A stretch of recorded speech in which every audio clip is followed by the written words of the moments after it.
Hello YouTube, welcome back, Ace Attorney Chronicles, specifically, Resolve, episode 3. Let's just go right into it. Episode 3, The Return of the Great Departed Soul.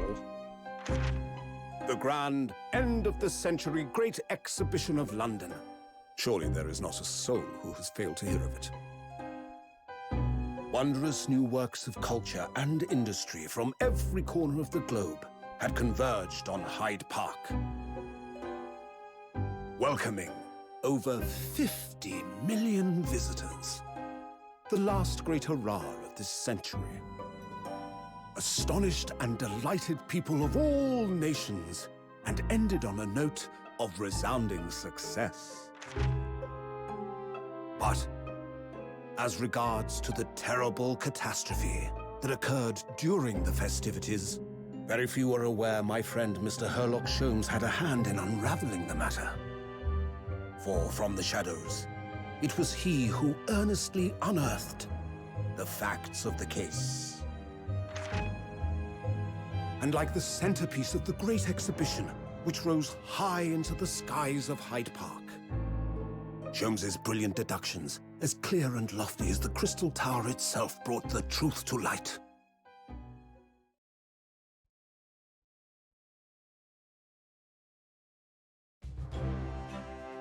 We're here at the showground of the Great Exhibition, which is absolutely packed with people.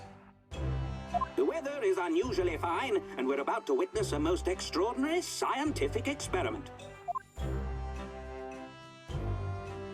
Ladies and gentlemen, the 20th century will see steam engines and electrical power dominate the world. Horse-drawn carts will give way to the motor car. Ships will sprout wings and take to the skies. And today, we showcase even more advanced technology, a glimpse into the future. A world first, a demonstration of my super high voltage instantaneous kinesis machine. Oh, that's not gonna go wrong in any way, shape, or form. A man will literally be disassembled by a pulse of high voltage electricity and beamed to another location.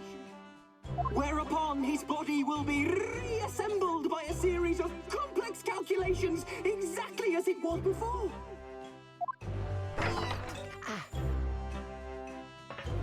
Oh yeah, this man's hella dead.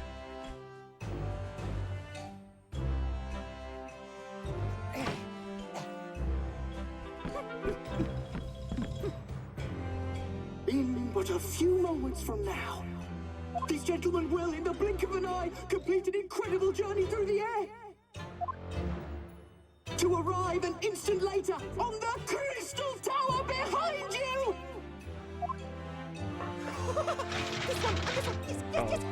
Yeah, this looks super dangerous, and that guy is super dead. So whoever you are, goodbye. See your corpse in like a few seconds, I guess, right?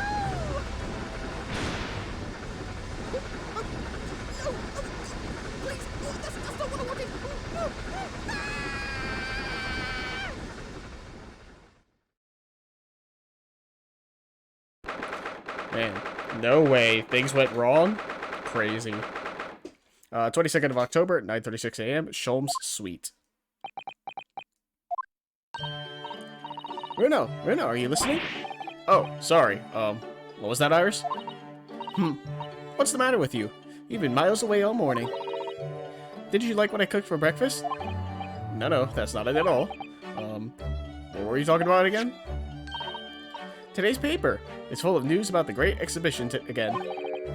Ah, yes, the Great Exhibition. I'd like to go sometime.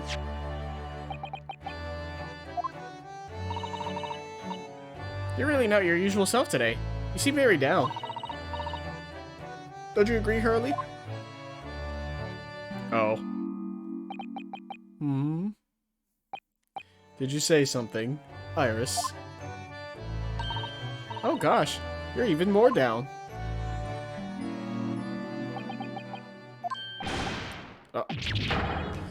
When did you arrive, Mr. Naruhodo?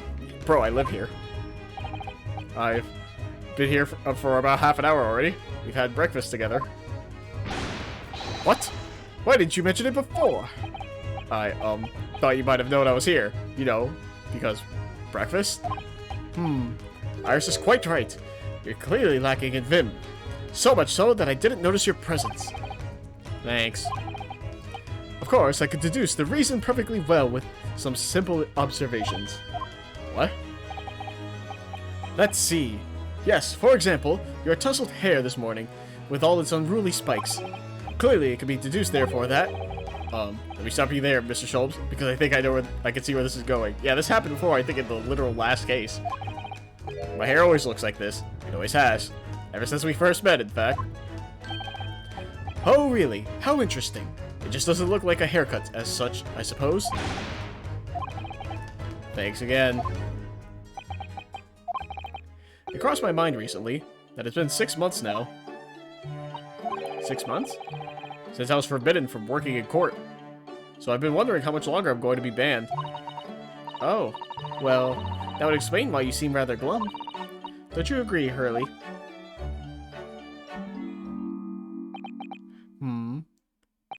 Did you say something, Iris? Ah, back to moping.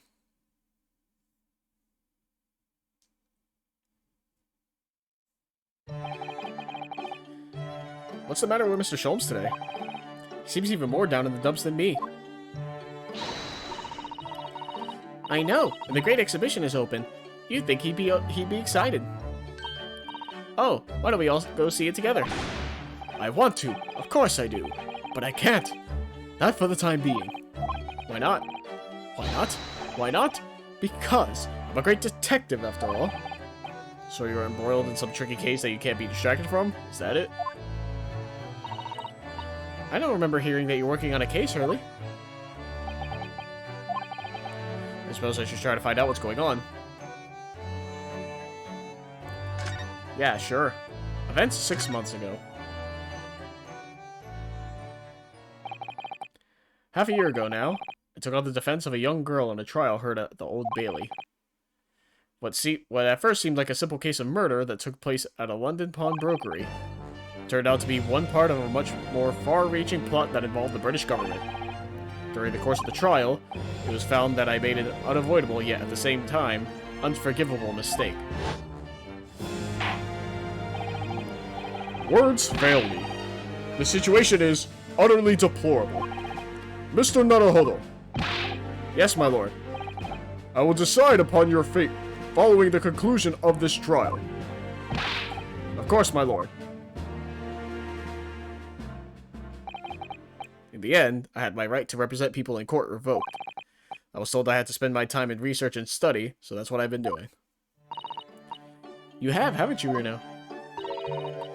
Reading all those big, fat tomes about British law up in your room, and the notes about Sholmes' old cases.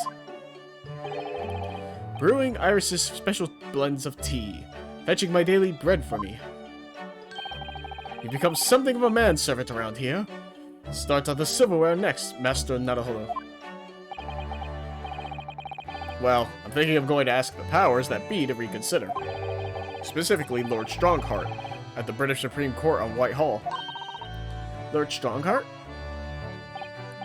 Ah, the delightful Lord Chief Justice. Not my favorite fellow. He's not mine either, but he's the man I have to talk to. He's the only one who could grant permission for me to start working in the courts again. I came to Britain to become the best lawyer I could, and I can't do that just sitting around here. Alright, great exhibition. The whole of London has been swept up in this great exhibition, hasn't it? The most advanced science, the most modern technology, the finest works of art and feats of engineering. For the next 6 months, our capital will be showcasing these things, and the world will be watching. Oh, do you know what I'd like to do? I'd like to look down on London from one of those lovely balloons. Look down on? Do you mean those things? Fly? Yes, of course. They fly high in the sky and don't even need wings to do it. All you need is hot air. But how? How does hot air have anything to do with flying? It makes no sense. I can't understand it at all. That's true of a lot of new scientific discoveries. Most people can't understand them at first. But in 100 years' time, all these things will just be common knowledge. I suppose they might be. Mind you, some of the science being demonstrated seems very questionable. Something went wrong in the open experimentation stage yesterday, apparently. There was a huge explosion. Still, I wish I'd seen it, though. I'd love to see how bad some of these scam experiments really are. Says the innocent 10-year-old girl. See here. Every page of this paper carries some article or other about the Great Exhibition. But the brighter things shine, the darker the shadows that are cast behind them. Personally, I find myself drawn to the darkness, to the impenetrable.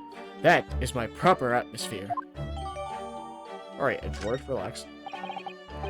Shadows cast behind? Is that a metaphorical way of referring to the back page of the paper? In your gloomy mood.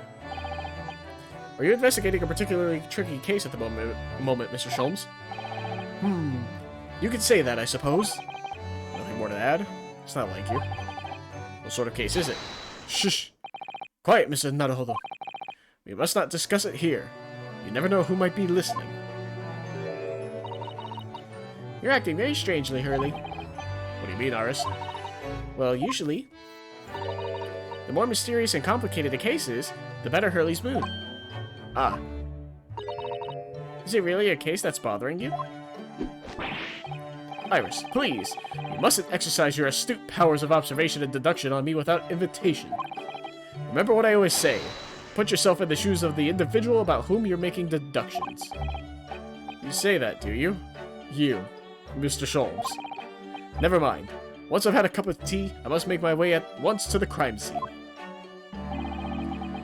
That was a deep sigh. Alright. Well. Might as well look at the paper, right?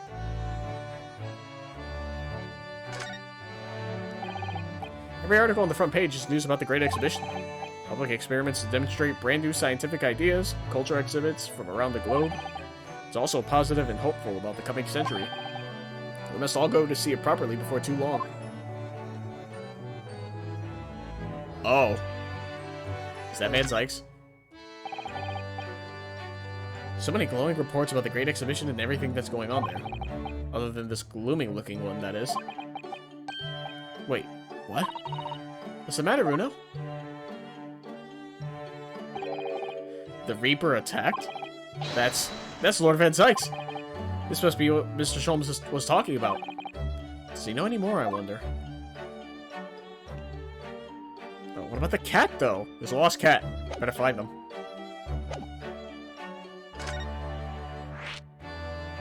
The Reaper attacked. It says in the paper that Lord Van Zykes was attacked. That's terrible. You know the legend of the Reaper of the Bailey, of course, don't you?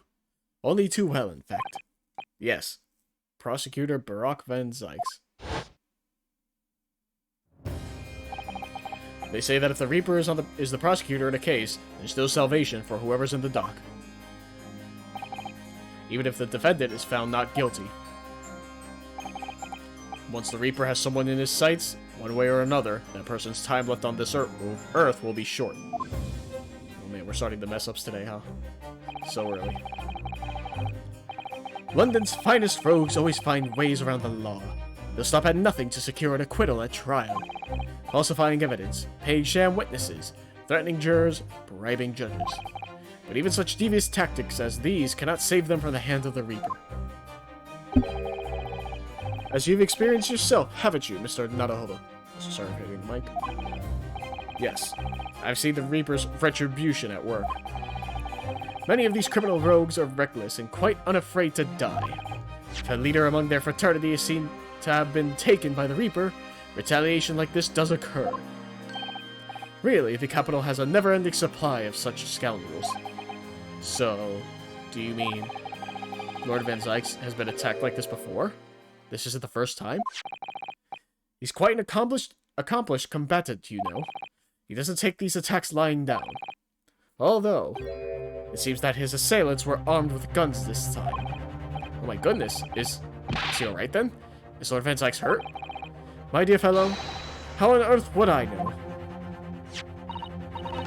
Well, in the article here it says, as to one of Lord Van Zykes and his condition, All will be revealed in tomorrow's morning edition. Ah, I see. Well, we shall have to be patient then. No. I can't wait until tomorrow. In that case, you shall have to inquire with somebody in the know. But who? Lord Strongheart, perhaps? I mean, I'm going to him anyways to talk about my band, or... Well, I must be leaving now. Yes, understood. See you later, Mr. Sholmes. Ha! You really are a shameless liar sometimes, my dear fellow. What? You seek to put me off my guard and follow me, don't you? Well, you'd be wasting your time. The thought hadn't crossed my mind. Now I'm wondering where you're going. Well then, see you later, indeed. Alright, bye. Listen to him. He's still laughing on his way out of the door. Alright then, Bruno. Let's get going. Oh, Iris. What are you wearing? I've got change to go to the Great Exhibition. You're going to take me. What? But I was just about to go to the Supreme Court. Oh! Well, that sounds fun, too. You're going to take me there, then. Alright, fine. Just lower that weapon, would you? Of course. And at the Supreme Court, then we'll go to see the Great Exhibition. Man, it's starting super early of not being able to read, huh? I am so sorry. Just wanted to see if there's anything different.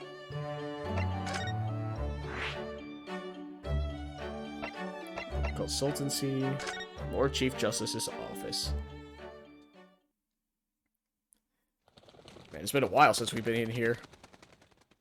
Whole game, really. 22nd of October, British Supreme Court, Lord Chief Justice's office. It's been about 6 months now since I was last here. But some things never change, like the sense of foreboding I always seem to feel in this place. Oh, hey.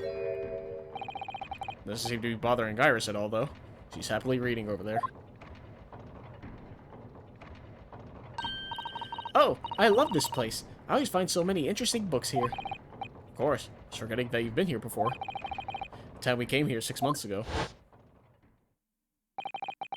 When Susato-san was given the news that she was to return to Japan. Ah, I understand you wish to speak with me. Oh, Lord Strongheart. I trust you've been keeping well? Let's see. Since you've arrived and requested an audience, it's been 4 hours, 32 minutes, and 26 seconds. I kept you waiting a while. My apologies. Oh no, not at all. I like nothing more than standing around, staring into space. True. Good to know. Good to know that doesn't appear to bother him at all. Miles Strongheart, Lord Chief Justice of London. He's the man who allowed me to start practicing as a defense lawyer when I arrived in Britain as a student. You need only savor the air for a moment in this grand office to understand his preeminent status. As you will be aware, the Great Exhibition of London is now underway at last. We're extremely busy as a result, policing the grounds, guarding the new technologies, dealing with petty crime. And furthermore, as of next month, we shall open the International Forensic Science Symposium. Oh, I've not heard about that. Investigating authorities from 40 countries around the globe will be taking part, including from your own land. Forensic science is the future. The world must embrace it. As we're the hosting nation, I have much to do, and it is my highest priority. If others must wait for my attention as a result, so be it. Well, it's nice knowing where I stand. So, you wish to consult with me? Of course. I can very well imagine what this is about. Thank you for agreeing to this meeting, my lord. I want to be allowed to start working as a defense lawyer again in court. That's what brought me here today. But actually, there's something else playing on my mind, as it happens.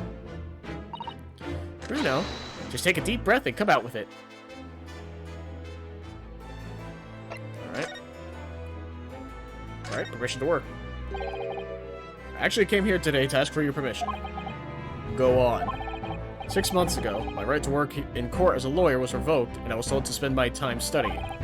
Obviously, I'm very sorry for what happened, but the thing is, it made me understand what it really means to defend somebody under the rules of a foreign justice system. And I desperately want to have another go. Please, permit me to enter the courtroom again. Mr. Naruhodo. Yes? Ugh, here it comes. I don't know why I said it like that either. I'm sure you haven't forgotten your position here, have you? At best, you are a substitute for your compatriot. This was never your intended role.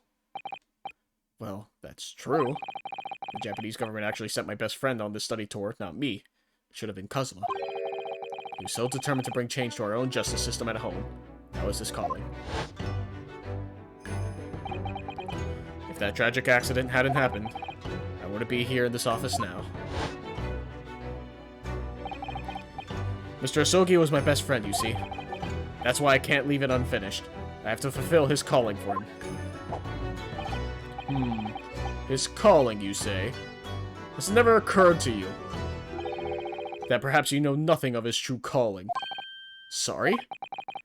The mission with which that young law student was charged, what do you suppose it really was? What do you mean? Mission? He's not making any sense.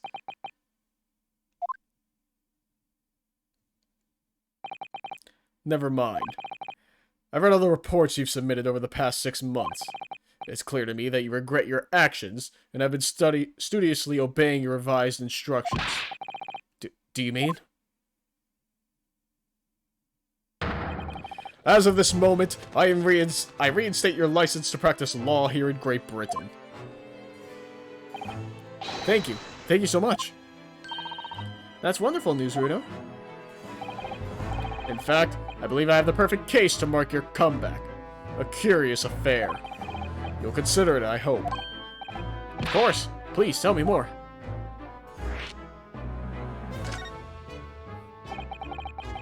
You described it as a curious affair? Yes, that's right. I believe it was reported in the press.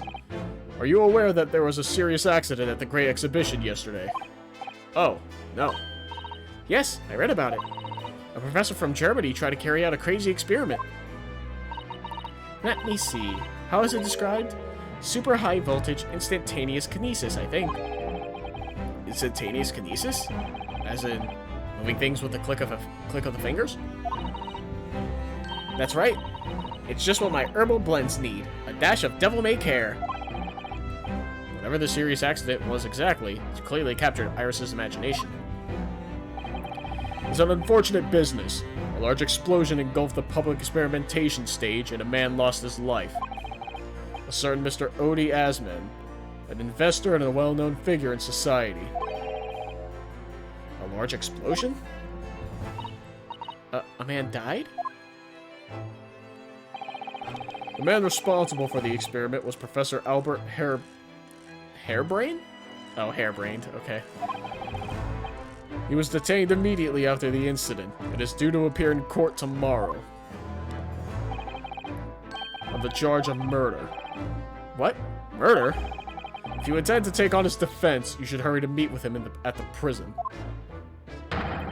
There's very little time left for you to carry out any kind of investigation. Great exhibition. Scientific experiment gone wrong. Murder? I feel out of my depth before I've even started. Still. We should go to the prison straight away then. And try to meet with this German professor, don't you think? Definitely.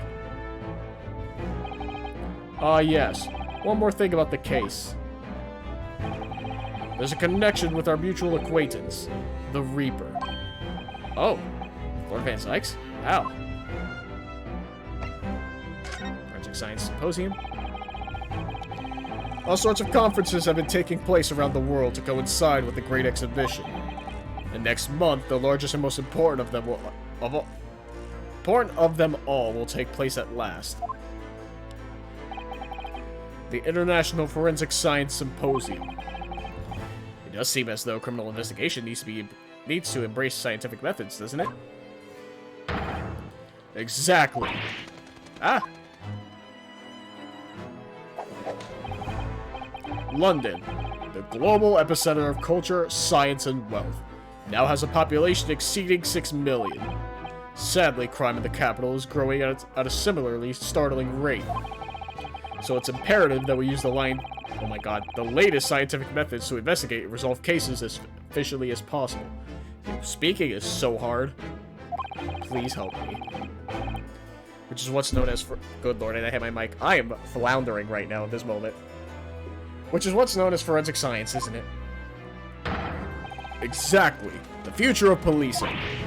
Ah. Regrettably, however, Britain is currently dragging its feet when it comes to the adoption of forensic methods. Oh dear, that's alarming. Exactly. It's extremely alarming. Ah. Alright, we get it, Iris.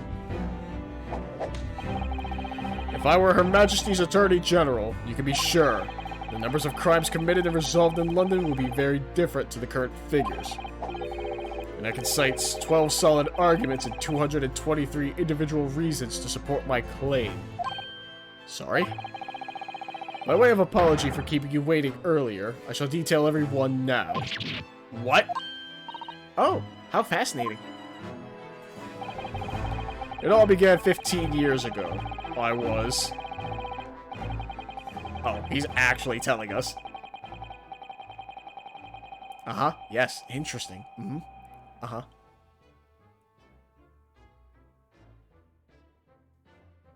Crazy. Wild. No way. They did that? Oh, man. And that more or less sums up my feelings on the matter. In the simplest of terms, of course. Essentially, to formally establish a forensic investigation division within Scotland Yard. That is my mission. Oh, right, yes. That's wonderful. Exactly. Wonderful is precisely what it will be. She just left. That's funny. Iris isn't paying attention at all. She's got her nose in another book now.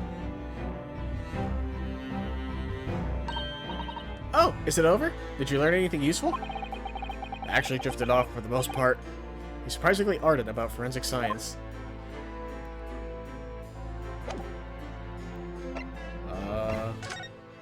Can I present the newspaper? Oh, that reminds me. Have you seen this? The reports of the overwhelming success of the Great Exhibition. Of course. No, not that. The story on the back page. What story? The Reaper attacked. Ah, that. You've enjoyed some victories in court against my #1 prosecutor, have you not? Poor Mr. Reaper. What happened to him? He wasn't killed, was he? There's no need for concern.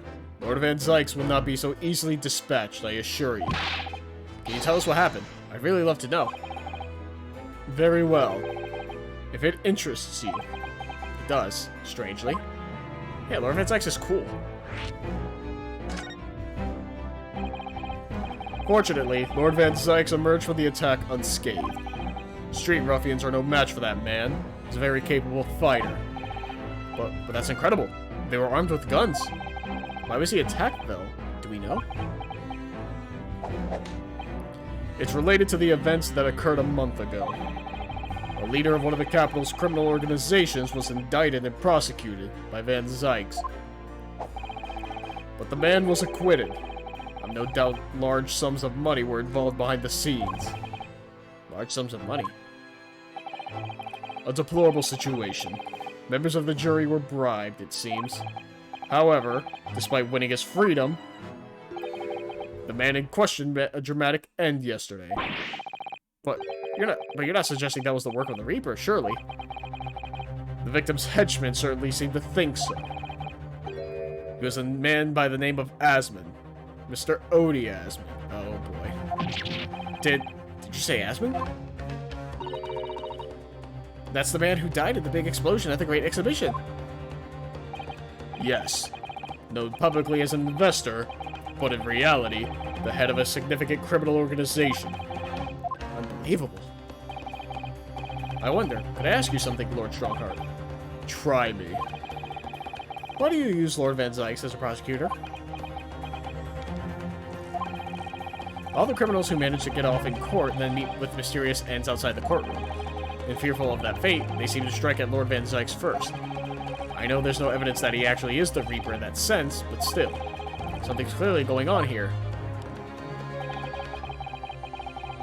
I have Van Zykes work for the prosecution service for 2 reasons. Firstly, the man is the best prosecutor in the capital, bar none. And secondly, any deaths of criminals that have occurred outside the courtroom following his trials are nothing to do with him. But that doesn't make any sense. How can you explain the way so many have died if not by someone's hand? Van Zykes may have earned himself the moniker of the Reaper, but he is no killer. So he will continue to prosecute on behalf of the Crown. Unless he wishes otherwise, of course.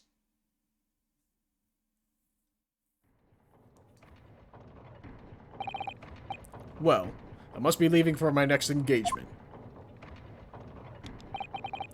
I'm already 11 hours and 16 minutes late.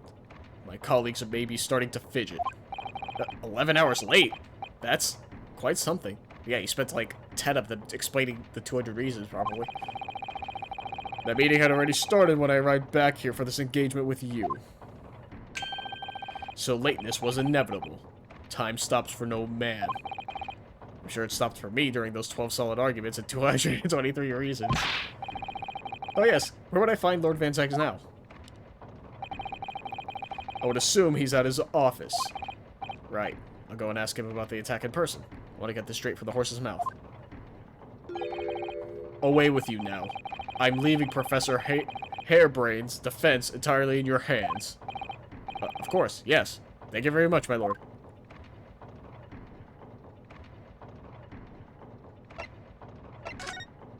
Sarah's still on the floor.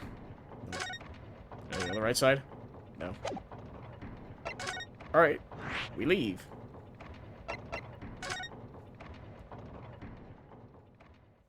Oh, show me Van Zykes. Oh, man. Let me see him. He's so hot. I mean, what? 22nd of October? Prosecutor's office. Oh, so this is the legendary Reaper's office. Yes, it appears so. Sends a chill down your spine, doesn't it? What an amazingly deathly atmosphere. Oh, is that? That hooded figure was so still, I had to notice his or her presence. I wonder who it is. What are you doing here?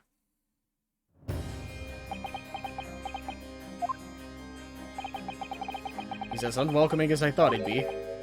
Actually, maybe even more so. Oh, I'm glad to see you're well. I am. So, who's the person over there, over by the wall, being punished for something or other? No punishment is taking place here. Oh. That's my apprentice, and he's sitting there of his own free will. I didn't know you had an apprentice. Must be the same person who was pictured in the newspaper. He's very able in combat, a requisite skill for anyone under my tutelage. Are you referring to the attack on the Reaper that was reported in the papers? The Reaper. I'd be interested to know the Reaper's true identity myself. Assuming, that is, such a fabled fiend genuinely inhabits our great courtrooms.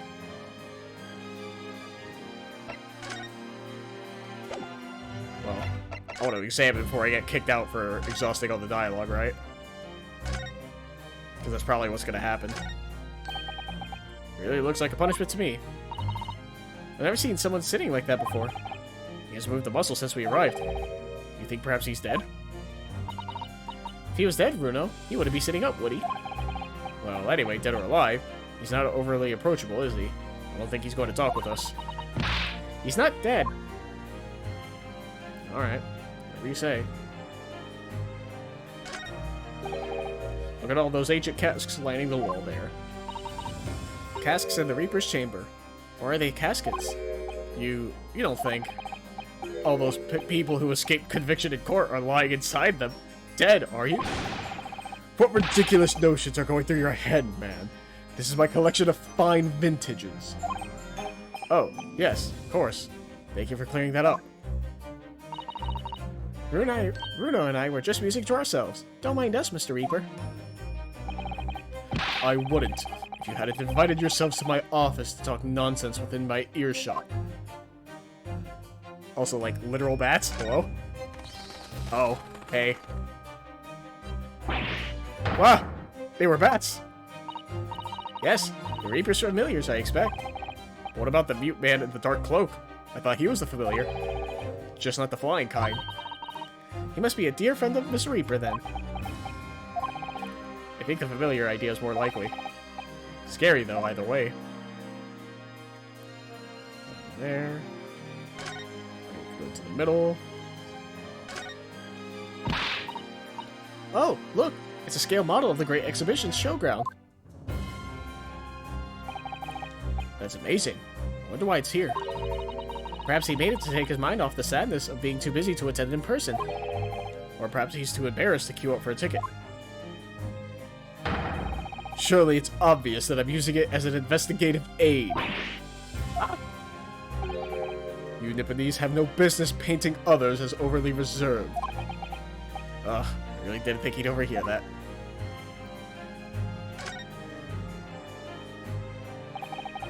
That portrait really dominates the room, doesn't it? God, he's so hot. It's a very majestic outfit and pose, but sadly, whoever painted it didn't do a very good job of capturing Lord Van Zyke's facial features. Is that his father, I'm guessing? Yes, you're right. I mean, it's not far off, but the artist has exaggerated his subject's handsomeness, I think. Ah, that reminds me. I heard Emperor Napoleon of France ordered artists to make him look more attractive when they painted him. How vain. That's really not an attractive quality in a person, is it? That portrait does not depict me. Surely that's immediately obvious. Oh, then, who is it?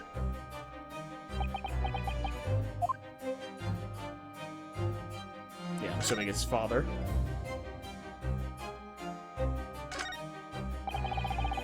Lord Van Zyke's desk. Look, so stylish. And that's a marble chess set beside it. Chess. That's the Western version of our Japanese shogi game, isn't it? You know, I'm actually quite good at shogi problems. Oh, really? You probably like chess problems in that case. I'd love to challenge Lord Van Zyke sometime. To a bout of shogi problems. If you only really want to challenge yourself, you can always do that on your own at home.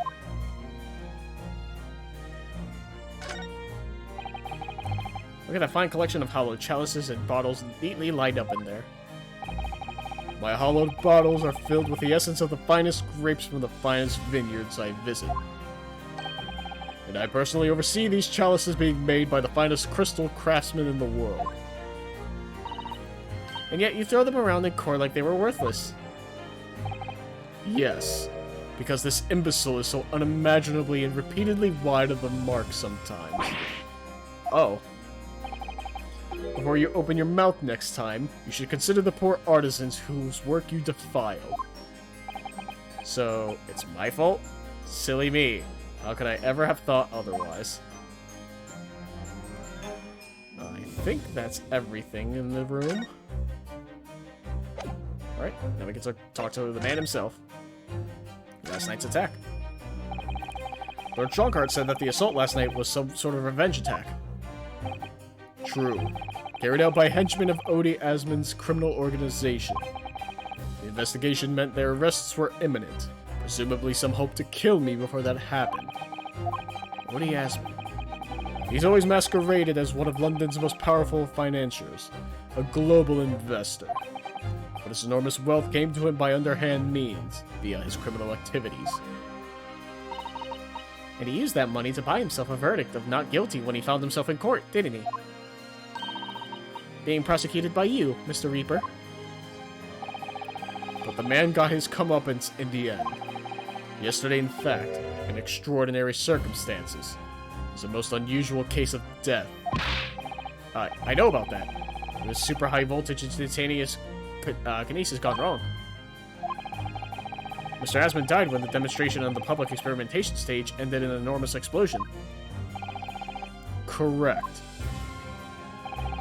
And you think I have some kind of divine ability to cause an accident like that to happen, do you? Well, no. That does seem a little far-fetched.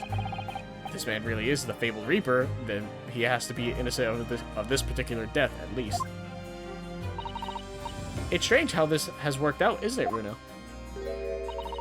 I mean, what with you taking on the professor's defense for the trial tomorrow? What? You're going to be defending him? Oh yes, that's right. Though I barely know the man's name yet, to be honest. Albert. Albert Hairbrain. That's right. Do you know him by any chance? Of course. He's a contemporary of mine. We were at university together. You're... What?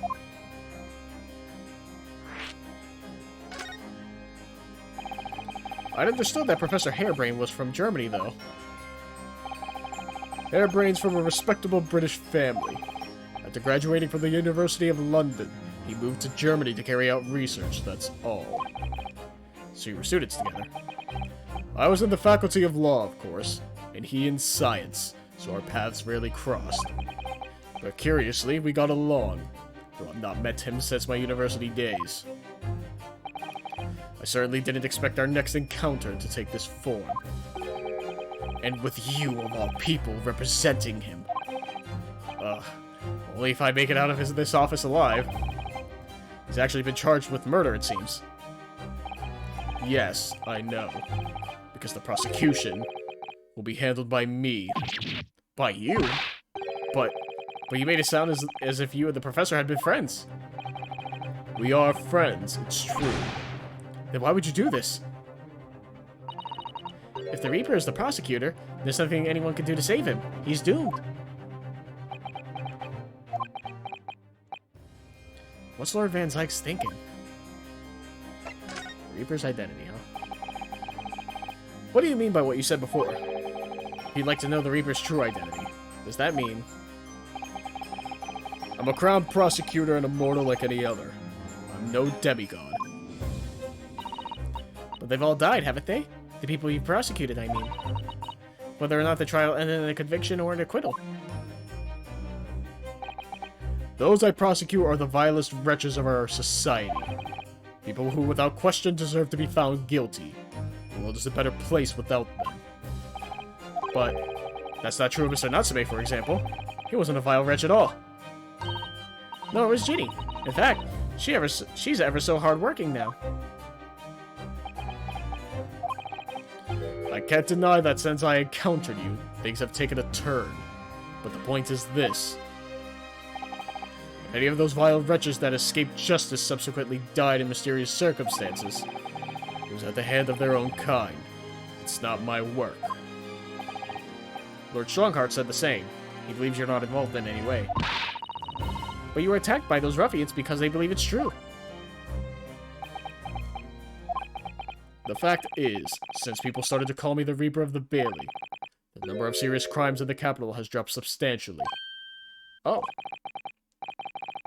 It would appear that even the most hardened criminals can be made fearful for their lives. Do you mean to say...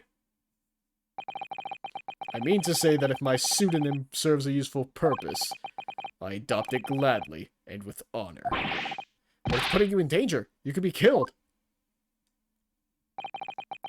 If that is my fate, let God decide. Lord Van Zykes.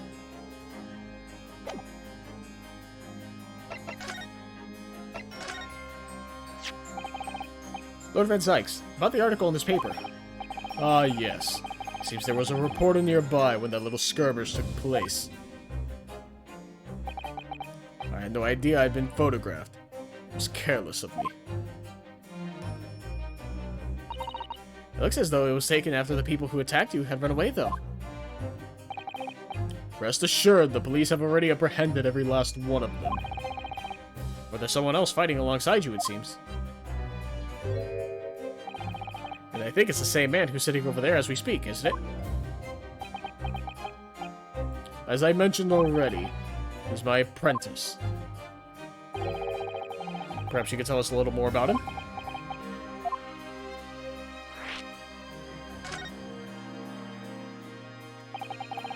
He's in my tutelage to become a prosecutor. So you could say he's my apprentice, I suppose. Ah! Like you are to Hurley then, Bruno. I don't remember taking an apprenticeship with a great detective. He's currently compiling a report about last night's attack. It looks like he's wearing some kind of mask? On Lord Strongheart's orders, nobody knows of the man's face, or indeed his identity. But why would you agree to take on such a clearly suspicious individual? Lord Strongheart's orders again. He's not one for meaningless follies. There will be a good reason for his actions. I hope you're right.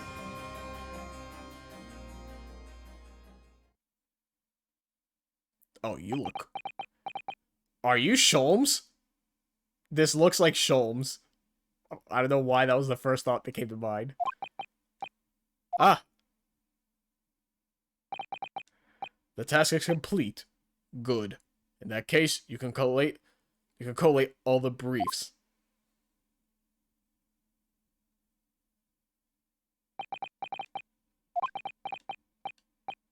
Nice to meet you.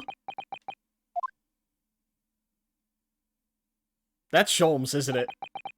Back to work again. That was really strange, though. I've never met the man before. I didn't even know he existed. And yet, somehow it didn't feel like our first encounter. Don't bother trying to converse with him. He says nothing to anybody from outside this office. Lord Strongheart has strictly forbidden it. Oh, I see. Why are you so interested in my apprentice anyway? Hmm? Oh no, I mean... Sorry, I didn't mean to. The way he stood there so casually, yet with that flawless posture. It couldn't be. Yeah, it probably is Sholmes. It's the only thing that makes sense. Yes. There's something I've been meaning to ask you. Oh? What's that? That Nipponese man. Is he faring well? Sorry? The one arrested twice in succession 6 months ago.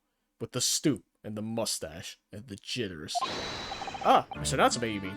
Yeah, he just got arrested, you know, for like a third... Kind of like a third time, in a sense. Or at least put under suspicion. I'm not sure he'd be very pleased to find out you identified him from that list, Bruno. He's fine, thank you. In fact, I received a letter from him by international post only the other day. I see. Well, I think we can end our discussion there, don't you? There's little time left before tomorrow's trial. I advise you to spend it investigating the case. Yes, thank you for the advice. And for the conversation. Can't believe he's asking for after Soseki-san. After a Nipponese. I'm not sure whether to feel happy about that or worried. I never imagined that Mr. Reaper would be friends with a mad scientist, did you? That's a turn up for the books. A mad scientist? Ah, you mean Professor Hairbrain? Yes, it might be worth quizzing the professor about his relationship with Lord Van Sykes, I think. Alright, bye, Sykes. As much as I'd love to stay and talk.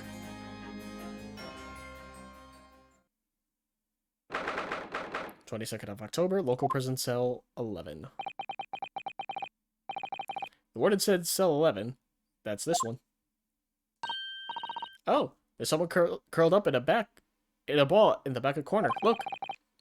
What's his name again? Professor Albert Hairbrain, was it? Excuse me, Professor Hairbrain.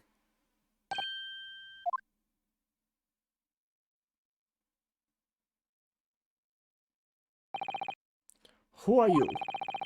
I'm going to escape down a... a lawyer! Ah, is this something I said? A lawyer, you say? Would you be here about the experiment? Are you going to defend my hypothesis? Your hypothesis? Sorry, I don't... Yesterday's demonstration! That magnificent demonstration was... It was out-and-out success by anyone's calculations. But despite that... No one listens. No lawyer believes in the science. When it's explained, they all leave at high velocity. Oh boy. Ah. Now's probably not a good time to mention that your zeal made my concentration leave for a while, too. Oh, boy, huh? Yesterday's demonstration. You mentioned the demonstration yesterday. The papers have called it a spectacular failure. After all, a man died in the explosion, didn't he? Ah! Yes, you can interpret the results that way if you really wanted to. Well, I suppose in the strictest sense, the experiment was a failure, but at the same time it was a great success. You've lost me. I saw it with my own eyes, right there in front of me. Mr. Asman was spontaneously disassembled. Yeah, he died. Until then, everything was going exactly as my calculations had predicted. At that point, he should have been beamed to the Crystal Tower by instantaneous kinesis. However, the machine exploded and Mr. Asman in fact perished. Yes, I cannot deny that part of the experiment was a failure. So what you're really saying is, the large explosion that killed Mr. Asman was an accident, correct? But the bigwigs had you arrested on suspicion of murder. I was responsible for a man's death. That is the immutable truth here. And for that, I wish to be punished. At once.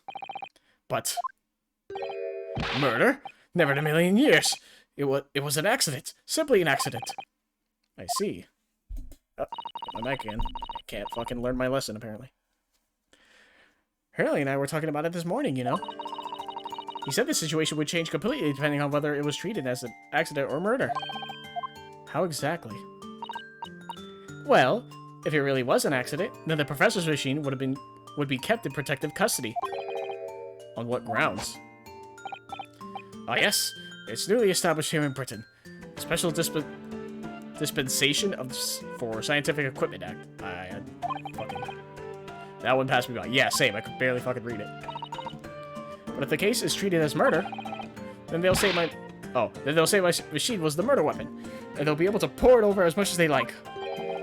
They examine it in detail, they'll find out how it's made, and then they'll be able to copy my idea. My precious hypothesis will be stolen. The machine must be protected from that at all costs. That's why it's imperative this whole incident is shown to have been an accident in tomorrow's trial. Ah, I see now. Yeah, I'm not gonna try to do a German accent, because I'll probably fail it, and then probably offend someone. So in short, there was a terrible accident at the Great Exhibition Showground yesterday. Yes, or rather no, the devil's in the details. Strictly speaking, there was a terrible explosion. Sounds the same to me. You were demonstrating super high voltage instantaneous kinesis, weren't you? How fascinating. Humans, like all matter, are made up of particles that are held together by electrical bonds. So it must be possible, using a sufficiently high voltage, to break those bonds and beam the particles through space. That's it in a nutshell. That's my idea, you see? That's my amazing hypothesis. Gosh, that's unimaginably high-level science. Oh, but dare to imagine it. Dare to dream of such incredible technology. Just think, one moment I could be here in this cell, and the next, I could be at the Great Exhibition again. Well, yes, that would be incredible.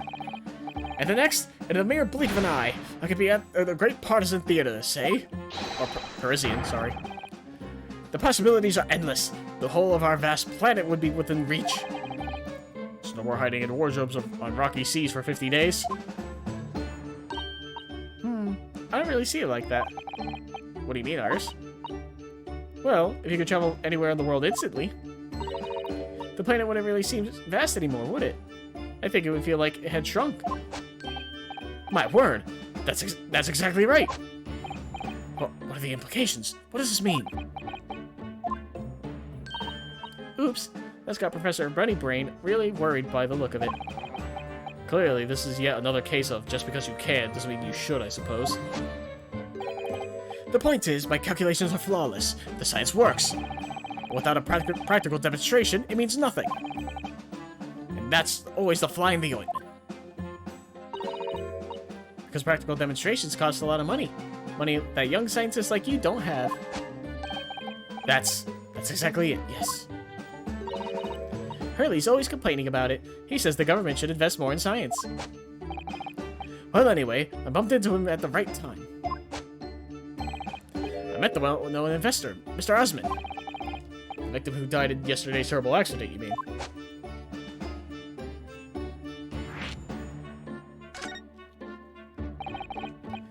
The full name of the man who died in yesterday's accident was Mr. Odie Osmond, wasn't it? What exactly was your relationship with the man? He first visited me in my laboratory in Germany a year ago now. Then he wanted to invest in my immaculate hypothesis. I thanked my lucky stars. I see. So you hadn't really known each other until then. Money for scientific research. I'm so envious. As far as I was concerned, the man was an angel. Oh, really? An archangel, even. He was prepared to fund the practical demonstration of my hypothesis for presentation at the Great Exhibition. And if that went well, I could expect additional financial support for my research from the British government. Mr. Asbury provided me with money and an exceptional engineer. He produced a machine to provide precise specifications. But then, your dreams were blown to dust in one enormous explosion. As you can see, I owed everything to Mr. Asbury. I would never have thought of taking the man's life. Well, he seems genuine enough. I don't think he's lying.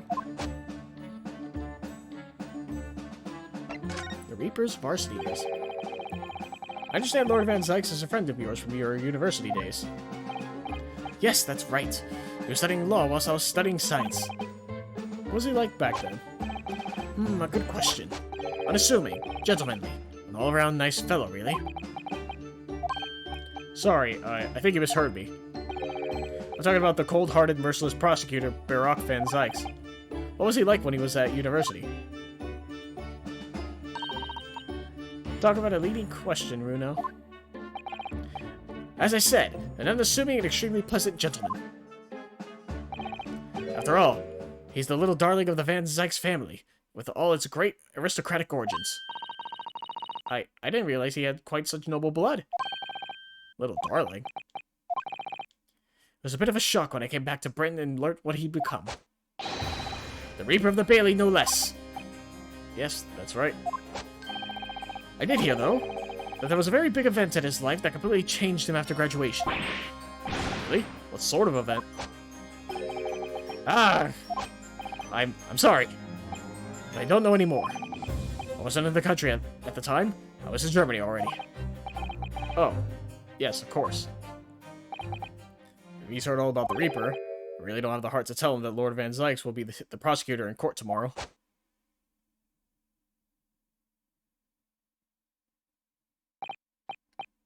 So, Professor, let me just make absolutely sure I've understood you properly.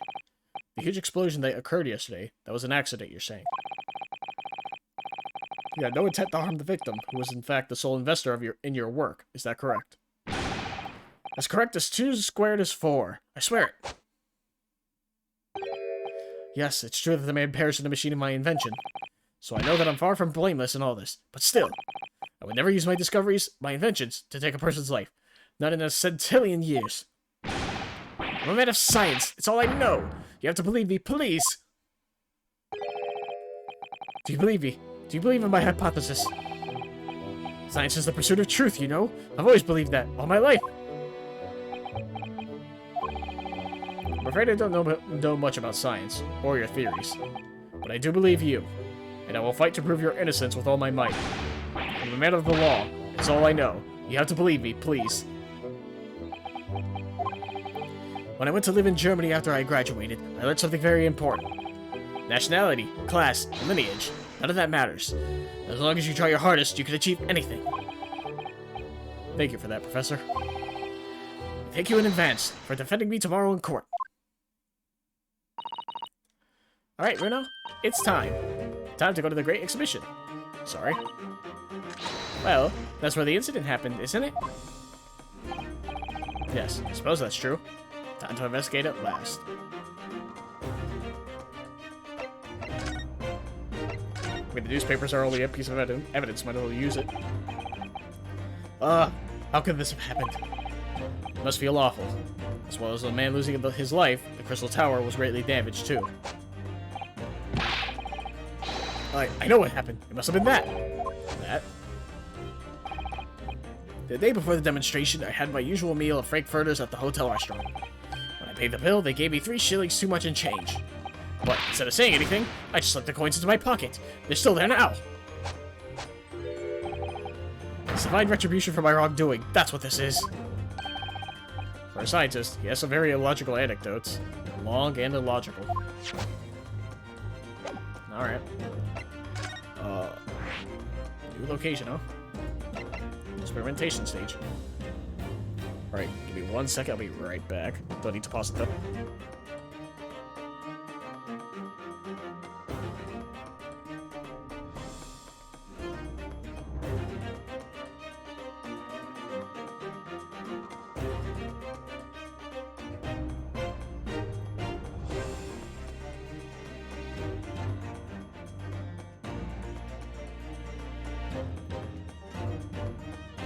Alright, we're back. I just needed to turn on some AC and fans. It's hot in my room.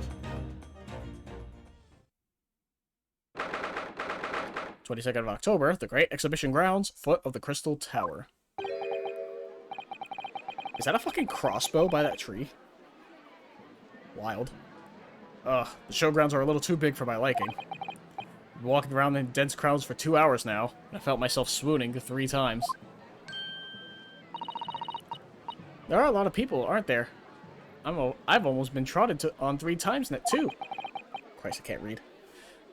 Be careful, won't you, Iris? Don't let go of my hand. We finally made it through the throngs, though, by the look of it. Here we are, underneath the public experimentation stage where the explosion happened yesterday.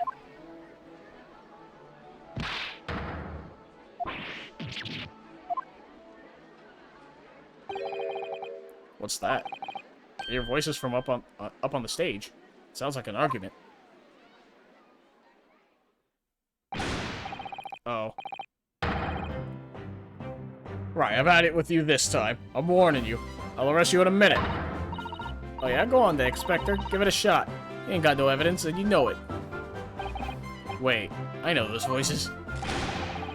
You got a cheeky little mouth on you, young lady. But a night in the cells will teach you some manners. Just try it, I dare you. If you want that bag of chips rammed down your throat. Yoo-hoo! Greg Z, what are you doing up there?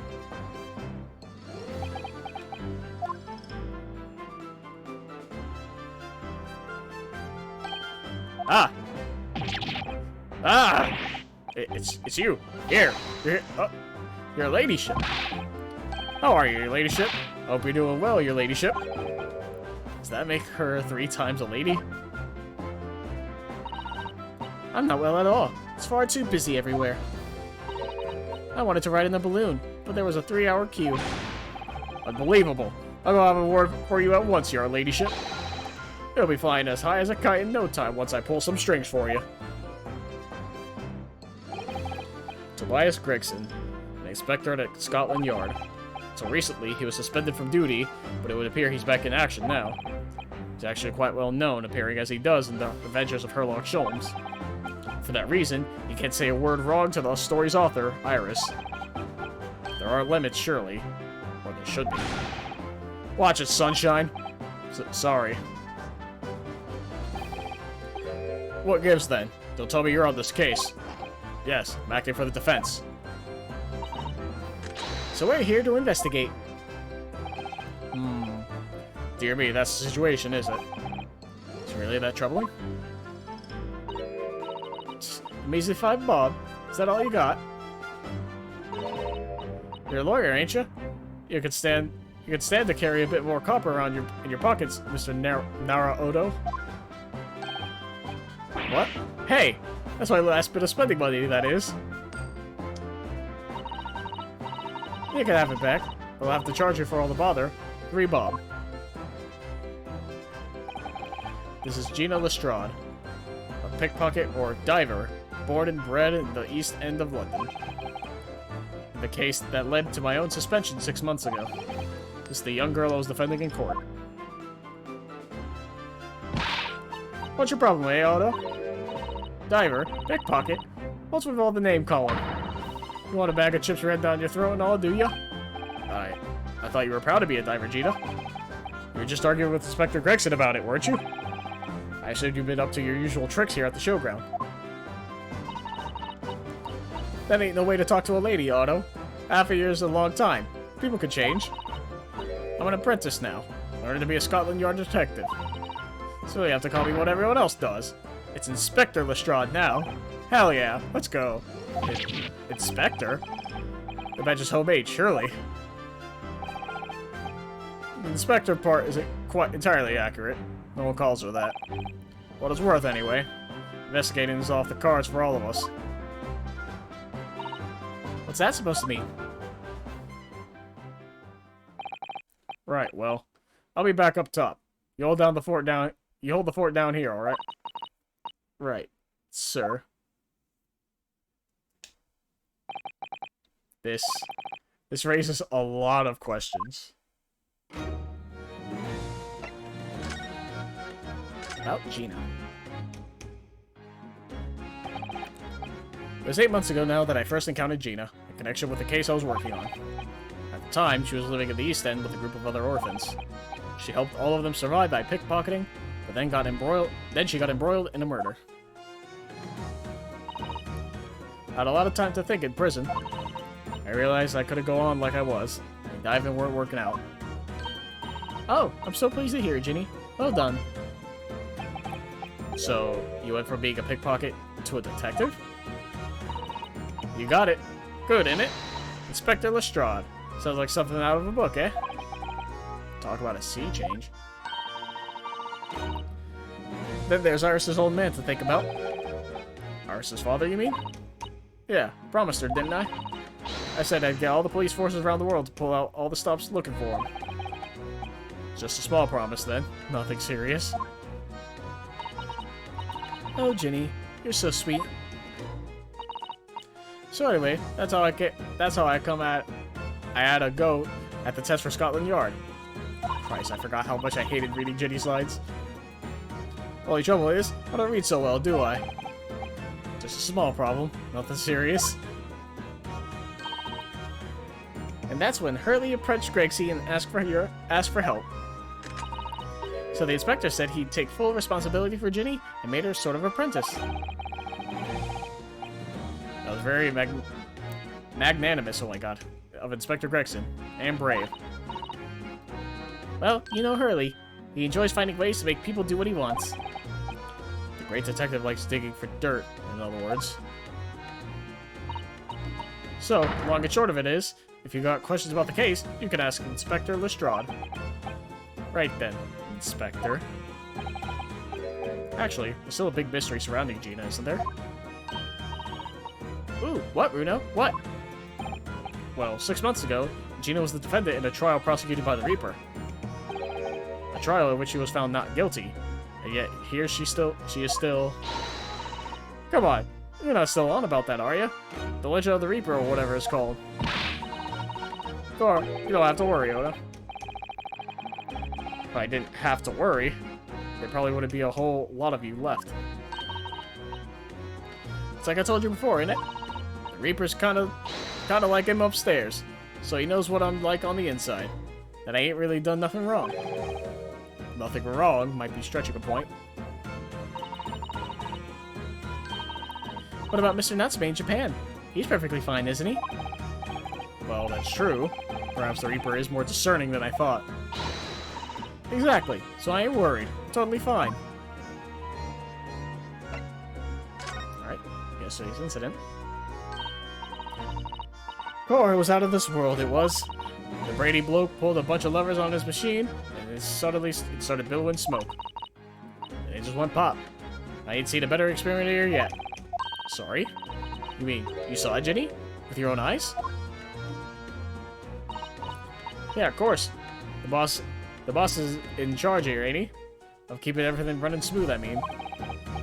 The boss being Inspector Gregson, I suppose. It's going to take some getting used to. So all I have to say is that I'm on duty, and I can do whatever I want to. Get this, I was up in one of them flying balloons when it happened, watching it from above. No, you're so lucky, Ginny. Maybe I should join Scotland Yard too. Yeah, do it. You know how to put the boss in his place already, right, Iris? You'd have no trouble at all. Then it's settled. When do I start? No. You can't join Scotland Yard, Iris. We'll see. Anyway, what I don't understand is this. If the machine exploded so spectacularly, how can Professor Bunnybrain still be claiming that his experiment was a success? Oh, right. Well, it was a success, in a way. It was? How can it have been? Oh, I forgot how much reading this game is. It's only been like a week. Surely after the whole machine blew up, no one could call the experiment a success. It's like I said, it did sort of work. I mean, yeah, there was a load of smoke and that whopping great bang. Or where do you think they found the victim's body, eh? In the Crystal Tower over there. What? In the tower?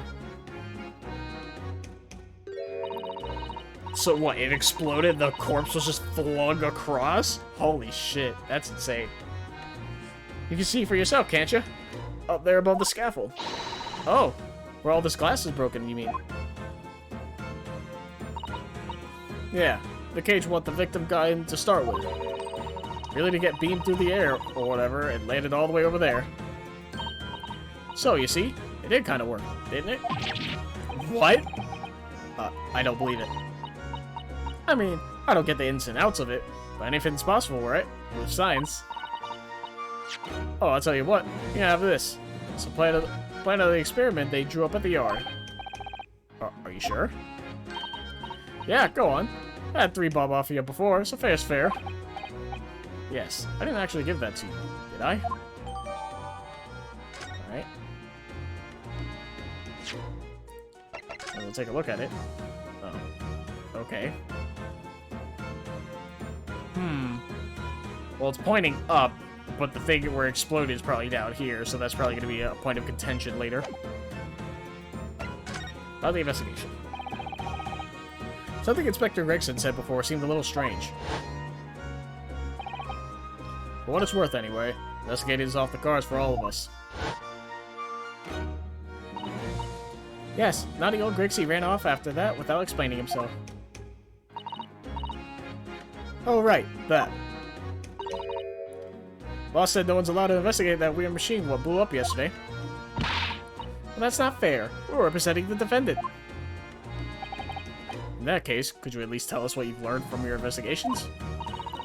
Nah, you're not getting it. We ain't allowed to investigate either. Why? What did the boss call them again? The Forensic Investigation Team, I think. Anyway, apart from them a lot, no one's allowed to lay a finger on the scene. Been funny, innit? So even Scotland Yard's own detectives can't investigate. Yes, I've never heard something like that before. Thought I could have a gander on the quiet, though. But the boss caught me at it. You probably heard him giving me an earful about it down here, didn't you? It's not bleeding fair. I think you were giving him as much of an earful back as I remember it. Yeah, well, sometimes I think it's all them chips what make him so stubborn. You say something to him, Otto. Go on, see if you can get through to him. He's up on the platform above us, is he? Where the machine that exploded is. We can try, can't we, Runa? Rexy will listen to us. Before we do anything else, let us present the newspaper. Once again, our only piece of evidence. Oh, Gina, would you take a look at... Oh, where did it go?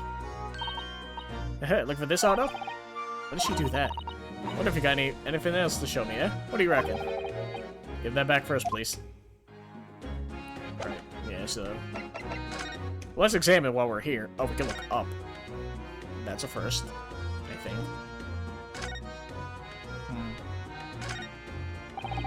These stairs obviously lead to the stage above. We should go up there and investigate the exact spot where the experiment was being conducted. Oh, fuck. I didn't know examining it would take me there. Well, never mind.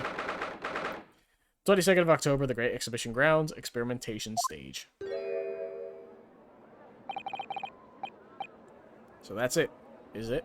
The machine that blew up? Oh, it must have been a magnificent explosion.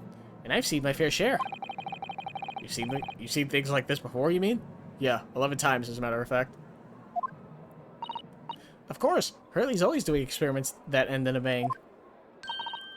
In fact, in his own words, explosions are the very essence of chemistry. Ah, might explain the smell of burning that frequently comes wafting up the stairs. One time, he made something that exploded with such force, it took the roof off the building. I wish you'd been there to see it, Runo. It's hard to get too excited about that, given that I now live in the roof.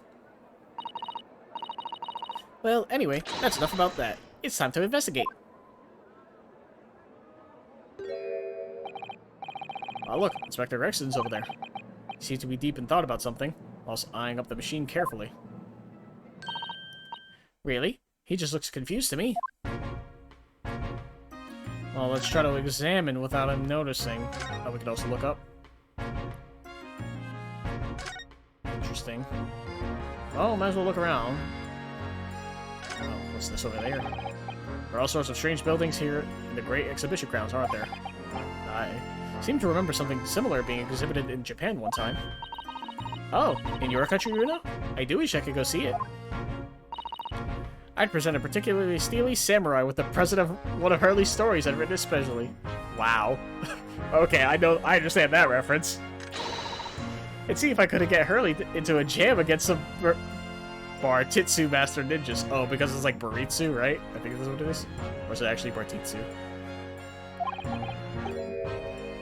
You might not find as many of those sorts of people around as you think. Oh, well that's dull. Oh, but I do know a prosecutor with a Chon Mage top knot I could introduce you to. A Chon Mage? Really? Do you think I can have my picture taken with him? Do you?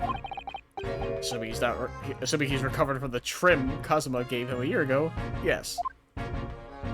Once again, still don't know if Chon Mage is correct pronunciation. I forgot to look it up, so, sorry. It ripped itself apart magnificently, didn't it? Magnificently and mercilessly. So someone stands in the middle of the machine to be disassembled and then beamed through the air. Yes, beamed.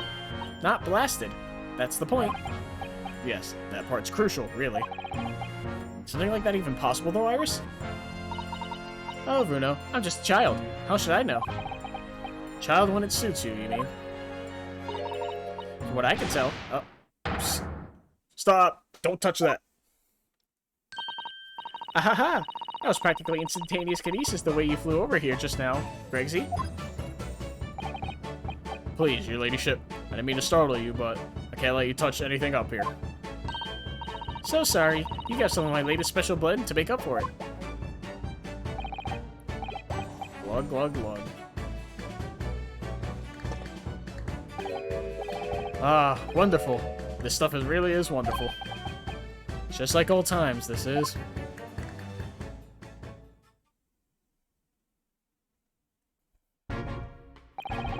We're representing Professor Hairbrain in court tomorrow, Inspector. So we should be allowed to examine the scene. Ha! Listen, Sunshine. Even I'm not allowed to touch anything up here. It's that blasted Special Dispensation for Scientific Equipment Act to blame. Sharpen meat body. Oh yes, that Special Dispensation. Professor mentioned that, too. More red tape's all we need. I don't know what the government thinks it's playing at sometimes. But we're allowed to just look, aren't we?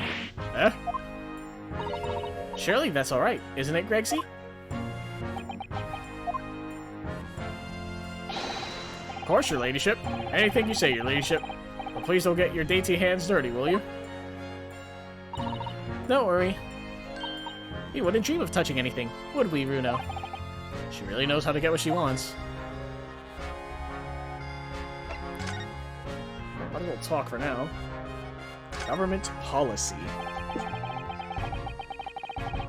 Using high-voltage electricity to somehow disassemble a man's body, and then beam him across to the Crystal Tower, is an extraordinary thing to attempt, especially in public. True. It was by far the most unusual of the experiments planned for the exhibition in mind. To be honest, I'm a bit surprised it was allowed. Carrying out something so dangerous with so many spectators present, I mean. Government's doing everything it can to promote new science and technology at the moment. They're more worried about being ahead of the game than the odd spot of public safety infringements. They can be the first to develop some new technology that makes Britain more powerful in the future, you see. Yes, I suppose that's true, in a way. So the powers that be are placing a heavy emphasis on scientists' rights at the moment. What sort of rights? They're making it so that any theories their brains have remain their legal property, as it were. Right through developing it into a practical idea, and even going into production. Which is the infuriating reason us coppers aren't allowed to touch this crime scene. Because the new highfalutin special dispensation for Scientific Equipment Act forbids it. Ah, I see now. The only people with permission to investigate here are from some brand new department at the yard. The Forensic Investigation Team, it's called. We've been relegated to keeping guard. Forensic Investigation Team. Any old fool could see that this heap of scrap metal was a sham to begin with. But just because it says scientific equipment on the paperwork, we can't do a flaming thing with it. Poor Gregsy. He's very head up, isn't he? Alright, special dispensation. Remind me again, what's this new legal act that means we're not allowed to touch the scene here? Are you having me at it, Sunshine? I'm just gonna start shorting this. I'm just gonna say the Act, or the Equipment Act. It's the Equipment Act. I'm not gonna read all that. It's super fucking long and annoying. Yes, I think Hurley mentioned that recently. The real twinkle in his eyes, I remember. I'm sure he did, your ladyship. I'm sure he did. As especially for this great exhibition it was. All scientists have to do is present their ideas or inventions to some suits in the civil service. And if it gets rubber stamped, there's a guarantee of rights to maintain the invention's confidentiality. What does that really mean? Yeah, actual words, please, for me. Think about it. Think of all the world-changing new inventions on display every day at this exhibition. Although a good half of them are a load of cobblers, if you ask me, put forward by shammers like yourself. Thanks for that. Oh, I love how some of the inventions here are. It's all so fun. It might be fun to you, but a member of the Force has to be present at every single demonstration. Can you imagine it? Hang signs, that's what I say. Oh, I don't think so. That sounds like my dream job. You'd think otherwise after spending the day guarding all these shammers' bogus contraptions. But if they're all bogus, how could anyone hope to demonstrate them? There'd be no point. Yeah, well, there is a point, sadly. Sorry? Thanks to another of our government's bright ideas. If any theory or invention is deemed to show potential, the government hands out a research grant. Scientists get funding? Exactly. And that's what they're all after. All these shammers coming from far and wide to clog up Hyde Park. And who has to keep them all safe, huh? Who has to smile politely and welcome them? Us coppers, that's who. So you can see why I can say it now, can't you? Hang science. Hang it. Oh, maybe I can see your point. Right, before I read the next part, I'm gonna get a sip of water real quick.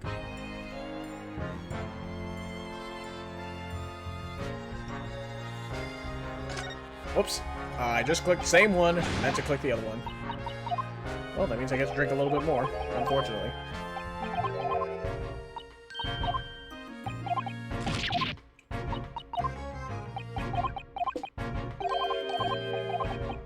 Good lord.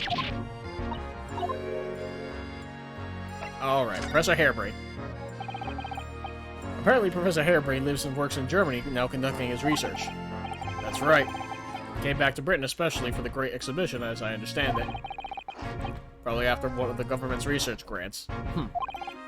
Actually, we learned something else about the professor earlier today. About his time in further education. Turns out he was at university with someone we both know. Lord Van Zykes. Eh? What's that? That's news to me. But if Van Zykes demands the prosecution, not as the accused, the professor's fate is sealed. Because the Reaper will get him one way or another. Blimey. That man's beyond me. I don't know what goes on in that head of his. Talking to Van Zykes, this morning's paper ran the story of him being attacked. Read that? Oh yes, but Mr. Reaper is completely fine. Nothing to worry about. Yes, right. Glad to hear it. Still, the Reaper, huh? How long's that business gonna keep up, I wonder?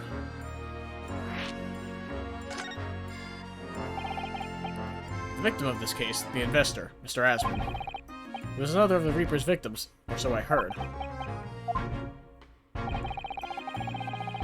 Lord Baroque Van Zykes is a top-class prosecutor, but even he can't always push the right verdict through.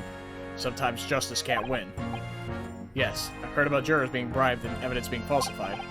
And that's how the notion of the Reaper of the Bailey came about, isn't it? Obviously, Scotland Yard suspected Van Zykes initially. We all assumed that he was taking matters into his own hands if he failed to seal the deal in court. Although the man himself denies that charge. Well, we've done a very thorough investigation. The conclusion we've reached is that Lord Van Zykes is in no way related to the deaths of those people outside the courtroom. There's no question in my mind. I'd stake my reputation on it, I would. If that's true, then how do you explain it? All those defendants could just have coincidentally died if nobody killed them. I know that, but I can't explain it. Is it gonna lead up to, like, Jack the Ripper? Is that what this is? It's a mystery, after all, isn't it? That's the whole point of the Reaper. Professor Harebrain mentioned something else. He said that at university, Lord Van Zykes was a totally different person. Easygoing and kind. You what? He said that it was after they both graduated that something happened to change the man. Do you have any idea what it was? No clue. Really? Look, I've got my hands full watching over this frustrating crime scene. Why don't you go and make a nuisance of yourself elsewhere, eh?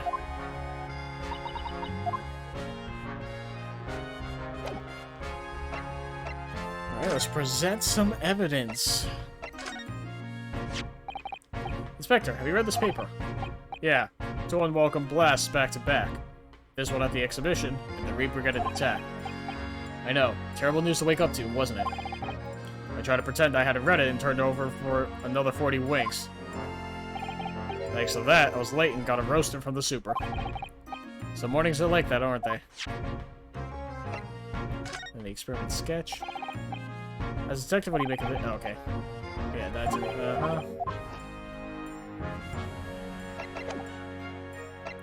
Well, let's examine some more. Considering how badly damaged everything is, Professor Harebrain was lucky to escape unscathed, I'd say. We should have a good look around the machine while we can, I think. Touch anything and I'll make sure I kill you before I get struck up myself. You hear? I won't touch a thing, I promise. So please, spare a thought for your digestion.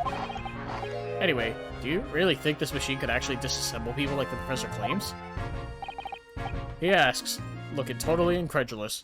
Give it a rest, Sunshine. If we were allowed to examine all this bleeding scrap metal, maybe we could answer that question. But we can't, can we? Because of the annoying rules, you mean? Exactly. The annoying, obstructive, flaming rules.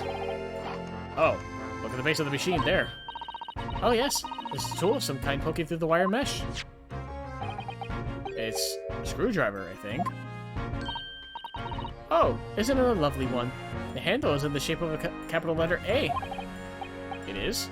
Oh yes, you're right. What's the matter with you? Don't touch anything, I said. Touch anything and I'll make sure I kill you before I get struck up myself, I said. Yes, yes, I understand. Sorry. I only touched it a teeny-weeny bit. Well, Grexy, I'm very curious about the screwdriver. Really, very, very curious. Of course, your ladyship. You're so clever, your ladyship. Fancy spotting something like this. But I'm afraid I can't let you have it.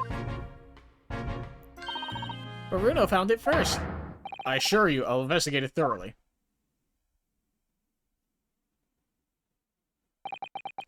He's gone off with it. That was very mean. I'm afraid Inspector Gregson is going to have to make a very clumsy and embarrassing mistake in next month's installment now. Poor Gregsy. But he's gone, so that means we can investigate proper. So I don't know if... I'm assuming all these pieces are like the same thing, right? Boxes don't matter. Well, what is that gigantic thing over there? Looks like an enormous water wheel. Oh, that's a Ferris wheel. There will be people riding inside those little cabins you can see. Why? Well, they rotate nice and slowly, so it's a wonderful way to see the surrounding scenery. Wait, it's turning? But it looks completely still. Yes, that's because it's turning so slowly. One complete revolution takes about half an hour. If you were mad enough to go in one, it would be more fun to whiz around fast, don't you think? I feel as though you might have just invented a new sort of ride there, Runo.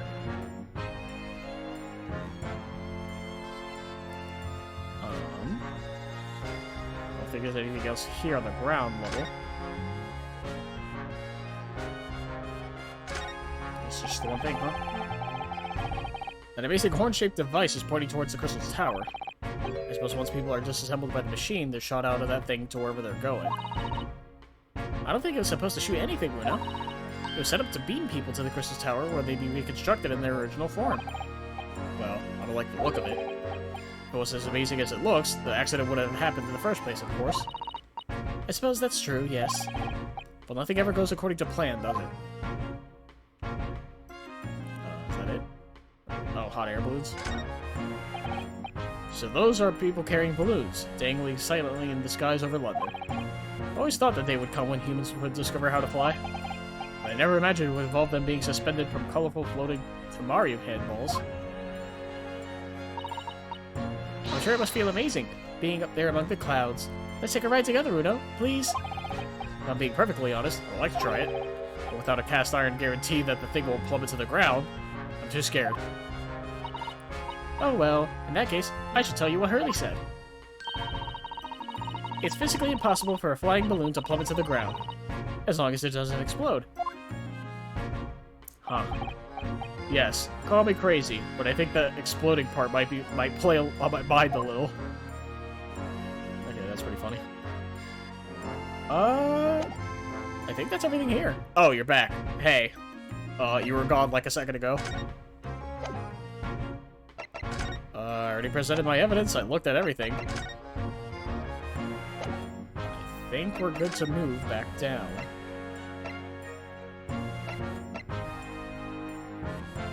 Oh, I guess I have to examine to go back down? I think? How do I go back down? There's nothing else here to look at, I don't think.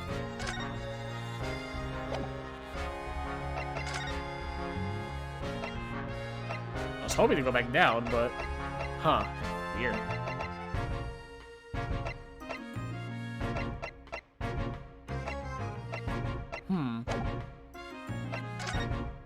Yeah, there's no new topics. I guess we examine now that he's back?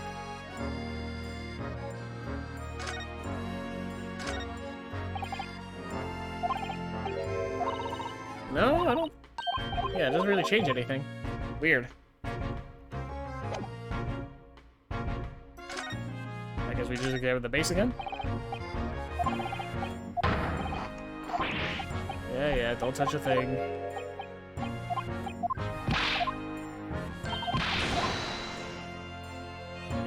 Nothing else.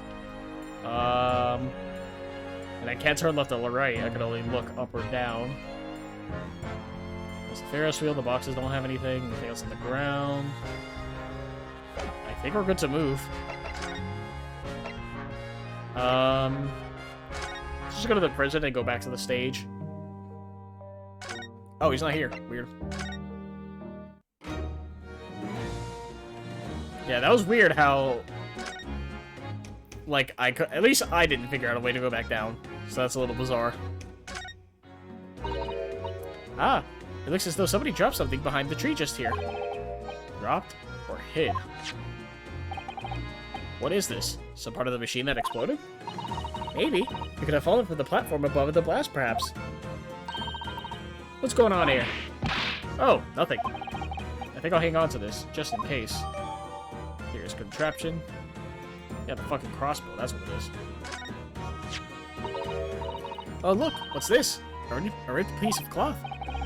It's not like any fabric I've seen before. Very thick and stiff. Looks extremely durable. It's canvas, I think, with some sort of rubber backing. And the edges appear to be a bit charred as well. Maybe that means it had something to do with the explosion. Let's make a note of it while Ginny's mid-yawn.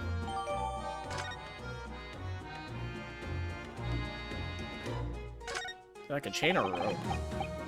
For some reason, the ground is damaged at this spot. Look. It Almost as if there were a fire here or something. Yes, if you look closely, there's some scattered ash and burnt embers, too. Well, I suppose there was a big explosion just above here. People probably wouldn't bat an eyelid at a small fire like this would have been here. I'm not sure we English are quite that laid back, Bruno.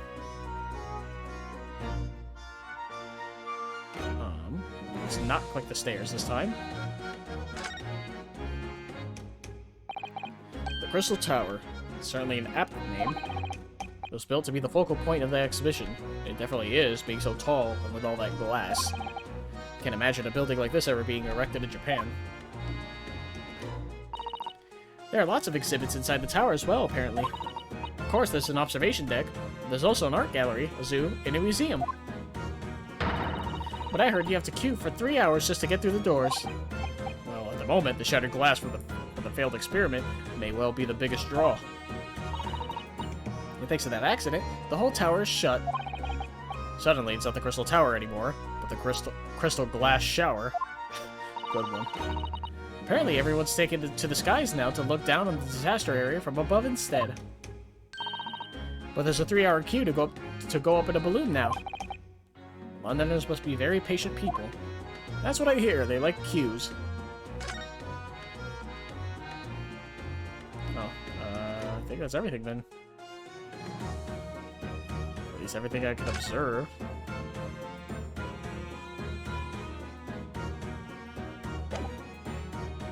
So let's look at our evidence.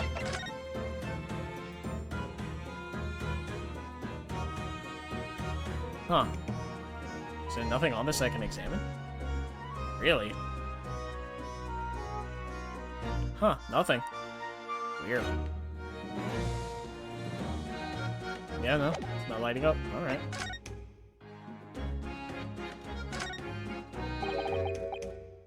Looks like layers of thick canvas with a thick rubber lining of sorts.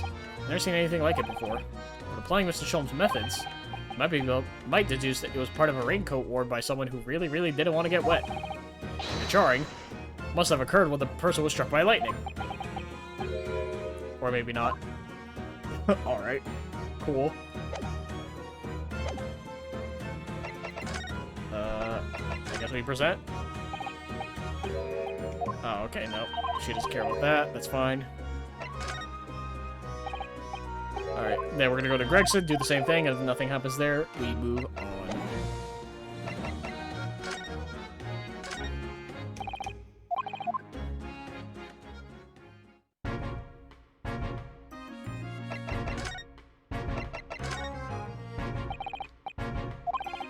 Okay, nope. Cloth? Nope. Alright, we're good to move. Nope, they don't want to examine, please.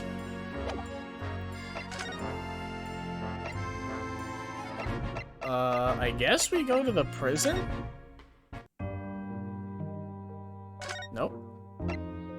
There's no reason to go to the justice's office. I don't think there's a reason to go to the suite.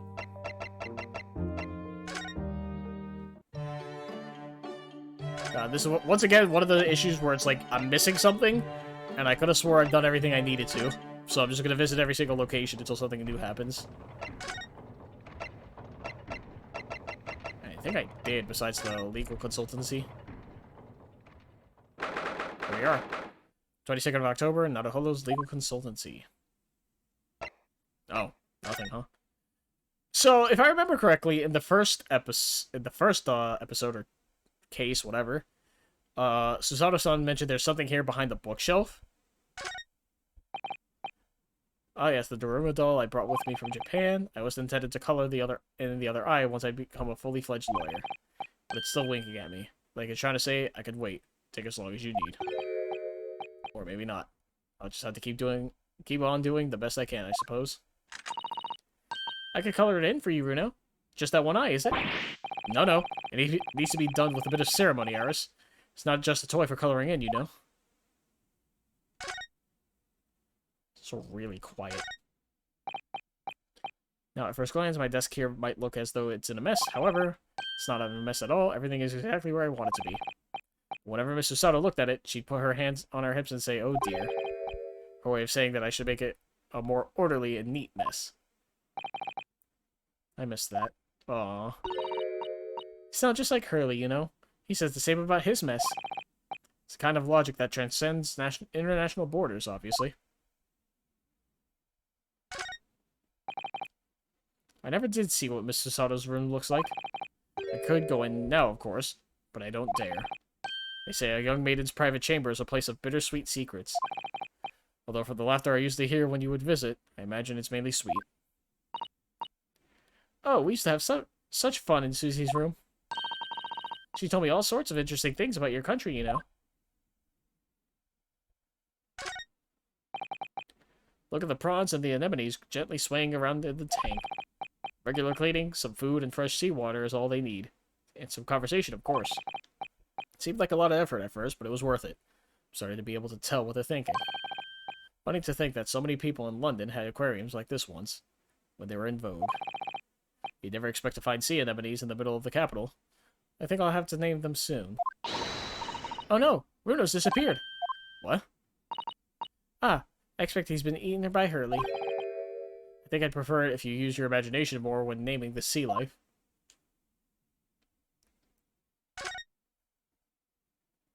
Also, yeah, not where I need to go. The kettle's gently simmering away there on top of the stove as usual. It's kind of Mr. Sato to send that Japanese tea. You really like it, don't you, Iris? But for me, it's the sound of the stove and burbling kettle I like the most. Inviting winter mornings. And it feels even cozier in here when the delightful Iris pours the tea for me. I really couldn't manage without that wonderful young girl. Oh, Runo, it's so sweet of you to say so. Stop putting words in my mouth, please, Iris. The office spade. Now that Mr. Sato's gone, the shovelers aren't represented to correct me. Maybe I'll have to do it myself. That's not a spade, Mr. Naruhodo. It's a shovel. Ah, so you're a spader, are you, Runo? What, you want to battle it out? Alright, I'm not going to argue with a native English speaker who has some kind of gun. I think I mentioned it before when I first saw that, if that was like the step-ladder debate, right? Mr. Sato's tea set that she left here with me. I still think green tea is just too bitter, though. Thank goodness for sugar and milk. Mr. Sholmes certainly wasn't expecting the acrid taste that one time. Never heard anyone let out a scream like that before. Or seen anyone fall down the stairs quite like that either. Yeah, I don't like matcha or green tea or whatever. It's not great. Had it. Super bitter. It always brings a smile to my lips when I'm feeling a little down. Oh, well, do you know what that reminds me of? The day I gave you some black coffee when you weren't expecting it. You fell all the way down the stairs as well, didn't you, Runo? Yes. Do you think we could try to forget that, please, Iris? That doesn't bring a smile to my lips at all. Yeah, alright, we can go now. Clearly, there's not much here. Oh, I guess... Huh, what to do? I'm so excited about the prospect of Naruhodo's anything consultancy opening up for business again. That's not what it's called. It's Naruhodo's legal consultancy. Done a lot of studying in these past 6 months, reading law, text, and judicial precedents. I'm sure I'm a better lawyer now. Can't wait to start practicing again. Nothing's changed in here at all, though, has it? It's as though time has stood still in here since Susie went back to Japan.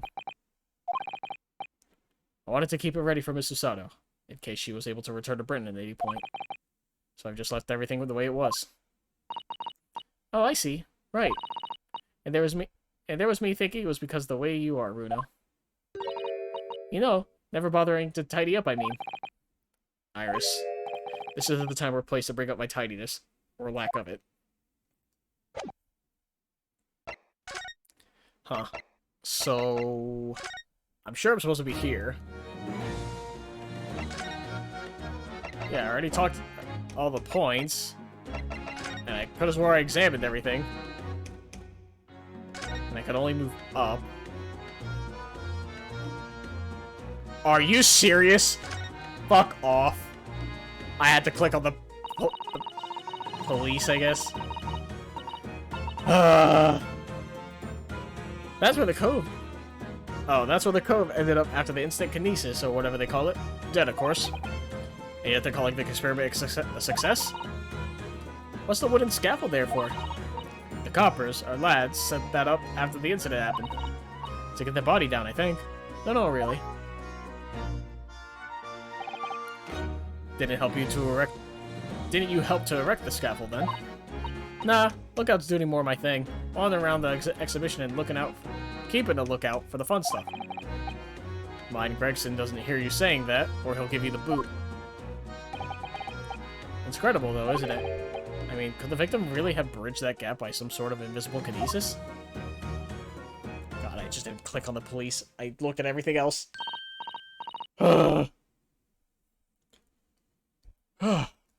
Bruno, listen. What? What is it? I've been thinking. Hurley might know something, might he? About what? About Mr. Reaper. Well, what happened to Lord Van Zykes, you mean? Because it sounds like something very significant occurred after he graduated from university. Something that completely changed his life. Maybe, but I have no idea where to find Mr. Sholmes at the moment. He's in the middle of some big case, isn't he? Here, this is what you need. What's this? Some kind of entrance ticket? Madame Tuspells? Is this supposed to mean something to me? You don't know it? It's the most popular attraction in London at the moment. It's very close to Baker Street, actually. We could go now if you like. No, we don't have time for visiting attractions today, Iris. We have a big trial tomorrow. But that's where Hurley is. What? At this popular London attraction? Yes. How is it that you know where he is? Hurley told me, but he told me to keep it a secret from you, Bruno. Madame Tuspells? I don't see how it could be related to the case we're investigating here, but then, stranger things have happened, and when they happen, Mr. Sholmes is usually at the heart of them. Yay, progress. Right, Madame Tuspells, huh? Weird name aside, what are we looking at? Or what are we in for? 22nd of October, Madame Tuspells Museum of Waxworks. Oh. Huh. What is this place? Look at all these terrifying scenes. Why are the people so still? Guillotines, ruthless murderers? I know what I'll be dreaming about tonight. They're all wax models. They're amazingly realistic, aren't they? What do you think, Bruno? Shocked? Wax models? Ah! I read about dead bodies in wax once, in a magazine about strange phenomena. Depending on how corpses are kept after death, parts of them can turn into wax, apparently. It's called a dipocere? A dipocere? Oh, never heard of it. Never saw that word, it's not real. Stop talking about creepy things like that, Bruno. You're scaring me. Anyway, what now? I just remembered something else I read in another magazine about strange phenomena. There was an old lady, maybe a witch, who used to pour molten wax over corpses and put them on display. None of the exhibits in here are real. They're entirely man-made replicas. Yeah, that's like the weirdest one, how that's like 2D, but like the other ones were like actual models, right? They can't be. Do you really expect me to believe that? Just look at them. Oh. Yeah, that looks like super anime-esque, and there's like that 3D. Oh, those are characters, idiot. There's no way anybody could make models of people that are this realistic. And they're all such gruesome scenes. Wait. What is it? Oh, no. I must be saying things. Hello? Okay, there's a lot to take in here. There's this obvious thing. And like I said, I thought it was weird that this was like 2D or whatever. But then there's like also this one here with Sholmes. So then, are these two actual characters? And then like, who's this? Fuck it, we're gonna go for this immediately. Is this an arm? It looks like an arm, doesn't it? Maybe one of the waxwork models have fallen over. You don't think it could be the work of one of the mass murderers in here, do you? Bruno, stop scaring me. Is it a wax arm? Or a real one? Come on. You're always pointing that finger of yours in court. Poke that arm now and see how it feels. Objection. Are we actually not gonna look? What do you mean? That big heavy curtain is in a very prominent position, isn't it? I have a nasty feeling there's going to be something truly terrifying behind it. Oh yes, that's the famous Tuspel special exhibit. It depicts one of England's most notorious killers. Do you want to pay the extra fee and have a look? Pay more money? To be even more terrified? Oh, let me think about that for a moment. It's only a suggestion. We'll get to Sholmes in a moment. Is this some infamous murderer? Yes, called Jane the Ripper. All her victims were young women. I knew it. You could tell by the way she's holding that knife. Sure sign of a murderer. Well, yes. Ah! What's the matter, Runo? I've worked it out. I know what she's doing. She's trying to fill that bathtub with blood so she could have a soak in her victim's gore. Not according to the information about the exhibit on the little board here. Is that a reference to, like, what is it, Carmilla, right? Or Elizabeth Bathory? Doesn't mention anything about the bathtub. Really? Sorry, I don't think it's significant. Still think it has to be there for a reason. I'm assuming that was a reference to Elizabeth Bathory, or Carmilla, as it were.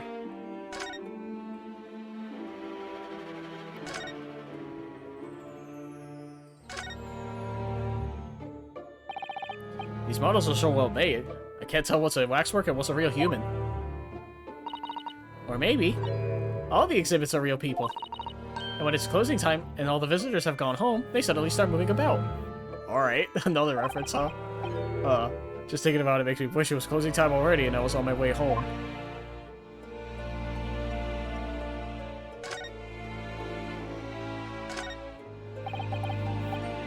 Is this an example of Western Sujigiri? I don't know what that is. Yeah, same. You know, when an unscrupulous samurai randomly attacks a passerby to test a sword? I still don't know, no. But actually, a waxwork samurai would probably be hugely popular. Could you model it, do you think, Runo? Doing that Sujigiri thing you mentioned? Well, I do have a sword, but I've no intention of testing how sharp it is on a human subject. For now, at least. Oh, interesting. Why this part? Oh, that's a funny little place. That's a funny place for a little ladder. What is it? Is something wrong? No, it's just that in Japanese, we have a totally different word for a ladder that folds in half like that. We do in English too, you know. It's a step ladder. Or just steps. So be careful of making assumptions about other cultures, Runo. That's how wars are started. I didn't realize step ladders were an international point of contention, but the writer makes an astute point. It's back, baby! There it is. Alright, Sholmes, what are you doing? It's the great detective, Mr. Herlock Sholmes. Mr. Sholmes has his own wax statue in here? Really? Well, he is world famous after all. It's an uncanny resemblance, isn't it? Makes my skin crawl to look at it. I know.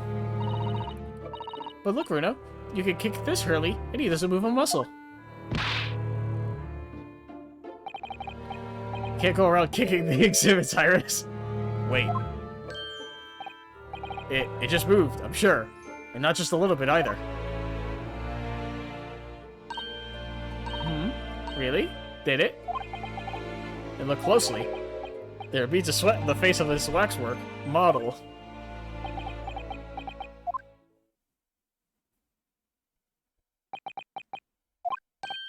Shall we move on, Iris? Over there, look. There's a great murder scene to enjoy. Much more appealing. Hold it! My dear fellow, I take exception to your recoiling in such a manner, as if you've seen something truly abhorrent. Mr. Sholmes! I knew it. Iris, what possessed you? I strictly forbade you from divulging my temporary waxwork secret to Mr. Naruhodo. Temporary waxwork? What do you mean? And that kick! Could you not have exercised a little more restraint? You winded me. Runo has something he needs to ask you. Ah, a question. And I thought you'd probably be getting bored, too. So here we are. Well, I can't deny that your timing was impeccable. Mere 2 minutes more being stationary like that, and my great brain, upon which all my success has been built, would have been turned to wax.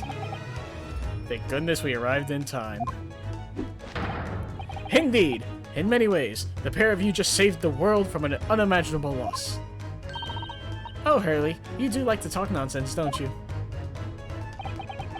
You could know something, that's true. About Lord Van Zykes, and about what happened in the past to change him. Now that you're here, let's take our time. How can I be of assistance? For you're in luck. I'm suddenly quite taken with the idea of conversing. Oh, well, actually, I'm in quite a hurry. And if my eyes don't deceive me, I believe something is afoot within the walls of this very museum. A most fascinating case, if I'm not mistaken. Really? Moreover, I have a strong suspicion that it is related to the matter about which you've come to me now. But how could it be? We shall speak again presently, my dear fellow. But for now, I must return to my work. What? Back to being a temporary waxwork exhibit? Cool. Yeah, anyways. What is this place? Madame Tuspels came to London from France 3 years ago, I understand. Since she opened up this little waxwork museum last year, it's enjoyed great popularity in London. There are museums like this in Japan too, but these displays are something else. I mean, they aren't made from actual real people, are they? The extreme realism of these waxwork models is a particular secret of the Tuspels family, they say. They earned renown during the French Revolution for waxworks of victims of the guillotine. Ugh. Sounds grim. The gruesome scenes were portrayed with such realism in the expressions of the faces of the condemned. Apparently, the sculptors would make the models directly from the corpses, right there at the site of the executions. That really turns my stomach. That's just one of the several legends about the Tuspels family. Whether there's any truth in it, I couldn't say. But anyway, this museum houses models of famous people from all over the globe. Nevertheless, the most popular area of the museum by quite some margin is this House of Horrors. House of Horrors? Of course, visiting numbers are dwindling now as a result of the Great Exhibition. But people usually flock here to see the exhibits of some of London's most vile criminals at their gruesome work. Naturally, most of the miscreants portrayed here were sent to the gallows. So they're even stiffer now than the models of them. Have you heard of poor taste? My dear fellow, the public live for poor taste. They yearn to be shocked. So the hideous exhibits in here are... they're all portrayals of real events that actually took place. Is it just me? Did the temperature in here just seem to drop?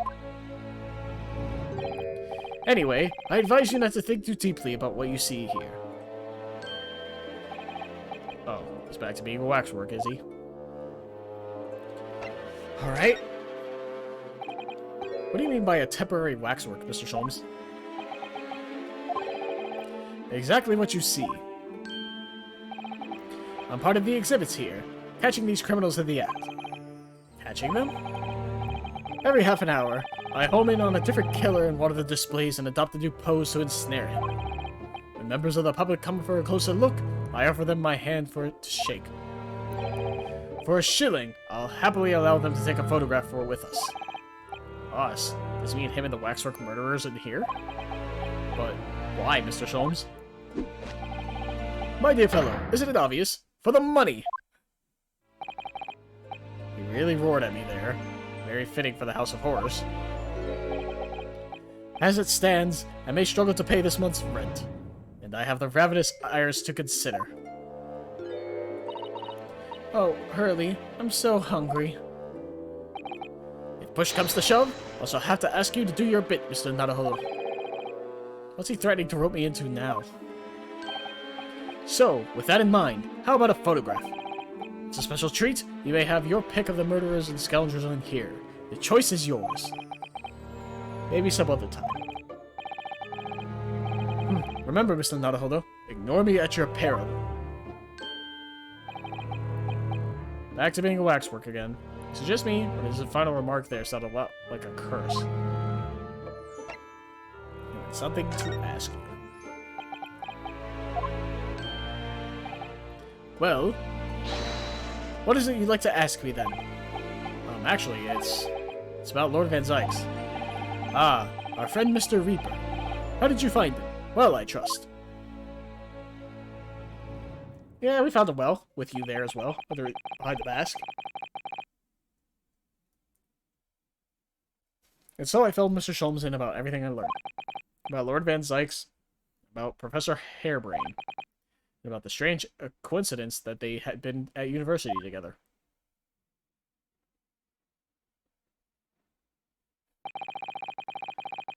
So I'm wondering what it was that happened to make Lord Van Zykes such a different person. I was sure that you know Hurley. You said there was something going on here in this exhibit hall before, that something was afoot, that you believed it was related to what I wanted to ask you about.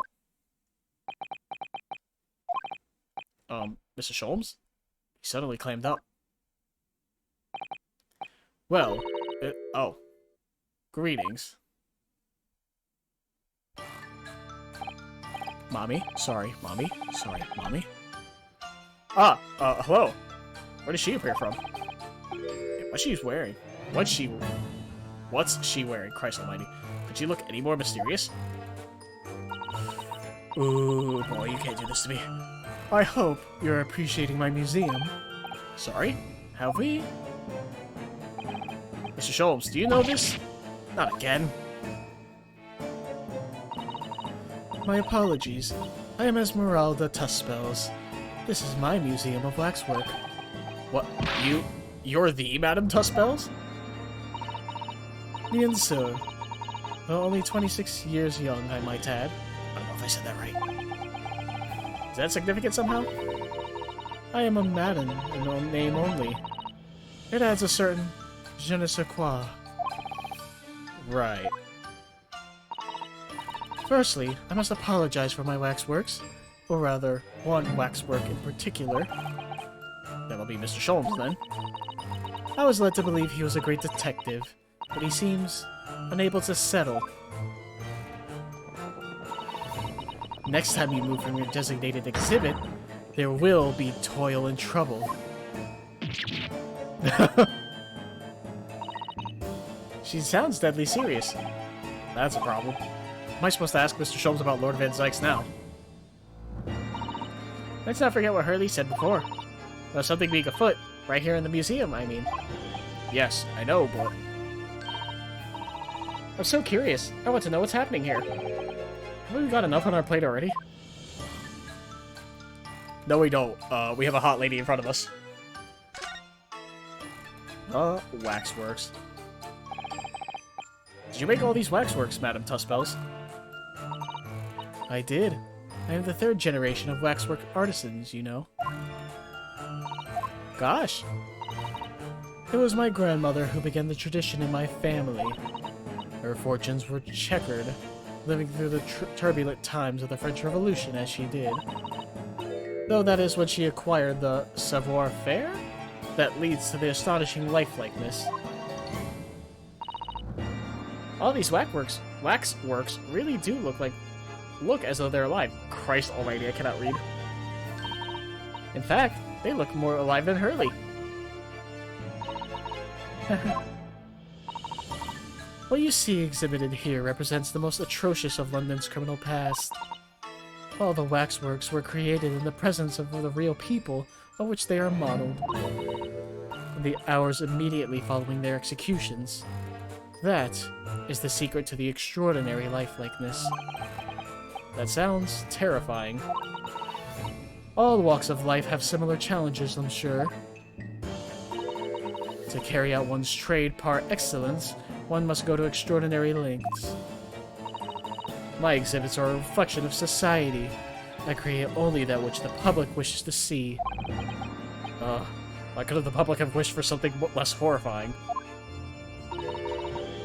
Do not fear. Sorry? This room is the only one in the museum with such a macabre theme. I do hope you'll explore. There are models of famous singers, actors, politicians. Something for every taste, I hope. It was Iris who dragged me straight in here, come to think of it.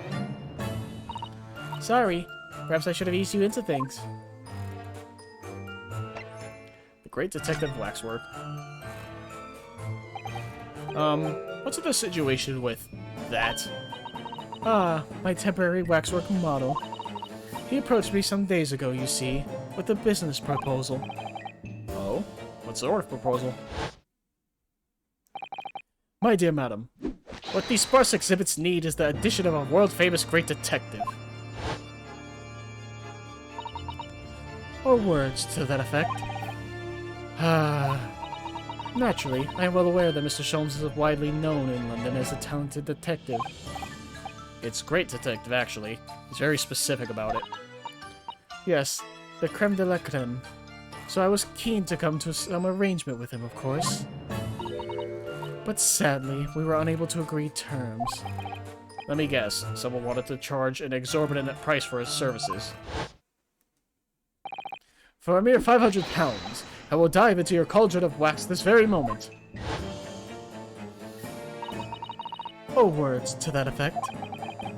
Mr. Sholmes might have overdone it slightly with the sales pitch. Regrettably, the museum has a shortage of funds at the moment due to unforeseen circumstances. So we came to the current arrangement instead. Surely he doesn't really need to do what he's doing, though, does he? I would think not, but he was very insistent. I have a 50-shilling problem that must be resolved by the morning. Or words to that effect. It's the pawnbroker, that's what it is. He must have something to redeem. Is the consulting detective work not going so well? Something afoot. I wonder, could I ask you something? Yes, sir. I'm just curious. Is anything going on in the museum at the moment? Some kind of incident, perhaps? Whoever suggested such a thing to you? Oh, well, it was your temporary waxwork over there who mentioned it to me a little. Oh, he's disappeared. A wax model is a work of art, not some tawdry object for trade. Ah. There you are. Leaving the exhibit again when you should be working. Do you wish to be melted down? My dear Madam Tuspels, save your reprimands. There are more pressing concerns. The wax can wait. It's our ideas about your current problem we must throw into the melting pot instead. Personally, I would advise you not to involve the police. Why ever not? She's turned as white as a sheet. Because you have at your disposal a great detective whose services you may employ for a mere 50 shillings. Though please be aware that I prefer... No, I insist upon in payment in advance. Very well. Let us see if the great detective is able to live up to his name, shall we? Before I engage my analytical processes, I must ask you to clarify something. What, pray, is behind the curtain? That is the Tuspel Special Exhibit. There's an extra charge to see it. Ah, the special exhibit in the House of Horrors. Must have picked a serial killer then, I presume? Would you be so kind as to draw back the curtain, I wonder? Ah, absolutely non. There's nothing amiss behind there. Nothing amiss, madam. What about the arm protruding ominously from under the curtain? Ah! I strongly encourage you to allow me to see what lies beyond, before the situation worsens. Yes, very well then. I will draw back the curtains. But only a soup? God, why do they have to be French?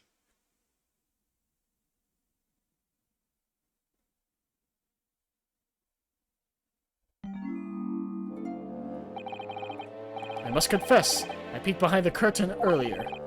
The Tuspel Special Exhibit is a very bleak graveyard scene indeed. And yet, somewhat surprisingly, the waxwork killer one would expect is nowhere to be seen. What does strike one, however, is the portly gentleman lying peacefully on his back on the floor.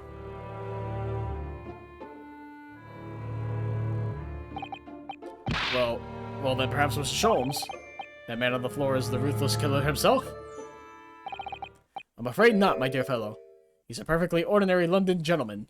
Not even a waxwork, in fact. What? As skillfully made as these waxworks are, they are always distinguishable from real humans. So, allow me to present my two conclusions. The first is that a sizable business transaction has been taking place in this special exhibit. Why? Why would you say that? And the second is that the aforementioned transaction is linked to a serious crime. Ah! She looks as pale as candle wax. I don't understand. So, Madame Tuspels, as you've agreed to my fee, you shall now have the pleasure of seeing this famously great detective and temporary exhibit at work. Oh boy, here we go. The game is afoot.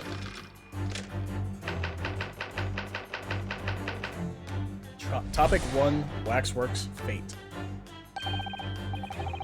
To begin with, we must ask ourselves what exactly is afoot here in this museum.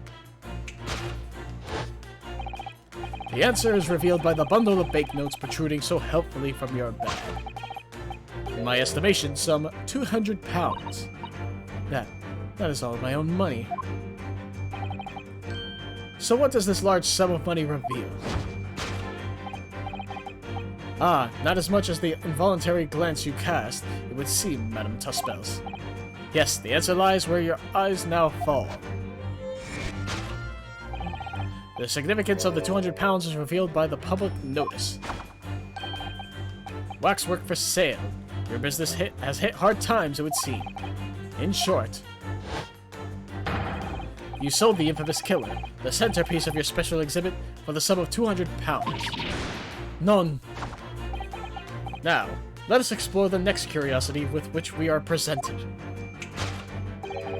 Who is the portly gentleman stretched out so peacefully on the floor? It would appear the man has suffered a severe shock, the cause of which is clearly known to you. Ah. Unfortunately, madam, keeping secrets does not appear to be your forte. What dealt the man such a shocking blow was, of course, the 200 pounds. It would appear that you twisted this gentleman around your little finger most effectively. What are you suggesting?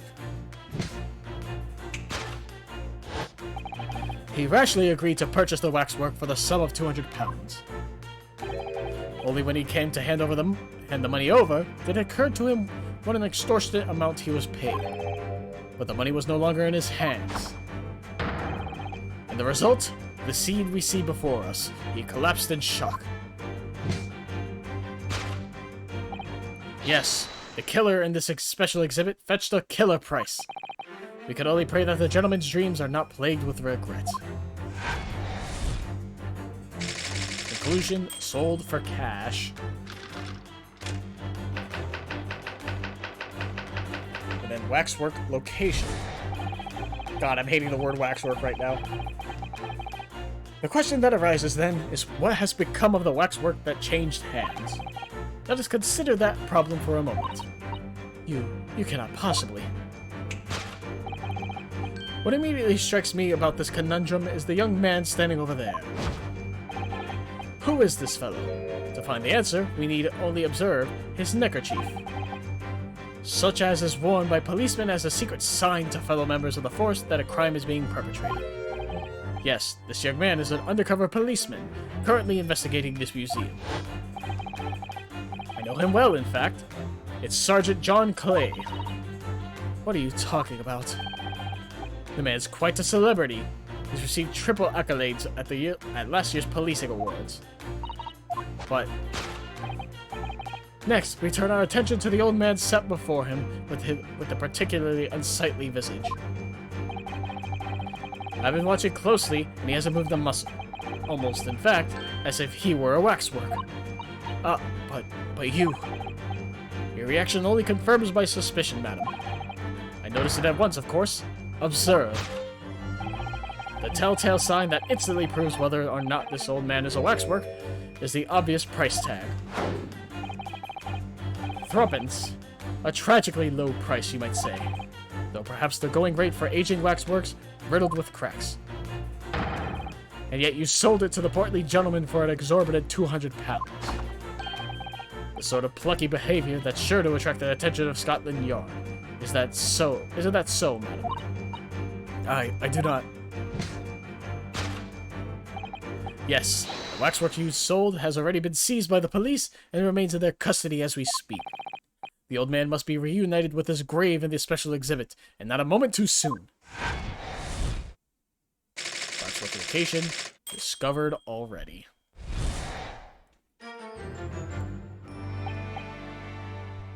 Thus concludes Herlock Sholmes' great deduction of this horrifying puzzle.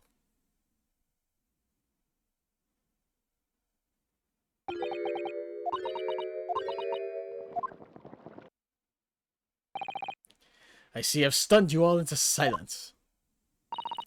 You have, Hurley. You have. And you've obviously upset this young lady in the process. Her cauldron looks awfully hot. If I could just bring up 1 point, Mr. Sholmes. Ah, the notorious Naruhodo 1 point.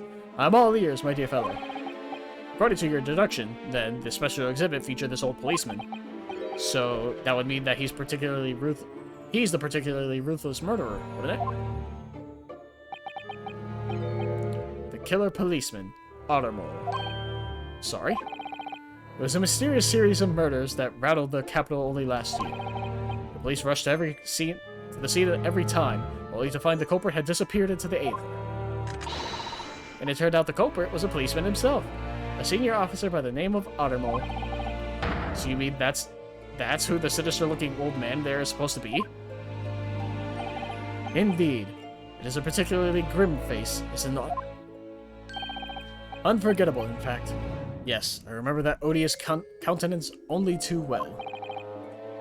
But is 200 pounds a lot of money for a wax model?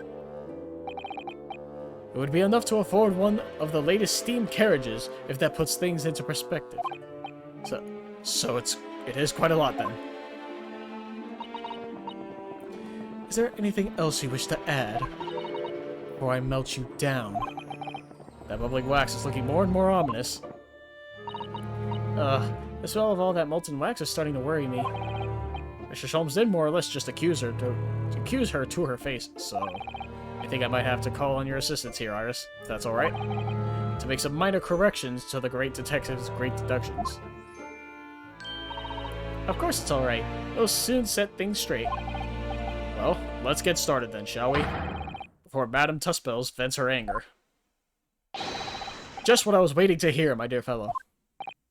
So, Madame Tussbells, in accordance with our agreement, you shall now have the pleasure of seeing this famously great detective and temporary exhibit at work. Course correction, hold it, Mr. Sholmes. Oh, boy. Ask yourself what exactly is afoot. Answer is the money. It's 200 pounds.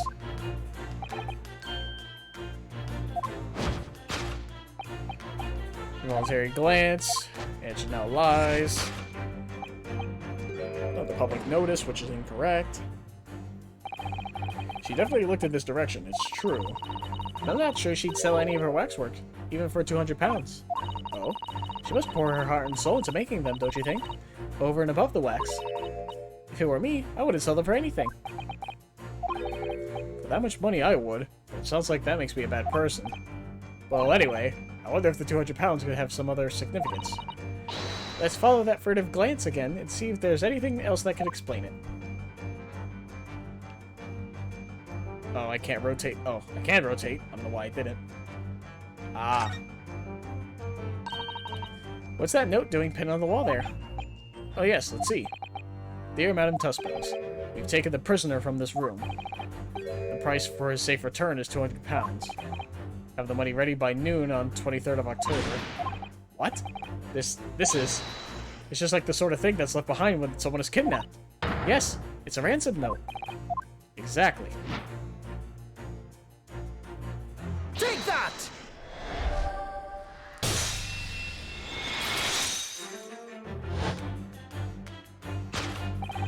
The significance of the 200 pounds is revealed by that ransom note.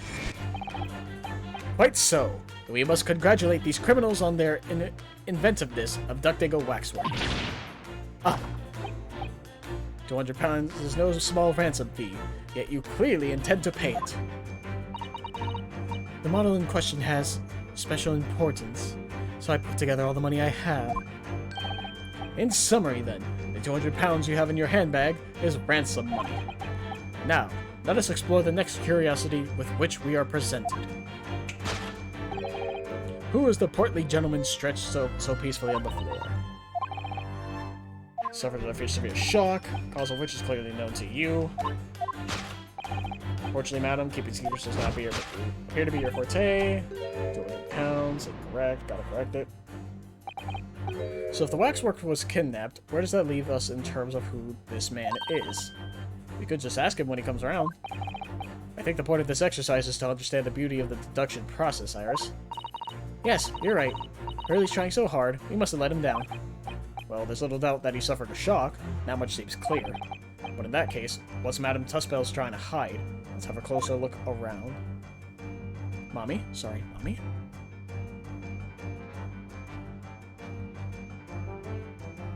Wait.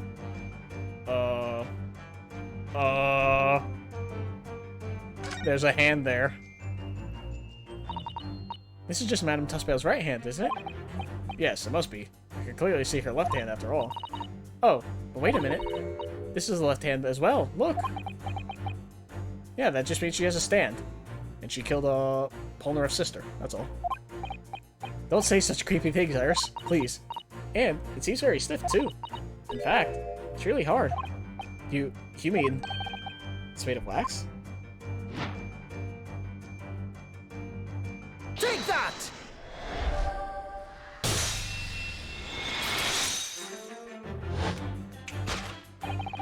What dealt the man such a shocking blow was, of course, the waxwork hand.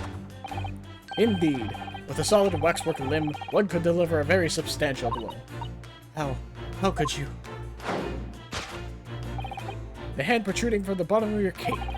It ought to be a right hand, but a closer inspection reveals that, in fact, it's a left hand. Ah. It's somewhat masculine as well. In other words, it does not belong to you, madam. It is the work of a waxwork model.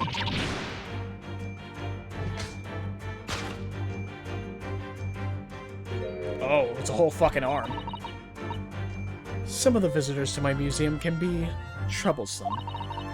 They meddle with the exhibits and cause damage. So you mean that arm? Yes, this gentleman saw fit to try to remove it as a souvenir. No small keepsake. Like taking a whole branch of a cherry tree when you go to view the blossoms. I'm afraid I had to teach the man a lesson. You confronted the man and tried to take the arm back. And the result? The scene we see before us. He was knocked unconscious. A point we may need to revisit later. For the time being, we have one conclusion. Yes, the killer of this special exhibit has been kidnapped. Kidnapped. Solved. Oh boy. The question that arises then is what has become of the waxwork that changed hands? Let us consider that problem.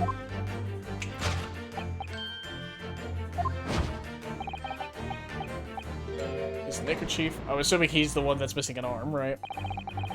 According to Mr. Sholmes, the yellow neckerchief is a sign to other policemen that some crime is underway. A way of communicating with his colleagues without revealing his identity, yes. It's a secret that's closely guarded by Scotland Yard. that Mr. Sholmes didn't hesitate to give away. Well, uncovering secrets isn't any true detective's nature, of course. Right. Anyway, judging from Madame Tuspel's reaction to Mr. Sholmes' deduction, I think perhaps we might not have identified the man quite correctly. Yeah. Take that!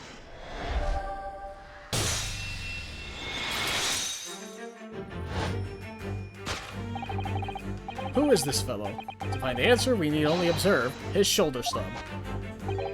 No such boneless human walks this earth. Of that I can assure you. In other words, the man standing here, the young Sergeant John Clay,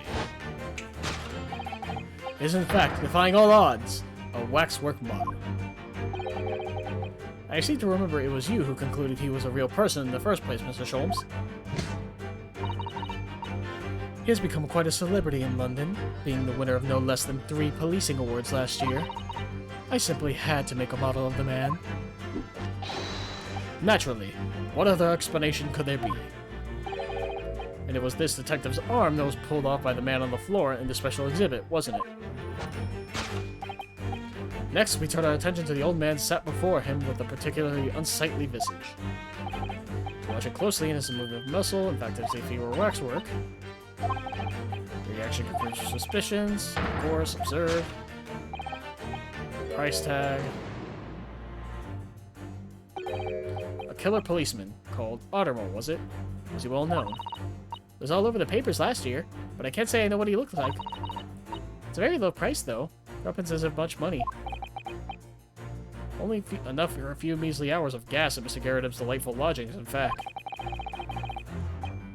So this is the special killer taken for the special exhibit, is it? The waxwork that somebody stole from the museum and tried to ransom for 200 pounds. Is this crusty old killer policeman Ottermole? Really? Perhaps we should give a good look around him again and see if another idea crops up. Oh, hey. Take that!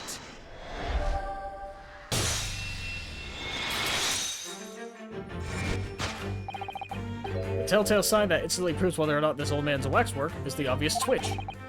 Even the most realistic waxworks do not exhibit a twitch. In other words, this splendid old man is in fact a genuine member of Scotland Yard. Slight shift in your choice of adjectives there. And there you have it. Well, Madame Tuspels? Well, what? It was me who contacted the police and demanded that someone come here in the first place. He is clearly fatigued. He is sound asleep. Well then, what's this tag about showing a price of 3 pence? No doubt the price tag of the muffler, which the old Bobby purchased recently at the local market. And I presume you have observed this scarf tied around his arm. Does that not strike you, Mr. Nadahoba? Yes, the secret sign used by detectives to show that some criminal activity is currently underway. Of course, because as you know, there's been just such criminal activity happening here. As you deduced from the very beginning, detective. So, it would seem that we finally arrive at the truth.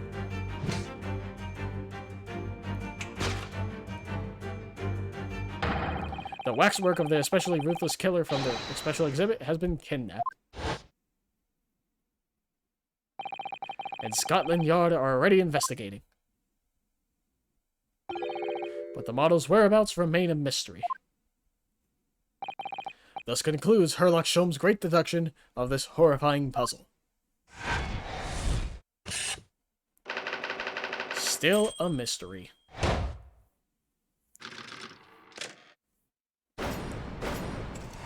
God, it's been 2.5 hours, and we haven't even gotten to the courtroom. And then we're gonna have a second courtroom thing as well. All sorts of people visit my museum here. Men and women, young and old. Sometimes they drop in just for a short time on their way back from the pub. I welcome them all. But if anyone tries to damage my exhibits, I do not take it lightly. Excuse me. Anyway.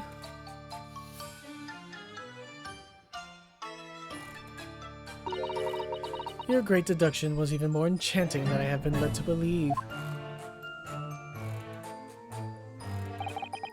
It was a pleasure, my dear madam.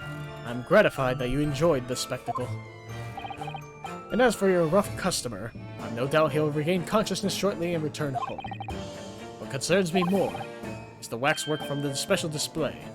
It was indeed genuinely abducted. Yes, tragically it was. Then I would ask you to recount to us the events surrounding the stolen waxwork. In as much detail as possible, if you please. Very well. But after I have told you what I know, I must insist that you return to your work. The talents of a great detective could be put to better use, I feel, but as you wish.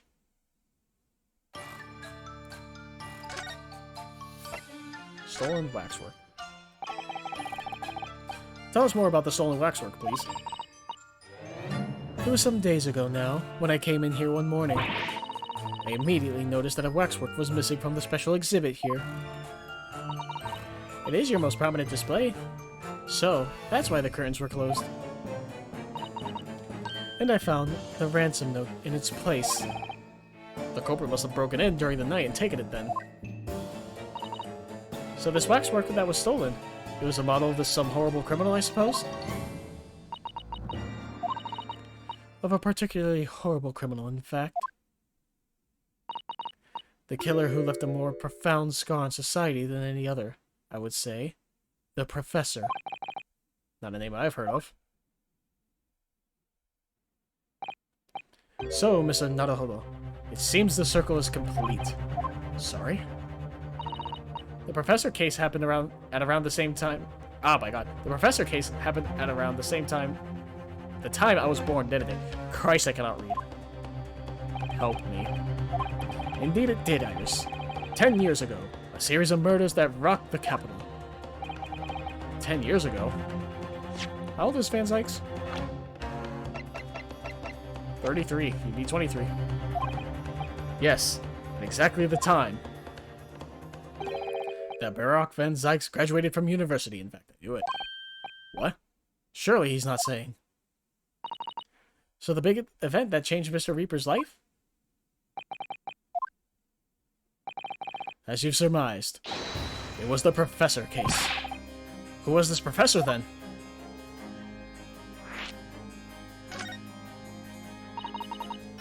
It was a series of gruesome murders that had all of London gripped in terror a decade ago. After 5 victims were killed, the man was arrested and put to death. And now he's immortalized here in wax for all Londoners to admire and enjoy. Though, of course, he happens to be absent at present, on account of the abduction. But I don't understand. How is all of this related to Lord Van Zykes? You must first understand, my dear fellow, why it is that the Professor earned such infamy. It was due to the victims he chose, some of Whitehall's finest. What do you mean, Hurley? Those murdered by the Professor were some of the highest members of the British aristocracy. Or aristocracy, I should say. Members of the nobility, even royalty. It sent shockwaves through the country's administration. Members of the... wait, of course. What Professor Harebrained said. Lord Van Zykes is from a family with noble blood. Oh gosh. It was the fifth victim that led to the Professor's arrest. The last of the killer's prey was a young noble by the name of... Clint Van Zykes. No, I don't believe it. Van Zykes? I'm sure you could piece together the rest for yourself. In the wake of his older brother's murder, the young Barak pursued a career as a prosecutor, and eventually became the Reaper we know today. I had no idea Lord Van Zykes had such a tragic past. I thought it'd be his father, not his brother. Well, I'm afraid that's all I could say on the matter. For the time being, at least. After all, I have work to do. As a waxwork exhibit. Yeah, I really hate the word waxwork, man. Get me out of here. But don't get me out of here, because Tuspel's here and she's hot. I'm afraid I shall have to excuse myself as well. Oh yes, of course. It's been a pleasure. Thank you.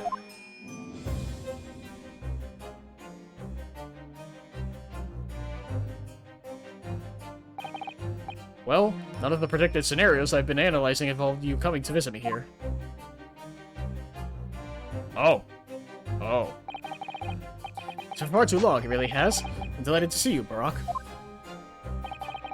It's been 10 years, and here we are, meeting in a prison of all places. I can't forgive myself for what happened to Mr. Asman. I just can't. I still can't believe it could have happened. Tomorrow, the court will decide. Yes, I'm a young Easterman acting for my defense. He seems reliable enough, though. It was an accident, a terrible accident. He assures me he can prove it. I must warn you. Oh, I know. I've heard already. You're going to be prosecuting, aren't you? Yes. Since I returned to England, I've heard lots of stories. Barack, are you really... What? Never mind. I know you have my best interest at heart. My friend is on trial. I wouldn't entrust it to anybody else. Of course, I fully understand. Thank you, Barack. Until tomorrow, then. I'll see you in court.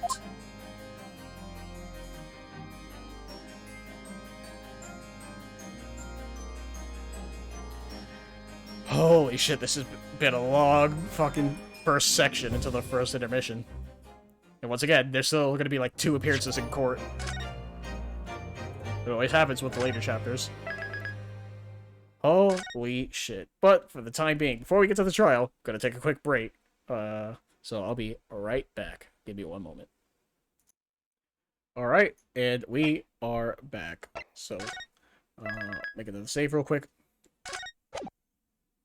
Let's get on with the trial. 23rd of October, 8:52 a.m., the Old Bailey Defendant's Chamber. Can't believe it's been 6 months since I was last allowed to work in court. Now here I am back at the Old Bailey, excuse me. Ah, Mr. Naruhodo. Good morning, Professor Hairbrain. I don't understand. It doesn't make any sense. The atmospheric pressure in here is off the charts. Never felt anything like it. It's crushing me. Feel it every time I'm here. That gravity. Well, this is Britton Tire's court.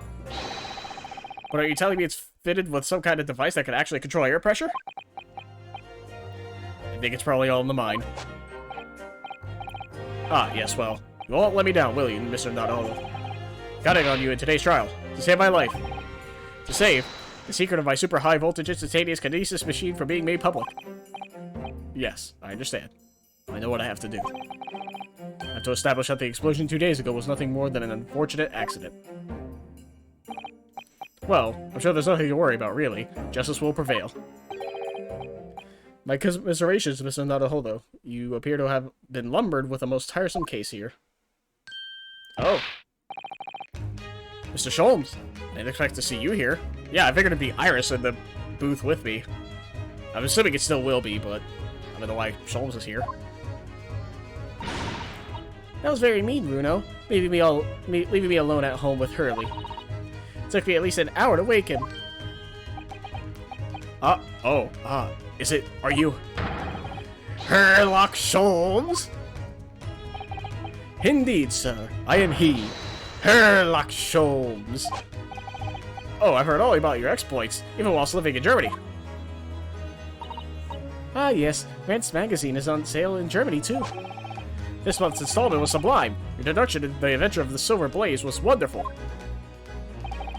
Ah, yes. A memorable case indeed. Concerned a snake, I seem to recall. No, that was the speckled band. Well, thank you for coming. I do appreciate your support.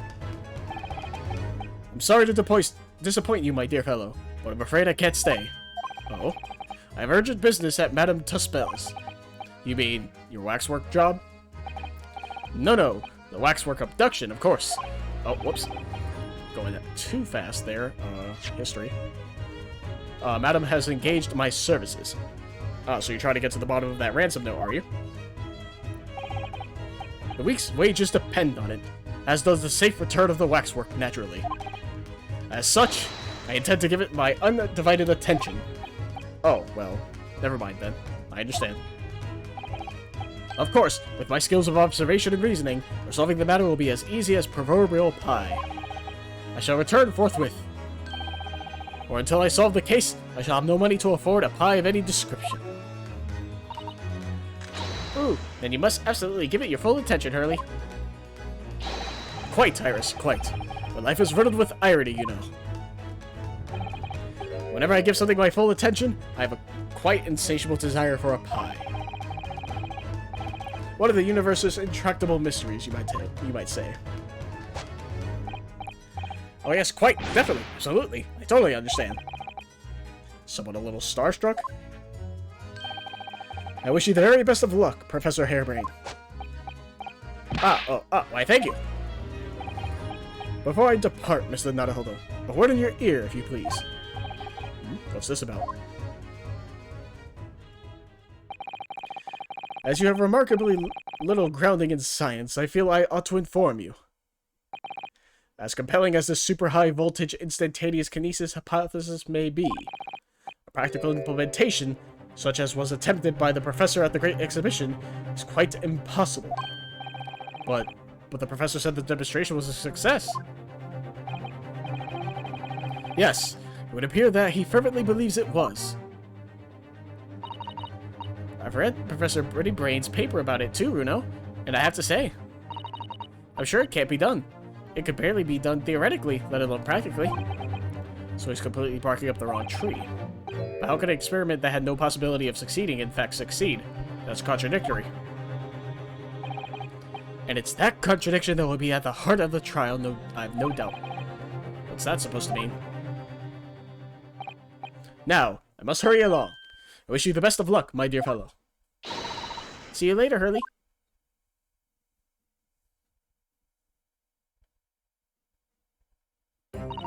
Well, it looks like you're on your own today, Runo. But chin up, you can do it. Oh, what about you, Iris? Ah, no, I'm afraid I can't help. I have something I need to do. I see. It's going to be a big surprise for you when you find out what it is. Ah, that sounds ominous. Counsel for the defense and the defendant. Court is about to be in session. Make your way to the courtroom at once. We're on our way. Oh boy, I'm on my own. That means I'm gonna be stuck here forever. Experiment that the laws of science say can't possibly succeed. And a scientist who's convinced that it did. That's the riddle you have to unlock here, Ryunosuke. That's the key to this case. I'm assuming it has to do with, like, the wax thing that's missing, and that it's, like, a wax of, like, the victim or some shit, for whatever reason. 23rd of October, 9:10 a.m., the Old Bailey courtroom. Yeah, I had to get some coffee during the break, because I was getting a little sleepy. In the name of Her Majesty the Queen, I hereby declare this court to be in session. We are sitting today for the public trial of Professor Albert Harebrain. I now call upon the counsels for the prosecution and defense to declare their willingness to proceed. Prosecution is ready. The defense is ready, my lord. I'm 6 months out of practice. What's more, I'm without Susato-san today. Is it just my imagination? But does the air in here feel even more oppressive than usual? So, I must say I recollect the victim of this case all too well. Mr. Odie Asman. Mr. Asman was well known as a financier, though that was merely a front for his diverse criminal activities. It was only a month ago that the man appeared at court, prosecuted by you, Lord Van Zykes. But the jury unanimously found him not guilty. Because every member of the jury had been bribed by the sound of it. These powerful London criminals are prepared to go to extreme lengths to keep their freedom. But 2 days ago, on 21st October, Mr. Asman met his end. The work of the Reaper, was it? if that is how your lordship would describe divine retribution. But the fact remains that Mr. Asmon's death was a direct result of the actions of the accused, Professor Harebrain. Very well then. Now, ladies and gentlemen of the jury, you have been selected at random to represent the will of the people. Are the 6 of you ready to fulfill your societal duty? Oh, you people, huh? I'm most gratified to have been selected to carry out this important civic duty, my lord. To have a man's fate in the palm of one's hand, oh gosh, oh golly, it sends shivers down my spine. Science experiments, magic, conjuring tricks, courtroom trials, all are nothing more than performances. Any spurious scholar that defiles the reputation of science deserves to hang. We have to listen to what's said on both sides of the offense, and, then settle on one. That's it, isn't it?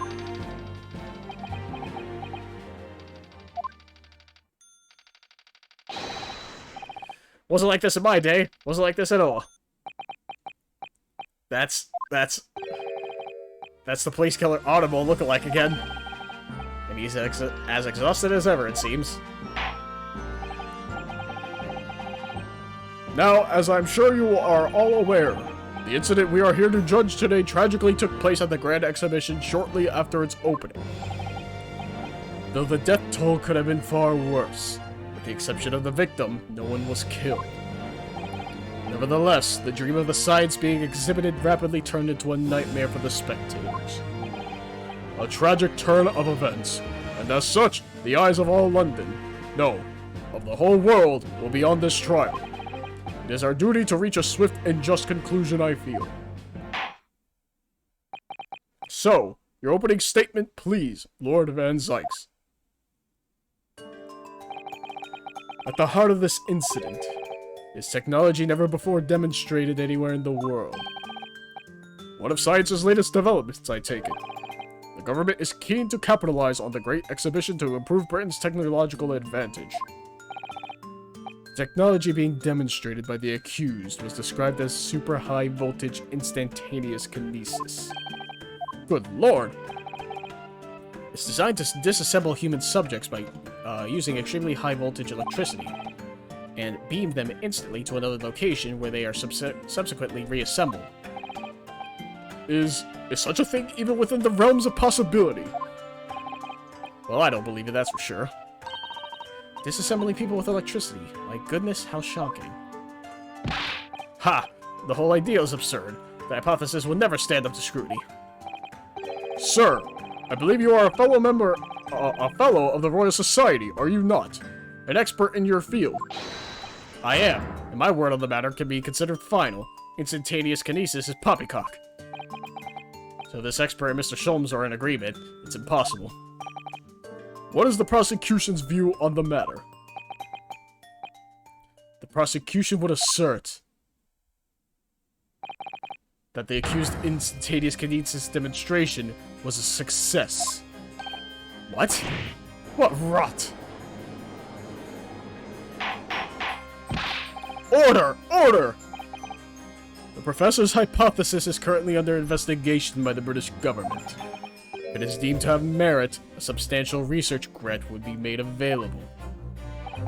The accused made use of the invention built on his new hypothesis to take Mr. Asmon's life, in order to be the sole benefactor of the grant. But... this disastrous demonstration was no accident.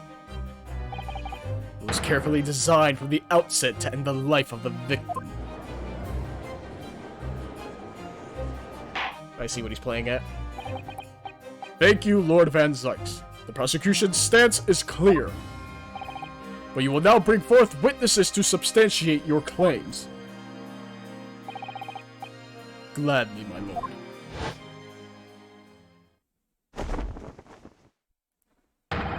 Bailiff, show the first witnesses to the stand. Hell yeah. Oh boy. Witnesses, state your names and occupations for the court. Yes, sir. Tobias Gregson, Detective Inspector at Scotland Yard's Homicide Division. I was on duty at the demonstration on the day in question and in charge of the following investigation.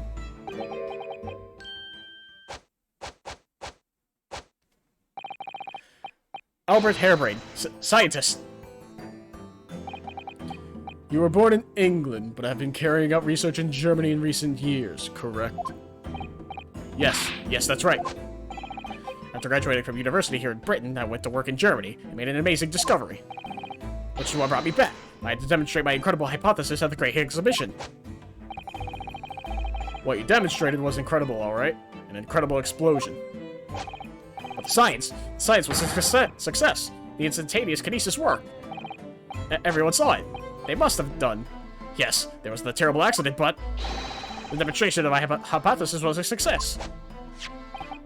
Well, that much is undeniable, as shown in this photograph taken by the forensic investigation team. This was taken inside the Crystal Tower, I take... Oh. This was taken inside the Crystal Tower, I take it. The centerpiece of the exhibition, no less. That's right, my lord. Seems the victim rammed straight into it. I see.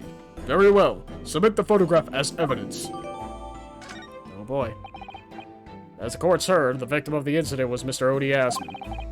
There have been a number of allegations made against the man, but putting them aside for the time being, he was the man who financed the research for the experiment and did the demonstration itself. I see. So to summarize the situation, the defendant is accused of taking the life of the man who funded his work. Would that be correct? Exactly. But couldn't it be that the explosion was caused by some malfunction in the apparatus used for the demonstration? That's right, that must be it. My splendid machine. My poor splendid machine. You saw it yesterday, didn't you? We can't even examine the wreckage thanks to the special dispensation for Scientific Equipment Act. What? The wreckage? The wreckage? But that being the case, how can the facts be established? How can it possibly be determined whether this was an accident or a deliberate and malicious act? Extremely simply, my lord. I beg your pardon? Isn't that right, witness? What? Sorry? Me? No, your neighbor. Yes, sir. It was murder, plain and simple. Anyone could state that with complete certainty. What? How could he possibly think that? Thank you, Inspector. I think we had better proceed to formal testimony. You will explain to the court on what grounds you claim this experiment to have been a front for murder. Alright, let's get it. The corpse that went crashing through the Crystal Tower had a broken neck. I made a miscalculation in the angle of the beam projection, that's all. That was my mistake. But the post-mortem examination revealed another injury. A fatal wound. There was a lesion in his chest where he'd clearly been stabbed by something sharp right in the heart. So the victim was killed before he went anywhere. And this fella's the only one who could have done it.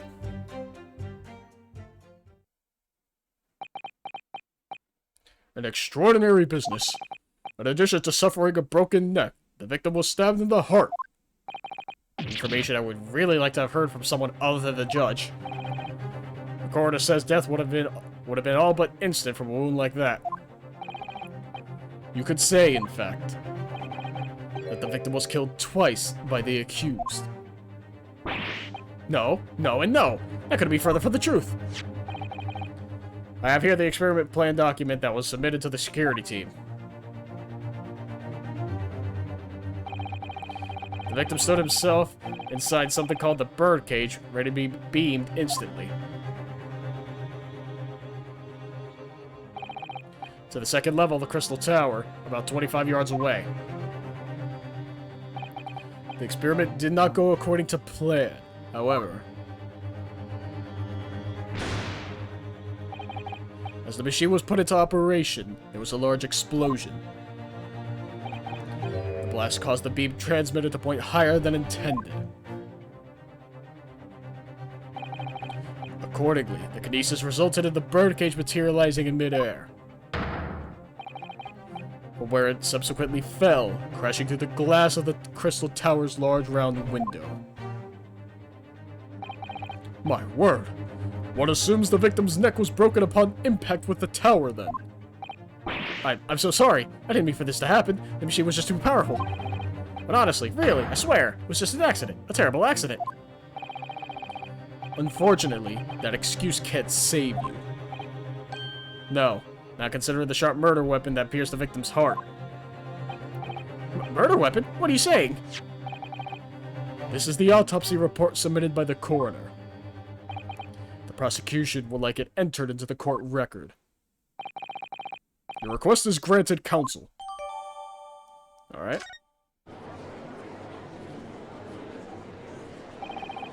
I was there in person, you know. I saw the whole ludicrous performance. And the only other person on the stage with Mr. Asmund was that disgraceful excuse for a scientist. And really, by all accounts, it must have been him. Hard to think otherwise, really. Very well. Counsel for the defense. Proceed with the cross-examination, please. Oh, yes, my lord. Need to focus here. It's been a while. Sure has. Well, we're just gonna start by pressing every statement. Hold it! Are you suggesting that that's because he fell from a considerable height? Exactly, which highlights something else about this whole rum business. What's that? The fact that the instantaneous kinesis itself was a success. Ah! After the explosion, the cage with the fellow inside suddenly appeared out of nowhere in midair. So although the experiment ended in disaster, the so-called instantaneous kinesis did actually occur. Remind us, Professor, what was the cause of the fatal disaster? Hold it! Okay, we're just gonna press every statement, like I said. So the angle of the projection is critical, is it? And you calculated it yourself, personally? Absolutely. Calculation is far too complicated for anyone but me to carry out. Only, you got it wrong, didn't you? Yes, that's right. That's the point. The calculation is so complicated, even I can make a mistake. Do people fall for that brazen confidence? I should try it. I took it into account the subject's height and weight, the wind direction, the ambient temperature. I considered every possible variable, so I just don't understand how this could have happened. Obviously, then, you had to include the weight of the clothes Mr. Asmund was wearing at the time, I suppose. Ah! Crackling comets! The answer should have been 3! So much for safety first. The 3 must be for safety third. Hold it! Alright. Another fatal injury, you say? That doesn't make any sense. I didn't think I'd have to spell this out, but here we go. Just because there were 2 fatal wounds doesn't mean I'm saying the victim had 2 lives to lose, does it? 2, right? Obviously, at first, we thought the bloke had died due to his spine snapping in half as well. But you're saying that's not the case? You'll get your answer once I've finished my fish and chips, if you don't keep butting in every few seconds. But we all know that's a bottomless bag. The victim plummeted 30 feet into a glass tower. It would be reasonable to assume that as the cause of death. Right, that's what we all thought, but it was a red herring, wasn't it? There was a lesion in his chest where he clearly been stabbed. Hold it! Defense knew nothing of this crucial information.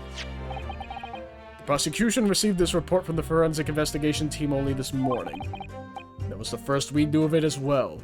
I can only apologize for the impossibility of informing the defense. Sarcastic and insincere. Thanks. So, what was the nature of this sharp object? Among the accused's tools that were in the use at the demonstration, one is of a particular interest. This. Ah, yes. That would appear to be some kind of... Aha! There he is. My trusty little companion, Andrew. Andrew, of course. Ah, do you know each other already? He's one of my dear friends, like all my tools. I named them all, you know. We're one big happy family. Andrew's my flathead screwdriver, of course. His brother Michael is a crosshead. Well, it would appear that your beloved Andrew has a red stain on his shank. Ah, that isn't... It's blood, beyond all reasonable doubt. No. And that's not all. The long, sharp shape of this Andrew fellow is completely consistent with the victim's wound. What? Why? Order! Order! The court will enter this friend of the defendant as evidence. So one of Professor Hairbrain's tools is the murder weapon. Great. So the victim was killed before he went anywhere. Hold it! Only this fella. What grounds do you have for saying that? Ha! Do you really need to ask? There were only 2 people on that public experimentation stage in front of the whole crowd. The victim, Mr. Odiasman, and the accused, Professor Hairbrain. And we know for certain that before the experiment, the victim was alive. That's right, I saw it with my own eyes. Furthermore, following the explosion and kinesis, nobody went anywhere near the body. Great! In other words, only someone else on stage with a victim could possibly have done it. Excuse me! Professor Hairbrain, do you have some information that may be relevant here? Professor! Ah, sorry. I was just calculating the optimum coefficient of electrolysis, oh my god, to separate molecules in the human body. And the witness stand is the best place for that? It seemed as though you might have something to say about Inspector Gregson's last remark. Yes, that's right. Of course. He just said that nobody else could have done it, didn't he? Yeah, that's right. Who else could have stabbed the victim, eh? I don't know, but there's no way that I could possibly have stabbed Mr. Asma, as you say. Explain, please, Professor. Of course, this cold-hearted policeman may not be aware, I suppose. But humans are warm-blooded mammals, with blood running continuously through their veins. I had heard. Then surely, you see, if I'd plunged something the size of Andrew into the man's chest, the whole stage would have been a bloodbath. No, a blood swimming pool. Ah. But thousands of Londoners were watching me at the time. And yet not one of them claims to have seen a swimming pool of blood. Well, no, I suppose not. You see? Not one. True. I didn't see anything like that. Well done, Professor. That was a great counter-argument. Yeah, that's true. If there was a stab wound, there should be blood everywhere. That guy didn't have a hand. The guy who was pouring that chemical, when it was, like, zoomed out, I don't think he had a hand there. It was just gone. Order! Order!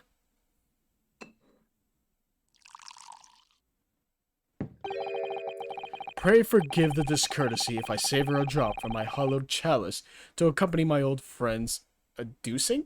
God, stop using words that aren't real. Here's to you, Albert. Oh, you're too kind, Barack. But I'm really not a patch on you.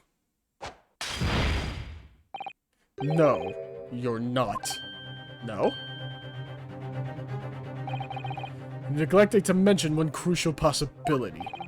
I have? A particular situation in which very little bleeding would result from a stab wound. Ah, of course. Inspector, enlighten the court, please. Yes, sir. Where are they going with this? Very well. You will amend your formal testimony now, Inspector Gregson. The weapon the victim was stabbed with must have been left in his body whilst he was beamed through the air. Well, we know that's not true because we have the literal picture of the body flying, and as I said, no one went near the body.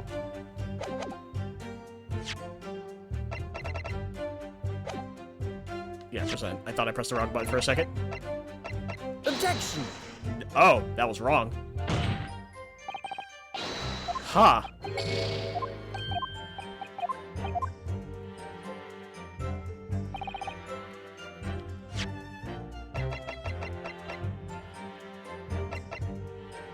Photographic print of the victim taken after he had been ostensibly beamed. Yeah, you would think it would still be there if he was flung through the tower. What do you mean?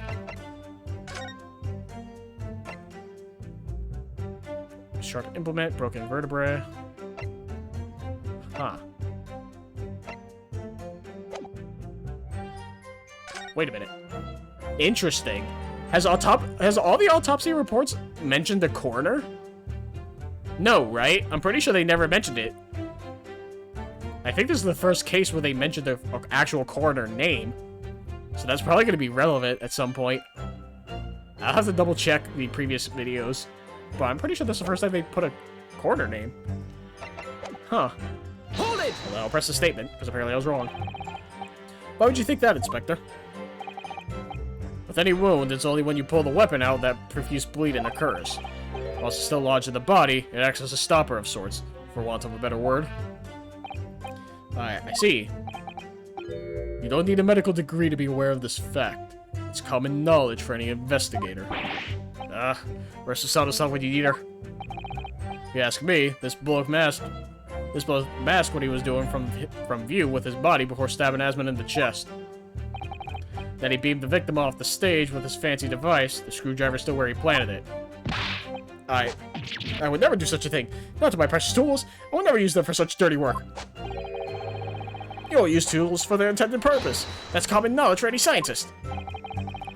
The fact remains, the lack of blood at the scene can be easily explained, as the prosecution has demonstrated. So that's all the testimony we have to work with. I know that the idea the victim was stabbed. That changes everything. Van Sykes keep that to himself until now on purpose to gain the advantage. Press witnesses. I already pressed everything, so I'm assuming it's that final statement.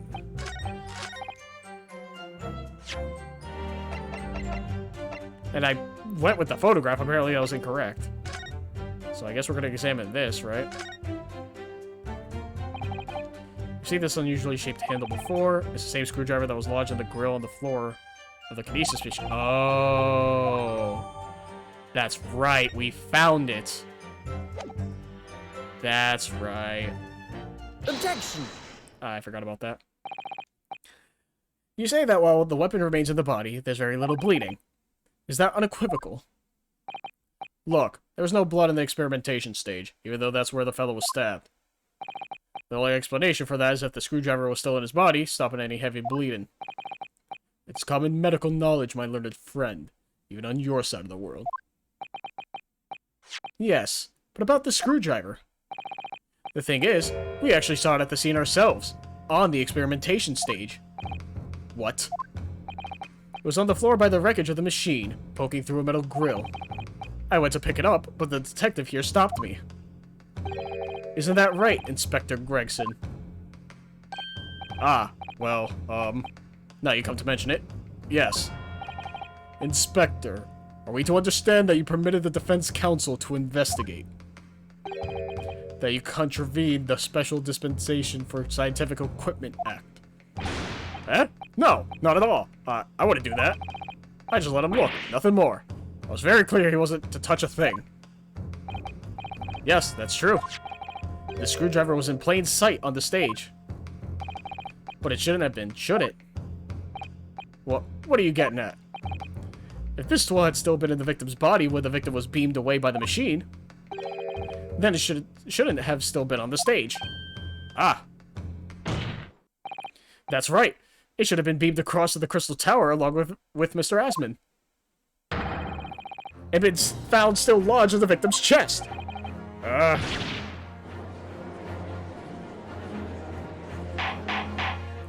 Order! Order! How do you explain this, Inspector? I don't. It looks as though everything that the victim had on his person moved with him when he was beamed. The screwdriver was still in his chest when the instantaneous kinesis occurred. Obviously, that should have been beamed to the destination as well. This is a strange situation. Even though people are saying that this instantaneous kinesis is a scientific impossibility, we're still basing arguments on the assumption that it did actually take place. Alright, time to time the screws here. My lord, if the prosecution is unable to explain this inconsistency in its argument, we can only conclude that the testimony given in support cannot be relied upon. Lord Van Sykes is stunned. Oh. Is that the professor? Are you gonna counter me? Right now? Really? Do you have something to say, witness? Yes, I do it. It bears out. The equations hold. Mr. Naruhodo, don't worry! About what? Without delving into the details, there is no inconsistency. What?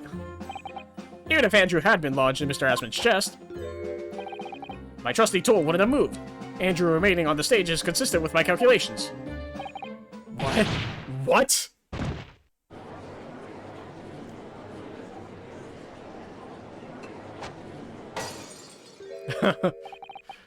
It would seem your illusions have been shattered. Clearly, we should hear the accused's explanation. Or should I say, this brilliant scientist's explanation. Just when I'd found an inconsistency in the prosecution's argument. Scientists. Very well. The defendant will testify again. Provide us with a scientific explanation as to why the inconsistency asserted by the defense fails to hold. In the name of Apollo, I will, my lord. Oh boy. You know, I thought this would be the case where, like, me and Van Zykes would work together, but now it's just him and the witness working together against me. To be clear, I'm still at the stage of gathering data in my research. My hypothesis states that the kinesis cannot transport metal, though, hence the metal weapon, would have stayed put. In other words, the point just raised by Mr. Naruhodo is an inconsistency at all. Christ almighty, I can't say words. Mr. Asman was the patron of my research. Without him, my work wouldn't have been possible. Now I have a duty to protect the incredible machine that we built together. Well, doesn't that theory not hold up because he was in a bird cage, as they say, and would that bird cage be made out of metal? So how did that transport with him? So, the thrust of your testimony, Professor, is that based upon his hypothesis, metal objects cannot be moved by this method of instantaneous kinesis. In other words, since the screwdriver is made of metal, even if it remained lodged in the victim's chest, its subsequent discovery on the stage, despite the victim being found elsewhere, is not an inconsistency. And therefore, Professor Albert Harebrain could still have been the killer. My great hypothesis holds, you see. We had to make the cage used to contain the subject from wood for that very reason. There we go. That explains that. I was not addressing you, witness. Professor Harebrain? Yes. Whose side are you on here? I don't take sides, Mr. Naruhodo. No. My only interest lies in upholding my hypothesis. I'm a scientist after all. Is he working for us or against us? It's very hard to tell. Let's see how you cross-examine this testimony, my Nipponese friend. Yes, fire away, Mr. Naruhodo.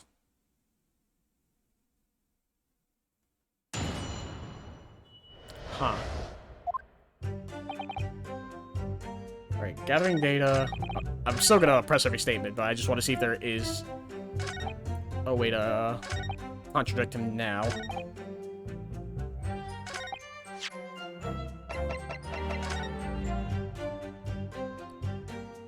I guess the question would be, are glasses made out of metal, right?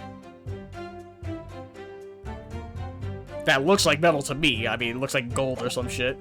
Which gold is a metal. Whoops. So I am going to press on that statement. Or not press, but like, the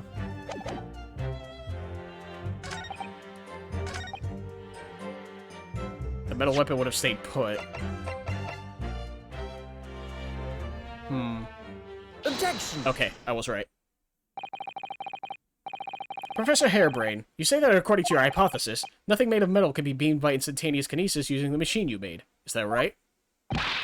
Yes, that's right. Spot on. Exactly correct. In that case, I'd ask you to have a look at this photograph that was taken at the scene. In particular, I'd like you to pay attention to the victim's face. You can clearly see that Mr. Asman is wearing a pair of spectacles. with a metal rim. What? Metal? No, metal can't. That's not... Metal? No!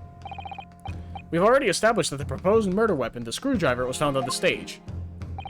However, if your hypothesis correctly predicted the outcome, it should also have predicted that the metal-rimmed spectacles would be found in the same place. Ah! My hypothesis! My hypothesis! Professor Hairbrain, this isn't easy for me to say, but your hypothesis is clearly flawed.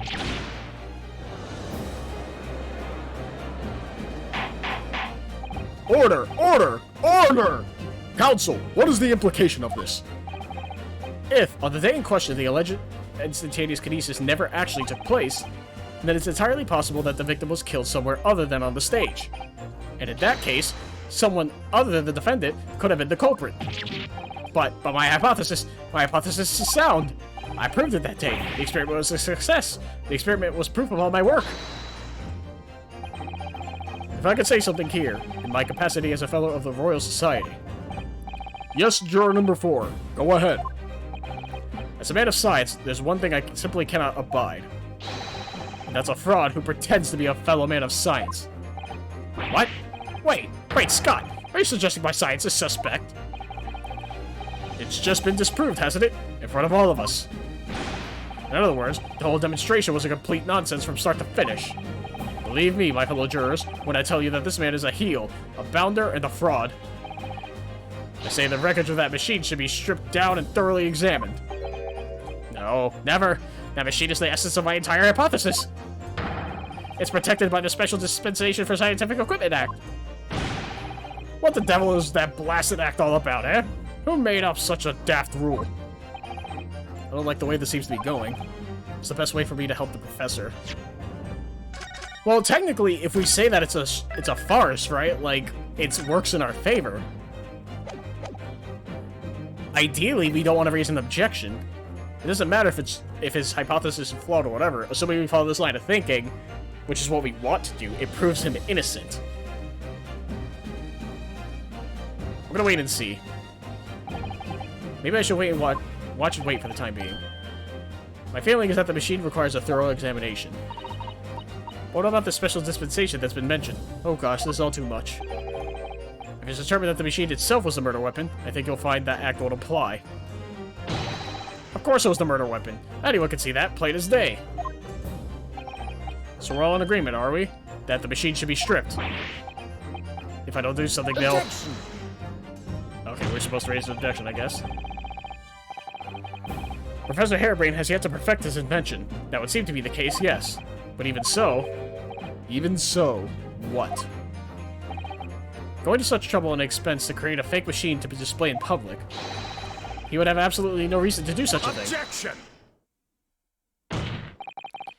He had an obvious reason to do exactly that. For the research grant money. Ah! If the government was foolish enough to have deemed the man's ridiculous notion plausible, he and his conspirators would have received a handsome sum indeed. Conspirators? What would be the value of such a grant? 10 pounds? You're an order of magnitude out, madam. 500 pounds a year. Oh, you can live in handsome on that much for years. The Society's noticed an increase in bogus public demonstrations in the field of science recently. Plenty of scientists are arguing with each other to get the largest slice of the funding cake. People's greed is plenty motive enough for murder, I assure you. No. I haven't deceived anyone. Least of all the government. My hypothesis is sound. The science is sound. Please, you must believe me. Objection! No matter how unbelievable this hypothesis may seem to you, ladies and gentlemen, the fact remains that the victim was transported instantly to the Crystal Tower. Which means that the experiment was a success. Ah, Barack. And therefore, the only person who could have possibly committed this murder is the accused. Ah, Barack. Where's this heading? I have no idea. My lord, if I may. Yes, Lord Van Zykes. The prosecution would like to summon new witnesses to the stand. New witnesses? What would be the nature of their involvement? They were spectators of the demonstration at the exhibition, who were occupying special seats. Eyewitnesses? Very well. The court grants the prosecution's request. I should very much like to hear from eyewitnesses to the incident.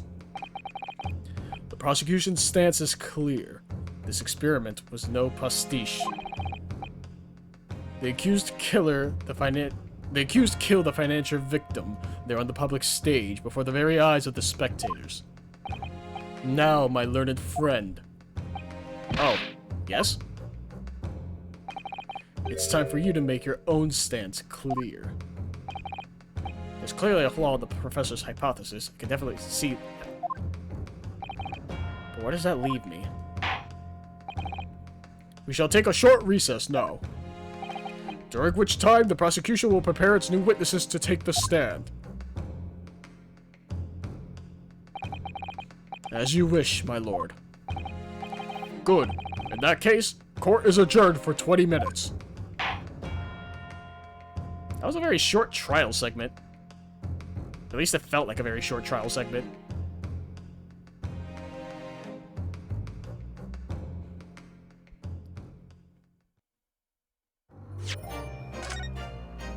But once again, this gives you a point to save, so once again, just gonna pause the recording real quick. So for you guys, it'll be like a second. I'll be right back. Alright, we are back again. Let's continue. 23rd of October, 10:44 a.m., the Old Bailey Defendant's Antechamber. But Mr. Naruhodo, what on earth were you playing at just now? Or rather, what on earth were you playing at all along? My hypothesis, my amazing hypothesis. You've been picking holes in it from the start. Sorry about that. But you promised me. You said you proved that dreaded explosion was an accident, not murder. You said you keep my precious invention from falling into anyone else's hands. Well, all you've done so far is try to undermine me. Yes, I did make you a promise. You're right.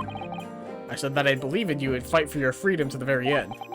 But I also told you I was no scientist. I don't understand your hypothesis. The fact is, there's an undeniable flaw in your logic, isn't there? Ah, but if I just run through some equations... Yes, you see... Oh, whoops. You see, it's because my work is incomplete.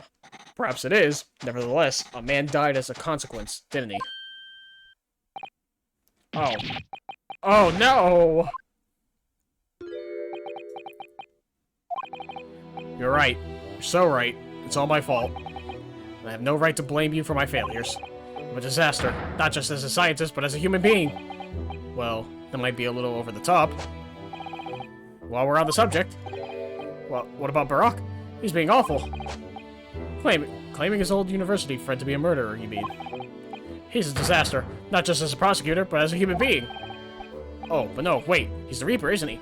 Perhaps he's not classified as Homo sapiens anymore. Boy, that's cleared up. Can I double-check something with you? Ah, yes? What? The machine and demonstration you prepared, they were based entirely on your hypothesis, I presume. There was no trickery involved. I drew the plans for the machine with my very own hands. Every line was painstakingly drawn with the firm belief that science is the only future. So yes, it's true that my hypothesis hasn't reached maturity yet, but please, Mr. Naruhodo, you must believe in it. Alright, Professor. I understand. Counsel, defend it. The prosecution's witnesses are ready to take the stand. Court is about to be in session again. Make your way to the courtroom, please. Oh boy. It all hinges on that demonstration. If the professor's hypothesis is sound as he claims, it leaves him as the only person who could possibly have killed the victim. But on the other hand, Mr. Sholmes was adamant. A practical implementation, such as was attempted by the professor at the Great Exhibition, is quite impossible. So really, what should I be trying to prove here? Once again, it's probably a wax figure. We just went over this. We just, you know, have to go through like another 6 hours. 23rd of October, 11 a.m. In the name of Her Majesty the Queen, I hereby reconvene the proceedings of this court. Counsels for the defense and prosecution, are you ready for the new witnesses to testify? The prosecution is ready, my lord.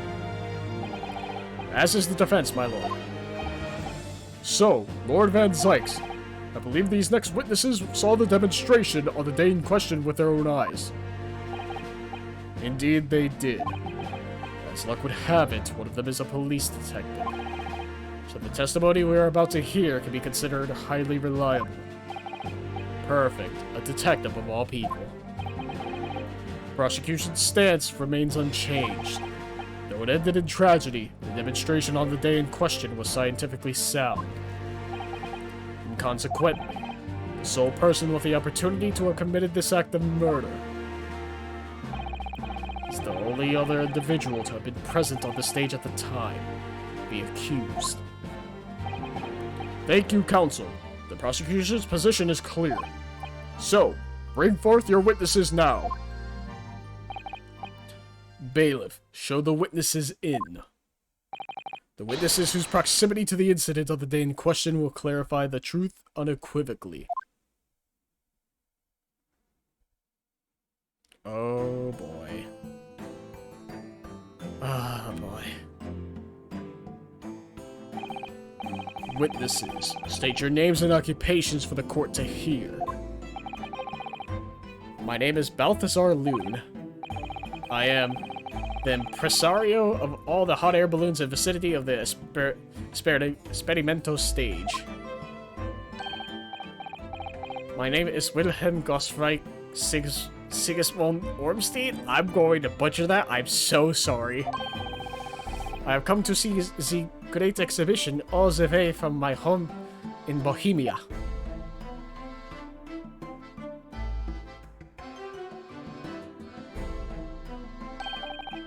I'm very rich. Cool.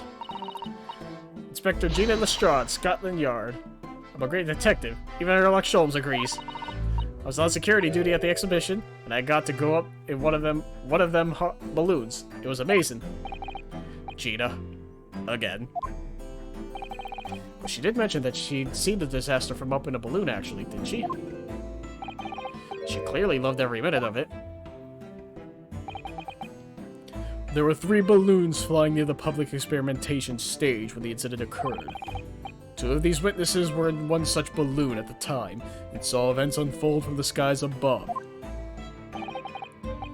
You make it sound like they were in the clouds. It was only an altitude of circa 60 feet. Very low. Well, you can't see nothing if you fly too high, can you? 60 feet. About 18 meters, then. That's a nice touch. I mean, to be fair, don't they also measure in meters in Britain? Thank you for your introductions. Now, you will give your formal testimony for the court. Kindly describe exactly what you witnessed, especially those of you who had a vantage point above the stage. I mean, at least they gave it... It's 60 feet, right? So, you know, dumb American units. Unfortunately. It was it's incidente terrible. Or terrible. What? Good lord. I'm only grateful that my balloons were not damaged. There's this huge bang from the stage, and then the next second, another bang in the sky beside us. From amidst the smoke, a cage appeared out of nowhere. The cage now fell from the sky like a stone, and crashed into the crystal tower. I didn't get a good look inside the cage, but no one went near it after it crashed into the tower. A most extraordinary collective account, I must say. Could I just clarify something? There's a detail in the witness's testimony that I've not heard any mention of until now. Specifically, that there were 2 explosions. More precisely, 2 explosions in 2 separate places, yes. When the demonstration began, the balloon carrying the 2 witnesses was around here. There were other balloons in the air nearby at the time, carrying other passengers as well, to be clear. Then, as power was supplied to the machine for the demonstration, the first explosion occurred. The so-called bird cage that contained the victim disappeared from the stage, and a moment later, the second explosion occurred, directly adjacent to the balloon carrying the witnesses. The bird cage appeared at the site of the explosion, subsequently to plummet down into the crystal tower. I was very surprised. Suddenly a cage appeared before my eyes vis a person inside.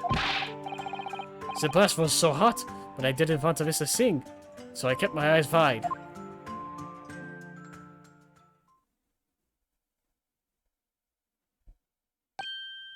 I still have lots of money. Precisely who is this curious infant? I'm told he is a young noble of Bohemian royalty. Apparently he disguised himself in order to steal unnoticed into the great exhibition. Ja, I am here in London on a sightseeing trip with my elementary school. We will have the benefit of a child's point of view in the testimony. We really need that. When I remove my mask, this is what I look like. Ah yes, I see. A delightful face, I'm sure. Yeah, everybody says so. Great disguise, then. The point is, the testimony of these witnesses further substantiates the facts for the court.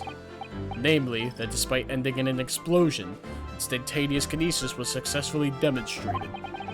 And furthermore, not until the arrival of the police, no one approached the crystal tower where the victim fell. Therefore, only the accused, who was with Mr. Asmund on the stage, could possibly have committed the murder. Yes, thank you, counsel. The prosecution's views on the matter are quite clear. So, the defense's cross-examination now, please. Yes, my lord. Oh boy.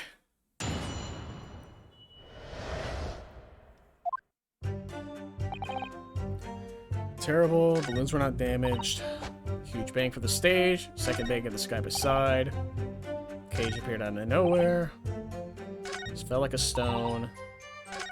Okay, so nothing here is, at least to me, popping out as a contradiction. And with the evidence I currently have...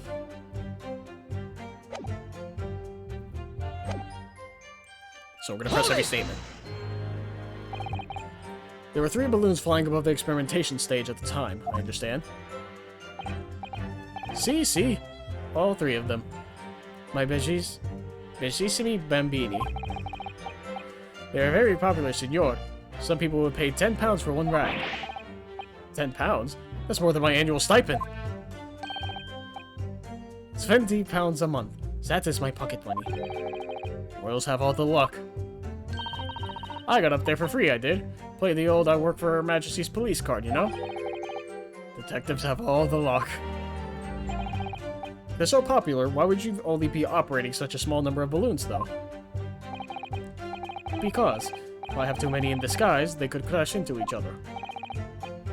The operators for the balloons were decided by lots, with each operator manning a particular area. C is the zone above the experimentation stage is the most profitable. The other impresarios, they hate me. Thank you, witness. I think the court has a clear picture of the arrangements for balloon rides at the exhibition. Perhaps we can hear more about what you actually witnessed of the incident. Right, I can fill you in there, my lord. Huge bang, and then a second bang. So you actually saw the accident happen from up in the air. Yep. Isn't it amazing what a detective gets to do, eh? I'm telling you, Otto, being a lawyer's a mug's game. You should join the force and we can go flying together. You know me so well. Yes, well, anyway, could you tell us exactly what you saw, do you think?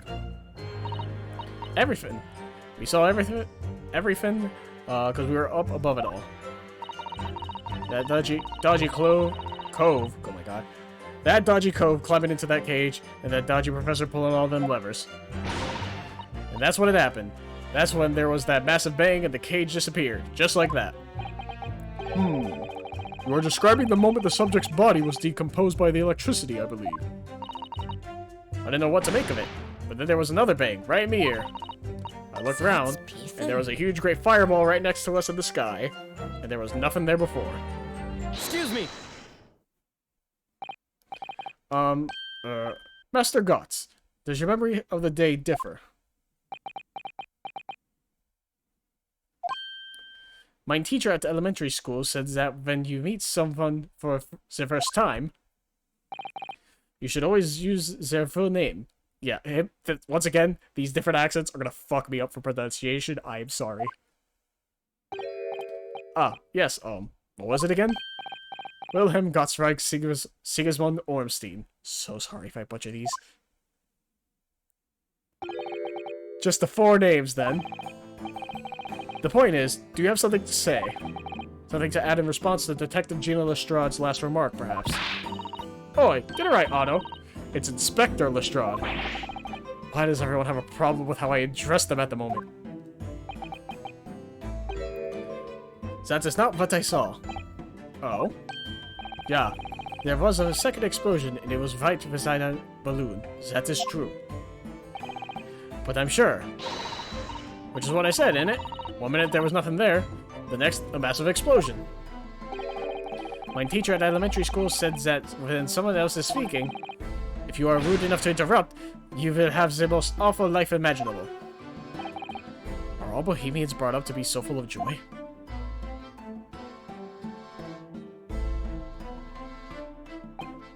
Just before the second explosion happened next to our balloon, I clearly witnessed a green balloon flying in the sky. A green balloon? Eh? You what? I never saw nothing like that. Well, I did. I saw it. And you can't say I didn't. I have a complaint to the council. I have a cry and scream. My testimony is the truth. I am Bohemian Prince. You cannot say it's a lie. That is not allowed. Just play the bleeding royalty card, are ya? Typical. Says the orphan who likes to remind people she works for Her Majesty's police. In that case, young man, I must ask you to amend your formal testimony. In the interests of cordial national relations between Great Britain and Bohemia. It was not the sky that exploded, it was the green balloon that was next to ours at the time.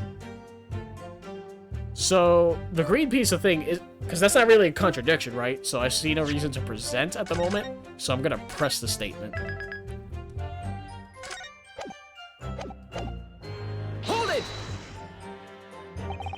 A green balloon, you say? Are you sure about that? Are you sure about that? Of course I am sure. I am a proud Bohemian prince. All these questions are making me boring. I think you mean bored. Ach. English is very annoying. So fucking true. Preach. The language of my countrymen is far superior. Ragazzo, it is very wrong to lie. Lie? Flying balloons never explode. For the same reason the planets never explode. It is logical. Please tell me that doesn't mean logical. If you insult me, you insult all of Bohemia. But I will have the army come and shoot all of your stupid balloons out of the sky. All of them.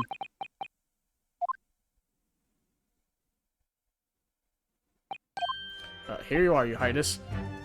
If only all international incidents were so easily resolved. Now that peaceful relations have been restored here in the court, perhaps we could return to the testimony. Did you also see the moment that the cage materialized, Mr. Loon? No, I did not see the explosion for myself, however. Okay.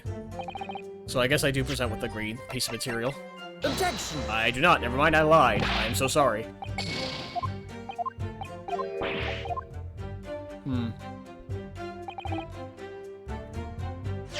Oh, is it the experiment sketch? Because this only shows 2. But they say there were 3. Well, I already pressed that statement, so I'm gonna keep going. Hold it! Did you see that actually happen? No. In reality, I did not. I I saw it after it hit the tower. There was a grande confusion around the stage. I ran to see what had happened. I was terrorized by the idea that one of my balloons had crashed. I suppose they are his livelihood. When I looked up to the sky, all my precious balloons were still there. I saw it though. I saw it slam into the tower. After all, I'm a detective now. Then tell us what you saw, Inspector Lestrade. That's what I'd like to hear. Let me get a good look inside the cage when I'm near it. Was it you who gave the order to keep people away? Eh? Use your head, Otto. How could it have been me? I was up in a balloon, weren't I? Right. So cause I weren't available, it was the boss who had to leg it over there. He was getting shoved and kicked all over by the panicking spectators as he tried to seal off the scene. It was a real sight to behold, I can tell you. Amazing. Poor Inspector Gregson. So anyway, I couldn't see the cage that well because of all the smoke. And I didn't really want to see, to be honest. I was scared out of me wits. Keep it together, Inspector. The prosecution really is asserting that the demonstration was genuine, but what if it was actually some kind of switch-around trick instead? That would mean that the victim was never actually on the stage in the first place. The two explosions would have thrown everyone watching into a panic for sure. I think I need to find out more about what exactly people saw at the time.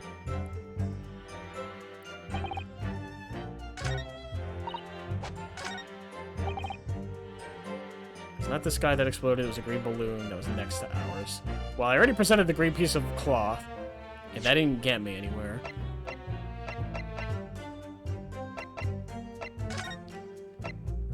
Okay, nothing there. Yeah, I've already examined this, unfortunately. I don't think this has anything of value.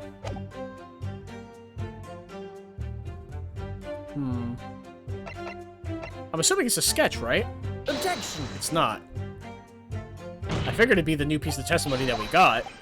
So it's not the green piece. Let me guess, do I need to examine the green piece now before I present it? No, it's still the same.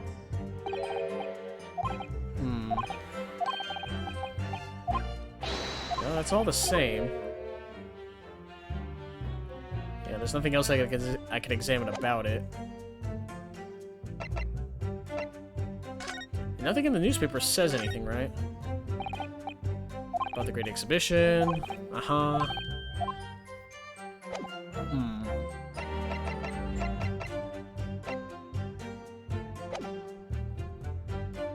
Hold it! I already pressed a statement, so I don't know what more I can do. Green balloon, are you sure about that?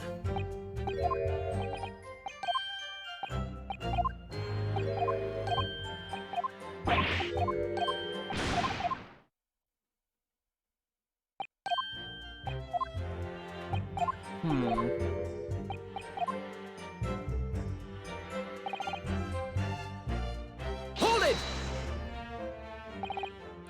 Actually see that happen. Yeah, no, I'm not entirely sure where I'm supposed to...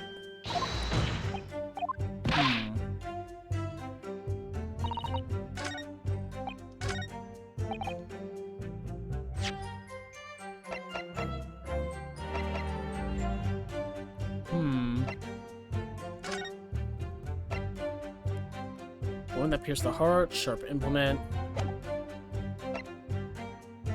Very distinctive handle. Hold it! I didn't press the first two previous statements. Uh-huh. Yeah, nobody has anything to respond besides the one.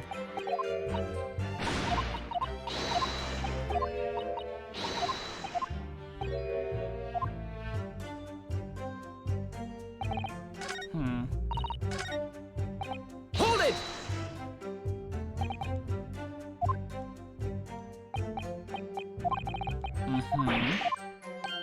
I'm not sure where I'm pretty sure it's the new statement that makes the most obvious sense.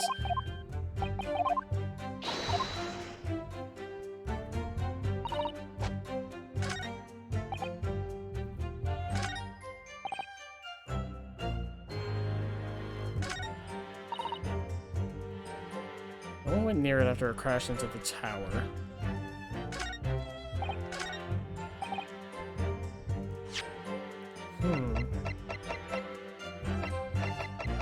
I have, like, no evidence is the issue.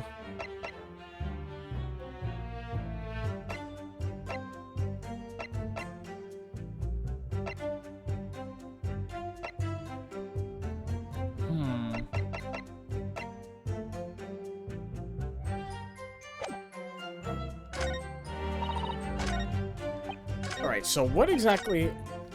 Man, I'm actually lost now. Starting to switch around trick. Never actually on the stage in the first place. And I pressed every statement already. So there's not more... Oh, am I supposed to present here? Because now we have, like, the proof of the green balloon. Oh... Is that where I do this? Objection! Yep, okay. Alright, I don't... I see. We needed that extra statement so we could prove with testimony. Got it. Okay. Objection! I put it together. We got there.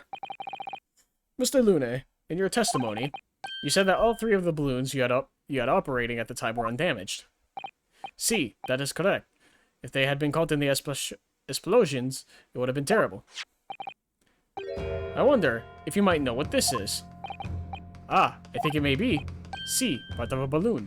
A burnt piece of the fabric of the envelope. Sorry, the envelope?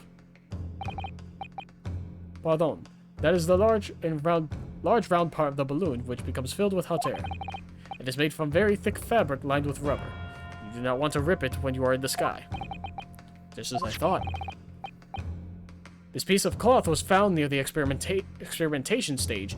In other words, as Master Gotts testified, a green balloon did indeed explode that day. Eh? If all the balloons in the sky above the experimentation stage belong to you, Mr. Lune, then your statement that they were all undamaged clearly contradicts the evidence.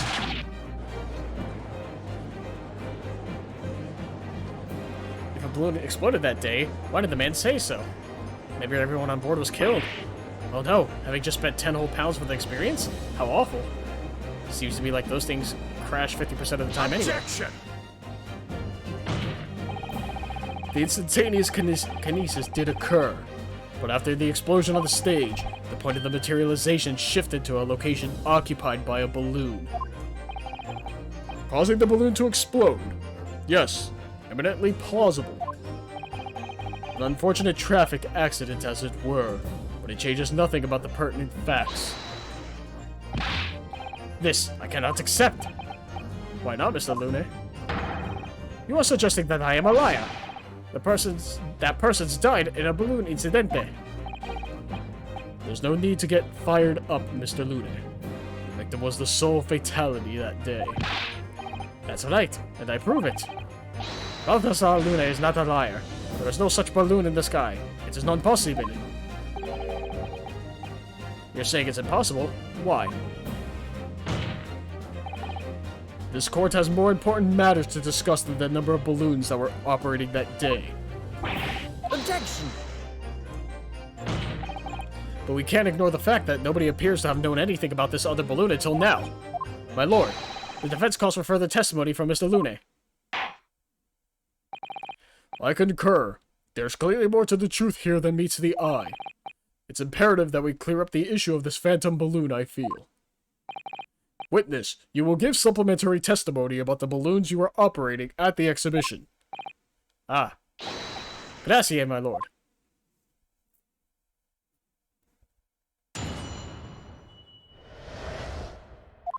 Mr. Lune's balloons. As I said, Balthasar Lune is no liar.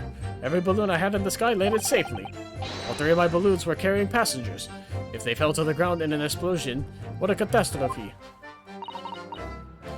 But you can't get away from the fact that a burnt-up bit of cloth was found at the scene, can you? The coppers at the yard reckoned it was probably some debris thrown from the explosion on stage. The stupido ragazzo is mistaken. My balloons have the red and blues... red and blue zigzag stripes anyway.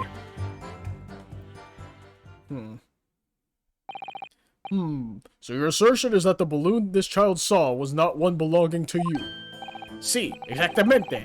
If he even saw a balloon in the first place. I do not like the sound of it. It is very bad for business. I have a good mind to sue the land of Bohemia. If you attack us, we will fight back. It will be war. All out war.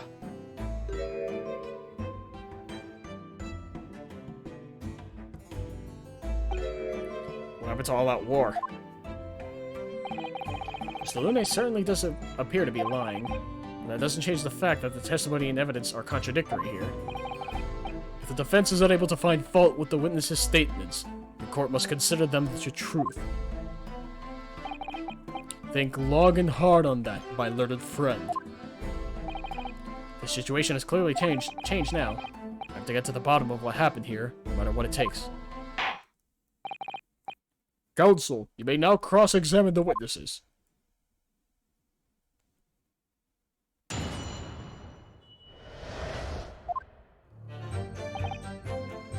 Hold it! Oh, pressing every statement again. You couldn't just have forgotten one, maybe? Signor, I might not notice if I was given 100 lentils and one was missing. But we are talking about 3 enormous balloons. Do you believe I could make a mistake about something so grande and expensive? I took the liberty of having Inspector Gregson check this gentleman's warehouse. I have the report here. It clearly says a total of 3 balloons. It would appear no mistake has been made then. Surely Miss Lestrade could have been sent for such a menial task. What? Me? I'll tell you what I told the boss. East End kids like me could only count up to 2. Obviously that ain't true, but the boss bought it and said he'd have to go himself in that case.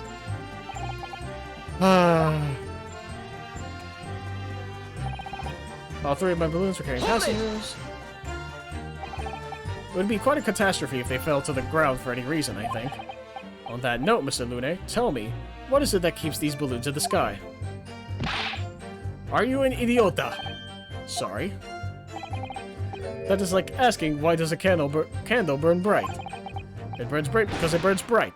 And a balloon flies because it flies. What else? That must be Italian for I don't know. There are 2 types of flying balloons. Hot air balloons and gas balloons. Hot air balloons work on the principle of hot air being less dense than cold air, whereas gas balloons derive their lift by using a gas that is lighter than air.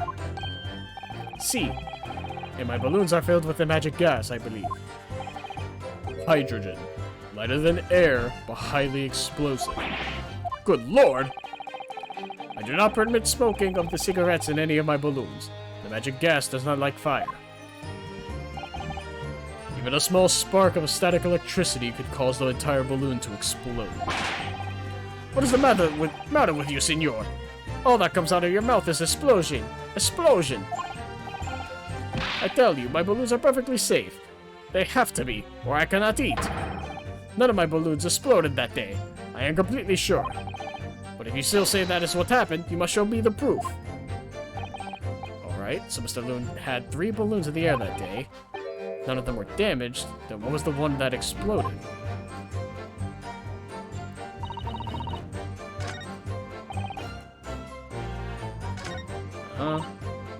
Can't get away from the fact that burned up in a scene. I was surprised to find the piece of fabric still at the scene, actually. Didn't you search the area surrounding the stage for clues? Nah, I'm not into picking stuff off the ground, me. Always works out better diving into people's pockets instead. So much for the new career path. Mind you, the boss was on his hands and knees picking up all kinds of rubbish off from the floor. Thing is, though, the cage went crashing into the Crystal Tower, didn't it? So that's where most of the investigating was going on. Even so, I would have thought someone from Scotland Yard would have gathered it up as evidence. Come on, listen to you. You stumble across a bit of balloon and suddenly you're the best investigator in the world. Pardon? Well, you ain't got a badge, have you? Like this one. I could arrest you with this thing if I wanted to. I would have put it past her. Come to think of it, There was talk of some scorching on the ground at a meeting we had about the investigation. Coppers at the yard record probably some debris. Hold it! There was considerable damage to the stage and the surrounding area, wasn't there? Yeah, some of the coves what were watching the experiment were caught in the blast and injured.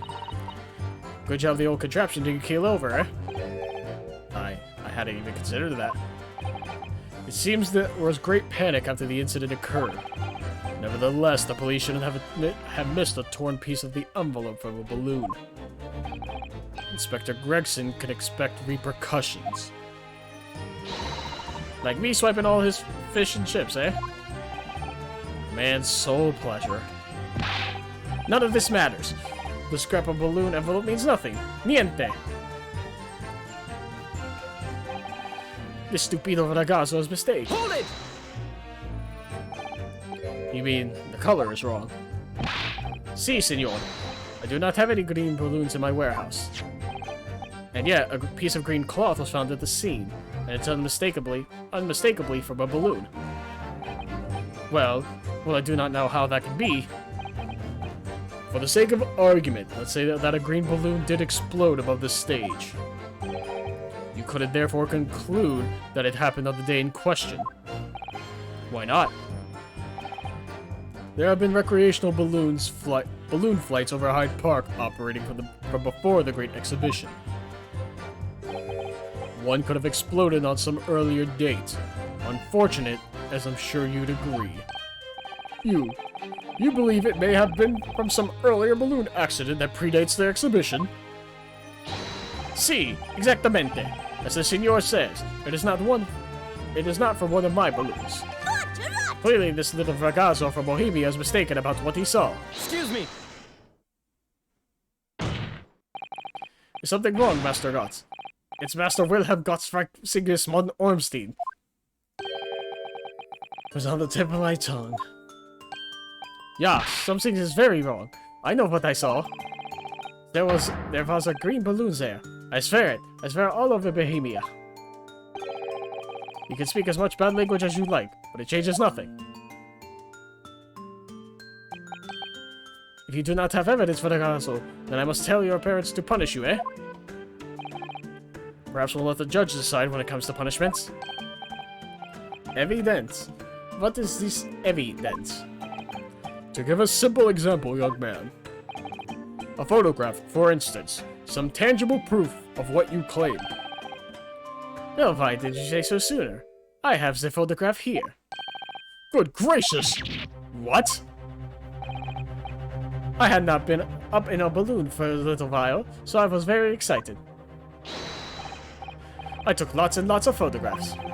Of the Crystal Tower, of the Bohemian exhibit, of the streets of London, of the hot eel cellar, the balloon.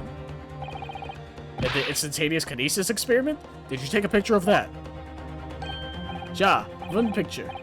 Really? You did take one? But all I wanted was a ride in the balloon. I was not interested in boring experiments. Never mind that. Can you show us that photograph? Of course. And then you will see. You will see that I'm not lying. That I really did see a green balloon. Oh.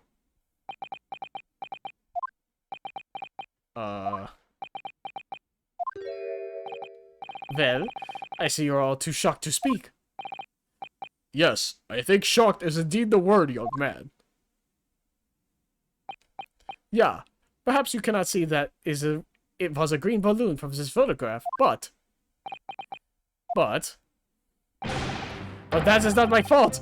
That is the fault of the stupid person who made the camera. Wah. That is one very bohemian-sounding cry. Wah. But very well. The court will accept this photograph as evidence. It's not my fault. It's the fault of the person who made the camera. Well, never mind. I'm sure you had plenty of wonderful sepia memories to take home with you. Sepia? Sepia? I never knew how to pronounce that word. In any case, when exactly did you take that photograph? Well, it was on the day of the big explosion. You don't say. When I pressed the shutter release, there was this very loud bang. The hot wind rushed over my face. Excuse me. That means this photograph was taken a split second before the explosion occurred. Well, if you ask me, this black and white photograph changes nothing. I could not give a flying fig. Lovely language you've picked up. As I thought, Mr. Lune's testimony just doesn't quite add up. The young Bohemian boy claims to have seen another fourth balloon, but Mr. Lune vehemently denies the possibility. It's hard to imagine the man in charge could be mistaken about the number that were in the air. Still, this inconsistency must tell us something, I'm sure. We landed safely, 3 balloons. Can't get away with the burned peas. Oh, damn it, I went too fast. Yeah, I know. I wanted to see the last statement, just to refresh my memory. Mistaken. Red and blue zigzag stripes, huh? Oh, but this one's solid color. Oh, so there's that crossbow, right? Objection! Oh. Huh. My bad. I didn't want to do that. Well, I did, but I was just wrong. Because that would mean that's not his balloon, because it does have a zigzag pattern. Hold it! But the prince took a photograph as proof. It's Prince Will. Yeah, we get it. Your royal blood will not help you here, Ragazzo.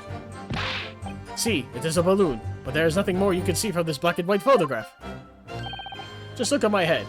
That is a Balthazar Lune balloon, the best in the business. Let's try not to get overinflated. The point is this. Here we have a clear photographic proof that in the sky above the experimentation stage, there may very well have been a balloon operated by somebody other than you, Mr. Lune. Who was it? I want to know. Who was this mongrel with no respect for the boundaries? As I thought, Mr. Lune is... Yeah, okay.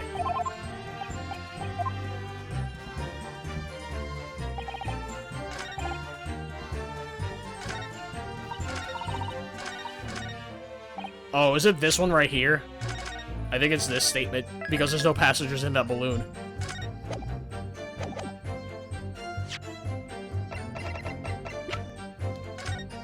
Yeah, there's like nobody in there. Objection! Okay, cool. Unfortunately, the photograph Master Guts took can't tell us the color of the balloon. But it can tell us something else. Something crucially important. What? It shows that the pictured balloon wasn't carrying any passengers. Ah, my goodness, you're right. But surely all the balloons would have been carrying passengers. There would be no sense in it otherwise. See, they are for pleasure, for seeing the view. My balloons only fly with passengers. Which tells us that the pictured balloon isn't one of them. So when the incident occurred that day, there was a fourth balloon in the skies above the experimentation stage. The mysterious green balloon. I know nothing. Niente. I can only tell you one thing. If this balloon was not carrying passengers, then it was not one of mine. Objection! There are legal tradesmen everywhere you care to look. Clearly one such entrepreneur decided to capitalize on the opportunity presented by the Great Exhibition. They managed to operate balloon flights on Mr. Luna's patch without him realizing. See, the competition, trying to steal my profits. I did not notice because of the esperimento that went wrong on the stage. This fourth balloon exploded the very same moment Mr. Asmund was beamed from the stage below. Right, so them scraps that fell to the ground after and left them scorch marks, they didn't cover the stage at all. It was bits of the balloon raining down. Because no one was in it, it didn't get no attention. A mysterious fourth balloon carrying no passengers, silently floating above over the experimentation stage. Objection! This photograph shows us nothing more. A stray balloon carrying no one and operated by some rogue trader. Clearly it has nothing to do with the case. Its relevance does elude me, I must say. The court has seen sufficient evidence and heard ample testimony already. The prosecution calls for this trial to be concluded.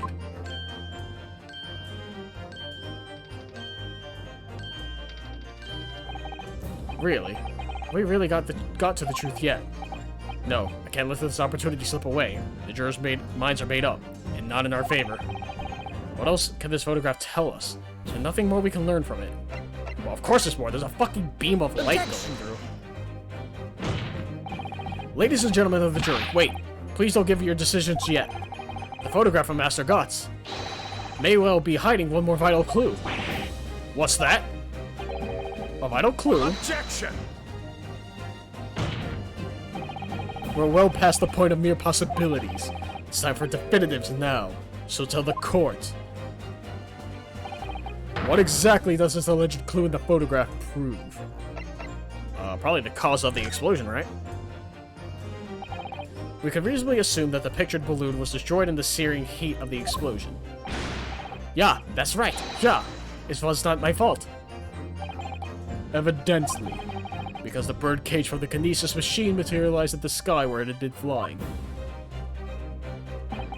And the balloon, being filled with flammable hydrogen, instantly and explosively ignited. Objection! No, that's not what happened. What?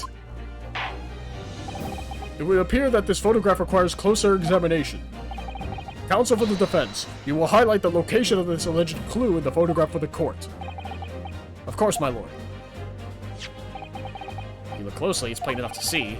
What's shown is linked to another piece of evidence we have, in a way that leads to an unbelievable conclusion.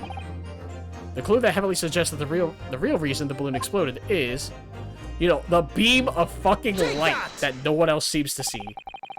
The one issue with Ace Attorney games. The timing of this photograph can only be described as miraculous. If you look, you'll notice there's a bright white line that appears to point directly at the balloon. Most likely a ray of light caught incidentally on the film. I'm afraid I can see nothing of the sort. If you if you look with a magnifying glass, my lord, it becomes clear what the nature of this bright line really is. Can't fucking say words, dude.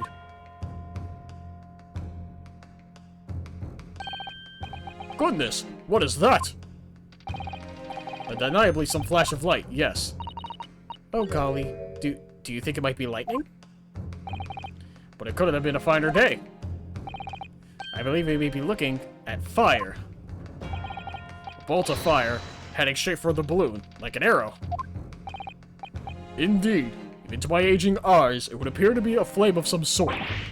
My word, are you suggesting this flame struck the hydrogen gas that filled the balloon? Objection! That's absurd. The balloon would have been 60 feet above the ground at the time. No flame could possibly have reached such a height. Objection! Actually, it's my opinion that a particular piece of evidence found at the scene reveals how that is exactly what did happen. 4 hours in, reading is hard. What evidence? If such evidence exists, counsel, then for goodness sake, present it, man! Which evidence explains this mysterious streak of flame that appears to be headed directly for the balloon? Take that! The true nature of this curious slim streak of light is revealed by this. A curious answer. The slim chance of being the correct one, I feel. Looks like so- oh, wait, what? It looks like somewhat like a piece of firework, but whereas fireworks dazzle their audience, they fizzle out in a remarkably disappointing way. Huh.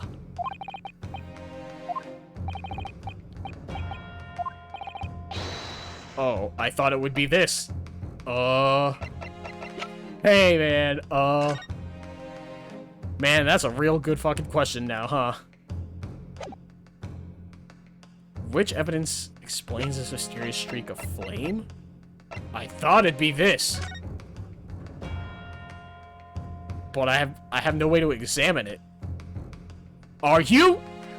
Fuck off with this game. And this, I've looked over this entire thing before. And I went through, like, every single possible nook and cranny. And the one thing I didn't get was this fucking, like, the trigger mechanism, or, like, the hammer. Fuck off. Oh, there's some sort of lever here. What the? What is this? It looks like a cross between a bow and a gun. I think it's probably used for the same thing, too. Cool. Cool. I had to... Fuck this game. This is the kind of shit I'm talking about. This groove here, this must be where the arrows are loaded, I suppose. So I was right. It's a sort of bow with an automatic firing mechanism. This would be perfect for someone like me who catches his ear with the bowstring 2 times out of 3. In fact, if I had one of these, maybe I could have been beaten Kazuma in Kyudo archery training.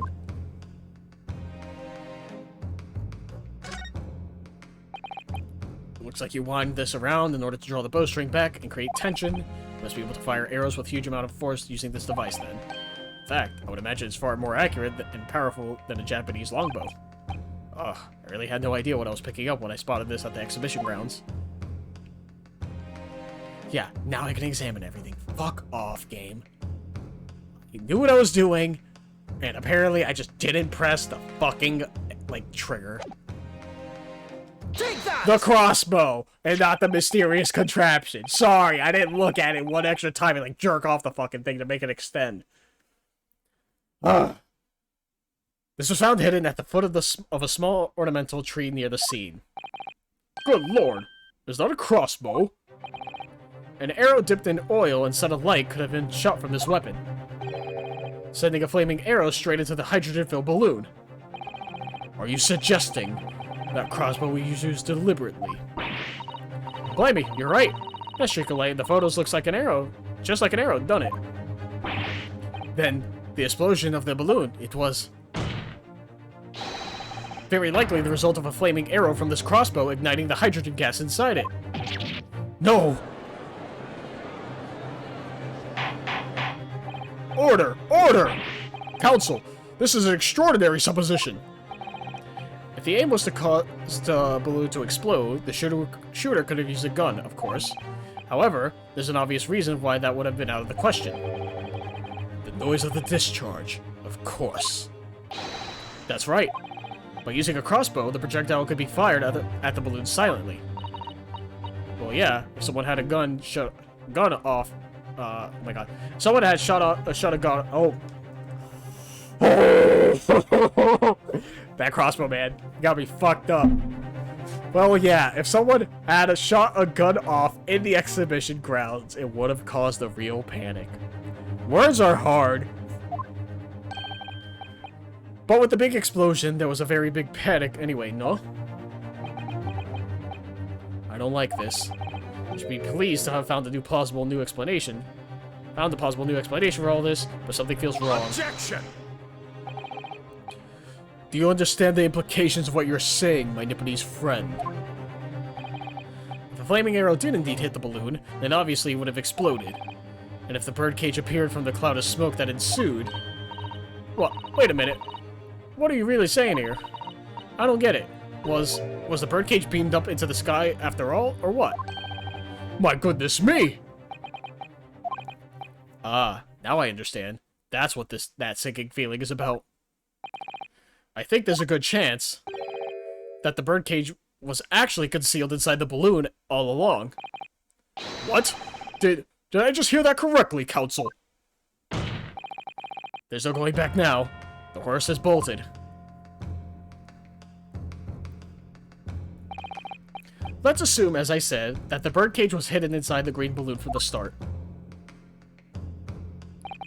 On stage, when the experiment was started, the birdcage in the instantaneous kinesis machine disappeared in a cloud of smoke. At that moment, the flaming arrow was fired from the ground, causing the green balloon to explode and drawing the attention of the spectators to the sky above their heads. From amid the smoke, the hidden birdcage then appeared, to fall down and crash into the crystal tower. I think you all agree it's entirely plausible. that what I've just described is the real truth behind the miraculous experiment carried out that day. Good grief! Objection! This is ludicrous. What you've described is no science experiment. It's child's play. A contemptible display of stage magic. Both Mr. Sholmes and I said that the experiment was a scientific impossibility. In which case, this is the only way to explain what happened that day. And in any case, the victim's body was found inside the bird cage in the Crystal Tower.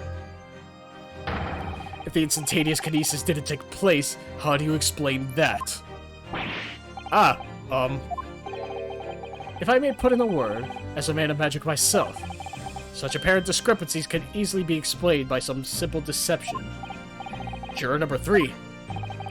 All that would be needed is a doppelganger, someone who looked very similar to the victim, Mr. Asman, and having this other man appear on the stage in front of the show as a body double. Yes, of course. So in fact, Mr. Asman must have been inside the birdcage that was concealed inside the balloon right from the start. Objection! The balloon would have been filled with hydrogen. Anything hidden inside it would have been scattered to the four winds when it exploded. No one would have ever have embarked on such a risky venture. Not necessarily. The explosive force of the balloon gas would very much depend on the mixture ratio. Juror number 4. Flying balloons are rarely filled with pure hydrogen, but a mixture of other gases such as helium as well. Helium on its own doesn't explode, but by controlling the gas mixture ratio, the explosive force can be altered.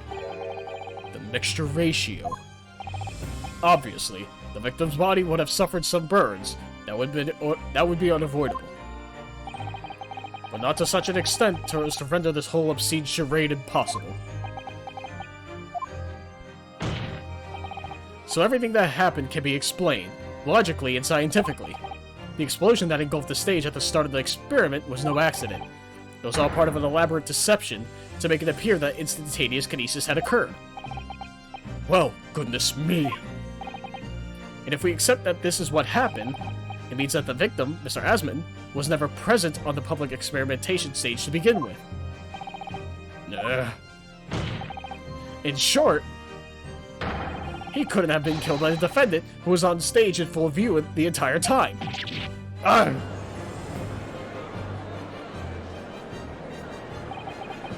This will be very hard for the prosecution to counter. Lord Van Zykes can't credibly maintain that Professor Hairbrain is a suspect now. Oh boy.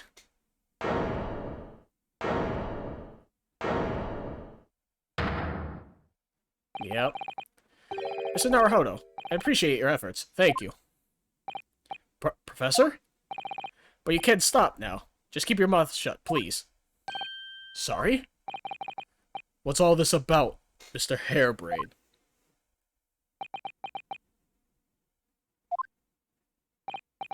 I, Albert Hairbrain, hereby confess that it was me who stabbed Mr. Odie Asman. Yes, it was me, with my faithful friend and partner, Andrew the Screwdriver. What are you doing? Order! Order! Order!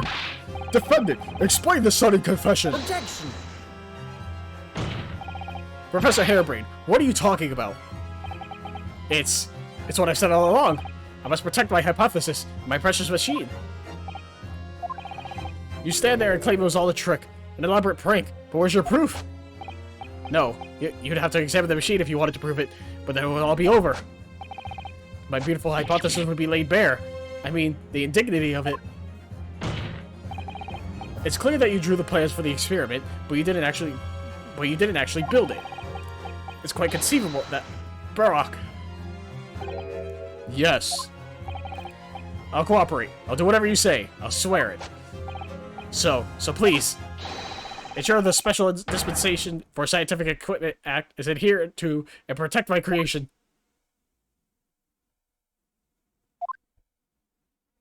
Did you, admit to collusion in front of the fucking court? What's your deal, my guy? You can't just do that. pray forgive the discourtesy of filling my hollow chalice at this critical juncture. Here's to my learned Nipponese friend. What? In this upcoming attempt to clarify the defense's position in the light of the accused's confession. Do you intend to formally assert that the experiment was nothing more than a conjuring trick?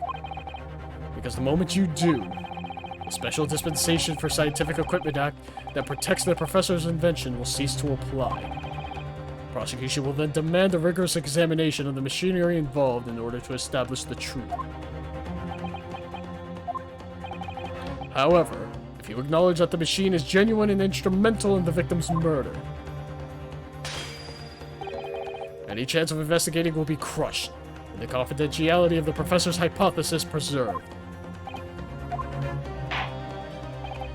Well, counsel, what is the defense's official position on this matter? What Professor Harebrain, my client, actually asked me was to prove that the explosion on stage was an accident and protect the secrecy of his hypothesis. But there's no way to do that without implying the professor's guilt. Do I protect my client's life by asserting his innocence, or do I uphold my client's request but see him condemned? Either way, I can't avoid betraying his trust. You've been silent long enough. Is it talking your trade, my learned friend? Or has all knowledge of English escaped your confused Nipponese mind? Mr. Naruhodo, there's no escape here. I have to make a choice. But it's an impossible one. I have to give up on something, but what? The defense asserts that the defense's instantaneous kinesis machine was in fact... we believe in innocence above all else here. The truth and innocence. I'm going to say it was a conjuring trick. I'm probably wrong, but we want the man innocent if he truly didn't commit the crime. As Kazuma taught us, we must believe in our client, not the invention.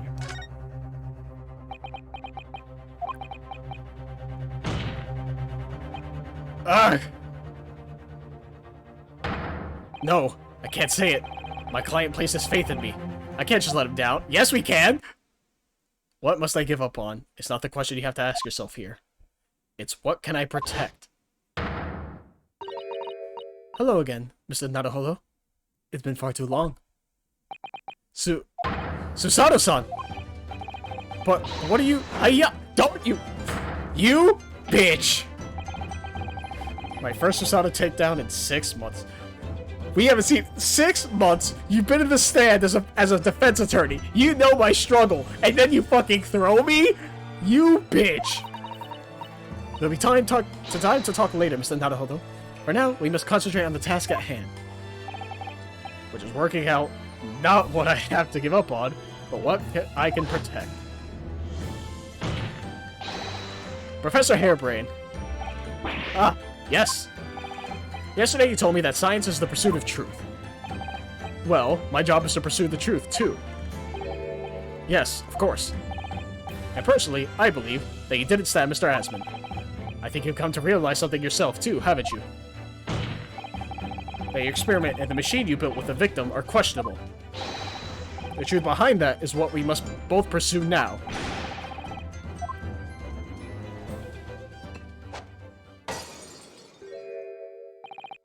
So, you finally opened your eyes. What? And as for you, Albert, you can't ignore this any longer. Ah, having heard my learned friend's assertion, don't you have something to say? Brock. Lord Van Zykes.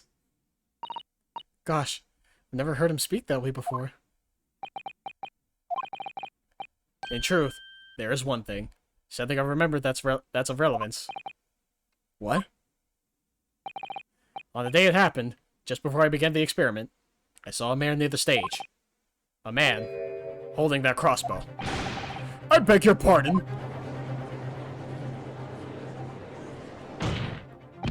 Professor, did the man have any distinguishing features? What did he look like? Tall. Taller than me. And thinner than me. With straight hair. Straighter. And whiter. than mine. Let me see. One less lens than me, too. A monocle. Rather stylish black monocle. But one thing in particular will help to positively identify the man. You see, I know him very well. After all, he's the engineer who built my invention. What? He built the machine? That's right. Mr. Asmund introduced me to him a year ago. He's a man by the name of Enoch Drebber. Enoch? Drebber? Does this name mean something? Members of the jury seem flustered. Not a name any scientist wishes to hear. That the man's an abomination. Not a name any conjurer wishes to hear either. Who on earth is he? I'm afraid this isn't the first tale of this nature that I've heard in scientific circles in connection with that name. There's talk of other flamboyant experiments that turn out to be nothing but stage trickery in the end. Obviously, the rascals after the government's research grant money. When magicians are in need of money, I've heard of them resorting to these underhand tactics. Some acquaintances of mine with experience of such things have mentioned Enoch Drebber's name before. The man is both an engineer and a magician. Yes, we're dealing with an unparalleled confidence trickster here. That's Enoch Drebber for you.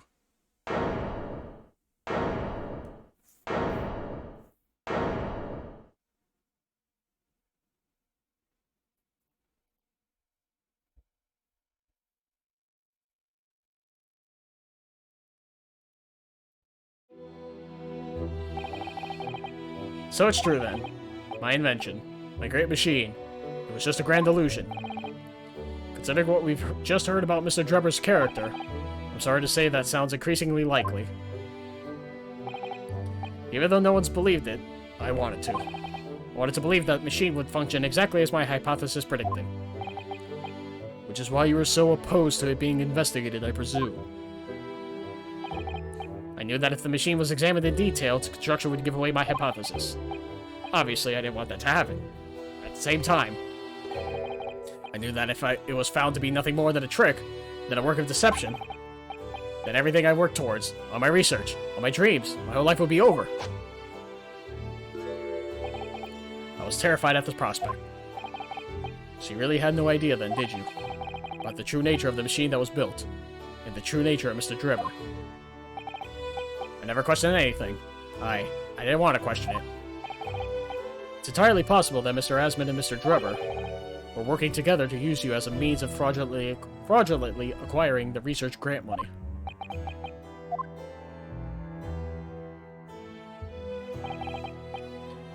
When I announced my invention to the crowds that day, it was the finest moment of my career.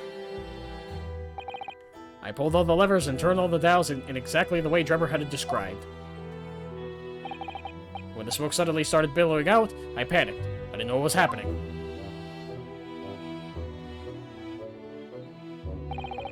But I really don't know how the whole illusion was made to work. I don't know anything more.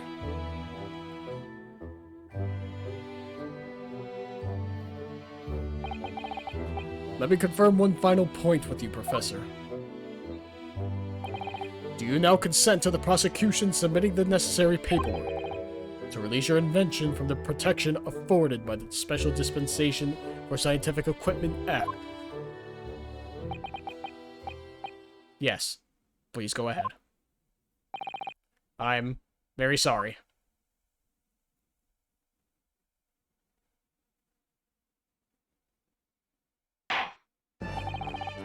It would appear that we shall have to suspend proceedings for the remainder of the day now.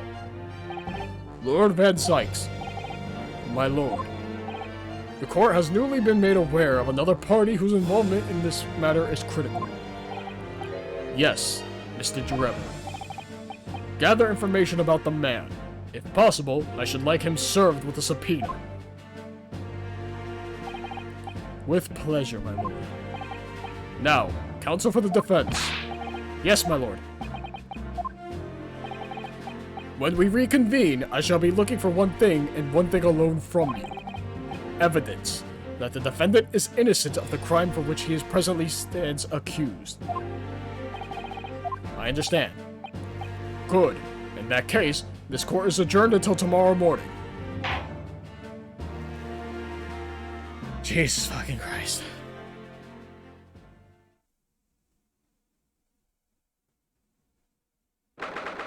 "23rd of October, 1:36, antechamber. Mr. Naruhodo. Yes? I'm so sorry. I was wrong. You were right. I tricked you. You trusted me. I dragged you into my mess. Oh, how did I ever come to this? I'm so sorry. Did you really have no idea, Professor? About what Mr. Dribble was really up to, I mean. About what he was really constructing. Naturally. That machine was the embodiment of my hypothesis. Of all my hopes and dreams. I had complete faith in it. Alright, in that case, I won't say any more. Now, sadly, the murder accusation against you still stands. So we must do as much investigation as we can before the trial resumes tomorrow. Well, thank you for doing so much for me. Yeah, hey, what's up? Can I fucking throw you out that window now? I'm so sorry for arriving late this morning, Mr. Naruhodo. Arriving late? Didn't you see my postcard? I wanted to let you know when I'd arrive. Postcard? What postcard? I hid it from you, Runo, so it would be a surprise. Well, did it work? I was surprised, alright. Especially when she threw me to the ground. Oh dear, I'm so sorry. No, you fucking aren't, bitch. I was just so happy to see you again that it sort of slipped out. Maybe we could stick to more traditional displays of emotion in future. Susie's train was late into London Victoria this morning, you see. But we made the coachman really whip the horses hard so she didn't miss the whole trial. I was watching from the gallery for a while, but at the end, I'm afraid I couldn't contain myself. Well, I'm glad you didn't. Oh, having you at my side in court gives me the strength I need to win. So, I'm, delighted to see you, back in London. Oh, you're too kind, Mrs. Naruhodo. I'm delighted to be here. I hope I can continue to be of service to you. Of course. So, what's brought you back? Did Professor Mikotoba not protest? Let's save all that conversation for when we're back at home, shall we? You know, I made one of my most special blends ever for this special occasion. Oh, Iris, how wonderful. I can't wait.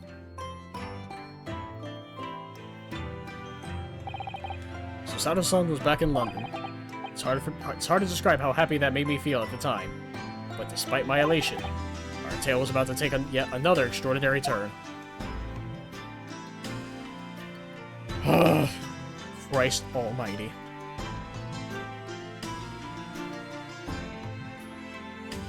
But this at least gives me another break, because it's a lot of fucking reading and fucking it up as well. But once again, for you guys, it's just a few seconds. So, we're on to the second part of the investigation, so once again, I'll be right back. Alright, and we're back. Let's go. 23rd of October, 2:41 p.m. Naruhodo's Legal Consultancy. Oh, this room. It's been too long. It hasn't changed in the slightest, though. It's been some 6 months, hasn't it? That's a long time for things to stay so familiar. I didn't know when you might return, and I wanted everything to be as you'd left it. But it has been some 6 months, it's true. So is your father alright, Susie? What happened? My father? Yes, Professor Mikotoba. I mean, it was half a year ago, but that's why he went back to Japan. Because of the telegram he received saying he'd fallen ill with a very high fever for some unknown reason. That's right. So I was surprised to learn you'd be coming back so soon. Surprised, but happy. I think I wrote about it in my letter to you, that it was all a trick. My father's in fine health, and I'm obviously very relieved about that. Well, we're all delighted to have you back. It was quite by accident that I've been able to return to Europe, actually. It's because of a very grand conference called the International Forensic Science Symposium. The International Forensic? That's the same symposium Lord Strongheart mentioned. Anyway, I've arrived safe and sound, and all that matters is that I'm here now. After all, I haven't yet fulfilled my promise to you, Iris. Oh. You must tell us everything that happened while you were back in Japan. Yes, of course, I shall. And there's one other thing. Something you wrote in your letter that particularly grabbed my attention. About you-know-who. About Kazuma. I know. I'll tell you all that I can. Oh, boy. When I first arrived back in Japan, I really thought I'd never be allowed to return to Britain. But curiously, after that awful trial at the Supreme Court, Father's mood changed entirely. The awful trial? Oh, yes. Well, the murder of Giselle Brett. Ooh, you dressed as a man then, didn't you, Susie? Oh, well, yes. Since women are forbidden in the courtroom, I had no choice. Wow, amazing. I wish I'd seen it. Don't you, Runo? Yes, I suppose so. I want to play at being a lawyer now. I could wear a false mustache, maybe. I don't think any mustache could hide the fact that you're just 10 years old, Iris. There's something else I've been wanting to ask you, Mr. Sato. It's about the real reason why Professor Mikatoba summoned you back to Japan. You said in your letter it was something to do with that convict's loot we found in Mr. Natsume's lodgings. That's right. The very large dog collar we found with a bee emblem on it. It seems Mr. Natsume included a drawing of the collar in the report he submitted about his time in Britain. I understand that when Father saw the report, he turned as white as a sheet. Why would that be, then? Father came to Britain himself, of course, to study. It was some time ago now, but he stayed for 6 years. I can only imagine that something must have happened during that time. But if he refuses to tell me what it was, then I intend to find the answers for myself. I've decided that I, for one, won't keep any more secrets. Oh, Susie. It's a very meaningful look Susato-san's giving Iris there.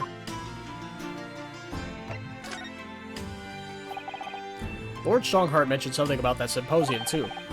I think he said that that investigative authorities from 40 different countries would attend.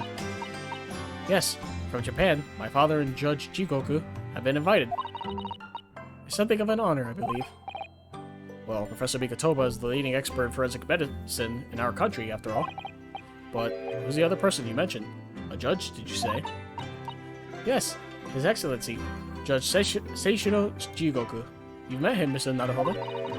Last year, at the Supreme Court. You can't possibly have forgotten. That terrible trial of yours, when you were accused of murder. Ah, yes, I try to think of that as a positive turning point in my life these days. Well, it was Judge Jigoku who presided over that trial.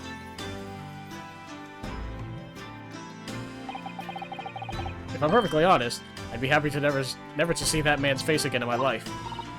Oh, well, anyway, as Father was invited to the symposium, he agreed to me returning to Britain too. He won't actually arrive until next month, but, well, I couldn't wait. So I pleaded with him, and in the end he agreed to me on going on ahead. Yes, about the symposium. It seems as though Lord Strongheart has put in an awful lot of work to make it happen. It's obviously very important. I believe it is, yes. Oh. I wasn't thinking. As I understand it, Lord Strongheart organized the entire event himself. I think he's hoping that by achieving exceptional results, he'll get the job of Attorney General. The most senior position in the British justice system. He's hoping to use his power to create the world's finest policing institution. That's what Father said anyway.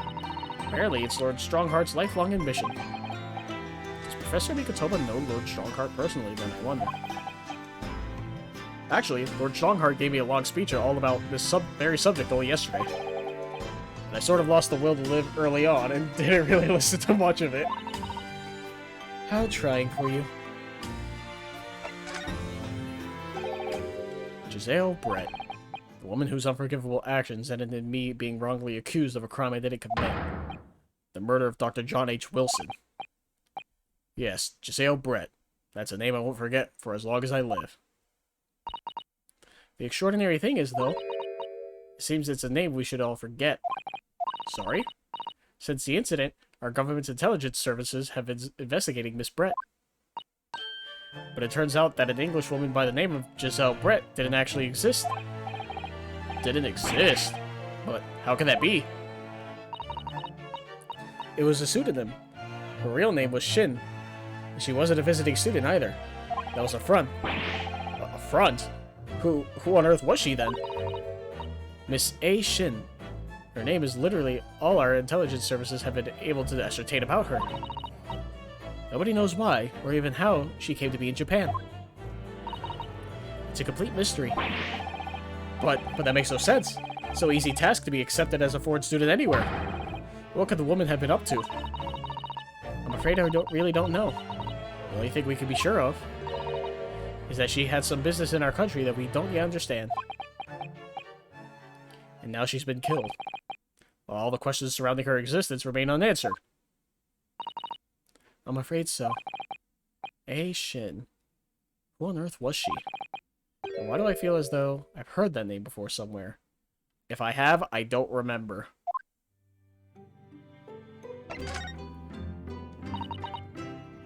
Oh, was it part of, like, the disc, like, the list of names at the end? It might have been that, but I don't remember all the names. After my friend's raised trial, the reporter who actually killed Miss Brett said something very strange. Oh, yeah, that's right. I know the truth. I know you had a hand in what went on. In that visiting student's fate. Nobody here in Japan knows anything about it. They don't know that the guy never made it to England. That he died on that steamship. That he'll never... Obviously, I couldn't ask him to elaborate at the time. But later, I visited the man in his prison cell and asked him what was going on, what he was going to say about Kazuma-sama. What did you learn? After he died on the voyage to Great Britain, his body should have been unladen at the port of Hong Kong and passed into the care of the consulate staff there. Should have been. Well, it turns out that his body never arrived. It just disappeared. What? Kazuma's body vanished? Our government tried to cover the fact up, it seems. They erected a grave on the cliffs by our hometown. Except, Kazuma-sama isn't there. Did Professor Mikotoba know about this? Yes, it would seem that he did. But he didn't tell me. They're still investigating what happened to Kazuma-sama's body as we speak. I just don't believe it. What is this acute feeling of apprehension I have all of a sudden? What, is he alive? There's no fucking way. Thinking back now, some of the things that happened on the SS Buria were definitely strange. I mean, after he died, we never saw his body again, did we? Yeah, that's true. Could it be that he's actually still alive? Stop it, Mr. Nadahoda. It's too much to bear. I'm sorry. I didn't mean to. Just thinking about the possibility pains me. So very much. Cast your mind back for a moment, Mr. Nadahoda. When Kazuma-sama was discovered, Mr. Sholmes was there, wasn't he? And he definitely examined the body. I remember it clearly. Ah, you're right. So if Kazuma hadn't actually been dead at all, it would mean that Mr. Sholmes had lied to us. But there's no reason why he would possibly have done such a thing.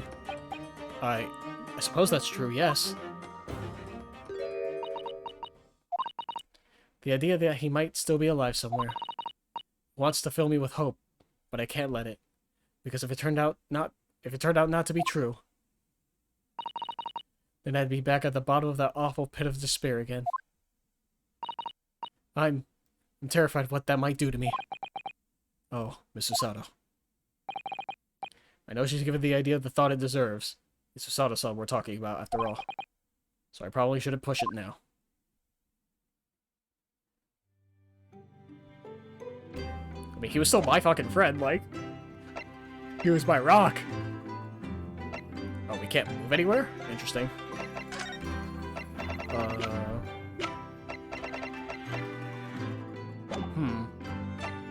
I guess we examine? Oh, hey. It must be about a year now. I wrote a really long story based on some of my father's old notes. It's about one of Hurley's greatest exploits. I call it The Hound of the Baskervilles. But then Mr. Sholmes forbade you from publishing it. And put the manuscript somewhere where nobody could get their hands on it. So nobody knows anything about it, apart from Hurley and I. But for some reason, you knew the title of it, didn't you, Susie?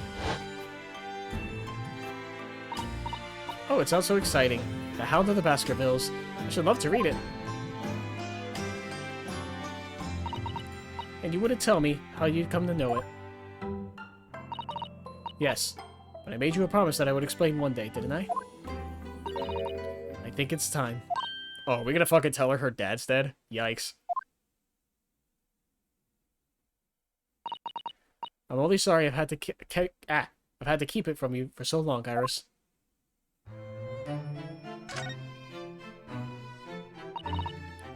It was completely by accident that I came to know the title of your manuscript, Iris. It was a short while before we left Japan. I was cleaning Father's study, and I saw something on his writing desk. A large box of papers. There was a label affixed to the box that was written in English. It read, The Hound of the Baskervilles. What? My Baskerville story? Of course, I had no idea what it was at the time. My father came in and...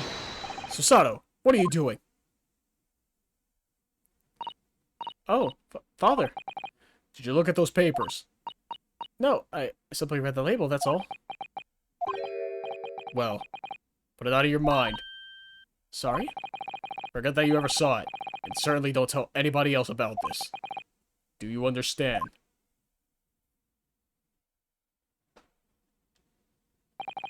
But what was Iris's manuscript doing in Japan? I have no idea. When I heard Iris mention the word Baskerville that day, the title just slipped out. I would have never have guessed that it was an unpublished account of one of Mr. Sholmes' exploits.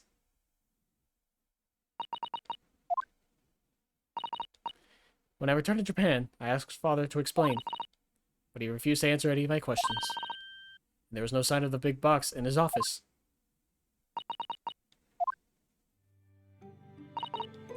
That's really all I know about it. I've no doubt that Father has a very good reason for being so secretive about it, but still. I made up my mind to explain myself to both of you. Well, thank you for being so honest, Susie.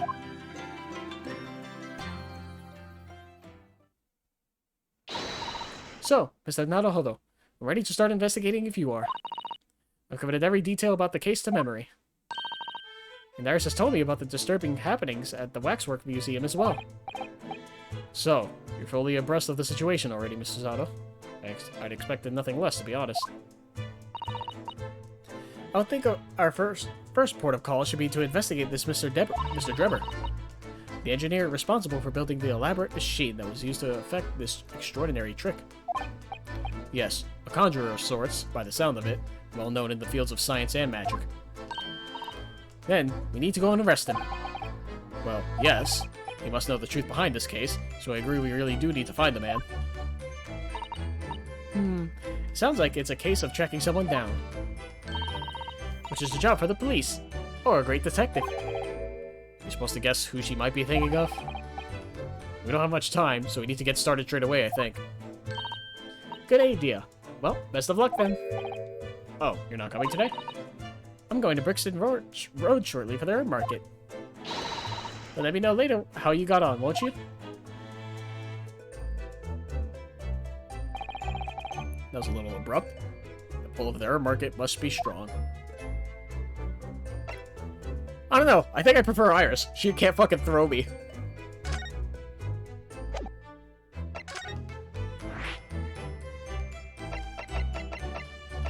Oh, I can't go to his office? Damn. Well, we have plenty of places to go to, and we're looking for this guy. I highly doubt he's at any of these locations, really. So let's start with Sholmes' suite. Let's work our way with where we're at. Alright, nothing here. Well, hold on, that's not true. Let me examine. Sholmes could just be hiding, like always. I mean, he's probably at the museum, but still. Alright, we'll go to the Lord Chief Justice's office. I'm just doing this to cross off everything. Oh. Well then, here we are. 23rd October. Oh. Who's that standing beside Lord Strongheart? I wonder. I've never seen it before.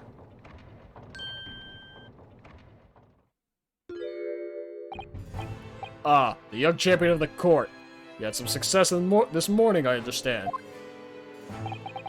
And you've thrown the entire government into disarray as a result. Oh. You mean because Professor Harebrain's experiment? Sham science being demonstrated at London's Great Exhibition. The country's been made to look foolish. Now politicians are scrabbling to respond. Lord Van Zykes is in Whitehall as we speak, giving an emergency briefing. Oh dear, I didn't mean to cause any trouble. None of this is your responsibility. The government is entirely to blame for having been taken in. The special dispensation that prevents investigation at the scene will be annulled later today. Once that happens, my forensic investigation team will move in and deal with that scrap metal in no time. It's scrap metal now, huh? Is it? Until later then, Lord Strongheart. Yes, thank you.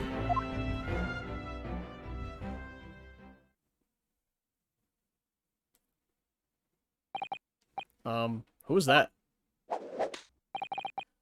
That was Dr. Courtney Scythe, Scotland Yard's esteemed chief coroner. I fucking told you! I knew that would be relevant for this case because it's the first time it's there, actually on the autopsy report. Fucking knew it. She's leading the forensic investigation team's handling of this case.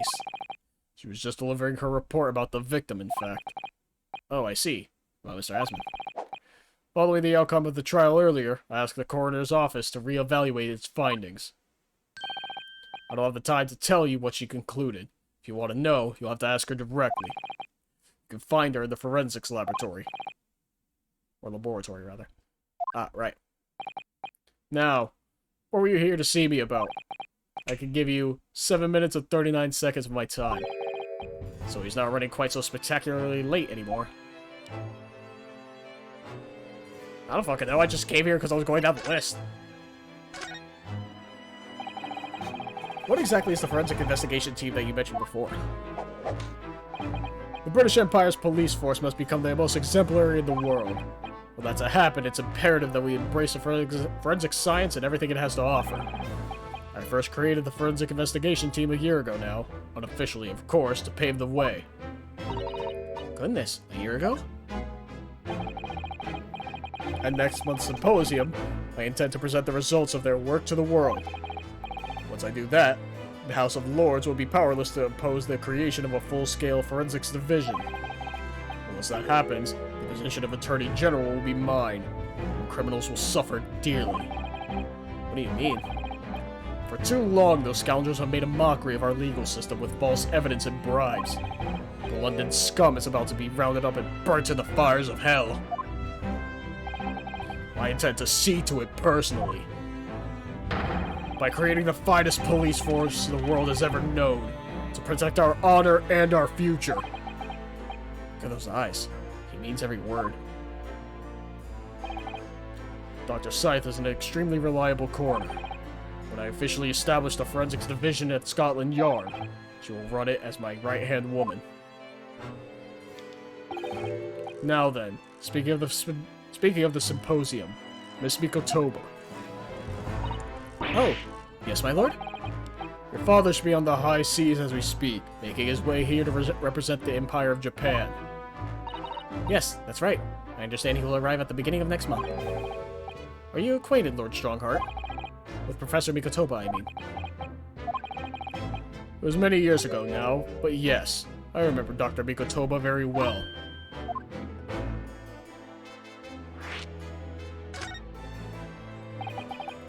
My memory serves, it was some 15 years ago now that your father came to Britain as a visiting student.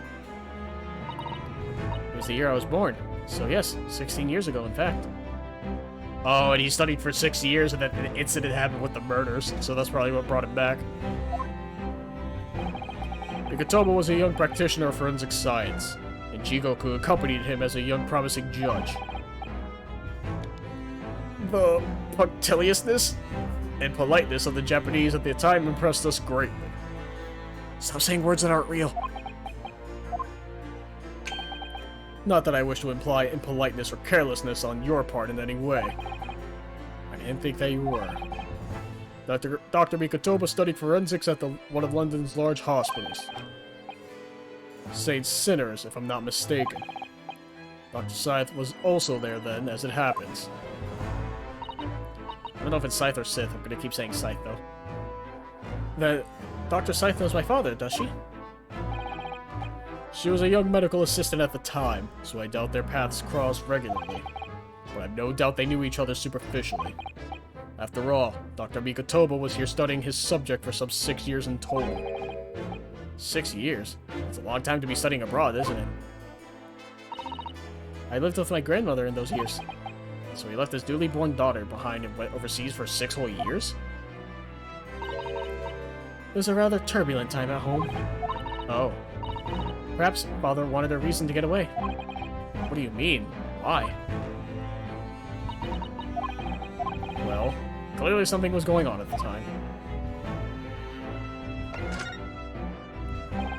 I wanted to ask you about Lord Van Zykes, actually. I heard that his older brother was killed some years ago by a mass murderer known as the Professor, who targeted nobles and royalty. Is that right? You Japanese are a thorough lot. You've done your research well. Yes. And you could say it was that very incident that gave rise to the Reaper. What? Why? When his brother, Clint Van Zykes, was murdered, it was just after young Barack had graduated from the University of London and become a prosecutor. When obvious criminals who managed to evade conviction in court started disappearing, rumors quickly spread throughout the capital. Londoners started to say that wherever Barack Van Zykes went, the ghost of his dead brother wasn't far behind.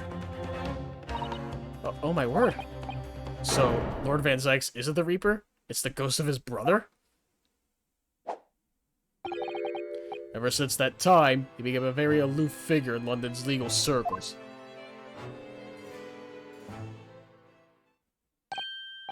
Oh yes, Lord Strongheart. Go ahead. It's about Professor Harebrain's experimental machine. We'd like your permission to examine the remains, if possible. Are you well versed in science, then? Not in the slightest. In fact, you can say I was barely aware of the subject at all until recently. Well, the special dispensation legally preventing investigation of the machine is currently being annulled. Within a few hours, Dr. Scythe's team of forensics experts will begin their own investigation. But I suppose until then, there's no harm in you looking at the wreckage, as long as you touch nothing. Thank you. Being able to look at it is better than nothing. And I'll be able to see it too. Your time is up. You'll have to excuse me now, I'm afraid. My next engagement calls. We are extremely sorry to have troubled you when you are so busy, my lord. I have important matters to attend to in preparation for the symposium, you understand.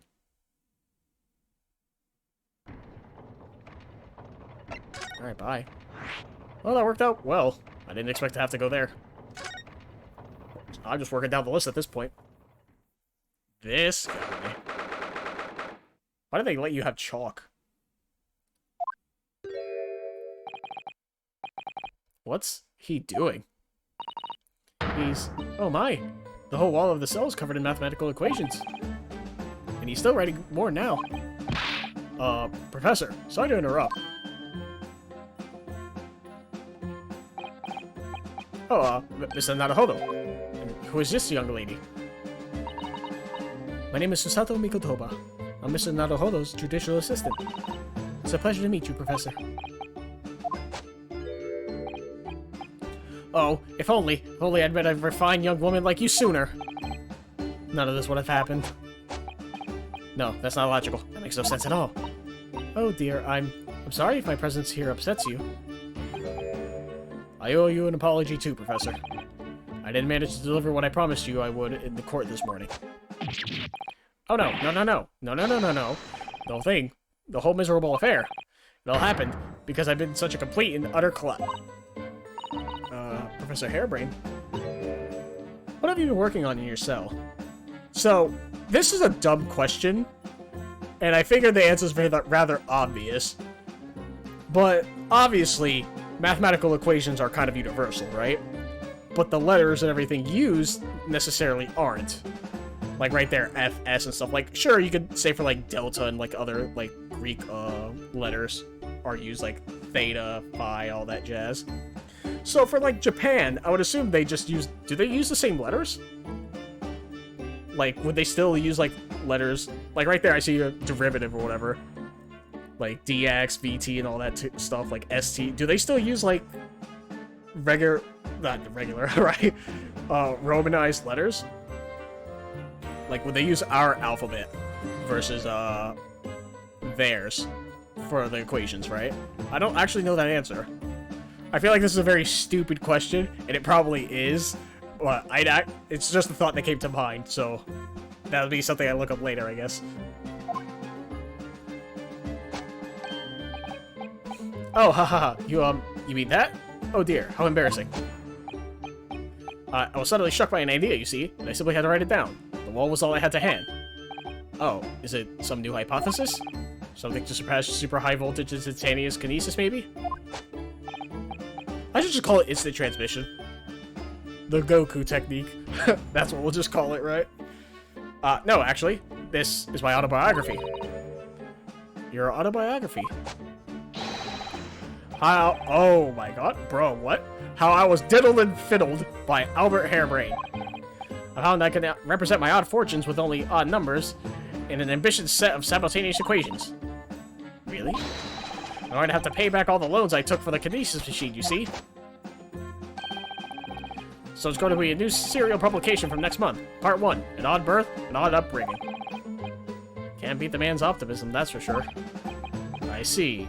Well, for now, would you mind if we talked a little more about the case? Oh yes, of course. I've been working through the numbers. I was diddled, I was fiddled, by the pair of them. By Asmund, and by the aloof engineer, Drebber. We're not going to have to sit through an explanation of all these equations, are we?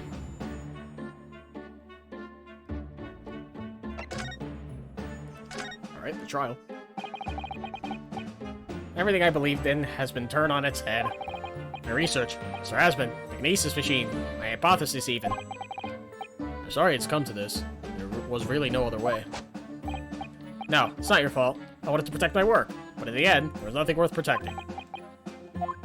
It was never my intention to deceive anyone. I didn't want to trick the public. No, of course you didn't. But in court this morning, I realized something. Oh? You've done something wrong without knowing it.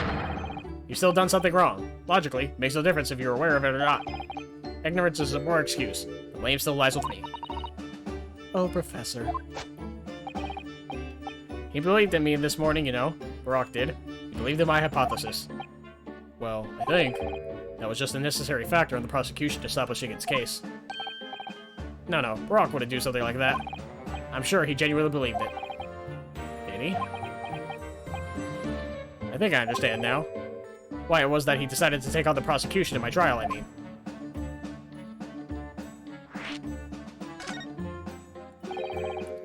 After the terrible accident happened, nobody would believe in my hypothesis anymore. Not the police, not the prosecution service, not any lawyers even. I feel like I dealt some kind of finishing blow there. So if any other prosecutor had taken the case, if it was anyone other than Barack, I'm sure the prosecution would have declared my hypothesis a complete and utter nonsense. And in that case, you would have been declared a fraud yourself, Professor. Exactly. Which would have been a fate worse than death for me. Barack insisted that I was a proper man of science from start to finish. You think that's why he... I know him very well indeed. He's an extremely kind-hearted soul. But that extremely kind-hearted soul spent all morning trying to paint you as a murderer, didn't he?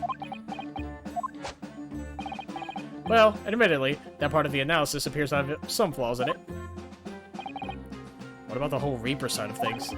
How does that fit in with the kind-hearted soul idea? Alright, Mr. Asmund. Dude, do you think he set out to trick me from the very start? Sorry to say, that does seem likely, yes. When I first met him, he introduced himself as a wealthy financier. He looked over the paper I'd written and said my work would benefit all humanity and must be pursued. He was so enthused. He was so emphatic. But in reality, he was the mastermind of some vast criminal network, it seems. Aye, I still can't believe it. As the machine was essentially a second decoration for some stage magic. It probably did require a large amount of investment, actually. But the scale of it wasn't just some small trick. It's a very elaborate feat of deception. All young scientists are full of hope about their burgeoning ideas, full of zeal. But none of us have any money. We want to do research, but we can't afford it. Many of us take on barely legal part-time work to try and earn just a few measly pennies to carry on. To go through all that, only to be taken for a complete fool. It's too rotten to believe. It is, I agree. And that's why we have to find those responsible and bring them to justice. Mr. Asmund is no more, of course, which leaves us only the engineer. Mr. Enoch Drebber.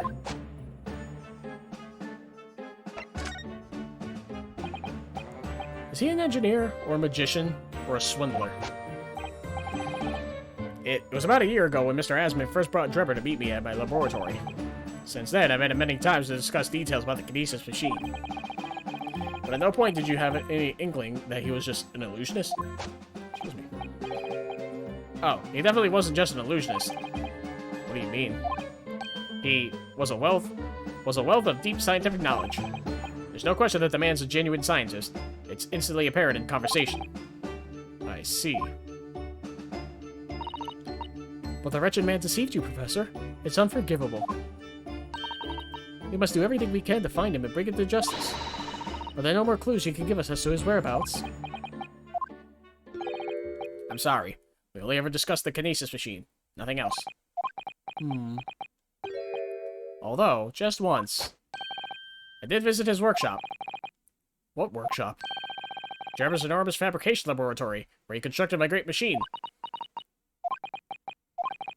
Why didn't you mention this before? Enoch Drebber's workshop. There's every chance we might find the man there.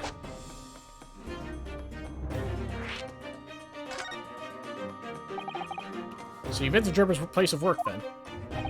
Yes, just once, you understand. It was an enormous place. Plenty of room to construct the kinesis machine, you see. Where can we find it? We have to go there at once. There's a good chance that we'll find Drebber there. Well, yes, definitely, I'm sure. As in, I'm sure you're not going to want to hear this. But I have absolutely no idea where the workshop is at all. I'm so sorry. I was more than half expecting that. You see, I was blindfolded in the carriage the entire way there. He blindfolded you? Wasn't taking any chances then. The place was incredible. The pinnacle of modern engineering. Even the oil he used was the very best. A special French machine oil that's impossible to obtain in Britain. Ah, the indescribable scent of that imported oil. Perfumers across the world should forget their secret formula and use that instead. What do you think, Mr. Sato? Oh, the machine for your next birthday. I've never used any kind of perfume in Naruhodo. I'm not sure I'd like to start with that. I don't suppose you know even part of the workshop's address, Professor. You don't have a business card for Mr. Drebber, for example? The man was clearly... Ah! Yes, I do. He gave me his business card once. It's right here, look. What? Let me see that. Throw it to get to the wind, why don't you?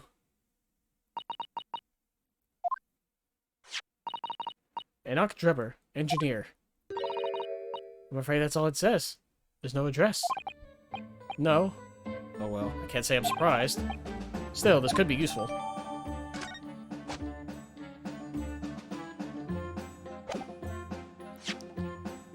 Well, we gotta examine the card. This dark smudge here. I think perhaps it's machine oil. Ah yes, possibly. Professor Hairbrain mentioned something about the oil Mr. Drebber uses, didn't he? He said it was specially imported, very high-quality oil that's impossible to obtain in Britain. Yes, that's right. And most importantly, that it's more fragrant than the finest perfume. So, excuse me a moment. Oh, it doesn't appear to have any scent at all. Don't worry, I expect that's just because there's such a tiny amount on here.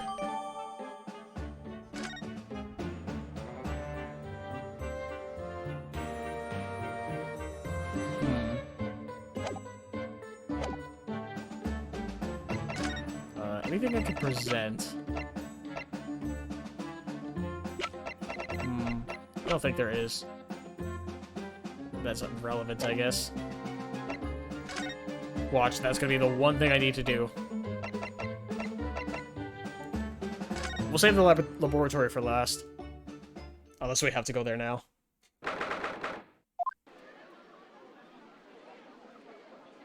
There's a dog! I had no idea there were so many people in the world. I know what you mean. It's really packed here today. It feels as though it's taken us 2 hours just to make our way through the crowds to this point. Has it? I shut my brain down, so I didn't really notice, to be honest. Gosh, I do wish I had your absence of mind sometimes, Mr. Naruhodo. There you are. I had a feeling you lot would show your mugs before long. Oh, but that was Gina. Oh, Inspector Gregson. I see you're hard at work as usual. Warm greetings to you. I do hope you've been keeping well since we last met. It's all the ceremony. We just saw each other in court this morning. Not you, Sunshine. The gentlewoman so loyally at your side. Oh. Why, thank you, Inspector. How good of you to notice. He might be a bit rough around the edges, but he's still a proper English gentleman at heart, I suppose. As you probably guessed, we were hoping to investigate the scene some more. Right, well, that's the young trainee's domain. Oi, get over here, Gina.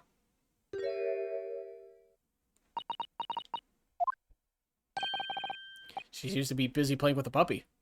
Probably giving it a traditional East End training. Gina? She's a police officer now? Amazing, isn't it? She's a good kid, actually. Heart's on the right place, anyway. She got the detection bug, if you ask me. Yep, I think she'll follow in my footsteps nicely. What do you mean? I'm being transferred. It's time for me to say toodaloo to London. Oh no, really? That's a bit sudden, isn't it? I had no idea. Where are you going to be posted then? We'll come to see how you're getting along. Haha, not likely. But you're welcome to try that. You don't mind a trip to France, that is. To France? I'll be working in the Paris Police Prefecture. Should be right up my alley. But France? It's an entirely different country. I don't understand. Why would you be sent there? That's the way the adult world works, Sunshine. Now don't go poking your nose in where it's not wanted. I'm intended to take the kid with me when I go. What? You're taking Gina to Paris? Well, I can't leave her here in London. Who knows what'd become of her. I suppose he's worried she'd slip back into slipping her hands into people's pockets and purses. I don't think he's worried about her pickpocketing, Mr. Naruhodo. I think he's worried about the Reaper. Oh, of course.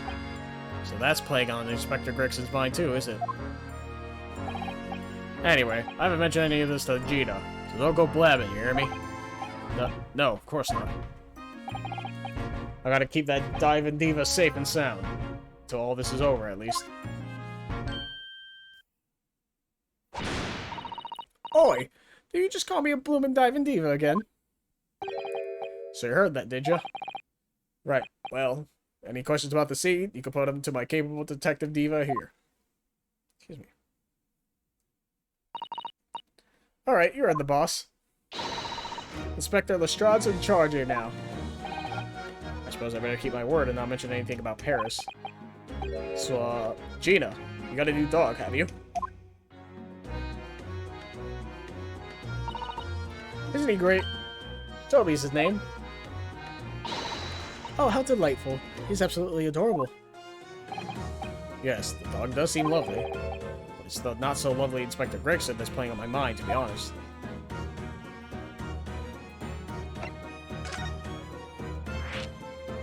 Oh, interesting that changed immediately. I don't think there's anything new, right? Doesn't look like it.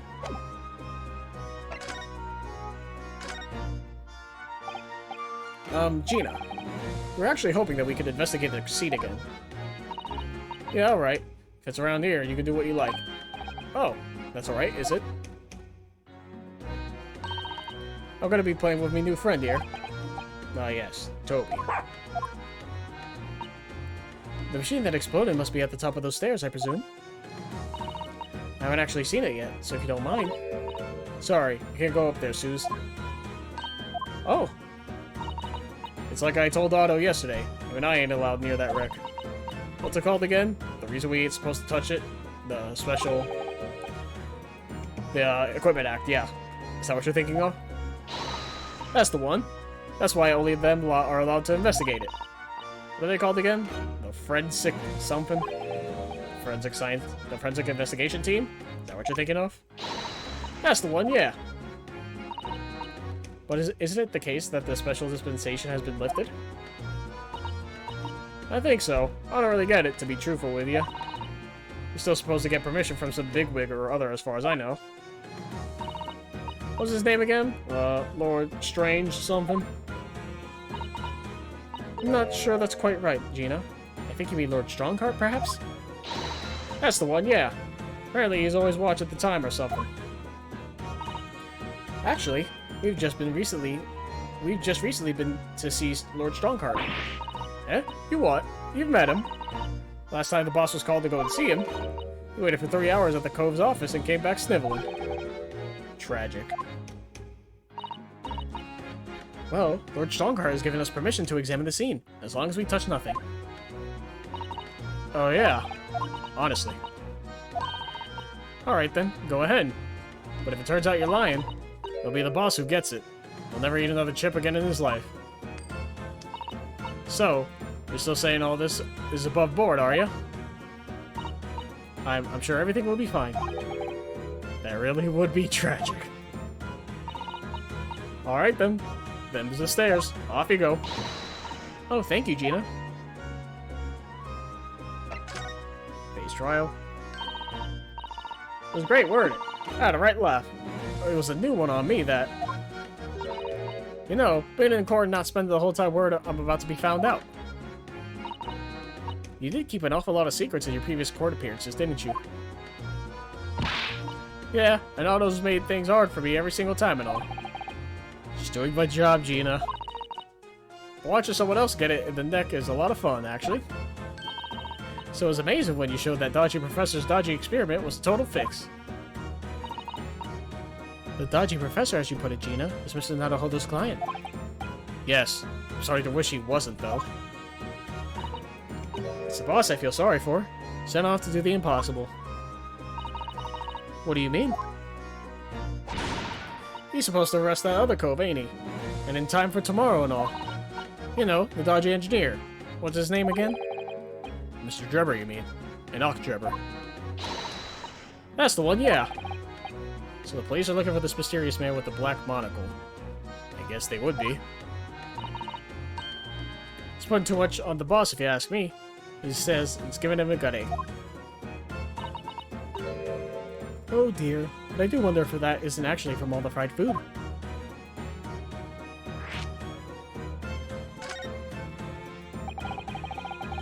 So Scotland Yard are trying to track down Mr. Enoch Drebber. Wonder if they've had any luck. He's really funny looking. Got two eyes what don't match. Stole a glimpse of a picture of him earlier. Oh shit, is this the Divine Dragon? I mean, I didn't actually pinch it or nothing. The old devil's got it. Sorry, who?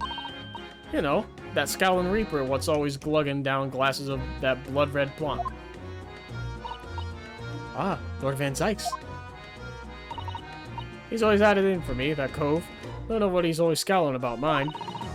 Probably would have been a pretty good boss, as it goes.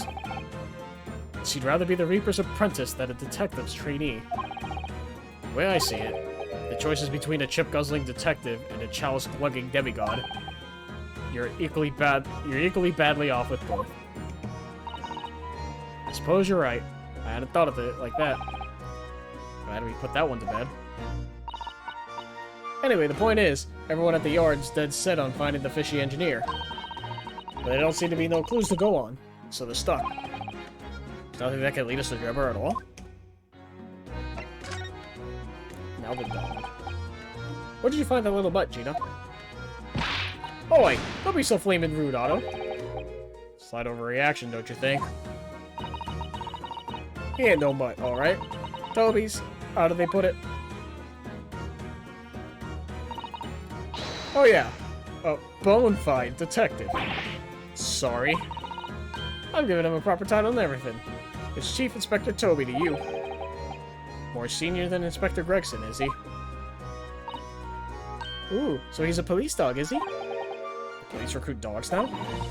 I've heard that they're already being used officially in Germany as part of their city policing. They're used for chasing criminals and such like. They have a wonderful sense of smell, after all. I have a fairly good sense of smell myself, as it happens. I can tell undergarments that have been freshly laundered from undergarments that haven't. Ah, that's nothing compared to this little fella, Otto. Hit my neck again. Oh, really? According to what the boss said, once Toby's here got a good whiff of your drawers, you can chase that scent to the other side of the world. What? To the other side of the world? You mean he can swim? Mr. Naruhodo, I think you may have missed the point, by a rather wide margin. I just can't believe this little dog has such an incredible skill. I tell you, Otto, there's gonna be more and more dogs doing their bit for the police in the future. Yes, I agree. Right. One of these days, they'll be barking orders at us a lot, not the other way around. Excuse me. Oh dear. Sorry, Gina. I don't think I agree with your vision quite that much. Well, anyway, whatever you think about that, Toby here is Britain's first police dog. I found him down in the East End the other day. Someone had just chucked him out on the street. There you go. I knew she lifted him from somewhere. Oh, Gina, you're such a kind-hearted soul, aren't you? To children and to animals. Well, I know what we're supposed to do now, with that in mind. Well, let's go up these stairs first.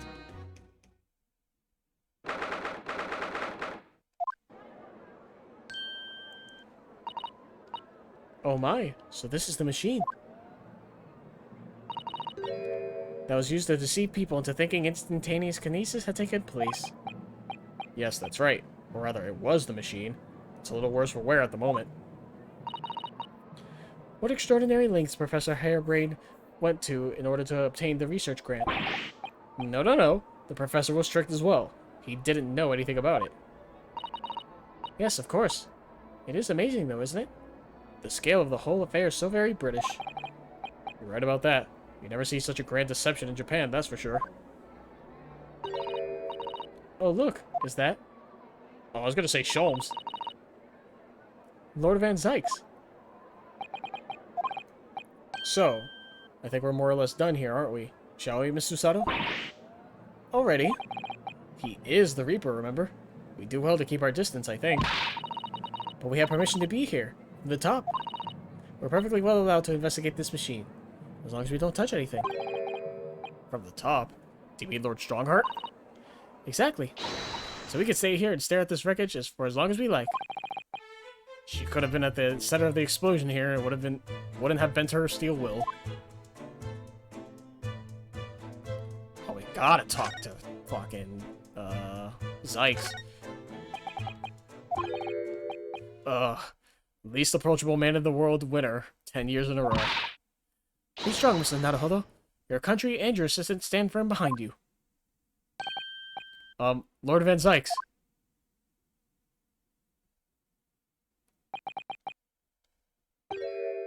What? Well, beautiful weather we're having, isn't it? I thought I was making it quite clear that I didn't want to be disturbed. Apparently you Nipponese are unequipped to read the signs. Oh, I read them. So, what are you doing here? Entry to this area is prohibited. Ah, well, the thing is, Lord Chief Justice Strongheart granted us permission to investigate, on the condition that we didn't disturb anything. And yet you've managed to disturb me. Ah! Never mind. State your business then. come to think of it, there are quite a few things I'd like to ask Lord Van Zykes about. Not least of which is that awful case, even though it's nothing to do with this. Ask away, Mr. Naruhodo. You won't know unless you try.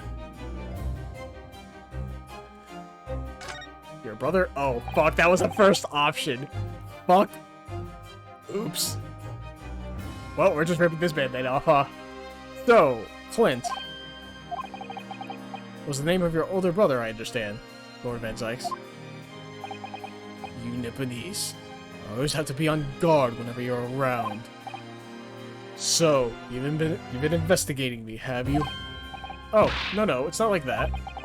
Well, alright, it is a bit like that. My older brother was also a prosecutor.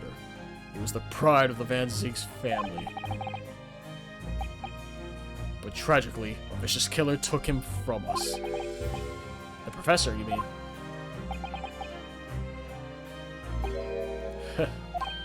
Is something funny? That's the extent of what you discovered, is it?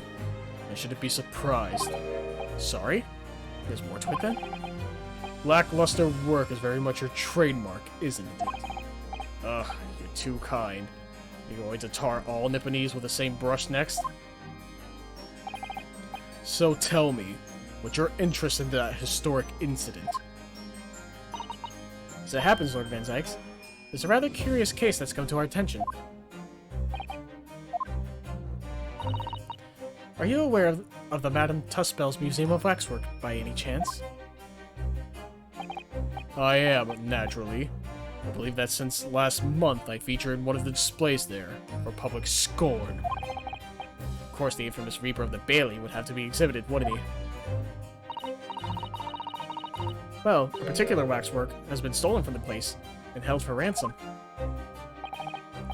A particular waxwork? Which... wait, you mean... Yes, it's the professor. Mr. Sholmes is investigating the case as we speak. I was unaware of that. Just heard white as a sheet.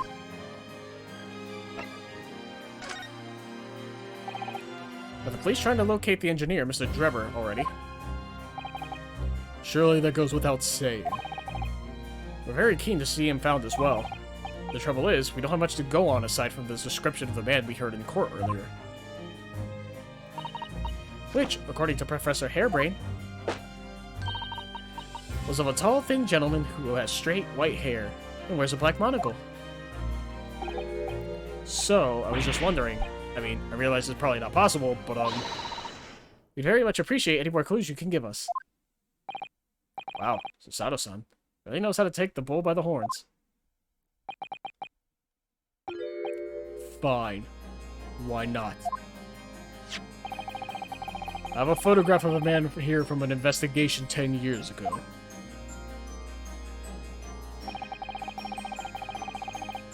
Though it appears he already had that black monocle at the time.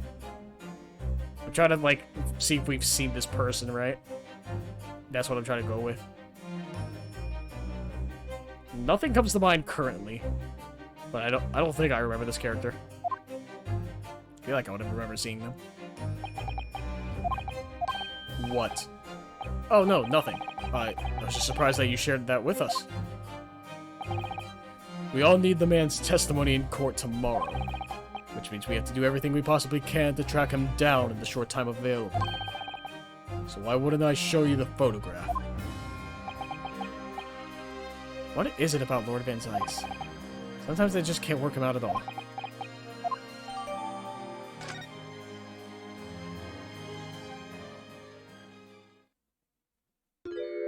Oh, hey, Sholmes, what's up?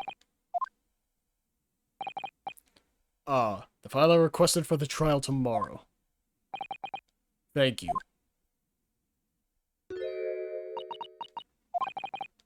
Are you alright?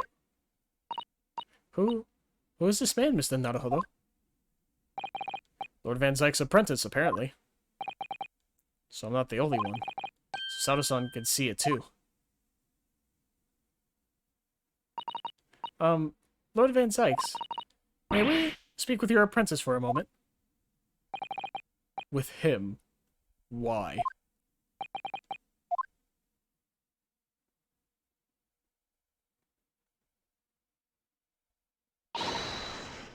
Kazuma-sama! Oh, wait, what? I was not expecting Kazuma. Whoa. Oh, shit. Wait, I thought it would be Sholmes. Kazuma? I don't believe it. Your posture, your presence. It can only be. It's you, isn't it, Kazuma-sama? I felt something strange the very first time I encountered this cloaked figure. As if I knew him somehow. Can it really be you, Kazuma?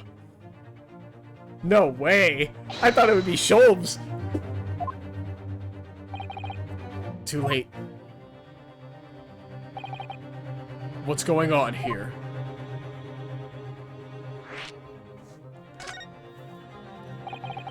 What is your interest in my apprentice exactly?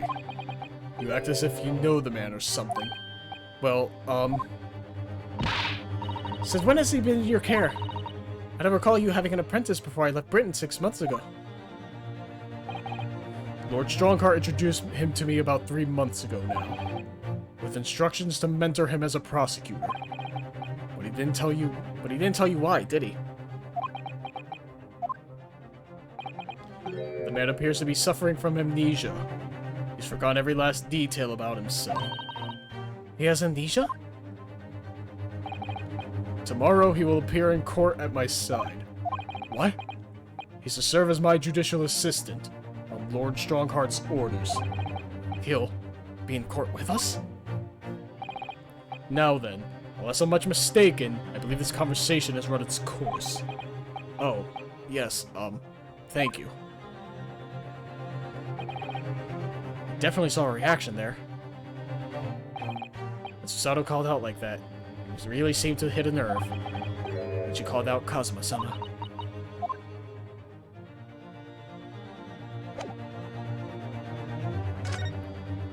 Yeah, that's all fine and dandy. We're gonna examine the scene now and be a little sad about it. Look at that horn-shaped transmitting device. Isn't it amazing? That's exactly what I thought when I first saw it. Makes you think, doesn't it? Only it been just a normal horn, none of this would have happened. That's exactly what I thought as well. But I can predict what you're going to say next in that case. You're about to say, nothing ever goes to plan, aren't you? Oh no, I would never say something like that. I mean, I don't think there's anything really much to examine here. I think we need to leave. The music's telling us to leave. Let's get out of here. Once again, I know we need to talk to Gina so we can get the dog to smell the card. And then from there, find out where the guy's location is. I get that, but I want to do everything else first. Oh my. No wonder it's called the House of Horrors. I'd like to turn on my heels and go straight home. Via the confectionery. Being scared makes you crave sweets? I can understand that. I was looking forward to a reunion after 6 months away, but there's no sign of Mr. Sholmes anywhere. That's strange. He should be in here investigating the abduction of the waxwork. Oh well, I suppose we'll just have to come back again later.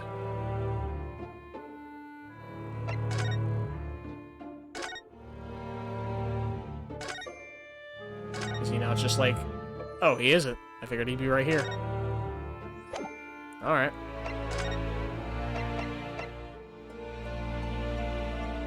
Oh, this is for Dr. Scythe. That's right. And we'll go here now.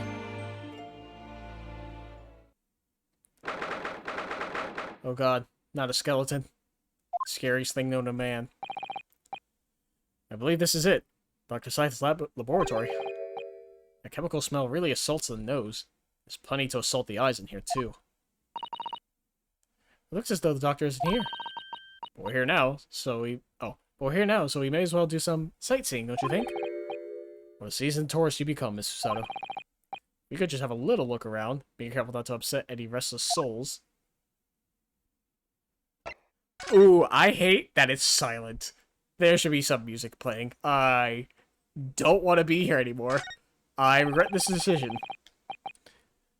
A table and a set of sharp tools. When you consider each in isolation, it all looks quite innocent. So why is it that when you put them side by side, they seem so horribly disturbing? it might be best not to ponder it too deeply. Seeing the large tome that's open on the desk does make me wonder, though. How can anybody concentrate on bookwork with this acrid odor of chemicals in the air? You either have to be a either have to have a cast iron constitution, or a really terrible sense of smell.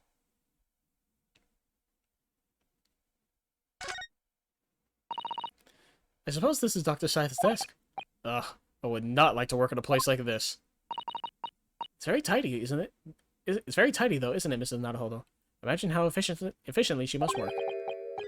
The lighting is poor, which is bad for the eyes, and the chemical smell can't be good for you. Not to mention the skeleton watching over you as you work, which is definitely bad for the nerves. Well, yes, those are valid concerns, I suppose. I could just about cope with a one-eyed Daruma doll watching over me, but that's all. Yeah, not a fucking skeleton. The worst thing. Well, look at this. What a magnificent display case. The cherry wood has been polished to a high sheen, and the intricate carving is a joy to behold. Western cabinet makers really are very skilled, aren't they? Do you have anything to say about the skeleton inside, Mr. Naruhodo? Mr. Sato, can't you tell I'm trying very hard to avoid talking about the terrifying contents of the case? It's how I cope. Cope harder. I'll be sure to remember that from now on.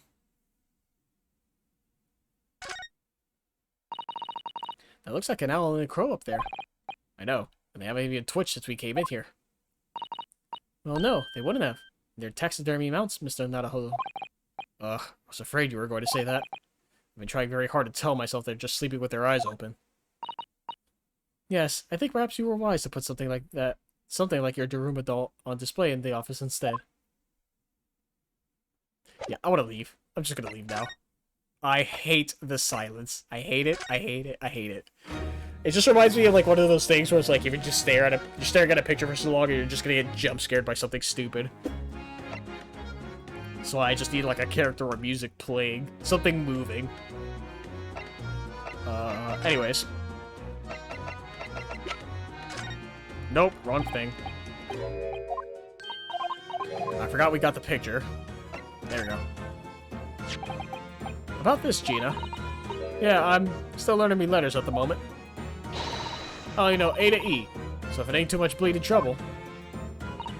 Ah, actually, Gina, it's the back of the card that's important. Eh? How come? It's just a dirty old smudge on the back, that's all. It turns out that this is very high-quality French machine oil. It has a very particular scent, apparently. You don't say. Let's have a whiff, then. You sure? I don't smell nothing. No, we didn't mean that you should smell it. Oh, right. You mean Toby. He says the smell is so good, he can track people over other oceans, can't he? Professor Hairbrain informs us that this oil is unique to Mr. Drebber's workshop. Come on, Toby! I think he's picked up a scent. So you mean, if he follows the scent of this oil, Toby could lead us to that dodgy cove's workshop? That's right. That's exactly what we were hoping. Alright then, we'll give it a go. I'll just borrow that. What? Wait, when did you? Once a pickpocket. If I can lead everyone to that Drebber's workshop, I'll be the boss's boss before next week. Oh yes, Gina. I'm sure you'll be promoted. Poor Gregson.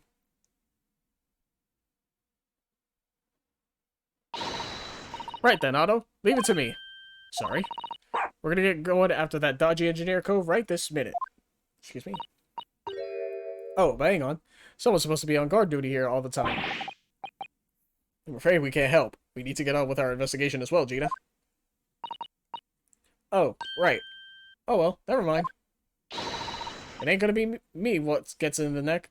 It'll be the boss. Poor Gregson again. Ready, Toby? Got that oil scent, have you? Come on then, boy. See you later. Oh, we're not following her? Huh. I mean, I guess we just did say that we have our investigation, but still. I do hope the scent of that oil leads them to that swindler's workshop. Yes, I hope so too. Ideally before the dog swims across the channel to France. Well, at least the ominous music is done, I think, right? For Lord Van Zykes. Nope, it's still playing. Alright, we'll finish our investigation here. I'm sorry. Let me just, finish this. What a terrible explosion it must have been. Even the steel girders are buckled and twisted in the blast. And what they call the bird cage was right in the middle of it at all, just here. But look, Mr. Naruhodo, that metal grill on the floor. It looks as though it's designed to open. It does, doesn't it? If the floor had opened at the precise moment the explosion occurred, the bird cage could have dropped through and disappeared from sight. I don't think there's any doubt that this was a very elaborate hoax, is there? Huh. Is that really all there is? Oh wait, this wasn't here before, right? Oh, that's the bird cage. This wasn't here yesterday. Really? But if I'm not mistaken, it's the cage in which the victim was standing before he was apparently beamed through the air. That's right, the bird cage. According to what Professor Hairbrain said in court, it's made of wood. Or more precisely, Japanese cypress, I think. And despite having been in an explosion and then falling from a great height, it's relatively unharmed. Well, wonderfully durable construction. What did you say, Mr. Naruhodo? I'd understood that the forensic investigation team had taken it away yesterday to examine it. I suppose they must have brought it back here where they finished their work. But sadly, not with the body inside it. No, that's right. I know we were given strict instructions not to touch anything, but still. This is too important piece of evidence to overlook. We might need it for the trial. Oh, what, just carrying the fucking thing?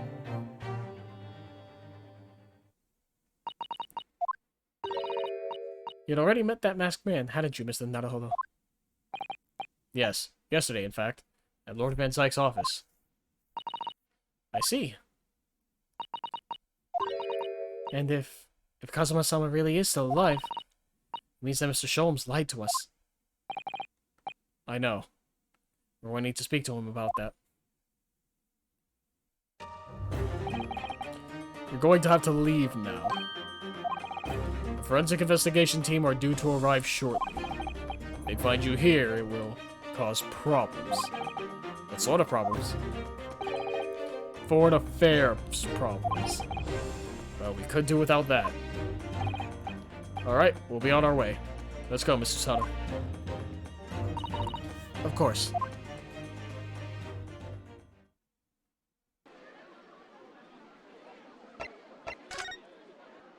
I guess I could examine here for a bit. I don't know what else I can do, but we'll see. Ah, the Crystal Tower. I can't believe I'm seeing it at such close proximity with my own eyes. You've really been looking forward to the great exhibition, haven't you, Mr. Sato? Oh, yes. When I found out that I had to return to Japan, I'm afraid I cursed my luck. But here you are, back in London, gazing up at the magnificent tower. I know. Perhaps I was wrong to curse my luck so harshly.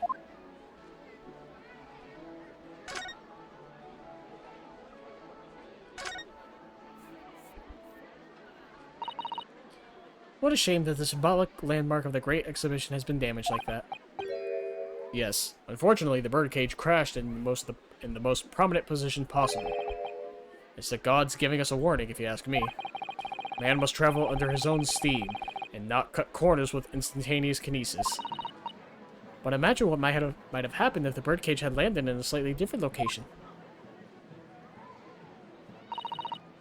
The death toll could have been far worse.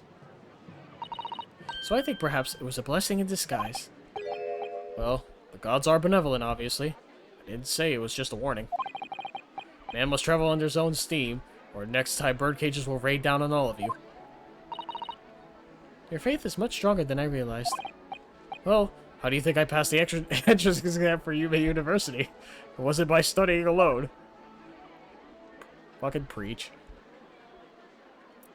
I don't think there's anything else here really to examine besides evidence that I've already seen.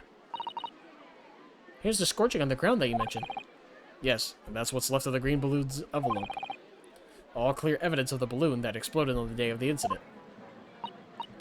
Poor Professor Hairbrain. I do feel sorry for him that his dreams have been shattered like this. Someone's well and truly burst his bubble, as it were. Ha ha ha ha. Ouch. I'm a bad person. I thought he was trying to, like, do a Sholmes impression, but I guess that was not the case. Well, we're done here. Justice office shouldn't have anything. We already did Sholmes' suite. I guess we go back to the prison? Just to see. Okay, no, cool. Then it's either the laboratory or Tuspells. We'll go to Tuspells now. Nope. Laboratory? Oh, get me out of here, get me out of here, get me out of here. It feels so oppressive just being in there. Oh, thank God, music. Anyways, yeah, we're done with the experimentation stage. We literally had to get kicked out by, Van Zykes. So the question becomes, where do we go to now? Because we got kicked out by Lord Van Zykes. Gina's gone, so there's no point being in... There's no point in the experimentation stage. Prison's the only area right now where we have someone to talk to. I think? Or is Iris still here? No, Iris went to the market. Yeah, that's right. And Sholmes' suite has nothing. I don't think the Justice's office is gonna have anything either. Yeah, no. We'll go back to the prison for now, because this is the only area where we have someone to talk to.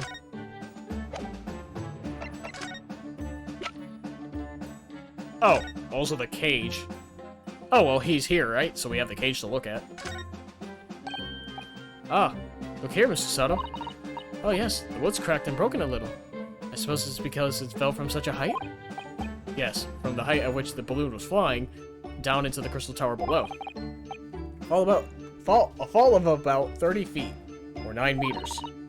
Leaving the man inside tragically dead.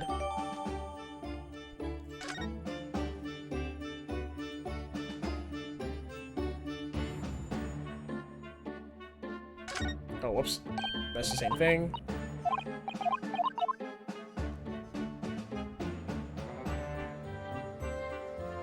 Is that it? I can't open it. I don't know. This game fucked me with the crossbow that I didn't get that one specific spot, so I just want to make sure.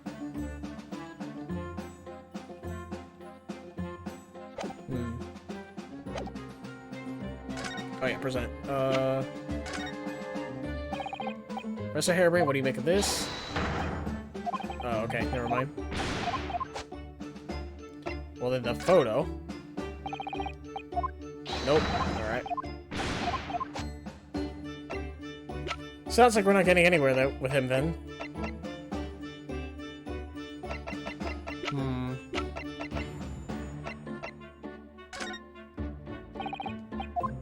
Yeah, so we're not getting anywhere here, unfortunately.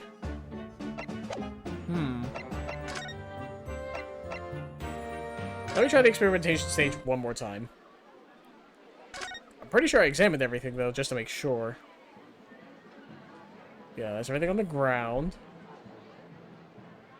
And that was the crystal tower itself. Oh, I guess the balloon's in the air? Oh, look, a flying balloon. I've never seen one in the flesh before. I can't understand how they can fly. It's so high up as well. Oh, but think of the view, Mr. Naruhodo. You must be able to see for miles and miles. I do think of it, and it terrifies me. I mean, it would be certain death if you fell out. I'm sure they're perfectly safe. After all, they've been invented by some of the brightest minds of the world. Let's not forget that we know at least one has exploded. I'm sure there are other ways to fly. And we can't go back up, right? Yeah, we better not go up the stairs. Okay. Yeah, so we're officially done with this area. Prison has nothing of value. These two are nothing. Nothing there. I guess we go back to Tuspells and see if Sholmes is here, right? Maybe he's just doing the stand-in work, right? I guess we'll examine for now. This one's posture reveals his weakness. Sorry? The killer's stance leaves him wide open to attack. I'm quite sure I could see him off. With a Susato takedown, then a Susato squash, and finally a Susato smash. Well, right. If that doesn't render the culprit unconscious, a Susato slam should finish him. Susato slam? Oh, I'm sorry. It's rather hard to explain. Leave yourself open slightly, and I'll demonstrate. Absolutely not. Oh, the step ladder. Oh boy. Ah, there's a step ladder there. Look. Oh, yes. Step ladder. I think perhaps we should let the proprietress know that someone's left it out. The step ladder, I mean. Is something wrong? Why do I feel as though I managed to sidestep an argument? Yeah, it's a ladder, right? Copium.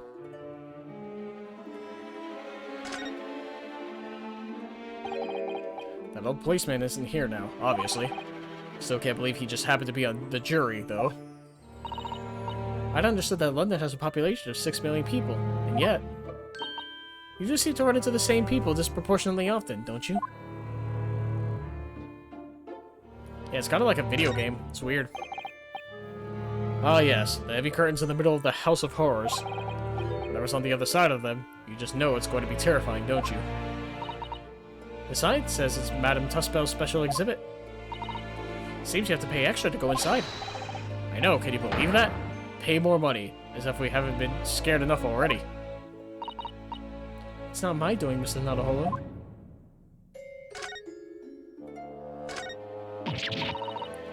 Oh, what a horrifying scene. A murderer caught in the grisly act.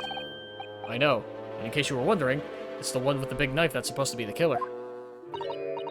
I don't think anybody would be in any doubt about that, surely. Did you know that according to the description, the bathtub at the back has no particular significance? What? Really? I would have thought it was meant to show that the killer also worked at a bathhouse peddling criminal wares. Aha! We have a new theory. That's funny. Well... I can't do the experimentation. The prison doesn't have anything. Bear with me. We have to be in this laboratory for longer than I would like to. So, hopefully we could just... Oh, I don't think there's much else to examine, but still. Look at all the bottles on the shelves in these cabinets. An assortment of chemicals. These ones here are labeled highly toxic. That's worrying, because there's also things that look like salt and pepper shakers in there. Oh, yes. And they actually say salt and pepper on them. Doctor probably spends a lot of time in this room, I suppose. Perhaps she has meals here sometimes. Life goes on, even when you're surrounded by death. Wait, that's pretty much everything, I think, right? Oh, stuff up here. Those large jars seem to have pale things floating around inside them. I suppose they're fruit liquors or something. Or like the pickled umeboshi plums we have back at home. Ah, Father had jars like that in his laboratory as well. I expect they're human organs in a preserving solution. Probably as examples of some rare medical condition. Mr. Sato, there's some things in the world that is perfectly fine to never to know about. Ever. Oh, so as I said, I'm sure they're fruit liquors or umeboshi, aren't they? Of course. I think that's everything. Nope, there's a book here. Was that the one thing I was missing? The fucking book. God, I hate this game. I hate this game. I hate this game.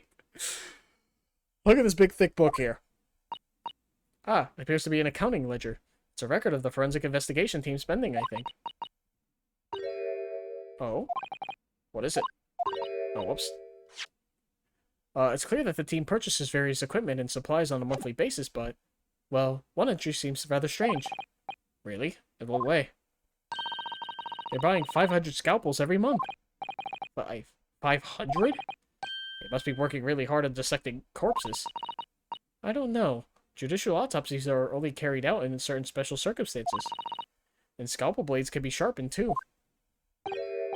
It does seem a bit strange, you're right. 500 scalpels a month. What could they possibly be using them for?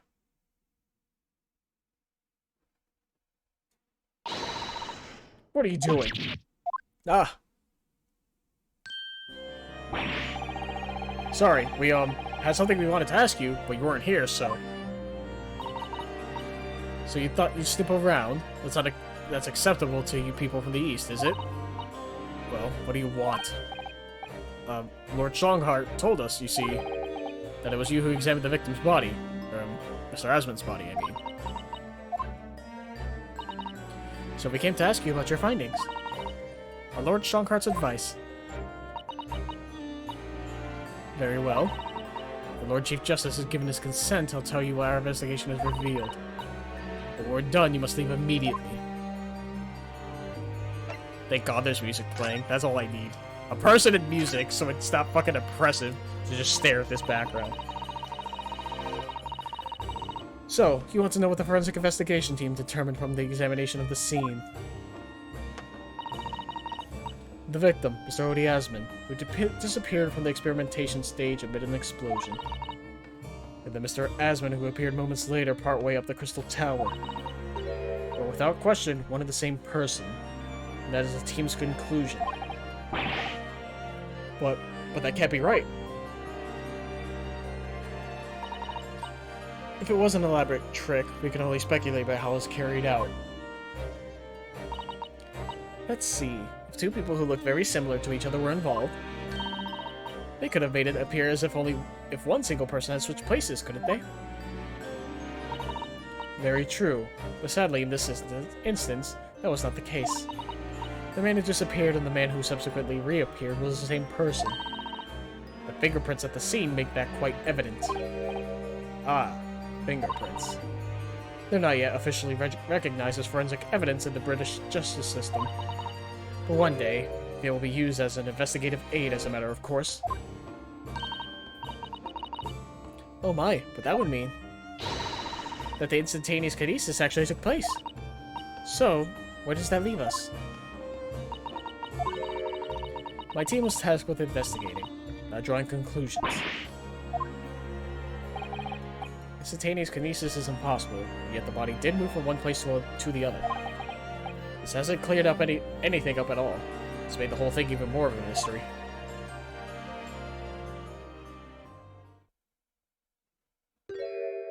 Oh. Mama, what is this? Oh boy. Ah, well, where did she spring from? And did she just call the doctor Mama? This is a lawyer, dear. Oh. Hello. To meet you. Pleased to meet you. Yes, I'm a defense lawyer. Mama? Yes.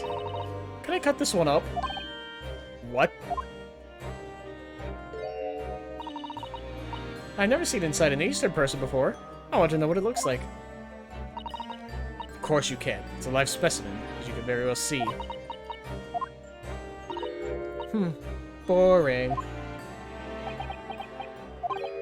I think I just had a near-death experience. Oh dear, Mr. Naruhodo. You're as pale as a corpse. Now let's leave before I'm mistaken for one. Well, I think we've done all the investigating we can here for now. We could just determine the whereabouts of Mr. Drebber. I'm sure Gina and little Toby won't let us down. Now then, do you think we ought to try to speak with Mr. Sholmes at this point?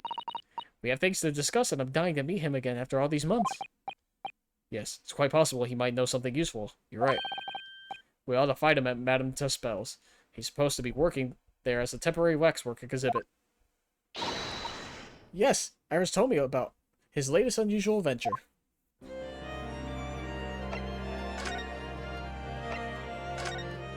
Progress is being made, at least.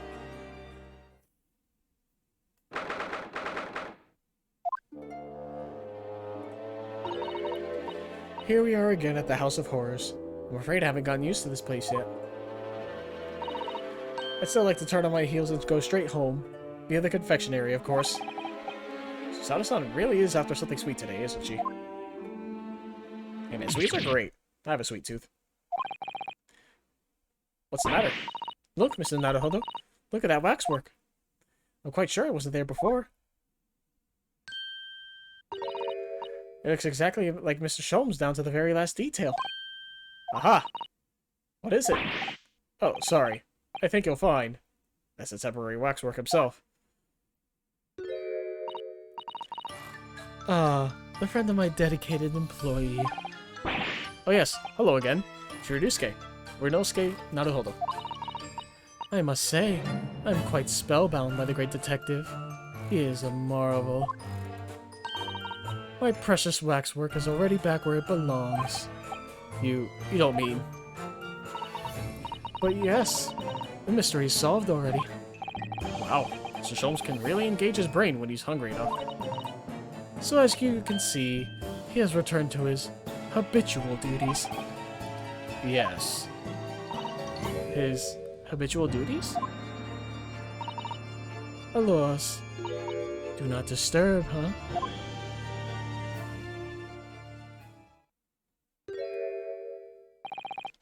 Poor Susato-san. She looks very perplexed.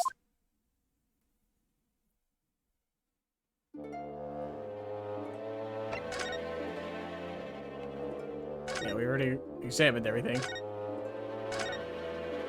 Alright, Sholmes. We really do need to speak with Mr. Sholmes, and I am longing to say hello again. But where is he? I think you might find that he's quite nearby, actually. Oh! What do you... Indeed, my dear fellows, it is I! The world-famous great detective in waxwork, Herlock Sholmes. Oh, damn. Susato-san! Susato-san!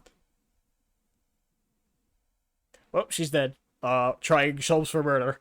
Throw him in jail. Lock him up. My most humble apologies. I thought I died and gone to eternal paradise for a moment, via London. My dear madam, allow me to make amends by offering you a tasty free deduction at some point. As long as it's not of questionable street food quality. I don't understand. Why are you working as a waxwork here, Mr. Sholmes? Merely a secret identity, you understand. Though the case is largely solved now. Largely solved? Oh, get me back again. I'm a fucking loser. God damn it. We were talking about the waxwork we're talking about the waxwork abduction, I presume. Indeed we are, my good fellow. As I predicted, it was as easy as proverbial pie. Yeah, sometimes I just start reading and I don't look at the name, so I don't like try to change up my voice, despite the fact that I'm not really good at it, but whatever. Though I confess, I'm yet to partake of a pie, proverbial or otherwise. Or any food so far today, for that matter. That stomach rumble echoed around the whole museum. So how did you manage to solve it so quickly? Oh, well, do remember I said it was largely solved. Anyway, I simply negotiated with the culprit. Are you familiar with the so-called telephone? Oh yes, it's a most modern invention, allowing you to hold a conversation with people far away. In Japan, only the imperial capital and a handful of other cities are connected as yet. This morning, a telephone call was received here from the perpetrator of the abduction. As such, I was able to negotiate terms, and in the end, the waxwork was returned. That's amazing. Just between you and I, it would appear the culprit had always intended to return the stolen waxwork in any event. Oh, but I thought whoever was responsible had demanded the ransom, no? Yes, I think perhaps. The ransom demand was necessary to avoid unwanted suspicion regarding the true motive. But does that not mean your negotiating was entirely unnecessary? A fact that I must ask you to keep from Madame Tuspel's at all costs. A hungry young Iris awaits my return to Baker Street, after all. Poor Iris. Poor everybody, apparently, in this fucking case. Now then, do I sense that you have some business with this great waxwork? I mean, technically I don't think, right? Oh, I guess I do. We're in the process of trying to track somebody down. Oh? Yes, a man by the name of Enoch Drebber. He's the swindler who duped Professor Hairbrain and the engineer who built the kinesis machine.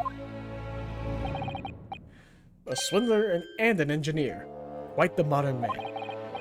He also seems to be a conjurer of sorts, too, with a considerable knowledge of stage magic. We really need to locate him before the trial resumes tomorrow morning. But we have so few clues to go on, that's the trouble. Do you have any good ideas? I have no data yet. It's a capital mistake to have good ideas before one has data. If I knew something of the man's appearance, at least, maybe in a better position to help. Yes, Trevor's appearance. Fortunately for you, however, presently I have little to occupy myself and little to fill my stomach. As soon as you find any clue, no matter how small, I should gladly give you my thoughts on it.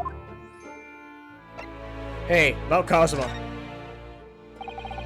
Mr. Sholmes, did you lie to us? My dear Mr. Naruhodo, stay that piercing stare. What is this about? Last winter, when we were first on our way to Britain aboard the steamship, your words were very clear. So then, let us unravel this mystery and discover what events led to this curious murder. You told us that it was murder, and you examined Kazuma-sama's body. Indeed, and wherein lies the problem? We met him earlier today, the victim, Kazuma Asogi. You're quite sure? He was wearing some sort of mask and was apparently suffering from amnesia. But yes, I'm quite sure. It was Kazuma-sama. You must have known all at the time, Mr. Sholmes, that he wasn't actually dead. Well, I can only assume I was swept up in the murderous atmosphere of the moment. But the fellow wasn't dead at all. Oh no, priceless. No, you don't get to laugh about this, motherfucker. I don't suppose that performance would pass muster, would it, Mr. Naruhodo? I can believe that the crewman present at the time made a mistake. But not you, Mr. Sholmes. I will now tell you something of the first importance, my dear fellow. Great detectives are wont to lie. It will serve you well to remember that. Please, Mr. Sholmes.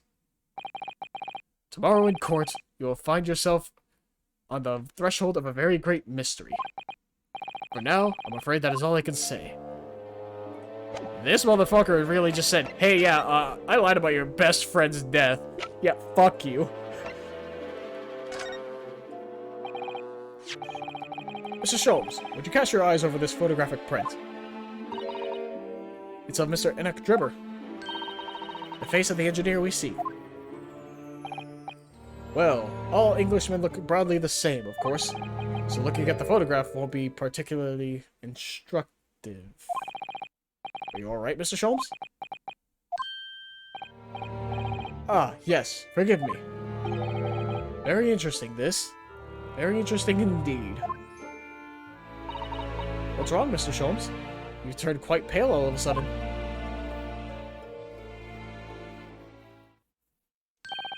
I have a suggestion, Mr. Naruhodo. Will you indulge me? Oh, well, what is it?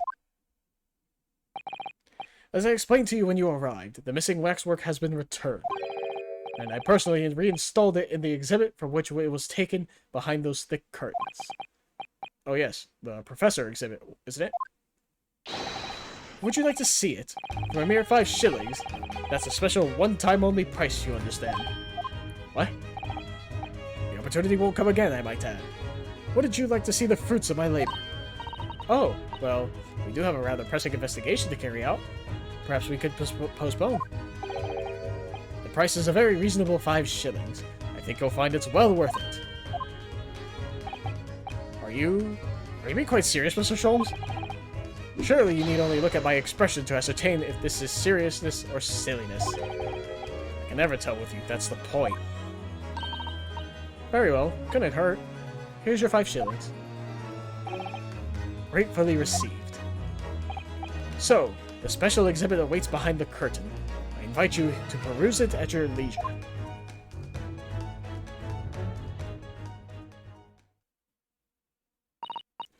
Well, the money's been spent, so Let's go and see the special exhibit. Through those heavy curtains at last.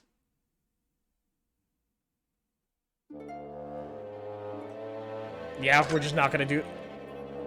Do we actually have to move, or do we have to examine? We have to examine. Got it. I don't know why you just didn't do it for us. 5 shillings we've had to pay. Doesn't seem right somehow that Mr. Sholmes slipped the money into his own pocket, does it? No. Ah, we can ask Gina to retrieve it for us, using her special skills. Pickpocketing police officers and diddling detectives. Is that what makes Britain great? Not to mention, demigod prosecutors taking the law into their own hands, or chip-loving inspectors. Inspector Gregson comes off rather well on that list, I think.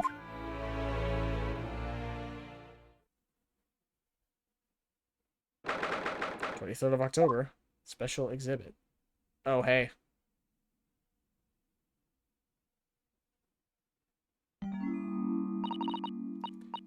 Oh dear. I felt a shiver run down my spine as soon as we walked in here. Mr. Sato, I say we turn on our heels and go straight home via a really big confectionery. We certainly can't do that. We paid 5 shillings already. True. Actually, now looking a little more closely, we paid good money to see an exhibit that's clearly incomplete. The nerve of the great diddling detective is far more terrifying than anything else at this place. This must be what Mr. Sholmes meant when he said the case was largely solved. Be that as it may, Mr. Sholmes heavily implied there'd be a clue about the engineer in here, didn't he? But where?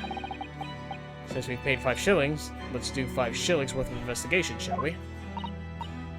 Yes, we will get what we paid for.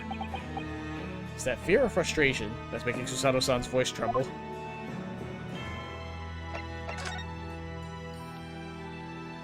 There's an owl back there. Can't really examine it. There's like nothing on the right or like in the background.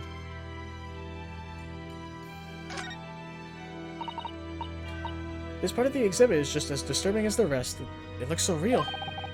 Seems to be a young man in a white overcoat. And he has a large shovel in his hand, too. Look. Perhaps we should investigate in a little more detail.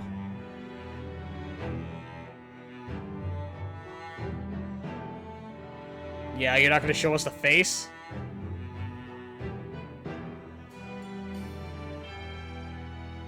I can barely see his face. Can't see his face very well, can you? Perhaps if I just... Oh, do you think you should be manhandling the exhibits, Mr. Naruhodo? Put it back exactly as it was, don't worry. I feel like the face is the most important part, and the game is literally preventing me from seeing it.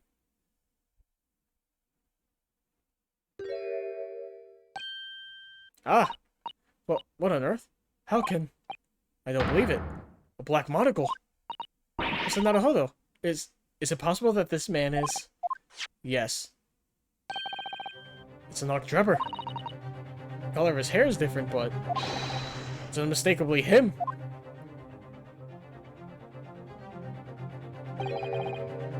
Indeed it is. Mr. Sholmes. This man is the subject of your present hunt, I believe. Yes, that's right. Just who is this man? Why is he here in this exhibit? And why does the convict behind him have no head? The head was missing when the model was returned by the thief who stole it. What a surprise. So that the case isn't solved yet, is it? Did I not say so myself? Largely solved were my words, I believe. And I must locate the missing head. Too discreet? Fuck. Stop saying fucking stupid ass words. As Madam would say, or I'll be in grave trouble. A very hungry Iris still awaits my return to Baker Street, preferably with rations. Ugh.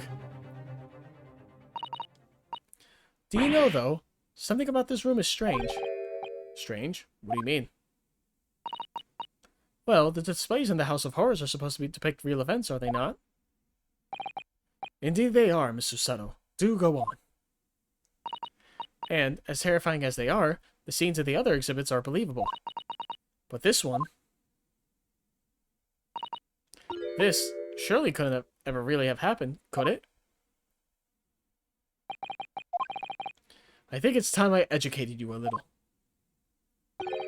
About the nature of the incidents involving the professor 10 years ago.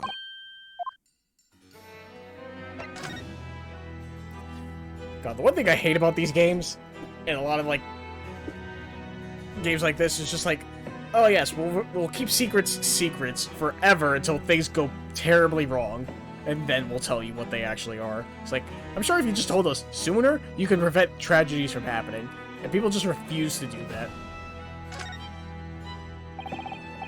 I believe I told you a little about the professor yesterday, did I not? He took the lives of 5 victims, everyone being either a member of the aristocracy or royalty. Or aristocracy, I guess. I keep pronouncing that wrong. All were attacked by an enormous hunting hound and had their throats ripped from their bodies. Oh gosh, an enormous hound? How awful. After taking the life of his 5th victim, the killer was apprehended. It was a case of unprecedented magnitude in Britain, you understand? Accordingly, the professor was tried in a closed court. No members of the public were permitted. Closed court? She mean that the professor's identity? As you surmised, my dear fellow, his identity was never made public. Naturally, he was found guilty and was summarily sentenced to death by hanging. He was buried in a grave at Lowgate Cemetery, which adjoins the rear of the prison where he had been held. However, that was not the end of the affair. Oh. The very night he was buried, the convicted man came back to life. Came back to life? He clawed his way out of the ground and emerged into the moonlit graveyard. The exhibit here depicts the very scene, as described by the sole witness to those chilling events. There was a witness? But of course, my dear fellow, it was none other than the young man in the white overcoat. Knock Trevor? He saw it happen?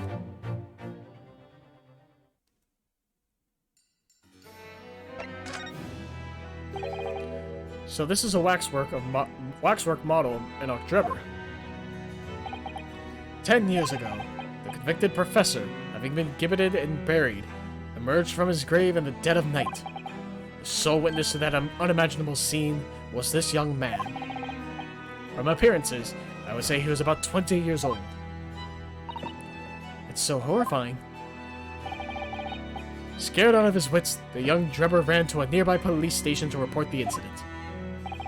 And the sheer terror of what he'd seen is said to have turned his hair white overnight. Yes, as shown in the photograph we have of him, his hair is completely white. For the following few days, the story of what he'd seen was on the every front page in the capital. The public was frantic for every last detail about the killer who'd come back to life. As you see, an exhibit was even created here at Madame Tuspel's. I can certainly understand why the man's hair turned white, certainly. But what I don't understand is what Mr. Drebber was doing in the first place. In a lonely graveyard in the middle of the night. Yes, what was he up to?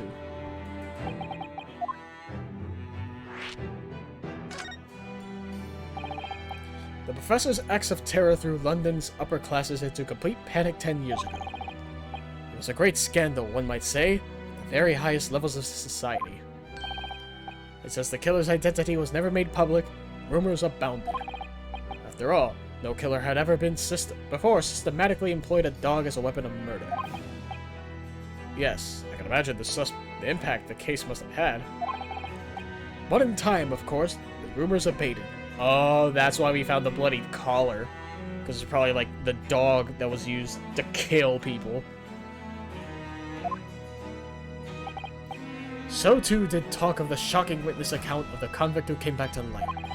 It was forgotten, dismissed as a dubious ghost story, as a preposterous parlor tale. But why did people stop believing it? Why, simply because there was no resurrection to speak of, as was established in fact. What do you mean by no resurrection? The police investigated the grave in Lowgate Cemetery and published their findings. The convict's body was found to be buried exactly where it had been following the execution. No, but that would mean Mr. Drebber must have lied to the police and the newspapers.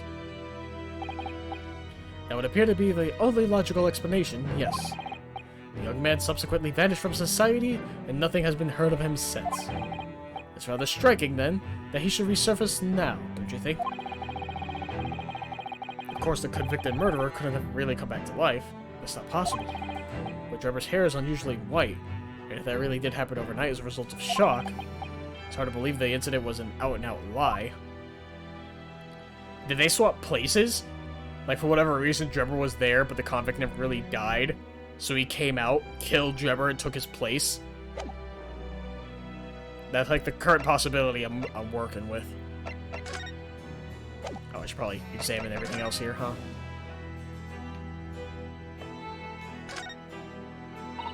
Also, assuming there's a head, that means we know what the convicted killer looks like, right? So it's a matter of what the head is and who it is, right? That's like the whole plot point. This must be the killer, the fiend known as the Professor.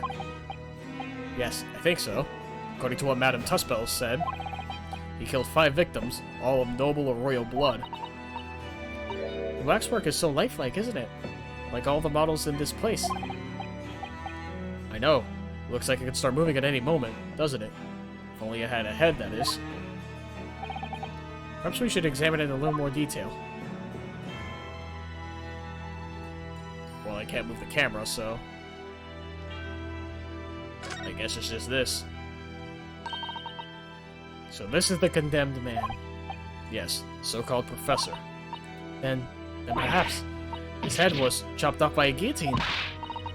But unable to find peace, he emerged from his grave as a headless ghost. Do we have to entertain such terrifying ideas, Mr. Sato? Anyway, I'm sure the model had a head once. There's a metal fitting for it, see? Then perhaps Mr. Sholmes absent-mindedly forgot to reattach it? That's an extremely absent-minded detective you're describing, isn't it?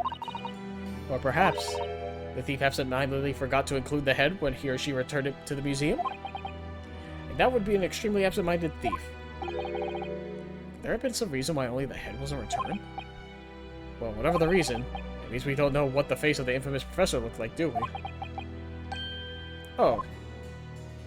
There's something caught just inside the convict's jacket here. It looks like a piece of broken glass. Quite a big piece, too. It's very thick, isn't it? About 5 times thicker than normal window glazing, I'd say. Where could such a big piece of glass come from, I wonder? I suppose it must have been made thick to increase its strength. But why? Well, perhaps because the glass had to span a particularly wide area, such as in a big building, for example. Ah. Well, we've seen a large glass building recently, haven't we? And so the glass was broken too. You don't mean... Exactly. The Crystal Tower at the Great Exhibition. But why would glass from the Crystal Tower be lodged inside this waxworks jacket? Makes you think, doesn't it?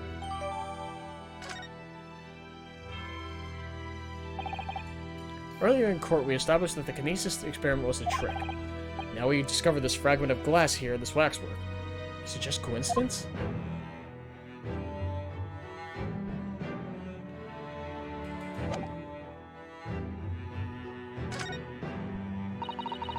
This part of the exhibit is just as disturbing as the rest. Looks surreal. Seems to be a young man in an overcoat. Sure, shovel in hand.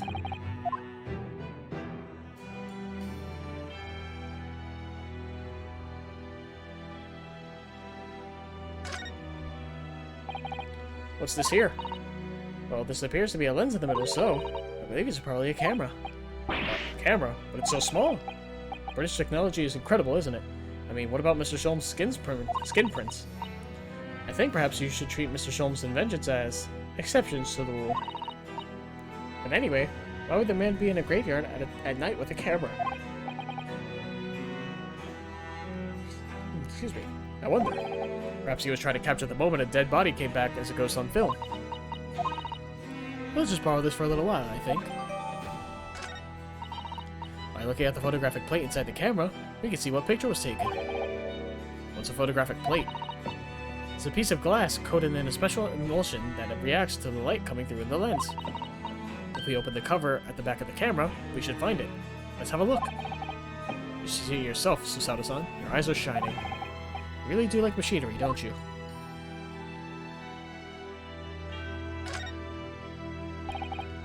It's quite a large lamp the man's carrying. Or is it a lantern? It's not unlike a Japanese chochin paper lantern, is it? Lamp, lantern, chochin.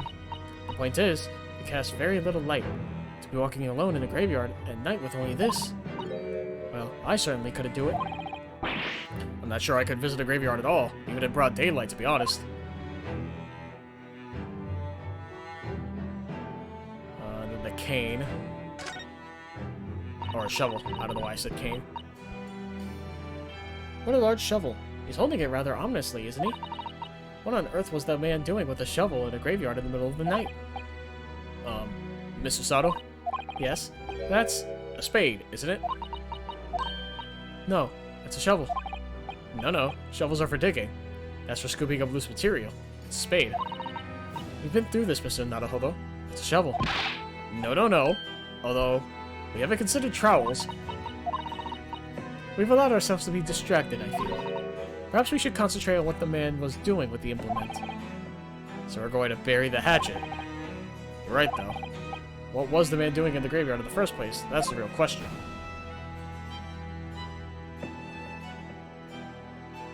I think that's it.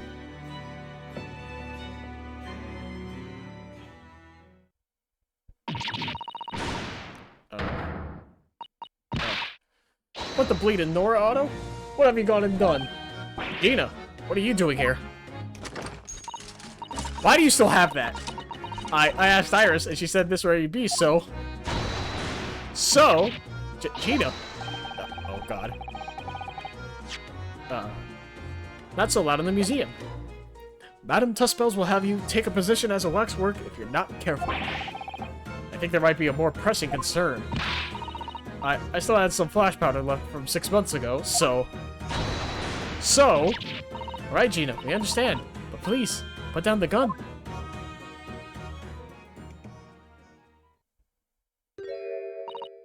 Sorry, I got scared. Should try being the one at the other end of the barrel. So, what brings you here, Gina?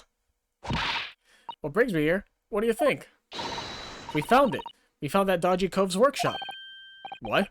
You found Trevor's workshop? Yep. Toby's nose took me straight there. The boss of the others are heading over there now in the drag, so come on. Here's the address. I got the boss to write it out. Oh, thank you, Gina. We'll make our way there at once. Alright then, see you there.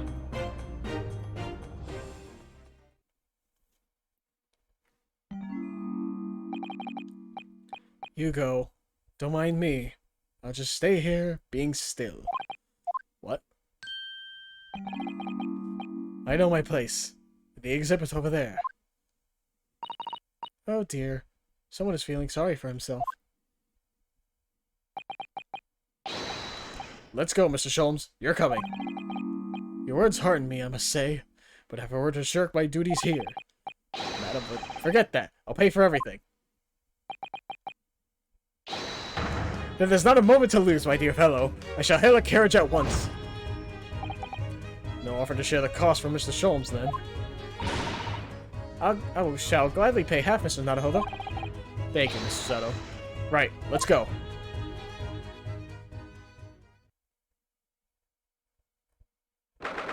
Oh, just straight here, huh? Oh, hey. It's like the same exact machine, huh? That looks like... Oh. It's another super high voltage instantaneous kinesis machine. Indeed, it would appear so. Though only a prototype naturally. Ah, so you got here then. Gina, well done for finding this place. And in such little time. You really worked miracles. It's Sobi here who's the miracle worker. What the fuck is that face? Ah, thought you lot would show up before long. Hello, Inspector. It's one knitted brow. Looks like he's eating a lemon, not a bag of fish and chips. So, Inspector, is there any sign of the engineer? Sadly not. We didn't find a soul in here. Oh, what a shame. Well, thank you for letting us know about this place and giving us the chance to investigate. According to what Gina tells me, we only found it thanks to a clue that you lot turned up. I wouldn't want to say, go to Paris with a debt of gratitude unpaid now, would I? Thank you. Anyway, if you're hoping to snoop around in here, I'd get cracking. Lord Van Zykes and the forensic investigation team are on their way here as we speak. Them again. I imagine you've got the picture by now. They don't take too kindly to lawyer types. Right. So then, my dear fellow, let's turn this place upside down whilst we have the chance. And you, Sholmes. Pardon? They take even less kindly to great detectives than they do to lawyers. Very droll, Gregson. Very droll. But you may consider me nothing more than an inconspicuous waxwork model. Right then, let's see what we can find in here. I'm gonna save, first and foremost. It's been a while. It's been a lot of talking.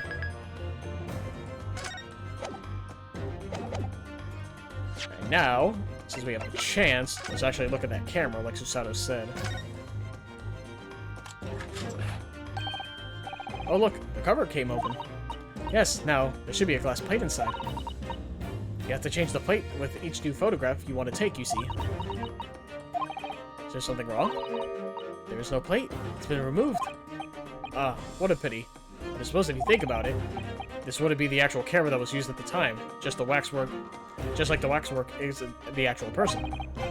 So we'd never have found the photographic print of the executed convict coming back to life anyway. Oh, yes. You're quite right, of course. Poor Susato-san. She looks devastated.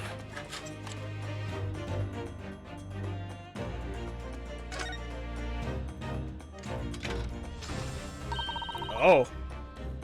What a wonderful machine! You really love contraptions like this, don't you? Oh yes, anything mechanical I find absolutely irresistible. Almost irresistible, surely. Well, whenever I see a pocket watch, for example, I can't help myself. I simply have to take it apart. That's worrying. Yes, Father tells the time by the rumblings of his stomach now. He's given up on having a watch. Poor Professor Mikatoba. Look, Mrs. Naruhodo. What is it? On the bellows just here. There seem to be some very dark red stains. Yes, you're right. Looks like blood, actually.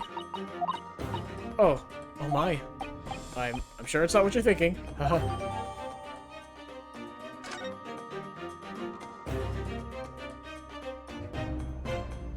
Alright, nothing else there.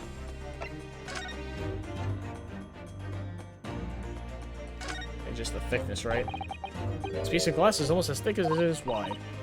Yes, I've never seen anything like it. If you were to compare it to a human, only Mr. Sholmes has such thick skin. There's really no need for such a comparison, Mrs. Naruhodo, as you well know. Anyway, it could only be from the Crystal Tower, surely. Yes, I think so too. It's probably made especially to meet the demands of that great structure. Alright. About to start examining. Before I do, let me take a sip of water. I've been reading a lot.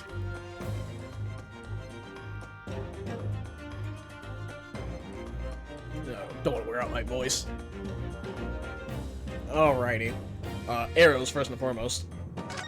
It's bright red. It's kind of hard to miss. It's a European-style quiver of arrows, with steel bolts inside. Oh, do you suppose? Crossbow bolts, these. It's just the right size for the bow you lot turned up at the exhibition grounds. In other words... Yep, that's more evidence to support your theory. It all goes to show that Drebber was the one pulling the strings behind the scenes of the whole scam.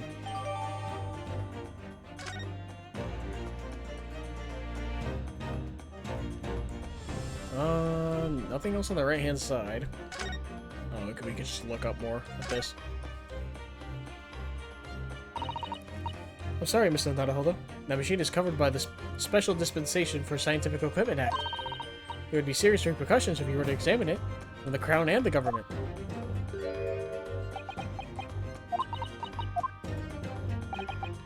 Well, Well, those two don't seem to be holding back. It's quite hollow inside. No working parts or devices of deception to be seen, my dear fellow. No loose change dropped on the floor or nothing. Not even a bone for Toby here, my dear fellow. British people are very much ruled by their own ideals, aren't they? I think that's just these two, Mr. Sato.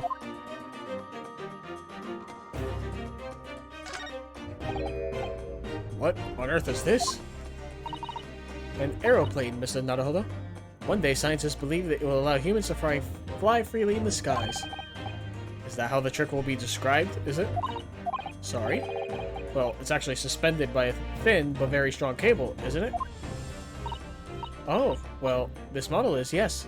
But a real aeroplane would actually fly high in the sky. While suspended from somewhere even higher in the sky, of course. Because large metal objects obviously can't really stay in midair unsupported. So to you, the solution is ever taller towers. Yeah, planes aren't real. And neither are birds. Come on, man. Keep up. Ah, this appears to be most interesting. Yes, most interesting indeed. What did you say? It's an impressive-looking back massager, that's for sure. I have no doubt that if you hit your shoulders a few times with that, your aches and pains would soon go away. It's a Royal Society trophy for excellence in science. A young scientist could wish for no higher honor. Ah. Would you like a massage? No, no. No, I'm fine, thank you. I had no idea it was such a grand thing. I think it's becoming increasingly clear that there's much more to this Mr. Enoch Drebber than conjuring tricks. I couldn't agree more, my dear madam. And how about you, Mr. Naruhodo? Wouldn't you like to take it with you? For your tired shoulders, of course. He's not going to let that go, is he? It's curious though, isn't it? You would expect such an important trophy to be proudly on display somewhere, not haphazardly cast aside. English gentlemen can be quite a mystery at times. I think that's everything besides the door here and the Gregson, right?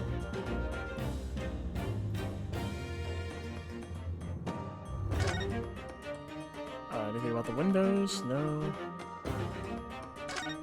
Not much else currently. So, court record. Trophy. I was hoping it, like, opened up or something. There's a little metal plaque here, look. Fostering burgeoning talent for the future of scientific discovery. Seems rather ironic, doesn't it? But clearly, Mr. Drebber was a very talented scientist.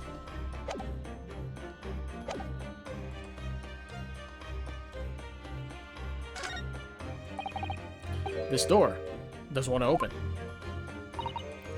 Yeah, looks like it's got a pretty hefty lock on it. There's a specialist locksmith on his way over from the yard, so hands off till he gets here. With permission, Inspector, I can have that lock open in less than a minute. Well, you don't have permission. No one's given it to you. Gregson looked as though he really enjoyed that. Well, there's no sound of anybody on the other side. No, Drebber must have fled at the first sign of danger.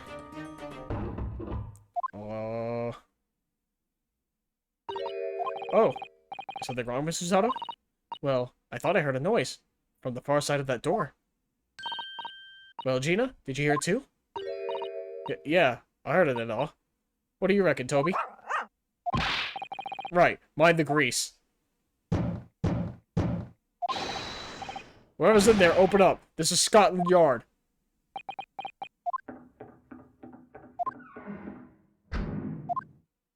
They just bolted.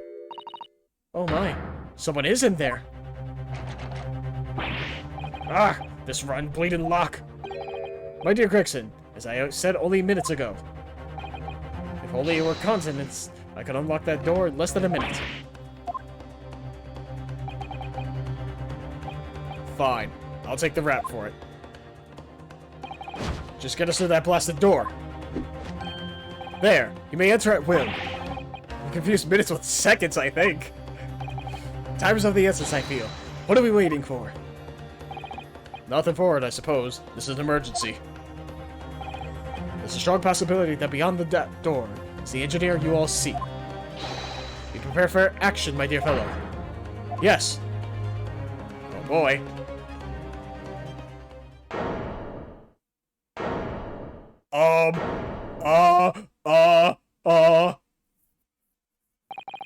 What? What's happening here? Why is everything upside down? Rats, there ain't no one in here after all. But there must be. It was only moments ago that we heard those noises. Maybe that was the sound of Drebber running away. But there's only one door into this room. And no windows that could afford an escape route. The skylights are too high. What's that up there? Are they footprints on the ceiling? Blow me, what do we have there, then? Is nobody going... Looks like someone was trying to burn something in a hurry. Oh, that looks like a set of blueprints. To what? To that Professor Hairbrain's barmy machine, is it? Blimey, if we had these, there'd have been no need to muck about trying to investigate all that scrap metal. There's something of great interest here, too. This rope was lying on the floor at the foot of that pillar. A rope? What's significant about that? Never mind. You see, but you do not observe, Mr. Naruhodo. We must investigate the entire room thoroughly, and before the forensic investigation team arrive too. Yeah, let's save. Once again, a lot of things are happening. Assuming they couldn't have escaped, they're probably in the safe, right? It's a very large safe. I don't suppose even Mr. Sholmes could open that lock. Although, if you were a thief, you could just steal the entire thing, I suppose. It's bolted to the floor to prevent exactly that sort of underhand trick, Mr. Naruhodo. Well then, you could just steal the floor as well, I suppose. I'm sorry, but you really aren't making any sense at all. Anyway, I think we could agree that whatever's inside must be very important. Okay, yeah, the obvious dynamite. Mr. Sholmes, you found something. Ah, Mr. Naruhodo. Yes, in point of fact, something rather fascinating. What do you make of this? Let's see. Never seen anything like it before. Looks like a bundle of Ah! Mr. Sato, what's the matter? That's a... Surely that's a time bomb, isn't it? What? Did you say... time bomb? Sorry, but... What is a time bomb exactly? Eh? You truly are one of a kind, Mr. Naruhodo. I'll take that as a compliment. Ha! You don't know nothing, do you, Otto? You haven't got a clue what it is either, have you, Gina? I invite you to consult a dictionary later, Mr. Naruhodo.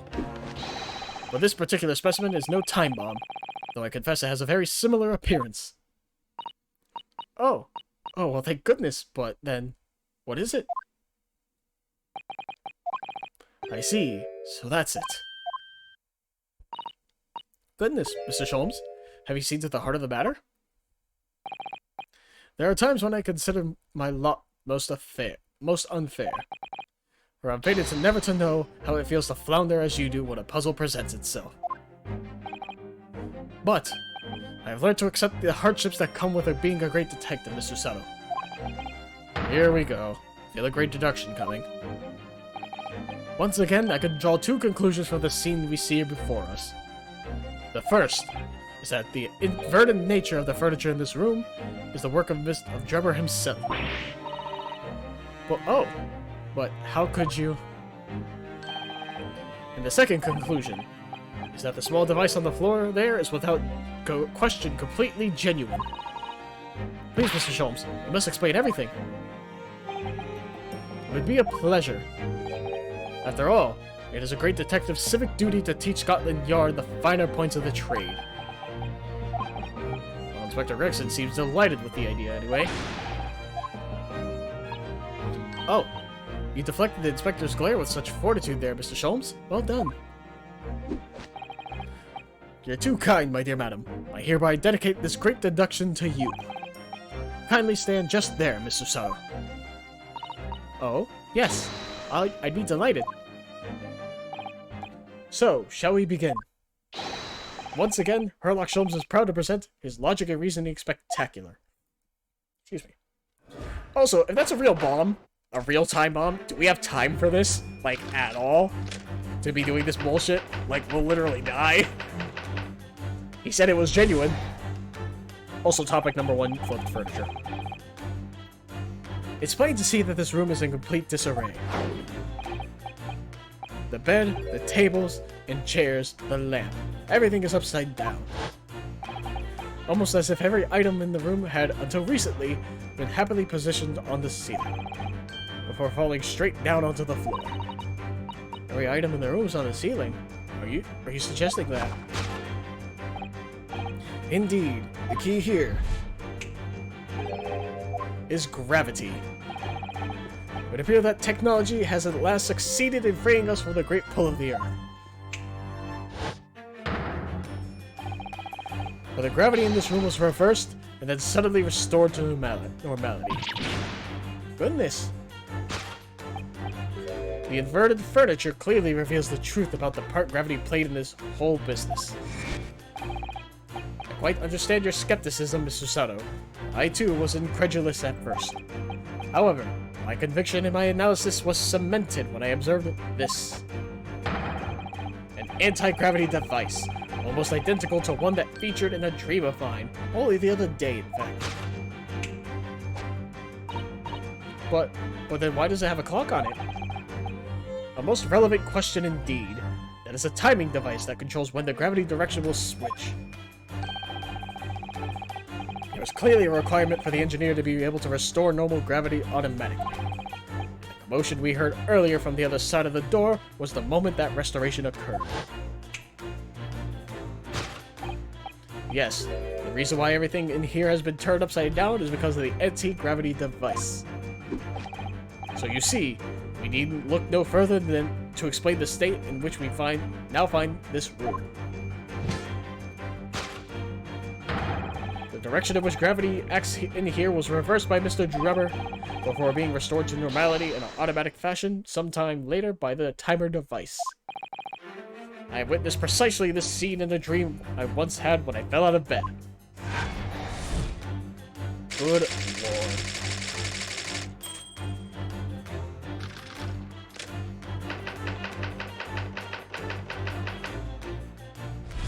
Now the missing engineer, huh?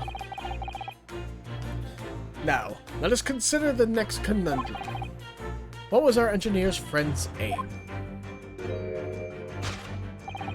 Indubitably, the greatest clue we have to explain his actions is above our heads. Yes, how is it possible that there are footprints all the way up there on the ceiling? A question whose answer will lead us neatly to the truth, my dear madam. The reason there are footprints on the ceiling is because of the nearby skylight. Of course, Drebber's aim was singular, to escape. However, there is but one way into this room, excepting the skylight, that is.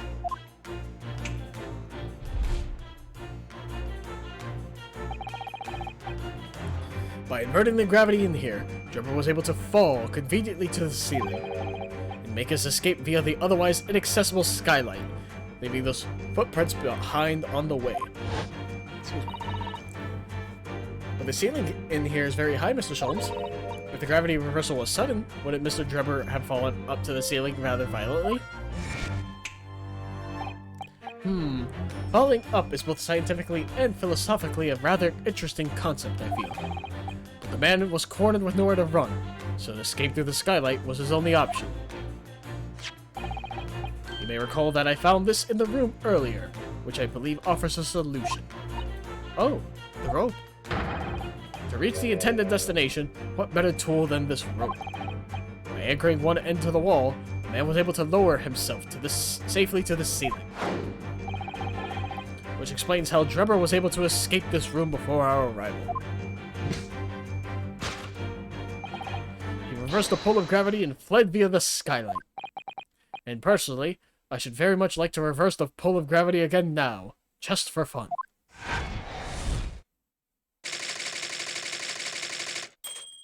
It's at times like these where I find, like, Sholmes is, like, literally insane. He has to be.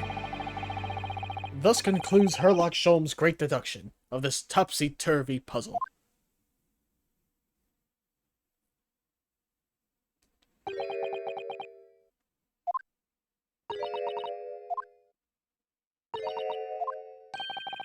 She's completely spellbound.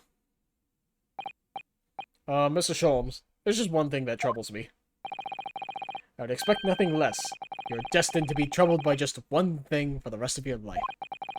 Thing is such a thing actually possible? An anti-gravity device, I mean? I would say that with man's current scientific knowledge at the turn of the 20th century, it's no more possible than instantaneous kinesis. Your whole deduction hinges on it. Ah, but my dear fellow, when you have eliminated the impossible, whatever remains must be the truth.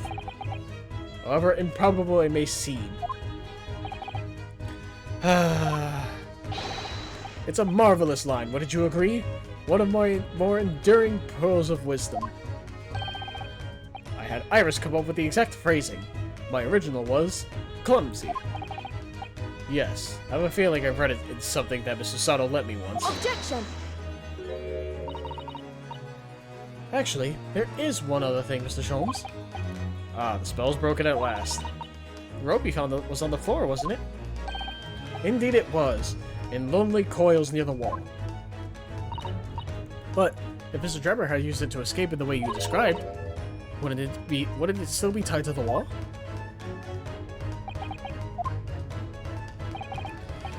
Mysteries inevitably unravel in the end.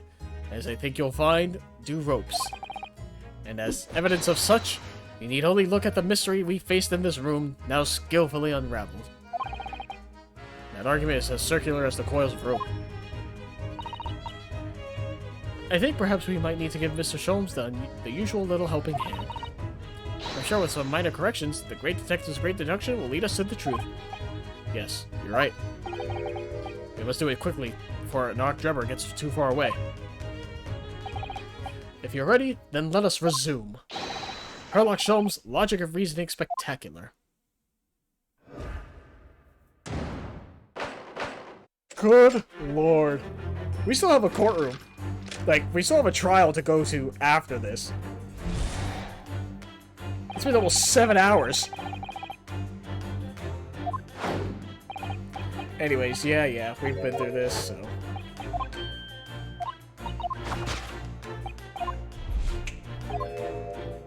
Yeah, he says gravity.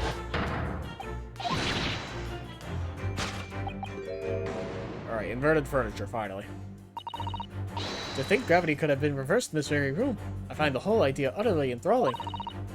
Only Mr. Sholmes could conceive of such an explanation. But the man himself admitted there was a scientific impossibility, so... Yes, you're quite right. We must completely discount the idea at once. Oh, that's unusually merciless of you, Mr. Sato. When you have eliminated the impossible, whatever remains must be the truth.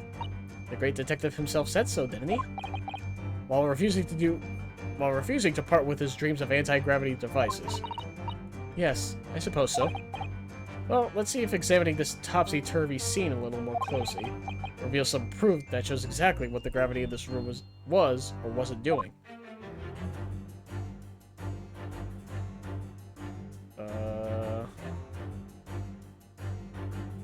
I can't look up. Upright vase. Well, I wasn't expecting to find a pretty bunch of flowers in here, that's for sure. Ah, look at that. I know, that slender little vase looks like it's about to topple at any moment, but the flowers are thriving. Somehow it makes you think of the fragility of life, wouldn't you say? To be honest, Mr. Naruhodo, something else about it made a rather deeper impression on me. I would assume it's the flower vase, but I just want to see. Yeah, you can't, like, turn anywhere other than this. Take that!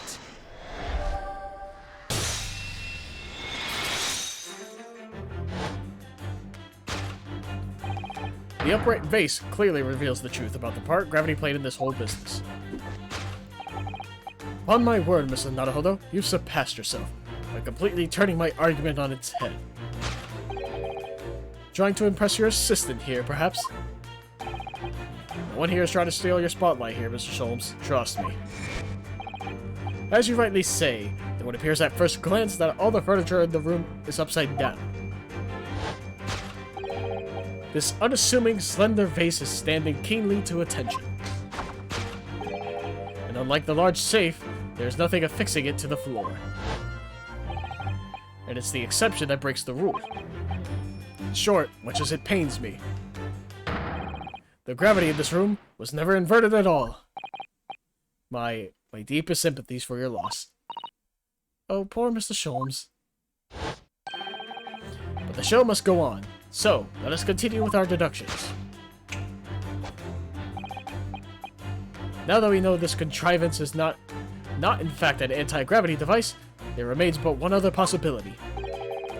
You don't say.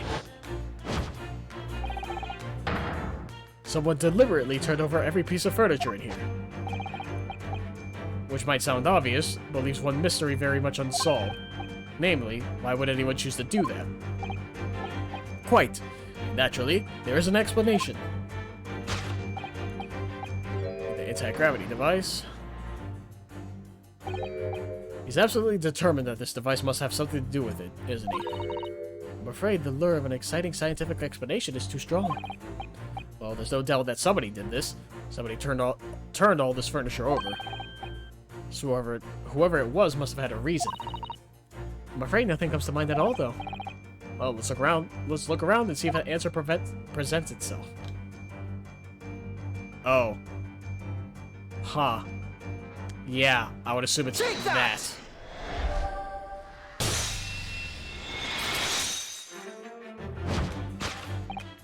Yes, the reason why everything in here has been turned upside down is because of the safe combination. Precisely. I believe, Mr. Naruhodo, that you had a very similar experience once, did you not? Yes, last year. When I bought a lottery ticket and noted the ticket number down on the inside cover of a book, just in case. That's it. For people are forgetful souls at heart, and always make a written note of important information. Just keeping the ticket itself safe would be more sensible, I think. And what, pray, happened next, Mr. Naruhodo? When the day of the draw came around, I'd forgotten which book I'd read the number in, and had to turn my room upside down to find it. That's it. For people are forgetful souls at heart, and always forget where they've noted things down. Not if you always note things at the same place. I actually won the second prize, you know. But I couldn't remember which magazine I slipped the ticket into, so I had to thank you, Mr. Naruhodo. But I believe I proved my point. Which is that a very similar scenario has clearly unfolded in this room.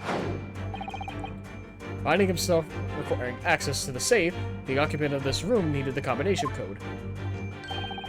He remembered that he'd written it on the other side of a piece of furniture, but forgot which one, leading to the state in which we now find the room.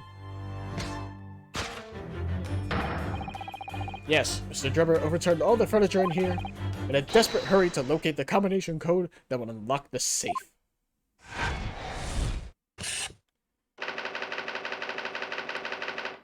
Good lord. Why are we doing this? Why are we doing this? It's so long. Now let us consider the next conundrum. What was his aim? Uh-huh.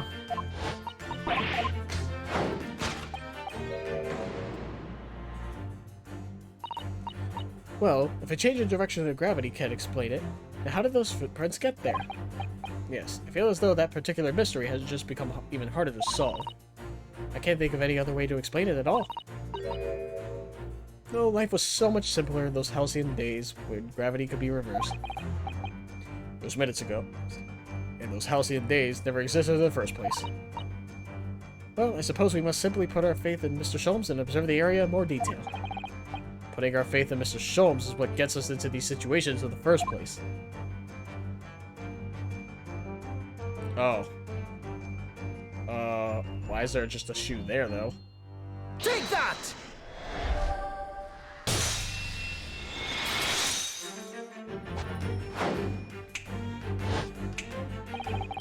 The reason there are footprints on the ceiling is because of the nearby shoe. And on closer inspection, there are clearly footprints all over the balloon as well. In other words, the aim was never the skylight at all, but the balloon. But for what purpose? A green balloon, That seems somewhat familiar data. Ah! It was a piece of the green balloon's envelope that Mr. Naruhodo and Iris found at the scene. And inside the green balloon that Master Gotts claims he saw above the stage when the incident occurred. There's a second birdcage, the crux of the whole instantaneous kinesis deception. You mean to say... We assume the balloon in here is a model of the one used on the day. There's a strong possibility something may be concealed inside of it. Something our absconder was desperate to retrieve before making a hasty getaway. But the balloon's out of reach. And it's why he resorted to a projectile, namely the shoe. Ah. Most probably, Drebber intended to tear a hole in the envelope by assailing it with the shoe. However, his efforts were thwarted when the shoe itself became a prisoner of those lofty heights. Oh dear. We desperately need to examine that balloon. Only there was some way we could see inside. You may recall that I found this in the room earlier, which I believe offers a solution. Oh, the rope. To reach the intended destination, we're better tool than the rope. Mr. Sholmes had managed to bring his deduction back to the rope. Alright, I have to admit, that was clever. So we just have to throw the rope up to the balloon, and then pull it down to us on the ground. Which is much easier said than done, I feel. It could take us a very long time as well. True, perhaps we need a more surefire method. In fact, we already have one, of course, don't we? Take that! A crossbow.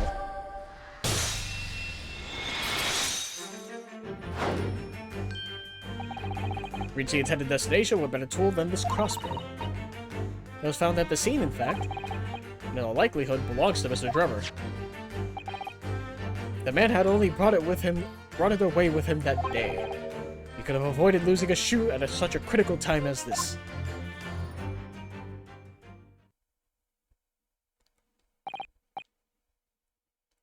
So, shall we? Your curiosity is deeply stirred, no doubt, my dear fellows.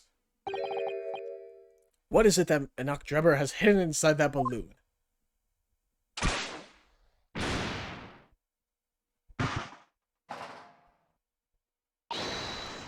Ah! But what? Waxwork? Indeed it is. The waxwork head is inside a metal mask. A mask that is shut tight and fastened with a strong and quite impenetrable lock. So we can't see the face inside, that means. Just a moment. This is the head of a waxwork model? Does that mean... Oh goodness. I see you've joined the dots, Miss Susato. Excellent. Ah, of course, a headless waxwork model. The case of the abducted Madame Tuspel's model that you largely solved. It was only the head of the killer that was still missing. Indeed it was. But I believe Madame Tuspel's will now have to settle her sizable account with me. This, as you have now surmised, is the head of the infamous professor.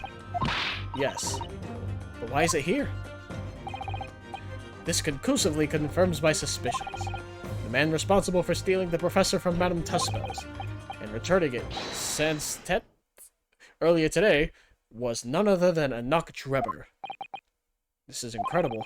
Professor Hairbrain's case and the waxwork abduction they're inextricably linked by Enoch Drebber's workshop.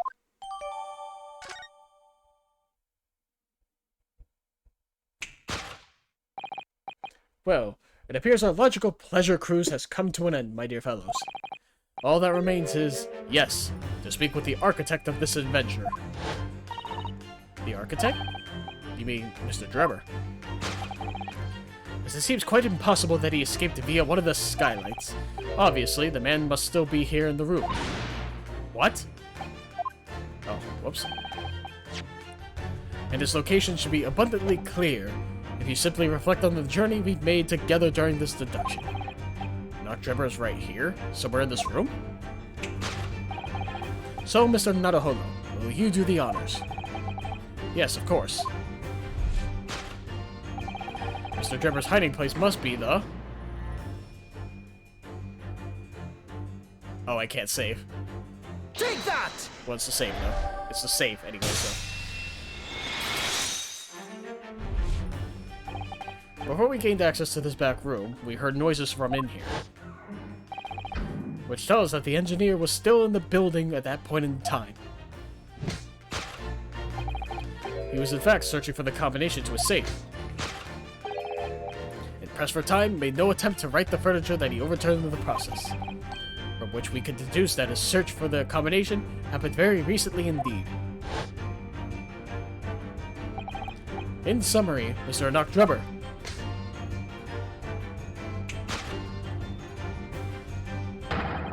is at this very moment inside the safe. Thus concludes Herlock Sholmes' great deduction of this topsy-turvy puzzle.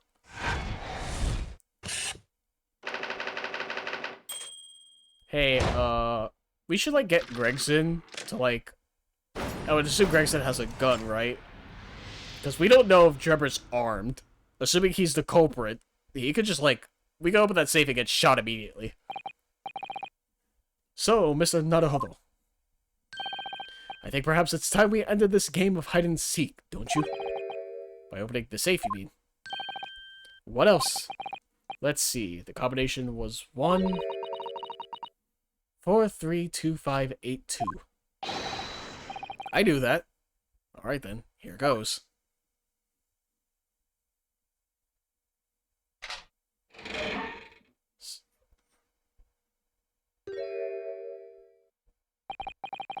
You found me.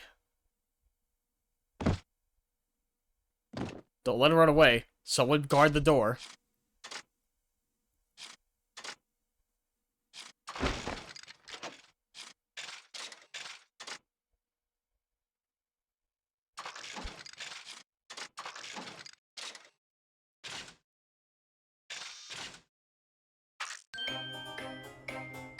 Hey. Okay. Right then, sir. Mr. Noctrebber, I presume? Correct. You better start talking. You tricked Professor Hairbrain with that bogus machine you built. And you shall have to explain the theft of the waxwork from Madame Tuspel's as well. Whilst I'll be delighted to answer your many questions. Personally, I would advise that you deactivate my little parcel first. Deactivate? Your parcel? I refer, of course, to the time bomb. I left it in the most prominent position. Ha, ha, ha. I see. Stunned silence. You're all gearing up to die with me, then. No!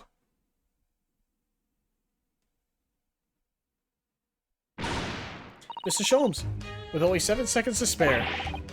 That was too close for comfort. We've got one foot in the grave already. Are you trying to help us get a killer? Help us get a killer or get us killed? Mr. Sholmes' deduction can be completely life-altering, can't they? Well, my dear fellows, that was a close shave. The resemblance to an anti-gravity device is really quite startling, I must say. Anti-gravity devices don't exist. Phew, wouldn't push it, Mr. Sholmes. Oh, we got this guy right in front of us, huh?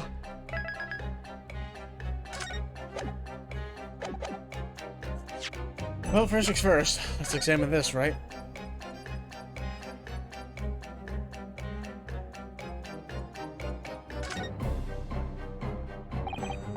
This lock does look very strong, doesn't it? There's definitely no way you could remove the mask yourself if it was put on you. What a terrible way to treat someone, even a convicted criminal. I know. It started to make me livid, actually. So now, hold on, please. I mean, just think about it. Imagine if you had an itch on your cheek all of a sudden. You'd be utterly helpless. Well, yes, that's true. But I'm not sure that warrants quite so much anger. Oh, right. Sorry.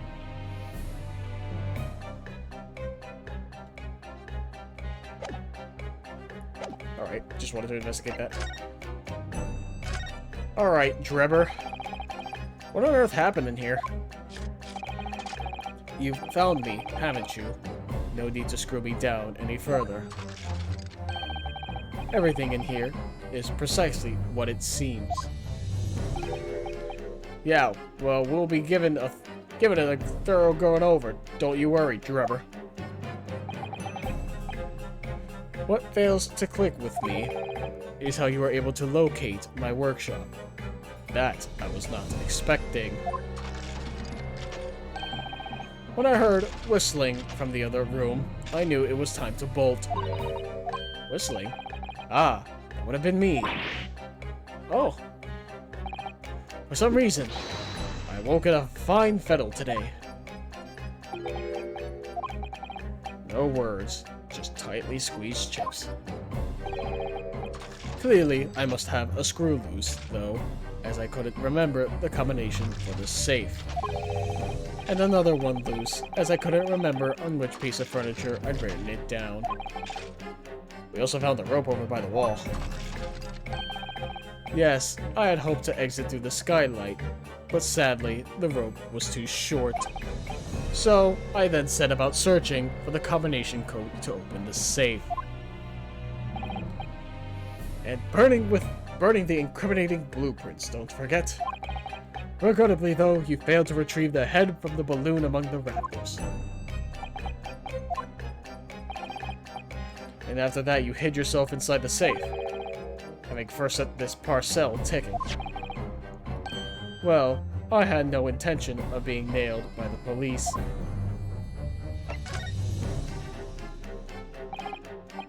Got a death wish, have you? Hiding right beside a ticking time bomb. Please, why do you suppose I chose to hide inside the safe? It's no ordinary safe. It's specially designed. A dynamite explosion wouldn't leave a scratch on it. So in fact, the safe was the only safe place. Precisely. But once you climbed inside, you wouldn't have been able to get out again. I invite you to look more closely. The safe is fitted with a handle on the inside to allow the door to be unlocked from within. Ah, so it is. I had always intended to blow this place to smithers in any case. I just wasn't expecting an uninvited guest to come along and screw up my plans. Do you mean to say you were planning to blow us all up? No. That was unforeseen. What do you mean?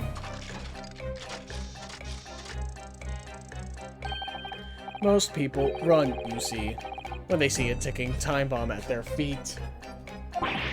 Ah. I calculated the time required for retreat to a safe distance and set the device accordingly. But your seemingly endless discourse in here threw a spanner in the works.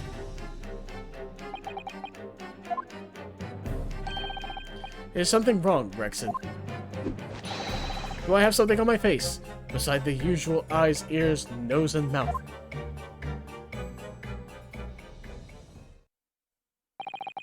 I think we have a fairly good idea what's been going on here now. But what about the two incidents you've evidently been involved in recently? Professor Harebrain's instantaneous kinesis experiment at the Great Exhibition. And the waxwork model you stole, which this head belongs to. That's no ordinary head, you know. That's the head of the professor.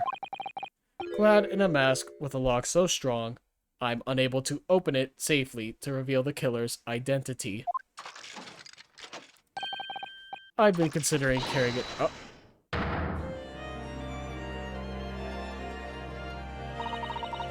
What's going on here, Gregson? I just want to see what he said. carrying it around as protection. I see.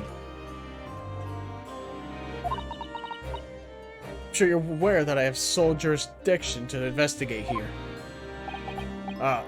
Yes, well, Dr. Scythe again. The forensic investigation team are here. You know full well this engineer is a key witness. Why are you allowing this lawyer access to him? If Lord Strongheart knew of this, you'd be finished. You lot, leave at once. My dear madam, there's no need for such a threatening tone, I assure you. After all, that's no way to greet an old acquaintance, is it, Dr. Scythe? Hello, Sholmes. Mr. Sholmes knows Dr. Scythe. If it's protecting the machine next door that's causing such a sour expression on your face, you are quite misguided. It's really nothing more than a... Get out! But of course, we'll show ourselves the door. I see you haven't softened at all. Mr. Naruhodo. Yes? It would appear that our delightfully entertaining investigations have run their course for today. But Mr. Sholmes, let us leave this place in the doctor's capable hands. I said get out. Now. All of you.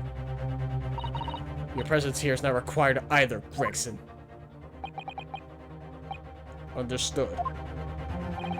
But I'll just say one thing before I head off. If it wasn't for this lawyer and his companions, we'd never have found this place. And the whole workshop would have been blown to bits. There was a time bomb here set in here that this lot disarmed. Inspector.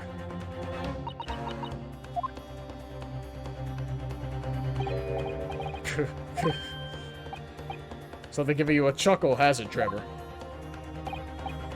So sorry. Didn't mean to offend. You're quite right, of course. You did disarm the time bomb, didn't you? Yes, you did disarm that one. Eh? What are you... That one? You mean...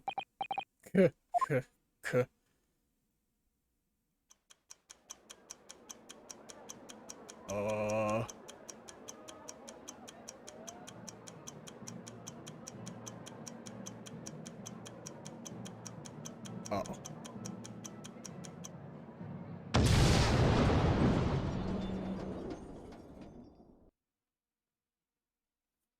Uh-oh. It was an hour later that we heard the news. The enormous explosion that ripped through the experimentation stage at the Great Exhibition. Professor Harebrain's invention and all its secrets were blown away forever. Jesus Christ. This is the third case. What the fuck are we doing? Bro, this is the third case. There are 2 more after this. We're 7 hours in. Okay, we're going to the trial. Thank Christ. Alright, I'm going to take this opportunity to take another quick break. So once again, for you guys, mere moments. For me, I gotta rest my fucking voice for a sec. So I'll be right back again. For like the 3rd time. Alright, we are back. Hopefully for the final stretch. We're at the trial. It's been a long recording. Long day. 24th of October, 9:11 a.m. Good morning to you, Mr. Naruhodo. Ah, good morning, Professor. Ready for today's proceedings? I hope so. I should be, but... Oh. Good morning, my dear fellows. Oh, Mr. Sholmes, you're here. Why, naturally. A true gentleman stands shoulder to shoulder with his friends in battles at all times. Thank you. I really appreciate it. I'll see you later, then. Now, Professor, we really need you to remain calm in the courtroom today. Yes, do try your hardest not to enter the witness stand uninvited again. Yes, I will. I realize that. My dear fellows, I must interject. Oh, you're still here, Mr. Sholmes. What's the matter? Surely you've overlooked some praise, have you not? To be cast in my direction? Sorry, I don't follow. Must I spell it out? I, the great Herlock Sholmes, the greatest detective of worldwide acclamation. arose at some ungodly hour to be here now. First thing in the morning. A miracle, you must agree. Well, if I must agree, then. As you know, my sleep is quite impregnable. Iris had to employ her full gamut of tactics. She pulled the covers off, shook me, poked both cheeks, punched me, and kicked me from the bed. Then she poured a boiling cup of her latest experimental blend on my face, and at last I was bestirred. Oh my, Iris has been busy. Iris doesn't have it in her to go that far. She's too nice. Ah, I sense the spirit of a fellow scientist, one who relishes at the infinite possibilities of blending tea.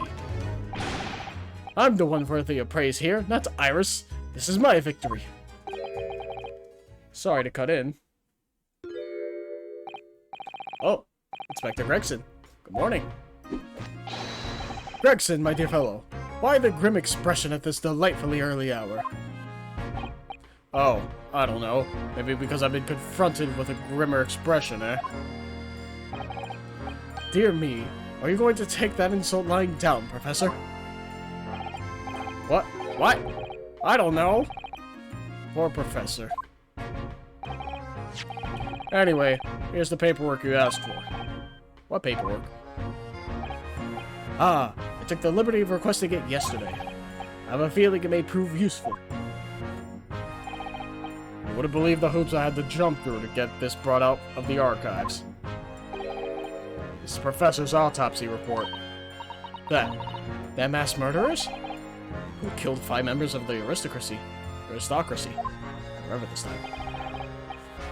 He was found guilty in a closed trial 10 years ago now. It was all done under wraps. He was quite quickly executed soon after the trial. It's all in here.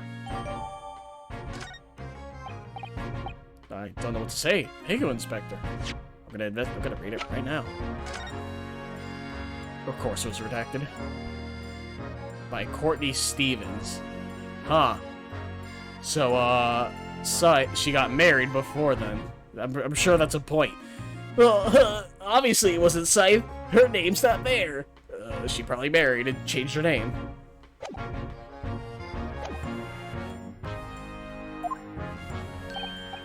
Yes, much obliged, Gregson. Us lowly lot at the yard are just doing what we can. Shout out the great Detective Sholmes, of course.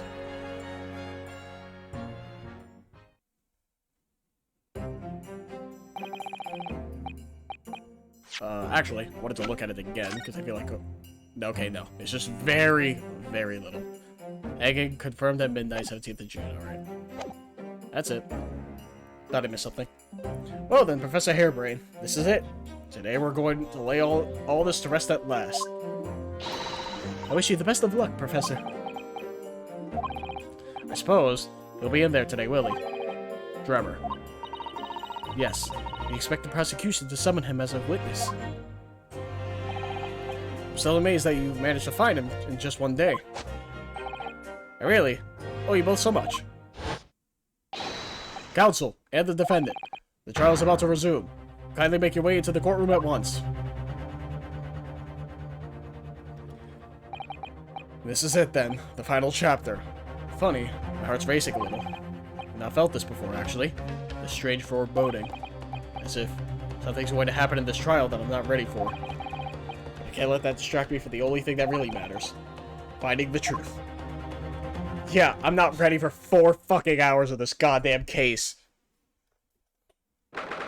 God, we have to go through the regular, you know, cross-examination and then the summation examination because everyone's gonna say guilty because they're all fucking stupid. I've already been at this for 7 hours. I'm not ready. 24th of October, 9:30 a.m.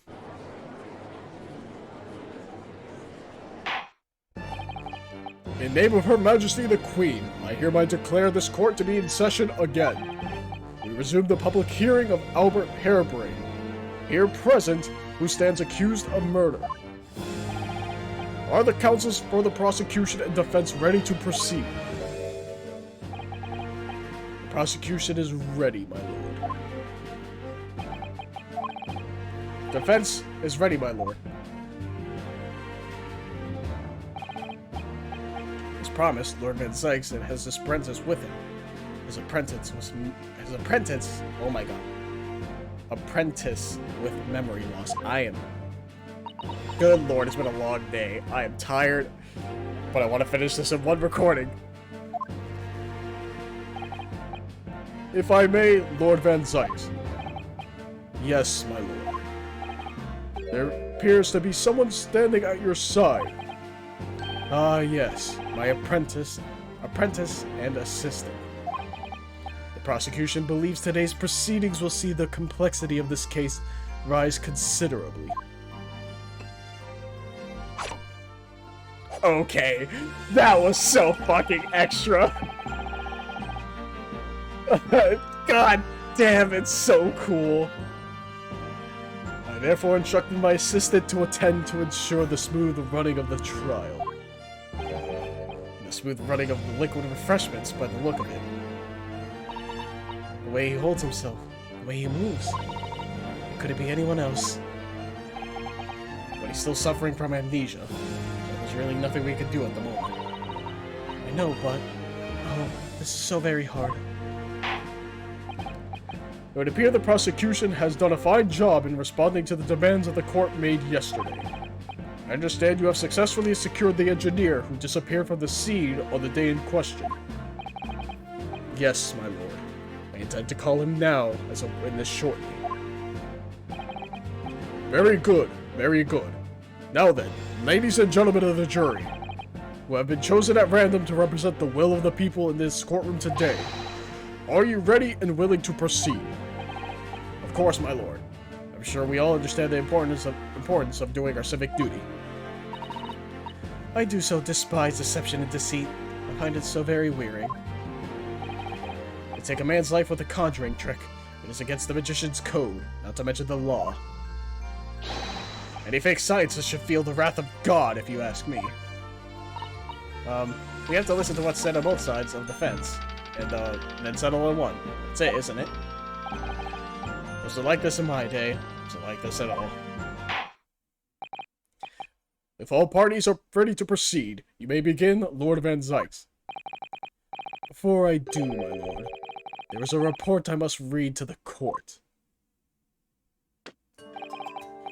Yesterday at the Great Exhibition Grounds, the evidence of primary importance in this case, the super high voltage instantaneous kinesis machine, which was installed on the experimentation stage, was deliberately destroyed in an explosion affected by an unknown person or persons. It was... what? An explosion? This is an outrage!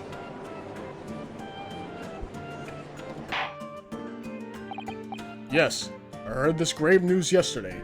Scotland Yard submitted a report to my office in the evening. I read that the machine was blasted to smithereen, and the wreckage reduced to ashes in the flames. I have here a photographic print of the scene, taken in the wake of the explosion. It shows what little remains of the machine. Yes, a terrible business. He did it to destroy the evidence, did he? That Anak Drebber. The court will take this print as evidence counsel. Late yesterday afternoon, the protection afforded to the machine by the Special Dispensation for Scientific Equipment Act was revoked. However, before a thorough investigation could begin, the invention was obliterated from existence.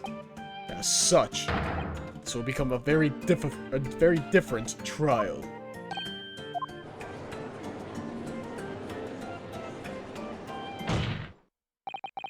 As it stands now, with no evidence on which to draw meaningful conclusions, the authenticity of the kinesis machine will remain forever in obscurity. Indeed. A most unfortunate state of affairs. However, one thing remains clear. The victim's death was the result of the actions of the accused. Of that we can be certain. For it was the accused himself who was operating the machine, and who ultimately caused its loss of control. Objection! As Lord Van Zykes rightly says, this is a very different trial now. The accused accepts responsibility for his part in the events that transpired. He acknowledges that Mr. Asmund died as a result of the accident caused by his machine's malfunction. However, unbeknownst to the professor, he was being deliberately deceived by a pair of very clever fraudsters. Names counsel, if you please.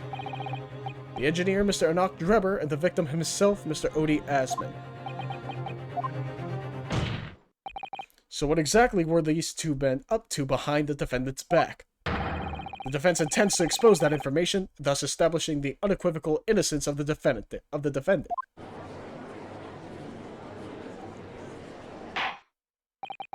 Thank you, counsels. The positions of the prosecution and defense have been clearly stated. Lord Van Zykes, summon your first witness, please. At once, my lord. The prosecution calls the engineer, Mr. Enoch Drebber, to the stand.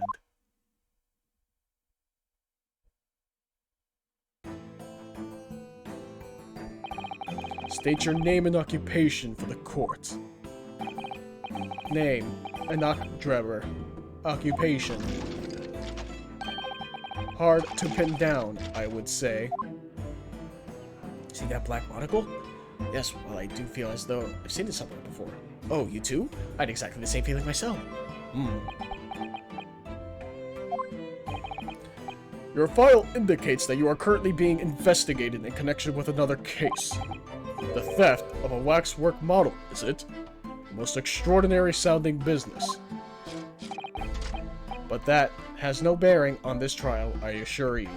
Cleave it from your mind. You're familiar with the public experiment carried out at the Great Exhibition some days ago. The accused super high voltage instantaneous kinesis demonstration. Yes, you could say that. I am aware of it.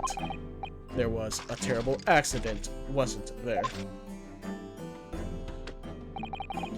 It was you, Mr. Drebber, who constructed the vast machine used in the experiment. Or so our investigations indicate. Can you confirm your involvement?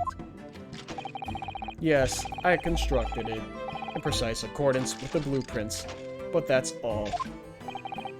The court would be very interested to hear your thoughts on about the machine, I'm sure.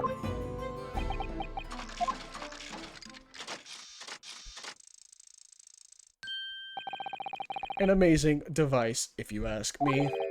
The pinnacle of modern science, making instantaneous kinesis a reality at last. What? Good gracious! Do you mean to say that the experiment was modified? Is that your belief, sir? Yes, that is very much my belief. Such a waste that it blew up. Objection!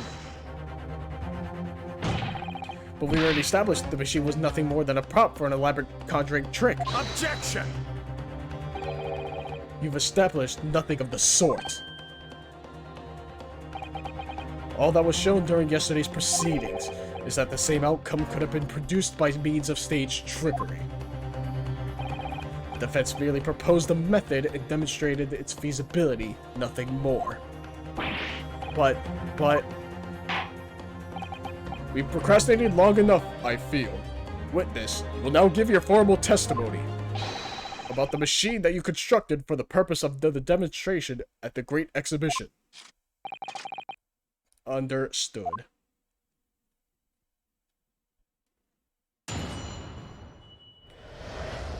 The kinesis machine. I met the young professor approximately 1 year ago through Mr. Asmund's introduction. He provided me with the blueprints and I constructed the machine to his precise specifications. It was no trick. If the whole show was a fraud, it would have required a body double. Tell me, did the victim have a twin? All the spectators saw the birdcage appear above their heads and then crash headfirst into the crystal tower. A terrible accident, I grant you. Perhaps the science on which the machine was built was flawed somehow. A body double? That goes without saying, surely. To give the impression that something has moved when in reality it hasn't, it's a basic conjuring principle. the deception cannot be achieved without substituting the original with a fake at some point in the performance. But would I be right in saying you haven't managed to establish anything along those lines? Incidentally, the prosecution has already confirmed that Mr. Asman had no twin siblings. It's my understanding that this witness is well versed in conjuring artfulness. But such talents do not indicate that he was actually able to accomplish what he claims. Namely, the construction of what, by all accounts, must have been an extremely complex scientific machine. Whatever do you mean? Yesterday's proceedings brought the true nature of your past exploits to light, Mr. Drebber. Indeed it did, my lord. As a swindler who preys on innocent scientists to elicit government grant money through conjuring know-how. Yes, it's true that I possess considerable knowledge of stage magic. But crucially, my scientific knowledge more than matches that of any academic in the field. Investigation of the witness's workshop attests to that claim, my lord. As evidence, the police found this Royal Society trophy for young talents in science there. Yes, that's true. We spotted it there ourselves. If a hypothesis is sound, it can always be forged into a physical manifestation, with sufficient skill. Though I may have sold the secrets of some deceptive wiles to sniveling, talented scientists in the past. Would you therefore assert that the explosion of the machine was an unfortunate accident? Or, of course, a deliberate act of murder carried out by misuse of the science?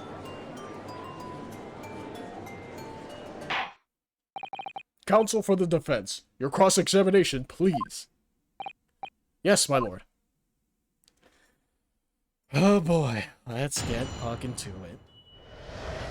Let's hope I'm smart enough to just end this quickly.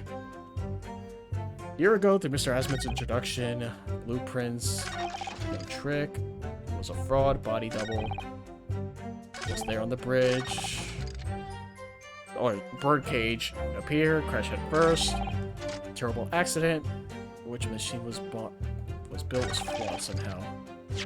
What evidence did I gain, really?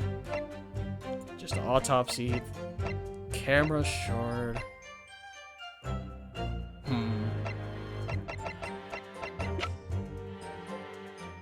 Completely leveled time bomb. Metal floor of the stage had been blown open by the explosion. That's not relevant currently. That's not relevant currently. With the victim inside, causing damage to the base.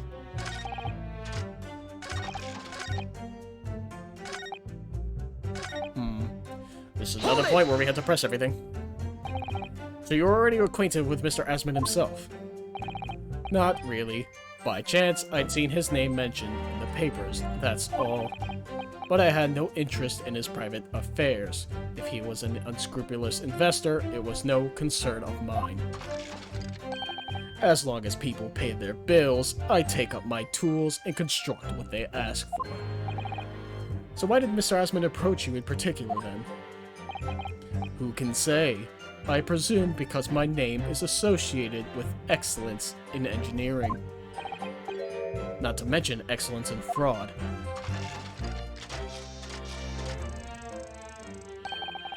Hard to gauge, but the point is, all I did was construct the machine according to the blueprints I was given. In other words, the Kinesis machine was built on solid scientific principles. Yes, you might say that. Professor Harebrain certainly has a mind like no other. Hold it! It's clear that you have both scientific knowledge and knowledge of conjuring magic. However, the more knowledge you have, the better equipped you are to handle whatever comes along. But your implication is that I furnished the machine with some trickery, I think. It's a possibility that we have to explore. Unfortunately, though, the machine was blown to Kingdom Come. So there's really nothing left to explore, is there? It appears that the kinesis machine was fitted with a timed explosive device of some kind. And there's nothing left of that device either. There's not a single shred of evidence remaining, I hear. Must have planned all this from the outset. But in any case, it's abundantly clear that the experiment couldn't have been a trick. Shows a fraud. Hold it! Body double, huh? Of course, that's it. Mr. Asman was a twin. Objection! Perhaps my learned friend wasn't listening earlier. Mr. Asman had no twin siblings. No, I heard you before, but the thread of hope hadn't quite left me. The demonstration could have been a trick if there was somebody who looked sufficiently like the victim. But Dr. Scythe absolutely ruled that out as a possibility. It is beyond question that the victim himself, Mr. Asman, did move from the stage to the Crystal Tower. The fingerprints found at the scene attest to the fact. So it can't have been orchestrated using someone who looked identical to Mr. Asman then. What are you thinking, Mr. Naruhodo? Oh, no, nothing. Just that the idea of someone who looked identical to the victim is playing on my mind. Hold it! Okay, let's take it. We're pressing every statement here. It crashed headfirst, you say? According to the many witness reports from those there at the time, yes. Were you not there at the exhibition grounds that day?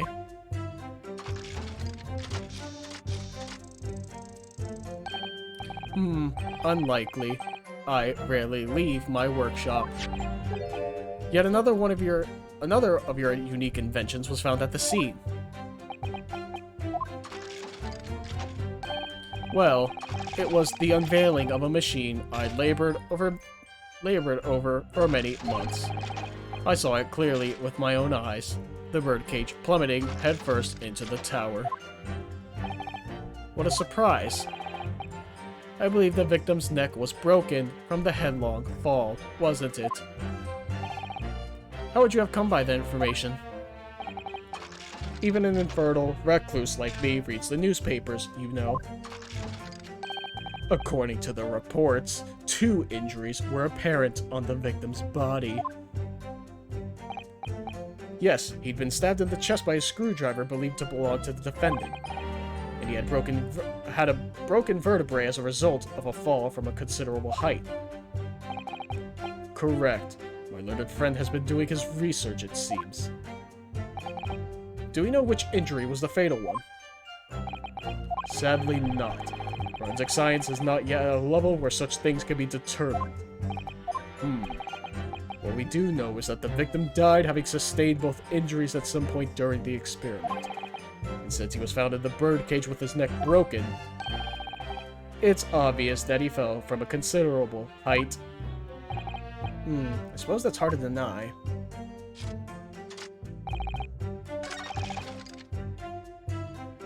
I think it's this one, right? Because the birdcage is broken at the bottom. Objection! Yeah, cool. We've examined the birdcage that crashed into the Crystal Tower ourselves. As you can see, the cage, which is a wooden construction, has sustained damage in one particular spot.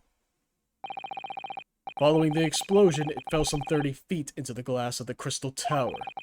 That level of damage is to be expected, surely. I agree. The damage itself is entirely understandable. What doesn't make sense is the location of that damage. All the breakages in the wood are at the base of the birdcage, not the top. What are you saying? That's the opposite of where they should be. That's right, my lord. The birdcage that was at the scene is damaged at its base. So we have reports of the birdcage falling headlong into the Crystal Tower, yet the damage is at the bottom. The only way to reconcile these two facts is to accept that there were 2 birdcages in play that day, which were at some point switched. Switched during what wasn't a specific scientific experiment at all, but an elaborate piece of staged trickery.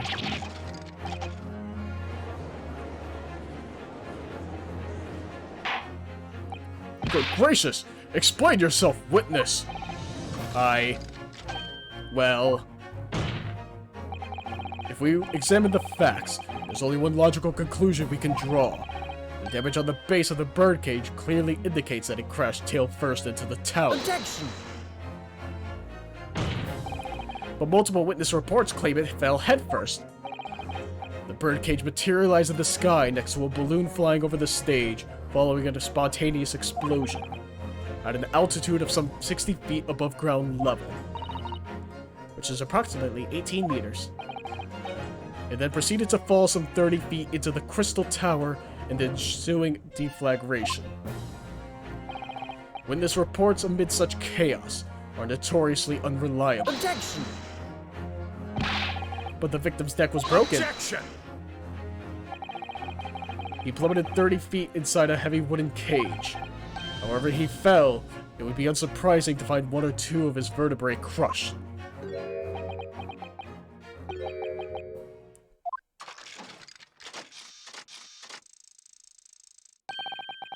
A riveting scientific analysis of events from the prosecution there. Though, to be even more rigorous, you would have to say it was only one vertebrae, actually. Wasn't quiet for long. I find it hard to see what's motivating Lord Van Zykes. This witness is clearly a swindler, and one who deceived a personal friend of his. If you're going to establish this deception, do it right. Sorry? I feel like that's the undertone here.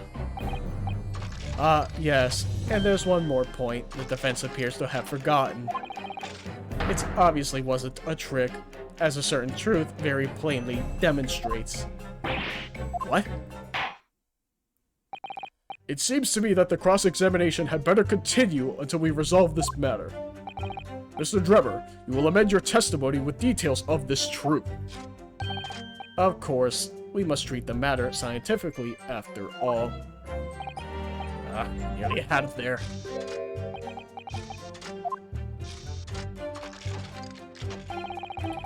The kinesis clearly took place because there's nowhere else 30 feet high for the birdcage to have fallen from. Well, we know because of the balloon. I'm gonna save though, just in case, but we already proved this. The question is which piece of evidence? I'm assuming it's this one, right? Objection! It is not.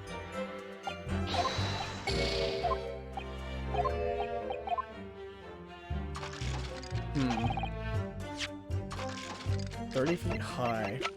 I thought it'd be the picture of the balloon, but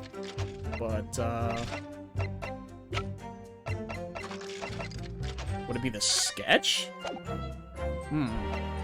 I guess we're gonna press the statement first before we do anything else. What do you mean? Well, before the demonstration began, the victim was alive on stage in front of the audience. Yes, there were lots of witnesses who saw Mr. Asman on the experimentation stage, that's true. And the victim's neck broke as a result of an impact following a fall.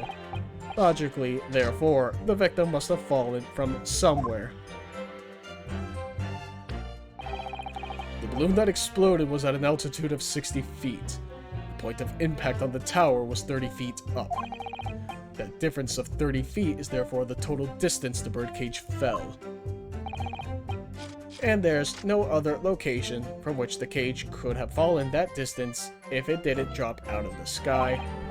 Ergo, the victim himself must have been beamed from the stage into the sky above the Crystal Tower. A trenchant scientific analysis. Dear me, every time I hear it explained, it sounds increasingly plausible. Oh, yes. It's all very well thought out. Certainly all the spectators on the day saw it. The birdcage plummeting 30 feet through the air, I mean. Irritatingly, yes.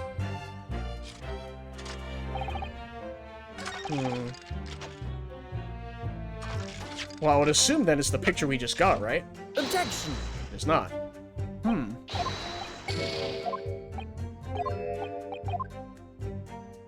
Oh, is this one of those things where, like, I need this statement to, like, prove a different statement wrong again?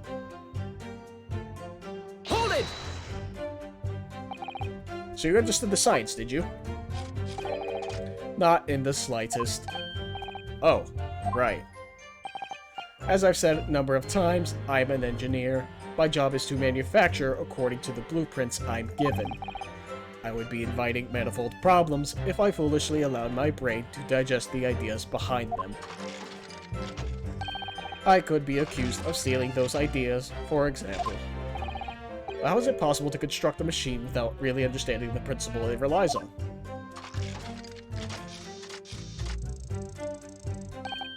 Well, you're practicing law without really understanding the principles it relies on, aren't you? A very good point. Stand up for yourself, Mr. Naruhodo. The point is, the experiment resulted in instantaneous kinesis taking place. As such, the science must be sound.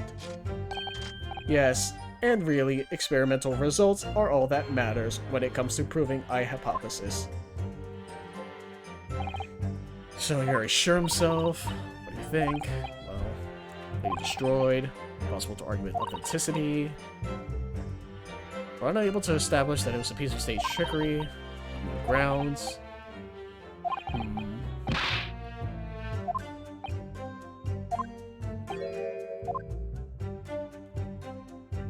It has to be the new statement, sure. Nowhere else for the birdcage to have fallen from. I already presented that, the picture, and it wasn't that. And I already did the photograph.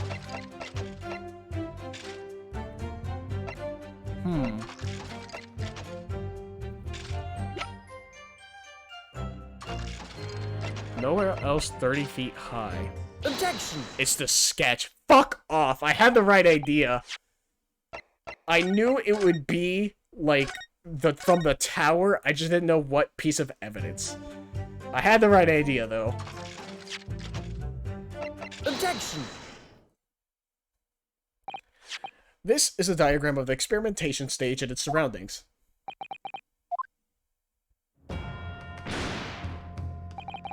We know that somehow the birdcage appeared in midair before falling down into the crystal tower. A fall of about 30 feet, or 9 meters. However, if you examine the diagram carefully, you'll see that there is one other possible location from which the birdcage could have fallen. The same distance of 30 feet. No. Well, it appears the defense has a possible explanation to put forward. Go ahead, counsel. Yes, my lord. Of course. You will indicate the place to which you are referring on this same diagram. The alternative location from which the birdcage could possibly have fallen the requisite 30 feet. Well, on the tower itself. Take that! The place I'm referring to is here. But that's where the birdcage would have been to begin with. Which is exactly the point, my lord. Yes, the birdcage was in the machine on stage. But what we must also consider is the height of the stage itself. Go on, counsel. It turns out that the experimentation stage was built at a considerable height above ground level. If you look at the diagram, in fact, you'll see that it's about the same height above the ground as the balloon was above the crash site.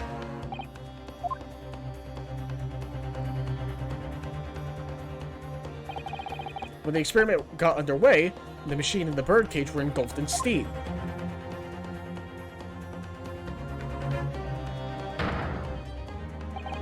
At that moment, the floor of the stage gave way, and if we assumed there to be a void underneath, this birdcage and the one seen by the audience would have fallen almost exactly the same distance.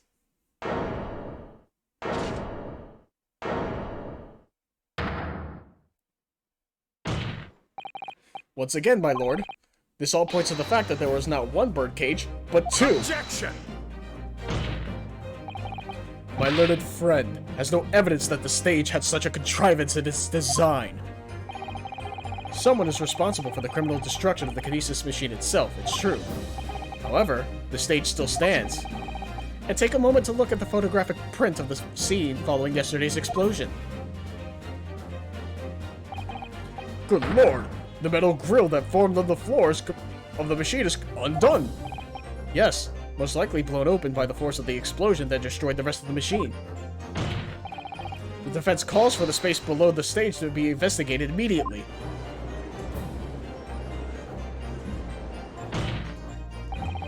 Mr. Drebber,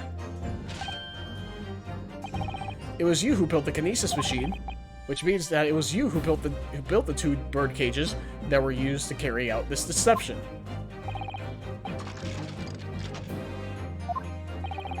Whether Professor Harebrain's hypothesis is sound or not makes no difference, because it's the construction of this machine that matters, a machine designed to take Mr. Asmon's life, and laid the blame firmly at the professor's door, something that could only have been carried out by you, Mr. Enoch Drebber.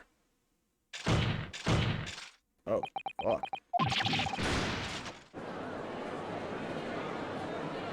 Objection! It's so extra, but it's so cool. My learned friend has reached the end of his wild assertions. The prosecution would like to crush the defense's arguments slowly, but surely. What? Your argument fails to hold water on 2 counts. 2? Firstly, before and after the experiment, this witness went nowhere near the kinesis machine. Every relevant member of the staff from the exhibition has attested to that. And I believe members of the Scotland Yard have also been on watch duty at every public experiment. In other words, Mr. Drebber had no opportunity to switch the alleged pair of bird cages. Objection! But I've already explained why he wouldn't have needed to. The nonsense with the crossbow. That doesn't bolster your case at all. The man who disappeared from the stage and the man who crashed into the tower are one and the same. The forensic investigation team's report is unequivocal on that point. And the second flaw in your assertion is a distinct lack of motive. Why would this man have wanted to take the victim's life? He had no reason to do so. A motive? Do I have to think of everything myself? I have here a contract provided by the witness. What contract is this, Lord Van Zykes? The contract into which Mr. Drebber entered with the victim, Mr. Asman. It reads, Mr. Drebber is to receive 30% of all remunerations from government grants or other income. I hope I said that right. 30%. Certainly very favorable contractual conditions. But there was one very important provision bolted onto that clause. What provision? Mr. Drebber may only uphold this right on condition that both contracting parties are alive. In other words, if either of us were to die, the contract would become null and void. So you see, I had nothing to gain from Mr. Asman's death, the diametric opposite, in fact. Need I say more? The witness had neither an opportunity nor a reason to commit the alleged crime. In short, the possibility of Mr. Drebber having done as you suggest is nil.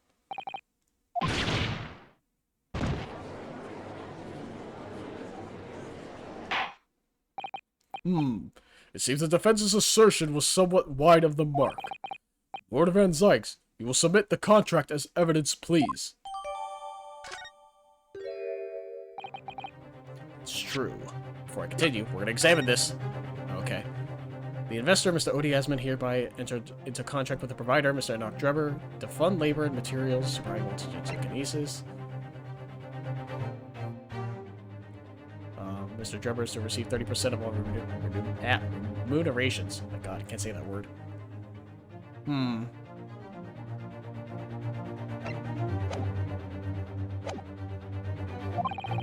If Drebber had no opportunity to switch the birdcage onto the stage with the one in the Crystal Tower, he couldn't have done it. And in any case, I have no idea what his motive might have been.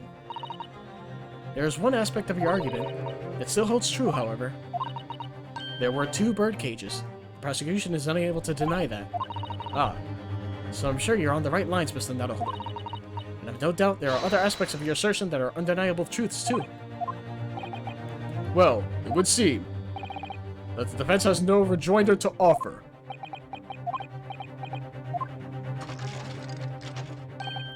Well, I must say, I'm a little surprised. I came here to testify about the machine I built, and instead my reputation is defiled. But the prosecution's counter has set the record straight, I think. It's impossible that I'm the culprit. Objection!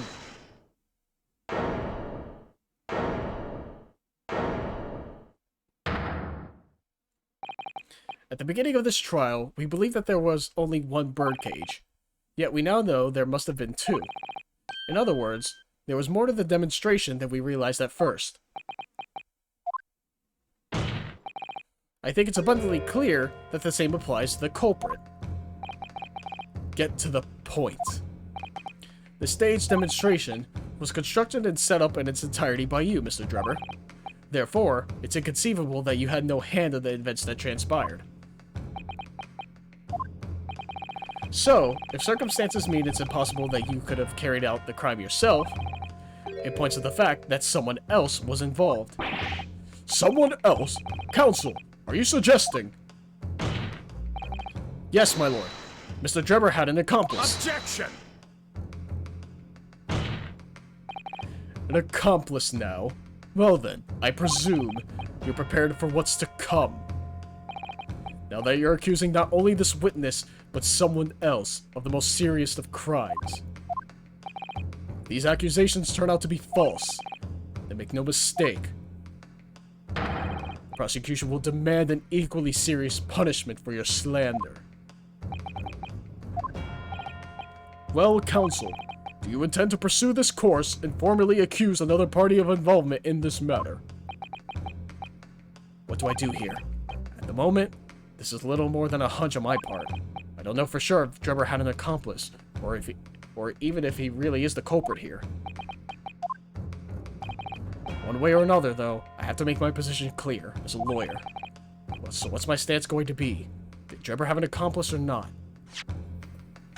Ooh, boy. I don't fucking know. I'm assuming so. If he had an accomplice, my only guess would be Courtney Scythe, right? She's my only guess as to who would possibly be. Either that or Tusk Spells, right? Because of the wax models. Wait a minute. Oh. It has to be Tusk Spells, right?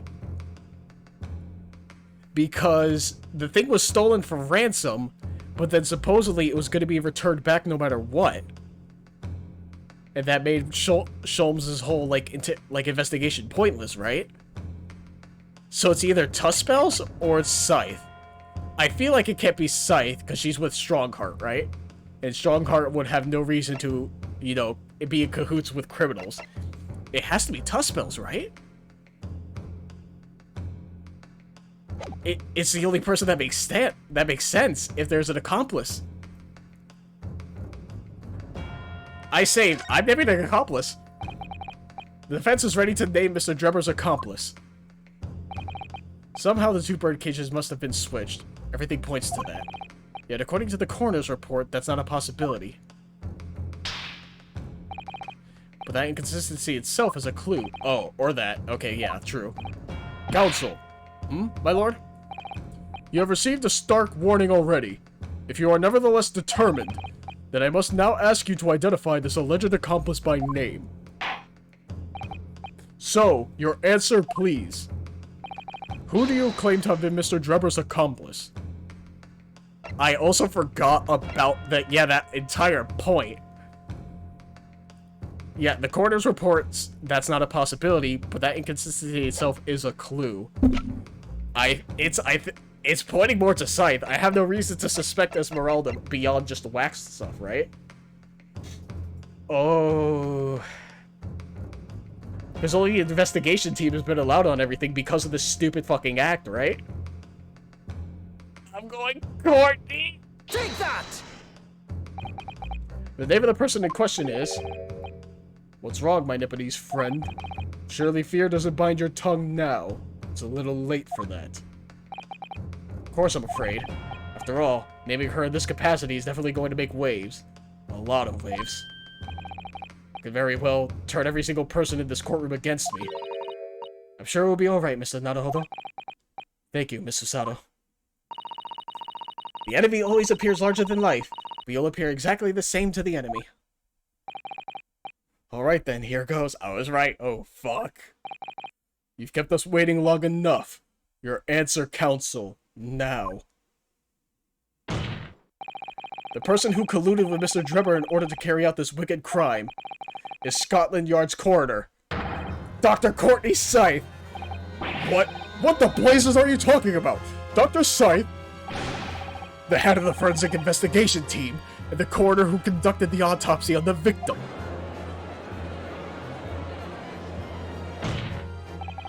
We know there were 2 bird cages, so who could have carried out the switch to complete the illusion? The accident happened in front of a huge crowd of spectators, and the area was immediately sealed off. Then everyone, police officers included, were banished to make way for the forensic investigation team. When else could the switch have occurred? It could only have been in that team's presence. It's essential that the court determines exactly what happened following the incident. The defense demands that Dr. Scythe be summoned to the witness stand at once to testify.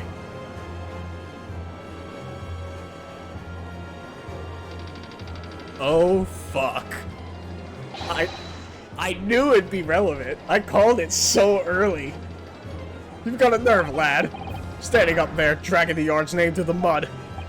I didn't mean to. I know the woman very well. There's no better dead room worker out there. How dare you call her a criminal? My learned friend's imagination appears to be wilder than the East End at night. But the recklessness of your accusation aside, there's another grave problem with your argument. One which the prosecution demands you address at once. A grave problem? Oh my word. Who do you claim acted as the victim's doppelganger? What? Certainly, if the birdcage containing the body of the victim was exchanged for another, that cage must have also contained a body. And yet, no missing persons or accidental deaths of anyone even remotely resembling the victim have been reported. Which means there was no one, dead or alive, who could have fulfilled the role of a body double for Mr. Asman. That's true. My argument is that there are 2 bird cages, then there must have also been 1 person inside each. But I don't know if I've got an answer to this yet, have I? What can I do to reveal how this body double stunt was achieved? Oh, we're gonna name someone. Oh, fuck. Now we name, Madame Tuspels. Right? God, I'm so... This is the 3rd fucking case! Why is this, like, so stressful? We're gonna name someone. Very well. The defense will address my learned friend's concerns by revealing the identity of the person who acted as Mr. Asman's body... Oh, wait. That's not what I wanted. Be my guest. Give us a name. Body double and the birdcage were hiding inside the balloon that was floating above the stage, which means that any witnesses would have only seen them from 60 feet away. So who was it that appeared out of that explosion some 18 meters above the spectators? Aha! In place of Mr. Asman in the second birdcage was... I fucked up immensely. I did not mean to press that, but we have no choice but to move forward. Fuck. Fuck. I'm pretty sure I got it wrong. Shit. Body double and the birdcage were hiding inside the balloon. Any witnesses would have only seen them from 60 feet away. So who was it that appeared out of that explosion some 18 meters above the spectators?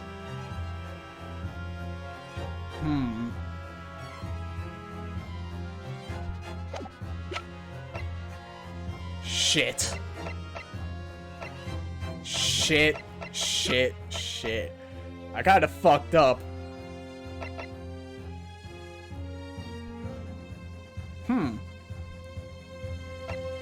He has the bandage on his head. Maybe? I have no idea. I know it's not the boy. That makes no sense.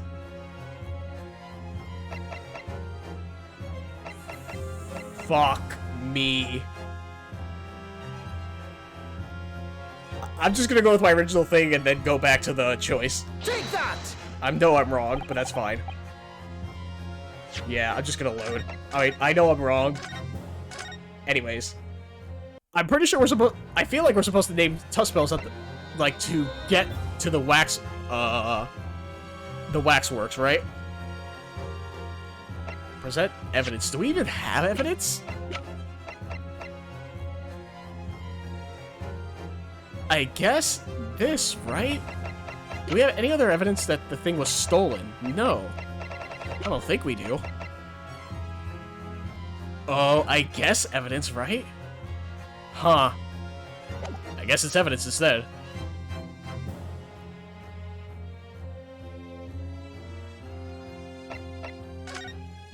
I was under the wrong assumption, but I might be evidence, right?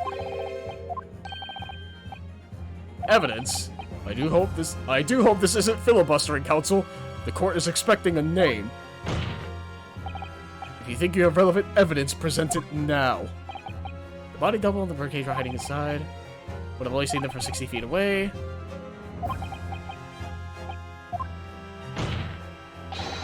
Body double inside the second birdcage was... Take that! Well... Oh, nope, so wrong there. Fuck. I mean, I might as well let it play out, and then wait till I get to the right answer.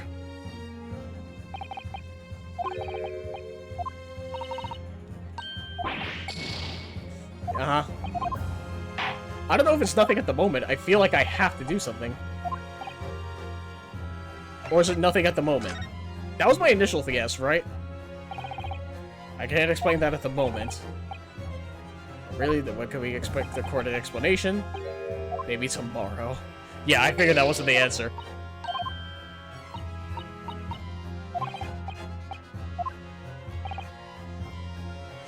It can't be nothing at the moment, I know that. I just wanted to see.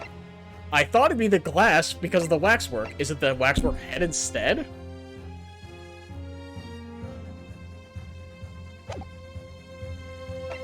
Then let me go with the head first. Because I can't think of a person unless it's Courtney Scythe herself, which doesn't make sense.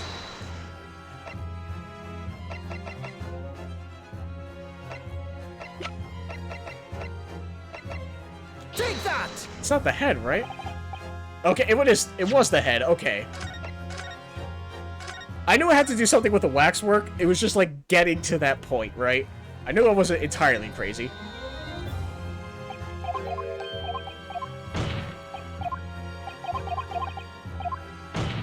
At least it didn't take me that long to figure it out, thankfully. Take that! We know that the victim, Mr. Asman, was in the birdcage that was situated inside the kinesis machine on stage, and therefore, he couldn't have been inside the second birdcage. Instead, that contained something else. What's been described as a body double, which is what fell from the sky and crashed into the Crystal Tower. Yes, Counsel, according to your somewhat elaborate version of events. And that body double inside the second birdcage was, in fact... It's alright, Mr. Naruhodo. You're ready for this. Just steel yourself, and come out with it. Thank you, Mr. Sato. I needed that. As I was saying, the body double inside the second birdcage was... As unbelievable as it may seem, that thing there.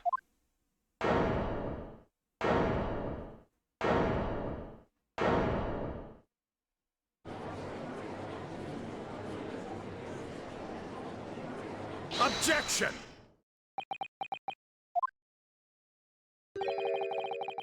Open your eyes and look into mine, my Nipponese friend. Now tell me, what are you playing at? Stand firm now, Ryunosuke. This is the time to show your Japanese spirit. As the court will observe, this is a waxwork model. Oh, uh-oh. That's not good. A model, in fact, of an infamous London murderer from 10 years ago, the Professor. Objection! You started by indicting the leader of the forensic investigation team as an accomplice in this crime. Now you've moved on to indicting Waxworks. Yes, that's about the size of it. But why? And why this waxwork? It looks nothing like the victim. In fact, it could hardly resemble him less. What possible justification can you give? If you want to know why, ask Mr. Drebber. What? Just days before Professor Hairbrains performed his public demonstration, Mr. Drebber abducted this model from Madame Tuspel's. Did you say abducted? And 2 days after the incident at the Great Exhibition, he returned it to the museum. Then, the timing. Is this true, Mr. Drebber? At first, I couldn't see why Mr. Drebber would have stolen this waxwork and then given it back again. But now, the reason is clear. He took it so that he could place it inside the second bird cage as a body double for Mr. Asmund. Objection! Are you hearing this, ladies and gentlemen of the jury? Are you hearing the defense's astonishing proposal? That the witness fabricated this vast machine with the intention of deceiving some wretched scientist. And that he did so in collusion with the country's finest coroner on a public stage in front of a vast audience. And that to effect the deception, he used a waxwork model that in no way resembles the victim. Are we really to believe this far-fetched tale? What do you decide? Objection! Wait. Yes, if you put it like that, of course it sounds implausible. My lord, I need to speak if you please. Go ahead, Mr. Foreman. Myself and my colleagues have reached an agreement. Yeah, we have to go through this nonsense again. Very good. In that case, ladies and gentlemen of the jury, you will state your leanings for the court to hear now. Guilty! Yeah. Guilty! Guilty! Guilty! Guilty! Kill me!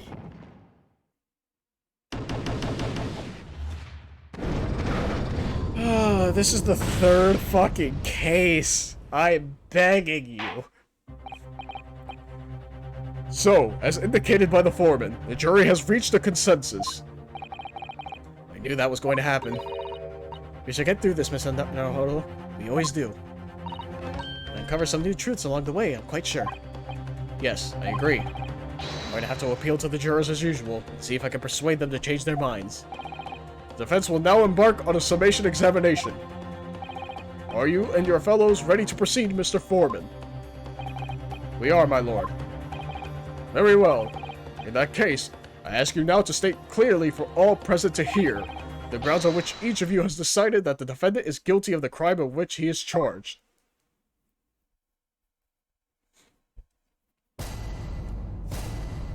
Fuck me. I've known that woman for years. She'd never be an accomplice to anything. It's utter nonsense to think those two would ever be conniving with one another. Oh dear, this is most troubling. But surely the waxwork the man stole has nothing to do with the coroner, is it? I've had my own problems with members of the police. I do not trust them much. I've seen no rigorous proof that this waxwork was ever inside the birdcage. It's conjecture. Accusing someone without right evidences, he's not a proper job, is he? I won't have it. Somewhat unsurprisingly, it seems the introduction of this waxwork model to the proceedings has polarized opinion. given that its face is obscured and its build in no way resembles that of the victim. I can only applaud my learned friend's temerity at its suggesting it as Mr. Asmund's body double. Yes, the applause is deafening.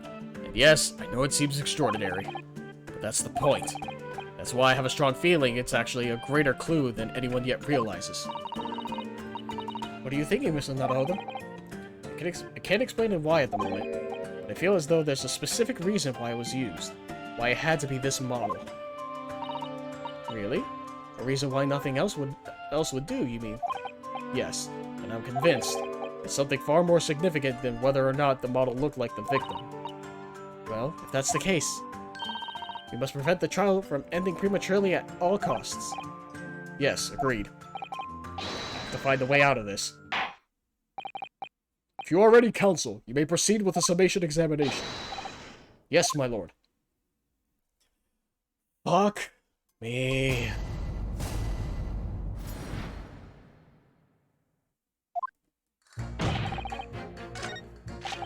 Also, it's interesting that I think this is the first time the summation examination's gone out of order, starting with the 6th guy.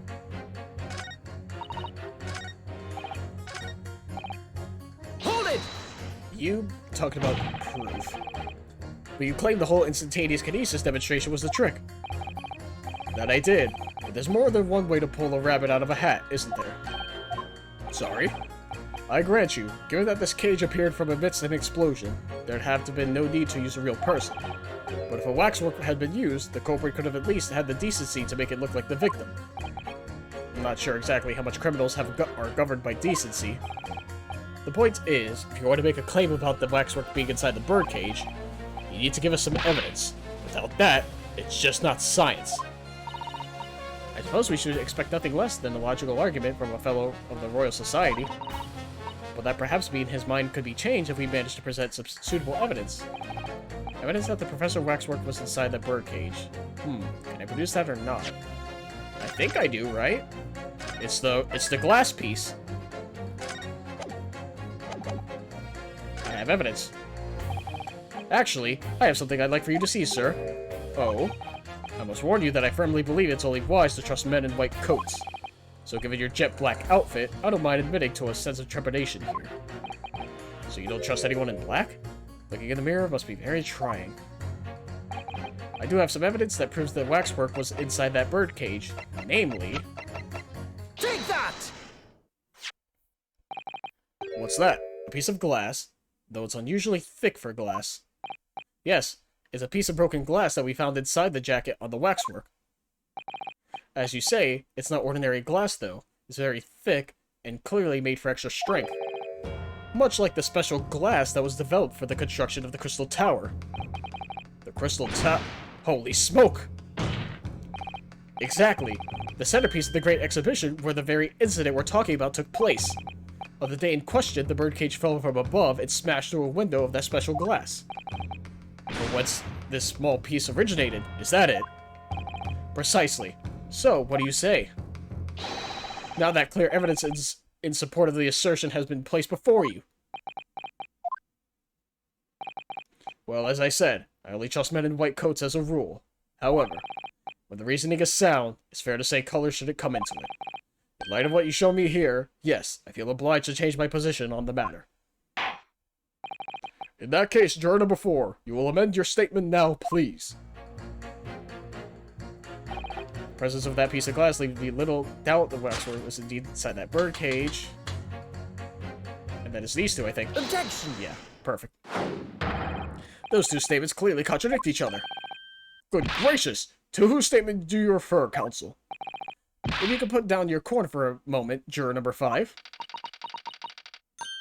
Oh, you mean me? You pointed out that it's wrong to make an accusation without evidence. But the accusation that the waxwork model was inside the second birdcage on the day in question is not without supporting evidence, as the defense demonstrated to the juror sitting beside you. Oh, is that right? Would it be fair to say you didn't follow the argument? I don't understand much besides Colonel Cobb, to be honest. Of course you don't. If I could interject here. Please do, sir. Now that this assertion of yours about the waxwork has been backed up by some solid evidence, it would be wrong of me, as a man of science, not to pursue the matter further.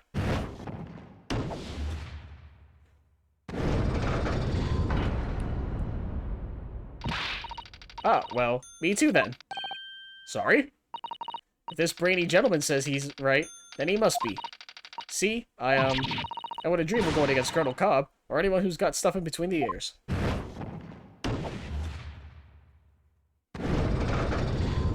Two more. Success! You could call it that. Alright, so now... Oh, well, that was the last one. I forgot. Now it seems a little far-fetched to think that the waxwork model the professor was in that birdcage, but on the other hand, it explains a lot. There really is a reason why that particular waxwork had to be used in Mr. Asmund's double. We must do everything we can to make the jurors understand it. Truth is, I'm sure that that's the key to this, but it's the most puzzling part of it, too. In that case, you should see what additional information you can glean whilst trying to change the jurors' minds. If you can read a book whilst eating a rice cracker, Mr. Naruhodo, I'm sure you can do this. Right. Yes. Oh my god, excuse me. Never accomplished anything. It's utter nonsense to think those two would ever be conniving with one another. What's troubling? Surely nothing to do with the coroner, is it? Hold it! Why would you assume that? Well, quite simply because that unsettling swindler has no relationship with the woman, does he? True, as it stands, we don't know of any connection. Oh gosh, but it would be delightfully romantic if they were somehow to have a mutual interest in the waxwork. Romantic? A woman of society such as myself views everything in terms of relationships, you know? Well, you learn something new every day, even if you don't want to. One might wonder about a possible relationship between the defendant and this coroner woman. Or perhaps between the defendant and the handsome prosecutor just there. This woman may be more astute than I've been giving her credit for. If that's the woman's stance, then perhaps demonstrating some connection between the waxwork and Dr. Scythe would be enough. Yes, I agree. As soon as we have even a whiff of a connection, she'll be first to know.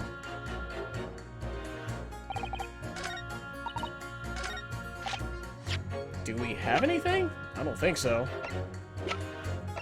At least, not currently.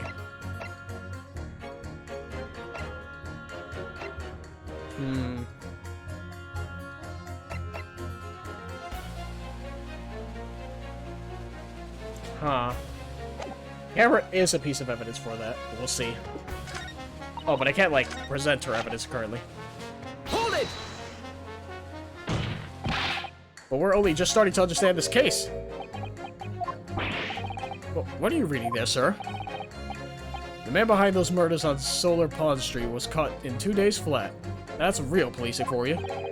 That's really not relevant to this case, is it? You're wrong there. Because it was Dr. Scythe in charge of examining the bodies. And it was evidence arising from her work that led to the arrest of the scoundrel responsible. Oh. That's right. Oh. That woman is at the forefront of this country's fight against crime. The idea that she's somehow involved in this murky business is a little tosh. I thought it was up to me to press the jurors, not the other way around. Yeah, let me... Do I have any evidence? Really? A page about the exhibition. And that was him getting shot, so that's irrelevant.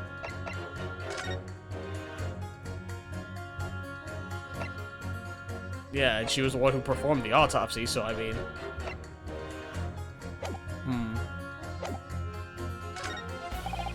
Hold it! What sort of problems? Let's just say we have run into each other on numerous occasions while I've been performing on the street. Right, I see. Obviously, artists such as myself cannot appear on stage as we work in close proximity to our audiences. So we perform our great magic in parks, on street corners, and the like. Not in my day. But the police use any excuse to make our lives difficult. Excuse me. Bro, you are... What are you doing? Do you have something to say in response to that, Mr. Ottermole? Who are you calling a mass murderer? Ah, sorry, my mistake. I got confused because I heard you look like him. I don't look anything like the man. You want to be locked up, Sonny? Thanks, Mr. Sholmes. Perhaps we could move on. I was really wondering if you had something you wanted to add in response to what juror number 3 just said. And clearly you do. Back in my day, back in the good old days, it wasn't like this. What was it like, sir? We worked our fingers off to the bone to earn the public's trust, we did. And by Jove, we've earned it. People respected us back then. Respected you? No one would have called the coroner into question in them days. The coroner's report was the hallmark of an investigation done right. Especially when Dr. Courtney Stevens put her name to it. She was the best of the best. Hold it! Yep. Hold on a minute. What are you talking about? Who's Courtney Stevens? I fucking called this would come into play. I called it. Ah, sorry. Got a bit carried away there. Stevens is Dr. Scythe's maiden name. Her maiden name? So that was before she was married. Of course, yes, silly me. It's Scythe now, isn't it? Stevens. I'm sure I've seen that name somewhere recently. Have I? I don't fucking remember. Stevens? Nowhere here. And his name's Enoch Drebber. It's possibly not even the real name, though, to be fair. I don't see a Stevens. Or the court record? Yeah, autopsy report is under her, married name. Not Drebber. Drebber again. And then Courtney Stevens here for that. Anyway, the point is, those are the great days of policing. Not like now. Sorry to interrupt, sir. But do you think you could change your statement to include that name? Well, yes. I don't see why not. She was Courtney Stevens back when I knew her. When I knew her, of course. Legendary coroner even then.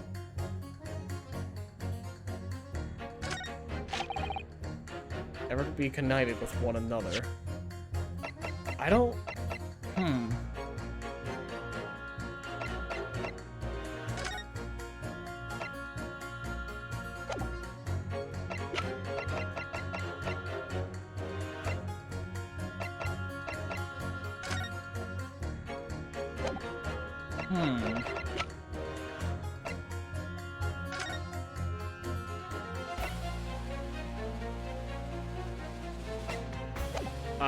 I understand where I'm pressing, or where I'm pitting, I think, but I don't understand where Stevens came into play before.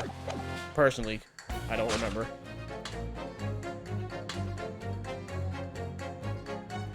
The man's soul has nothing to do with the coroner, does it? Oh, that's what it is. I think it's this, right? The waxwork of the man's soul has nothing to do with the coroner. When it does... Objection! Okay, perfect. Woo! I was fucked up there.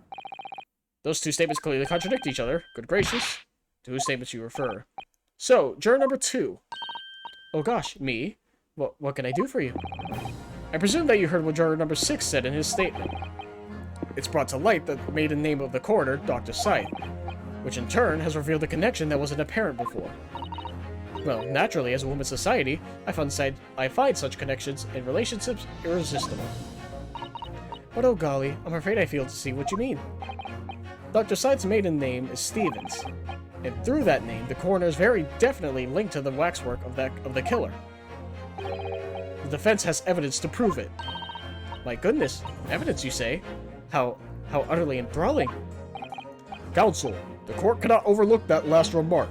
I very much hope there is substance to your claim. Of course, my lord. I would ask the court to look at this. The evidence that clearly links Dr. Scythe to the mass murderer known as the Professor. Take that! The autopsy report. I have here a certain autopsy report from 10 years ago. A 10-year-old autopsy report? What relevance does that have? It is, of course, from the autopsy of the person portrayed in the waxwork, the killer known as the Professor. The Professor's? But the man was a capital offender, so... That's right.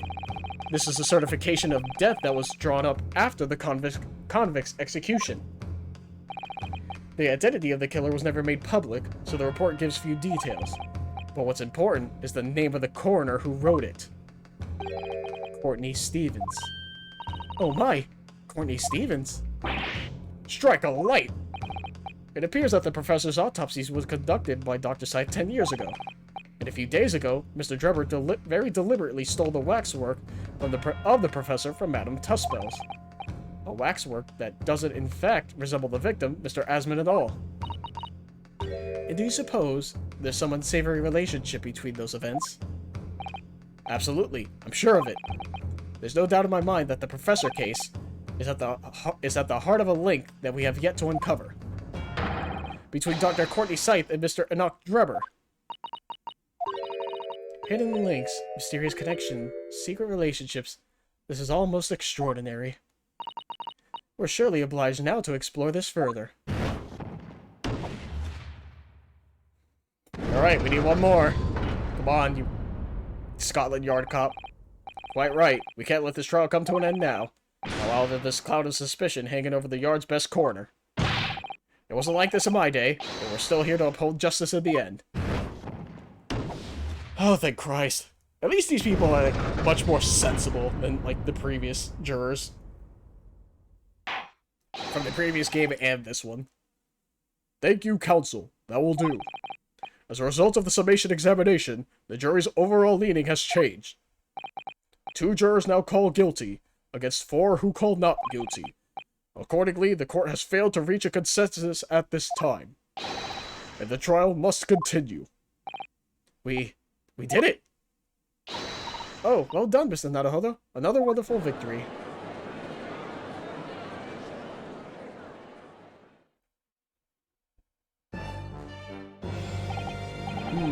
A waxwork of the despicable professor. Used as a body double for the victim in this quite extraordinary case. I must say, it's extremely hard to believe the assertion could possibly be true. However, it would appear that it does at least warrant further investigation. It's the wax... Oh my god. Voice crack. It's the waxwork of the professor that links Mr. Drebber and Dr. Scythe. And I'm convinced that there's a special significance to that link. I don't know what you're hoping to prove, lad. I really don't. The truth, sir, by using evidence and testimony.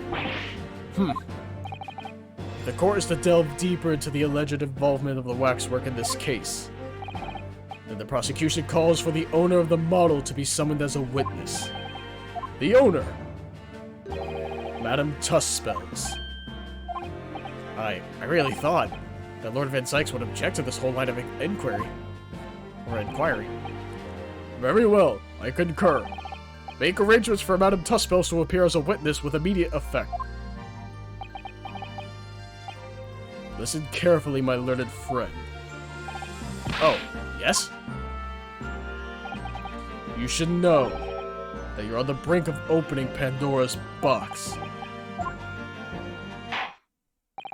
The court shall adjourn for 45 minutes.